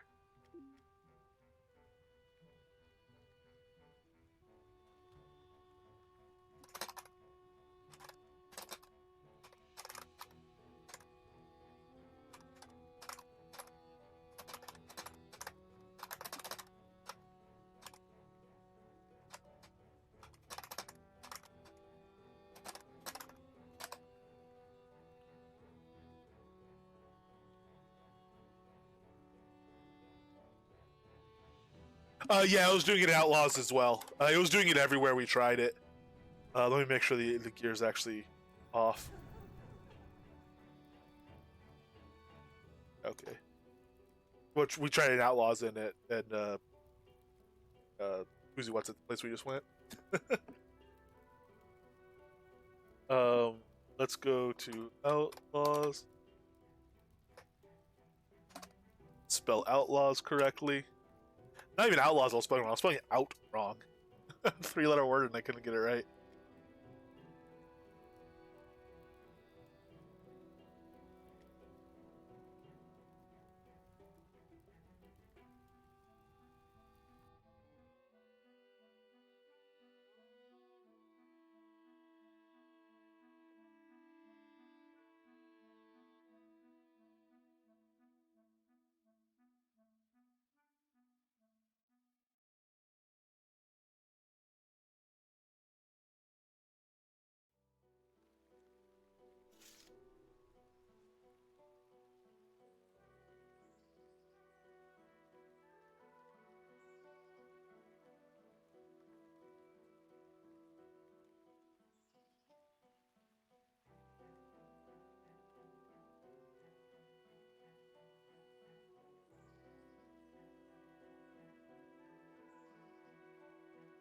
That's true. Yeah.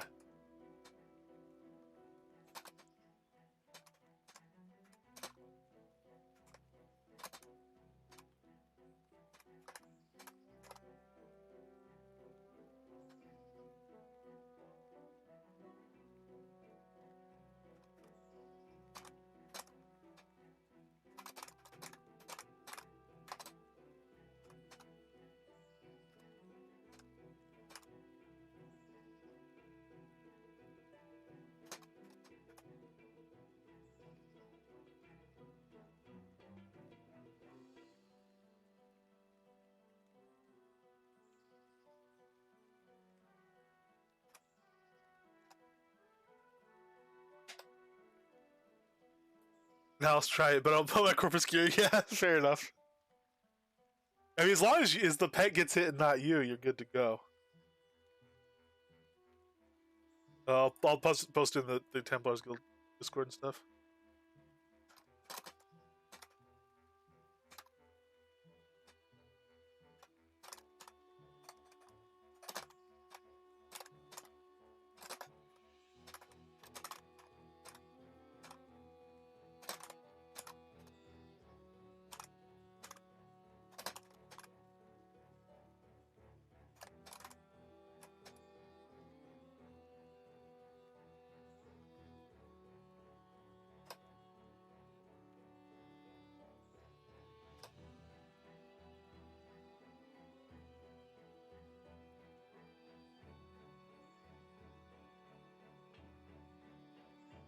Condis and Naliup are both now aware of the bug, so it's in good hands. However, it's working its way through working its way to whoever's gonna ultimately be the one fixing it. That should be off, and we should get fixed hopefully soon. Aliup responded with /head desk, and the Condis said just saw it, so it's in good hands. It'll blow your pants off. Yeah, it sure will. All right. Let's get some pet out here though. I'll do Man Smasher, Biter Spider. Oh, he's equipped still, right? So guys, summon him up. Let's get that back on the bar here.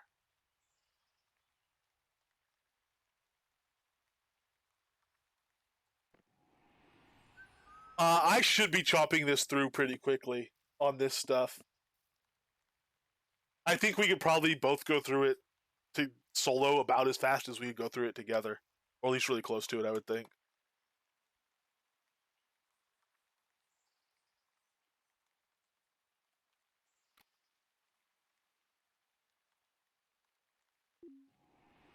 If you want to come along just for the sake of running around in party, that's always more fun. So get pet food on. So you definitely come together. But I don't want to. If you have better things to do, I don't want to take complete use of your hammer.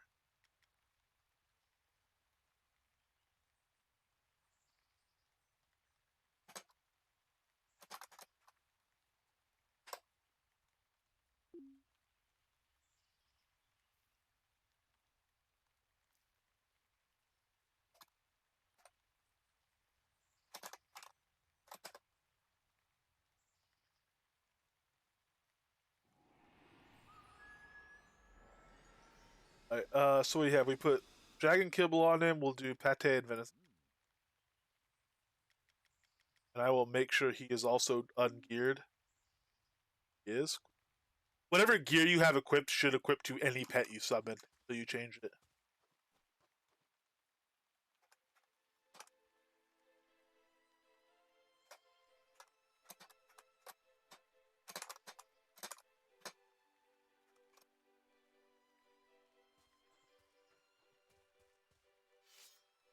Oh, and we don't need body slam here. What do we take off? We took off spellbinders. Is what we need there.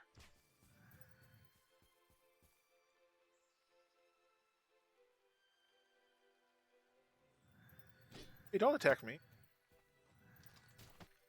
Oh, we still have a heavy chest on. We're leveling all our heavy armor. Oh, that didn't get leveled. That might be a hint. That didn't get leveled. Oh no, we didn't take any damage on that.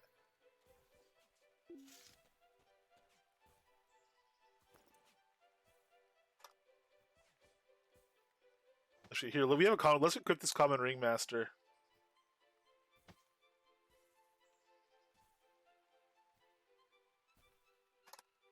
Oh, it wouldn't be that anyway. Oh well. Oh, whatever.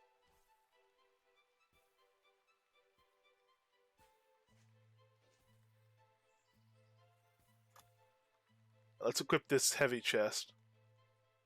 Let's see what happens if we get hit a million. Actually, no, because we might just sink all our XP into that if we do that. That'd actually be very dangerous. Let's not do that. That might be a hint whether it works or not. It's not something I'm willing to try because I don't want to like just lose all my XP on a single skill if that's what happens.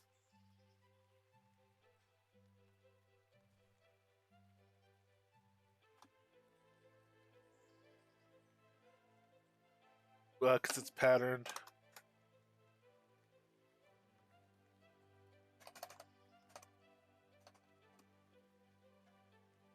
Okay.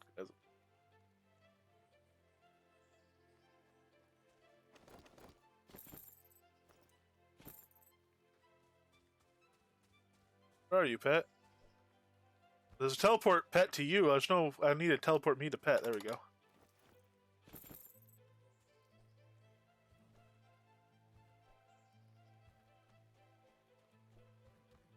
Yeah, right.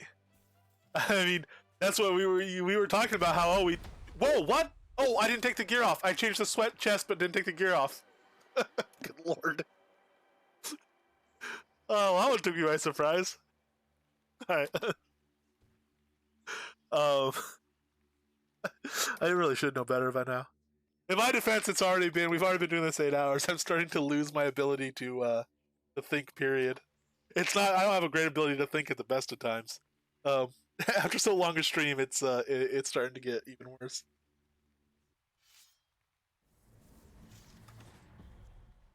All right, summon the pet back up. I might as well just leave the pet food off at this point. Good lord.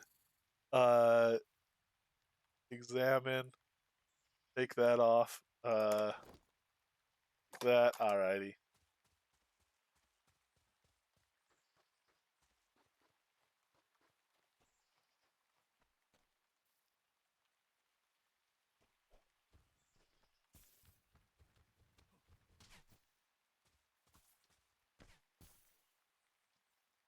I really do want him to be having his food. Poor guy. Let's get him his food. Genuinely, if anyone has suggestions for that, I'm just gonna make that a general taming museum. So if anyone has any suggestions, let me know. As far as things to do or information to put in books or things like that, uh, let me know and we'll see. How we can expand it going forward. I'll maybe get a building for it. Maybe leaving open air. I'll make it a little bit nicer than just tables with trunks and stuff. But um, I mean, heck, maybe we'll get pet mannequins. Only one of those hit because I didn't have line of sight. All right, so dragon kibbles hit.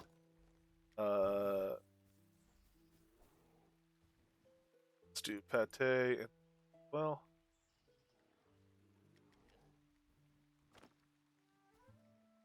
Nope, those didn't hit. I was too far. Hey, I know how to use a pet. I swear, I'm learning.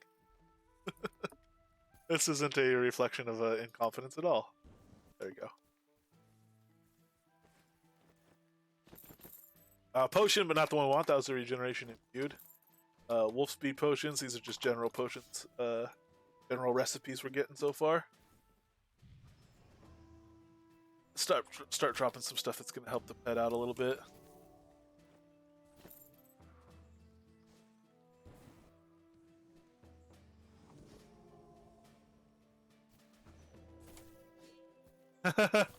Up to 15. We've actually gained Mandrake off of something. It's just off of mobs in general.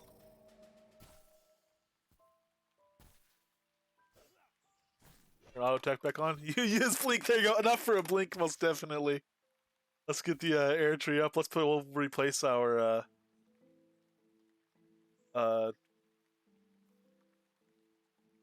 what? I guess our tame for now. There you go. Oh, get back over here, guys. Ooh, gambler ring. Not what we're after, but I certainly don't mind having them.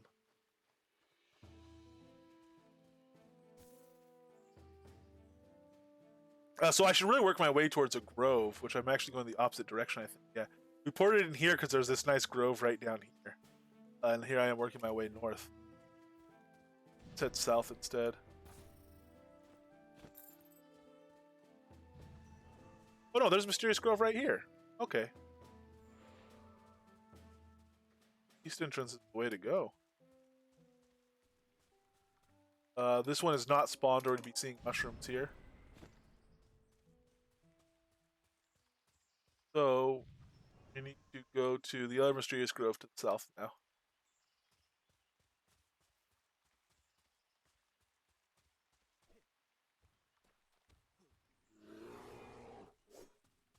Oh, I don't care about you, Bear.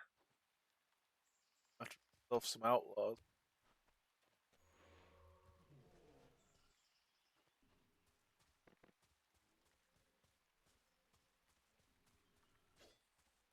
This is a fantastic place to harvest. As some of everything.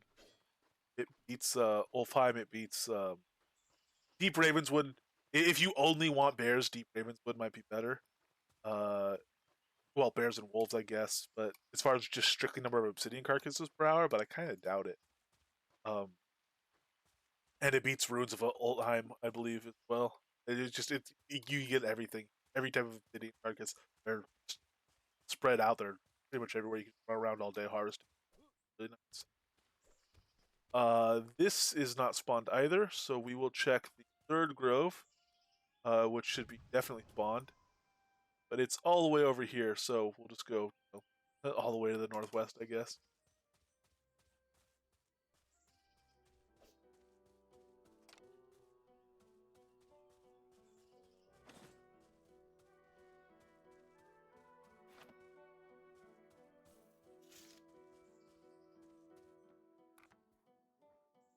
Ooh, that was a big drop than I expected. I thought I was going to hit that little ledge there. We'll put away our weapon and sprint along a little bit over there. About wildlife. If we see some pockets of outlaws along the way, we could stop and give them what for, but... Ha! The wildlife's not what we're after right now.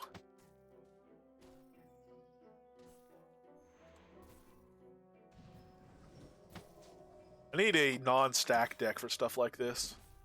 This type of combat doesn't lend itself well to stacking. We're putting away our deck a whole bunch and all this stuff.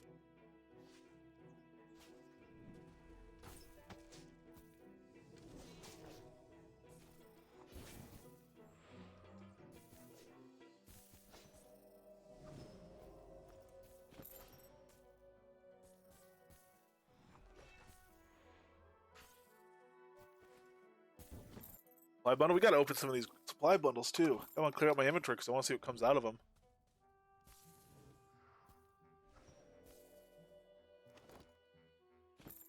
Deafness Aether. If anyone still needs that recipe, let me know and I'll send it over.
Man, these guys are dropping a lot of gray supply bundles,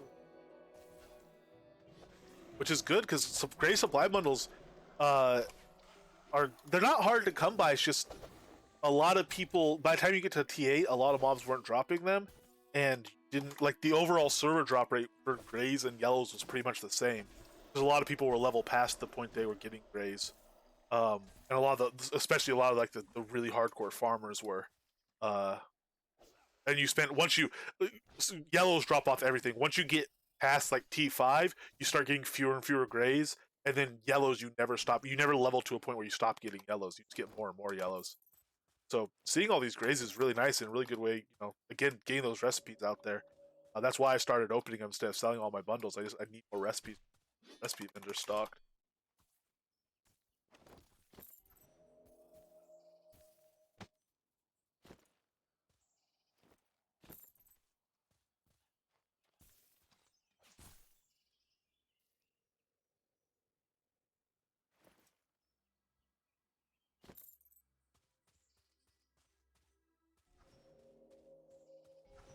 Alright, so this one is spawned.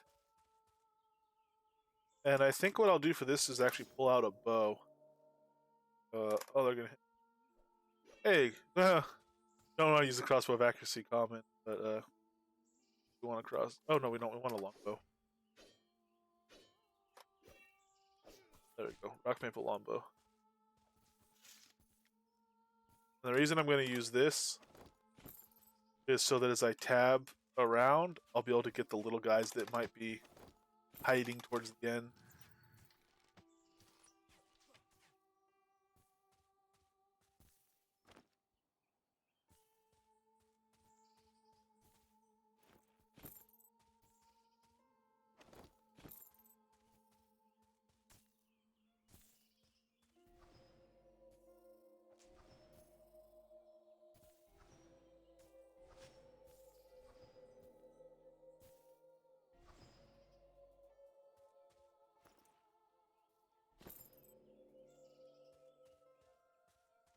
Oh, there's one.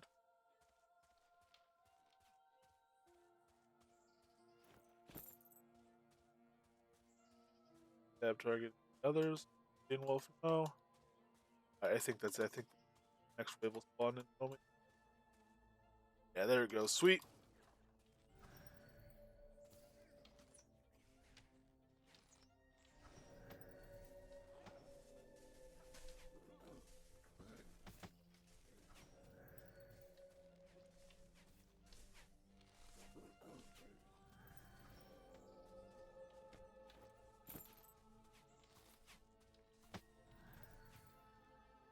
So it says outlaws and the druid. So these interim things, these guys here aren't going to be dropping it, but we do have a good chance off of the druid. I'm hoping.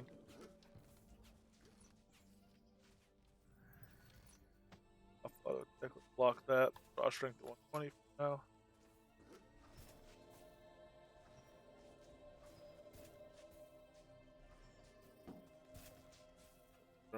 Turn auto attack.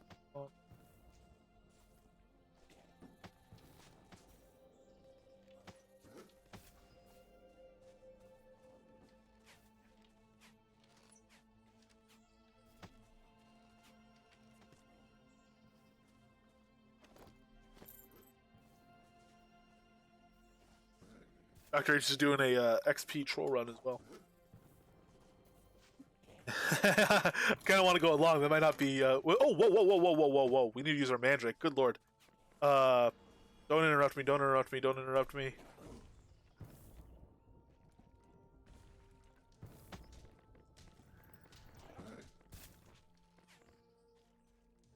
Poor pet. Sorry, pet.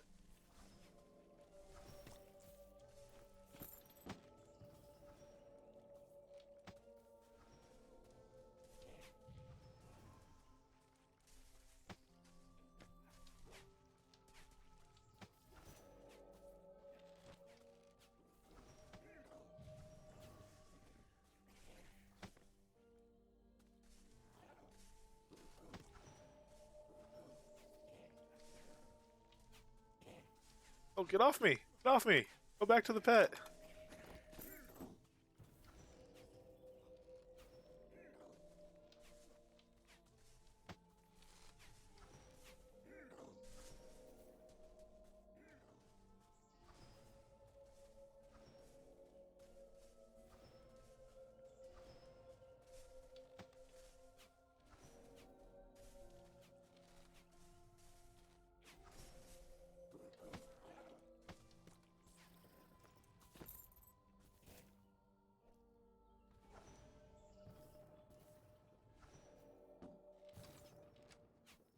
He finally settled down on the pet. So we could actually start doing some proper buffs on the guy now. Or pet, I can't believe we let him die. We're terrible gamers. These guys are a little bit rough, so we're gonna sneak in and start doing some buffs around him for this guy. But he'll do an AOE like that, AOE dot with the earthquake and AOE stuns and stuff like that. So being right next to the pet for this is a bit of a pain.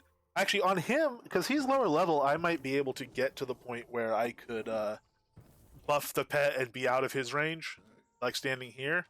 I know I'm like on rock and the ferocious golems. I can't. I'm always in range of their attacks as long as I'm within range to buff the pet. Lower level guys, that might not be the case. All right, we have the druid up. I'm gonna try to take. Well, I guess I can't. I don't have my atonal running. I don't want to run my atonal here because I don't want to grab aggro on all these guys.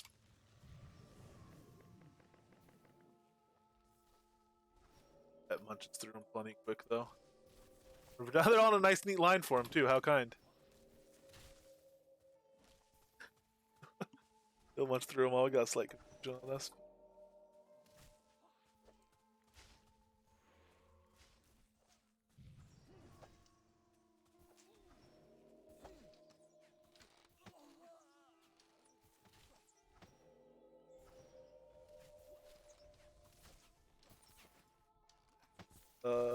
Decorative Nightshade patch, but no recipe off the druid there.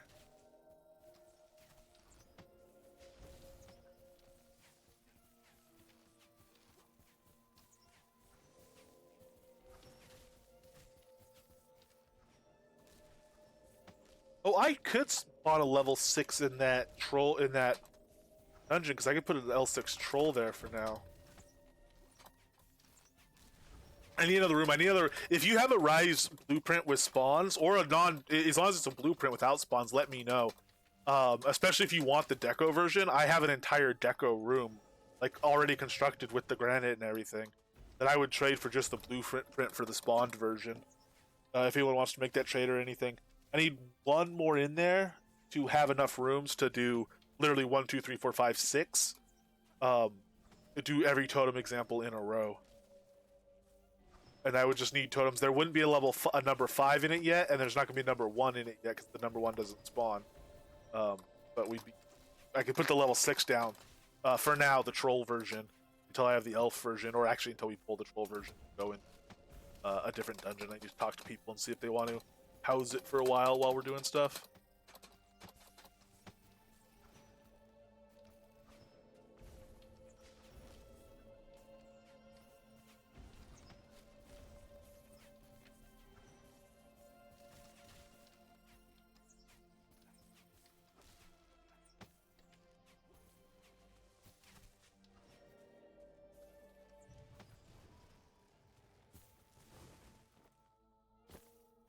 Reapers down. Another thing to always do when you come here is, after those Reapers are killed, these leaf piles will spawn. Oh, not those ones. Where are they? There's leaf piles that spawn. These ones right here.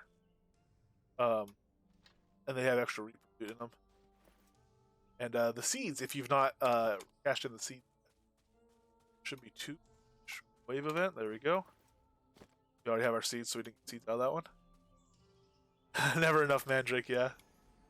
I have a couple of dungeons, actually. I have 2 dungeons that'll be Mandrake when they're ripe, and I think they'll be ripe within the next... I think they have about 5 days on them. Ooh, I don't want to fight the skeleton mages here. Or the kobolds, really. I want to find more outlaws.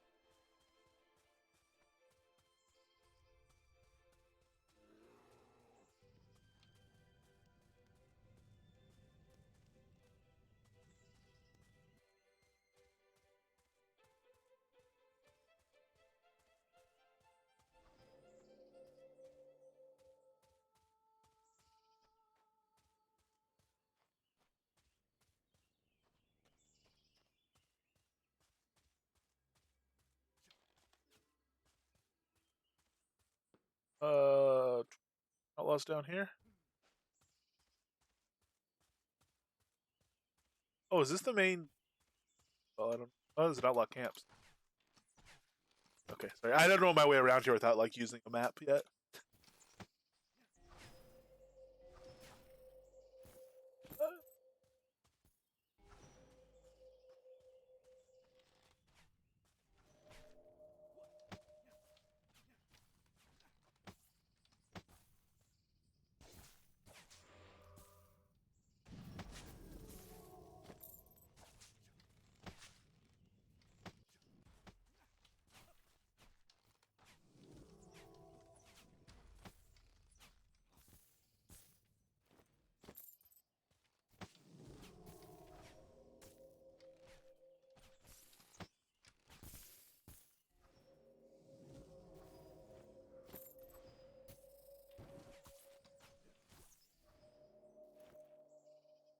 Devdin's Aether. If anyone missed it before, I am happy to give that recipe to you if you need it.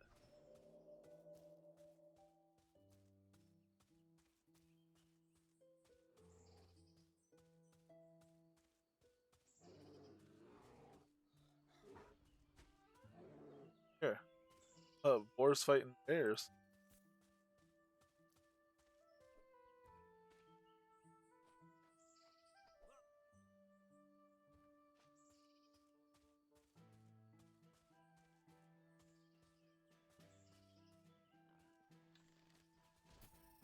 Boars and some outlaws. Boars fighting outlaws. Boars fighting the boorish. The boorish outlaw over here.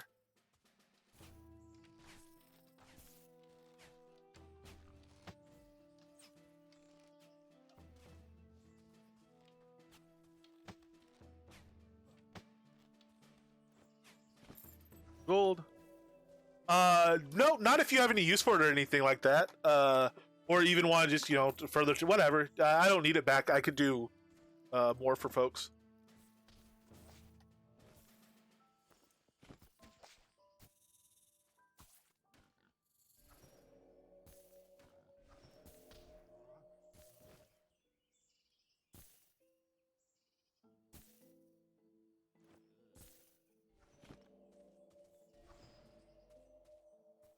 Ooh, big old pile of them.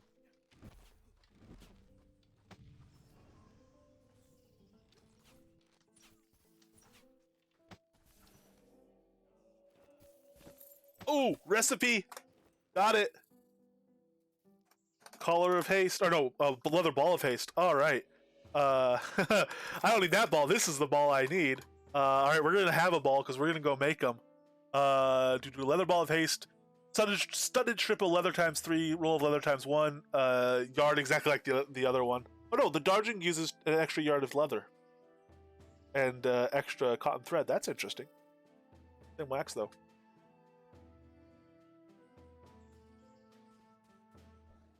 Thank you, thank you. I'll take that here. You can fight those. Let me check that one off the list. Yes. So we still don't have any collars. Norgard Fens is the defensive collar. Offensive collar is Jotungrund. So we need both collars. We need the iron-studded leather from Despair, and we need the Graph Gem Mines gem-studded leather. Gem-studded is a roll of leather. The iron-studded is a strip of leather. Hopefully, by the time I can grant all the RSPs, probably on Monday, the items won't be bugged anymore. Yes, hopefully so. That seems like one that's going to get fixed, I would hope, pretty quick. Maybe with the fact that Chris is holding the build until tomorrow morning, they will add that fix and build a new build for tomorrow morning, and it'll be fixed hopefully tomorrow morning's patch. I don't know, obviously, but I would hopefully so. It's also, I mean, it's pretty late though. That info would have been coming in for them 7:45 Central Time, which is the time zone most of the devs are in, I think. Devil Cult isn't, so maybe Devil Cult will have time to patch it up. I don't know exactly what Devil Cult's hours are, but maybe he'll have time to get the thing submitted and just could kick off another build because he starts pretty early as well a lot of times. I don't know. We'll see. Definitely, hopefully, it's fixed by Monday. There might be a patch tomorrow morning and a patch tomorrow afternoon. Daily. Oh no, Ox Belt is what we need because we came over encumbered. Quit earlier, and we will make some of these with various combos. Get them in the box in Arlia Taming. Such it is. It looks more like a swap meet than a taming museum. It's practically a flea market, but you can't even buy the stuff. It's a flea market where nothing's for sale. And if that sounds like a fun place to browse, please come on over to Arlia Town Square for the lovely museum. We'll spruce it up. We'll keep working on it. It'll be pretty awesome by the time we're done, I'm sure. Just need a tent over, exactly. We need to make some of those dyeable awnings and whatnot. Keep the rain out.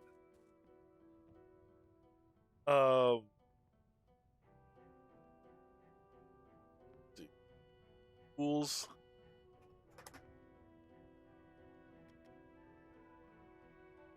Wax. And yards of simple leather. Actually, I have all the ones I have. I don't have any left. All right, so leather and cure.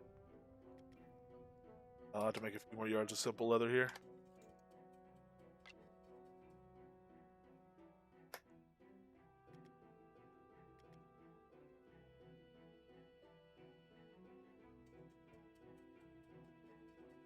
And I will tonight, hopefully. I got to do another port thing. Hopefully tonight I'll make a proper spreadsheet for all of the collars or all the items. So what is it? We have each combo of roll and strip can be made to either do an offensive or defensive piece for each of the two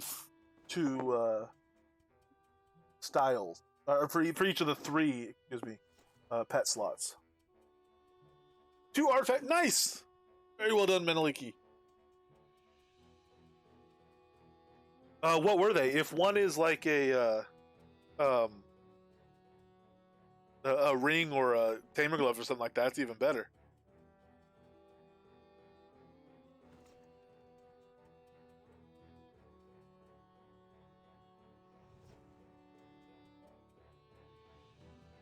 Wait, emeralds or emerald fragments? That's a lot of emeralds. If that's how many emeralds you have, please keep in mind that Arlia has emerald buy orders for your convenience. Selling stacks of 10, 100, or even 1,000 in Arlia. Actually, I don't think there's any 1,000 stacks up there. 10s or 100s. Good lord. Yeah, that's a nice pile of emeralds. To be down to, certainly. A remaster vest, uncommon, and common boots. Nice, that's a very good drop, man. Well done. Full uncommon ringmaster vest. Very, very nice. That's so incidentally, we basically kind of took a pause on actually developing our build today. I mean, we are developing it because we're getting gear that we're going to be using in our build. That's a very important part of it, actually. If this gear had always been in and we didn't have the recipes, we would have spent today doing pretty much what we've done, going and getting the recipes. But um, mostly it seems like we've just been running around having fun looking at the stuff. I guess we have developed our build. Come to think of it, what I really need to do though is get my earth tree up. Okay, this should be enough yards of leather. Let's get crafting on some. So instead of some dodge balls, we have speed balls, haste balls.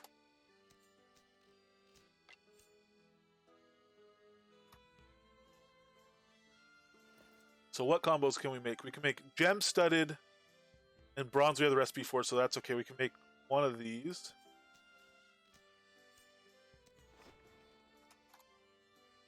We can do again bronze, but instead of gem this time we can do gold rolls.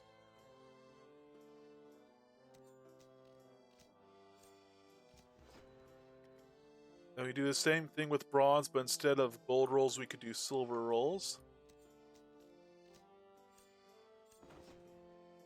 And we could do the same thing again, but instead of bronze, we can use copper.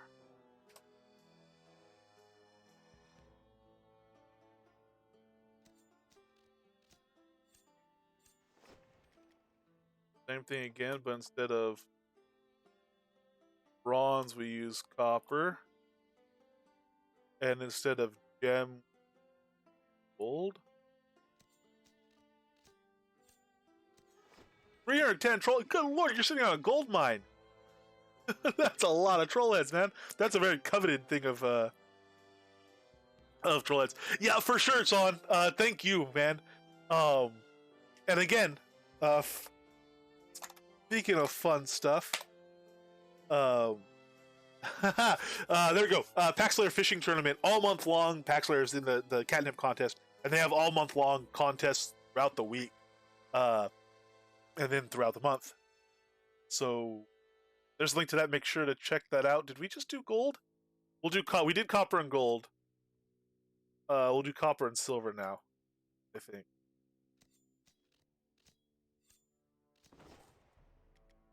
Sorry, I just distracted myself. Iron. So iron, we have this, and we can't do all this. So we'll go iron and silver. We go iron and gold, I guess, or iron and gem. Doesn't really matter, but we're an iron short for now.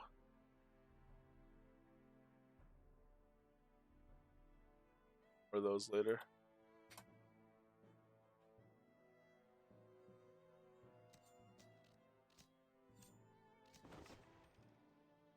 There we go. That's all the haste ball combos we currently craft. Oh no, we do another iron. So iron and gold we can.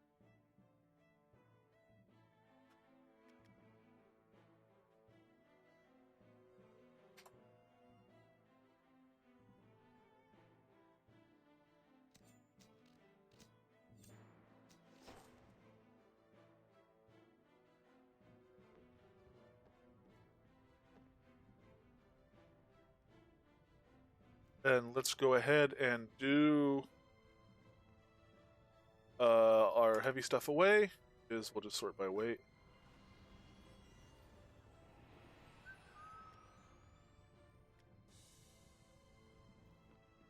All right, let's go put these all in here.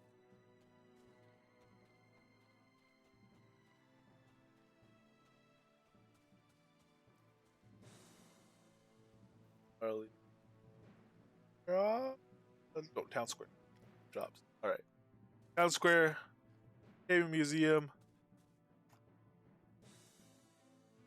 Dollars, no toys. Yes.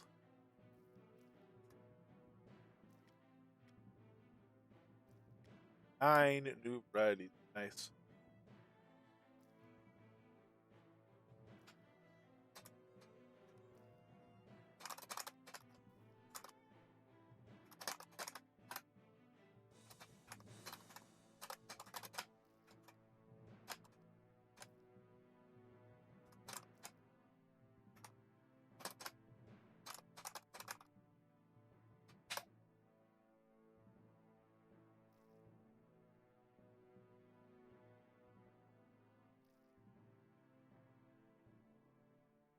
So that should be all 9 possible types of this haste ball.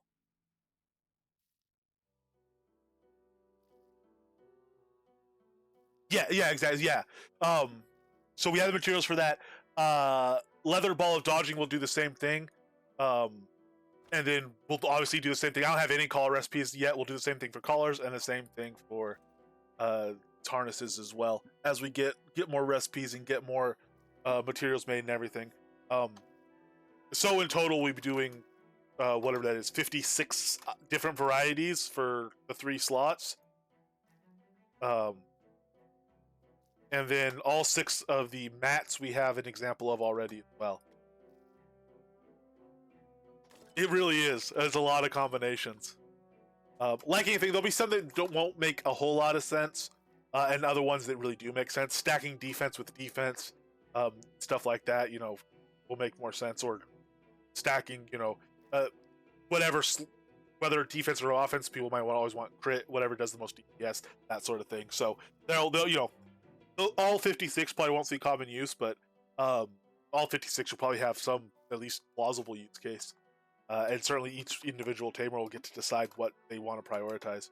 Once these tooltips start working, which will be next patch, Devil Colt's already fixed this. You'll be able to just look at the components, and you won't need an individual option, variety of each item. But it might still be nice to be able to see them all laid out. Really, really fun. Again, this is the swap for me.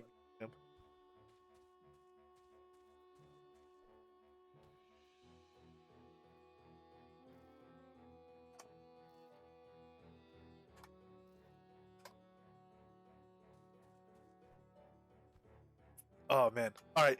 This has been a pile of fun. I can't wait for tomorrow. I don't know what we're going to be doing tomorrow, but we will definitely be doing stuff along these lines. Finishing up the recipes we don't have, deciding what we're going to do in terms of the the dungeon and the rise rooms, the elf rooms. We have to get more elf totems. Spider essences might be dropping. We have spider rooms tomorrow. A whole lot of stuff going on. Yeah. But this is where we're gonna have to leave it for today. I'll go ahead and let's.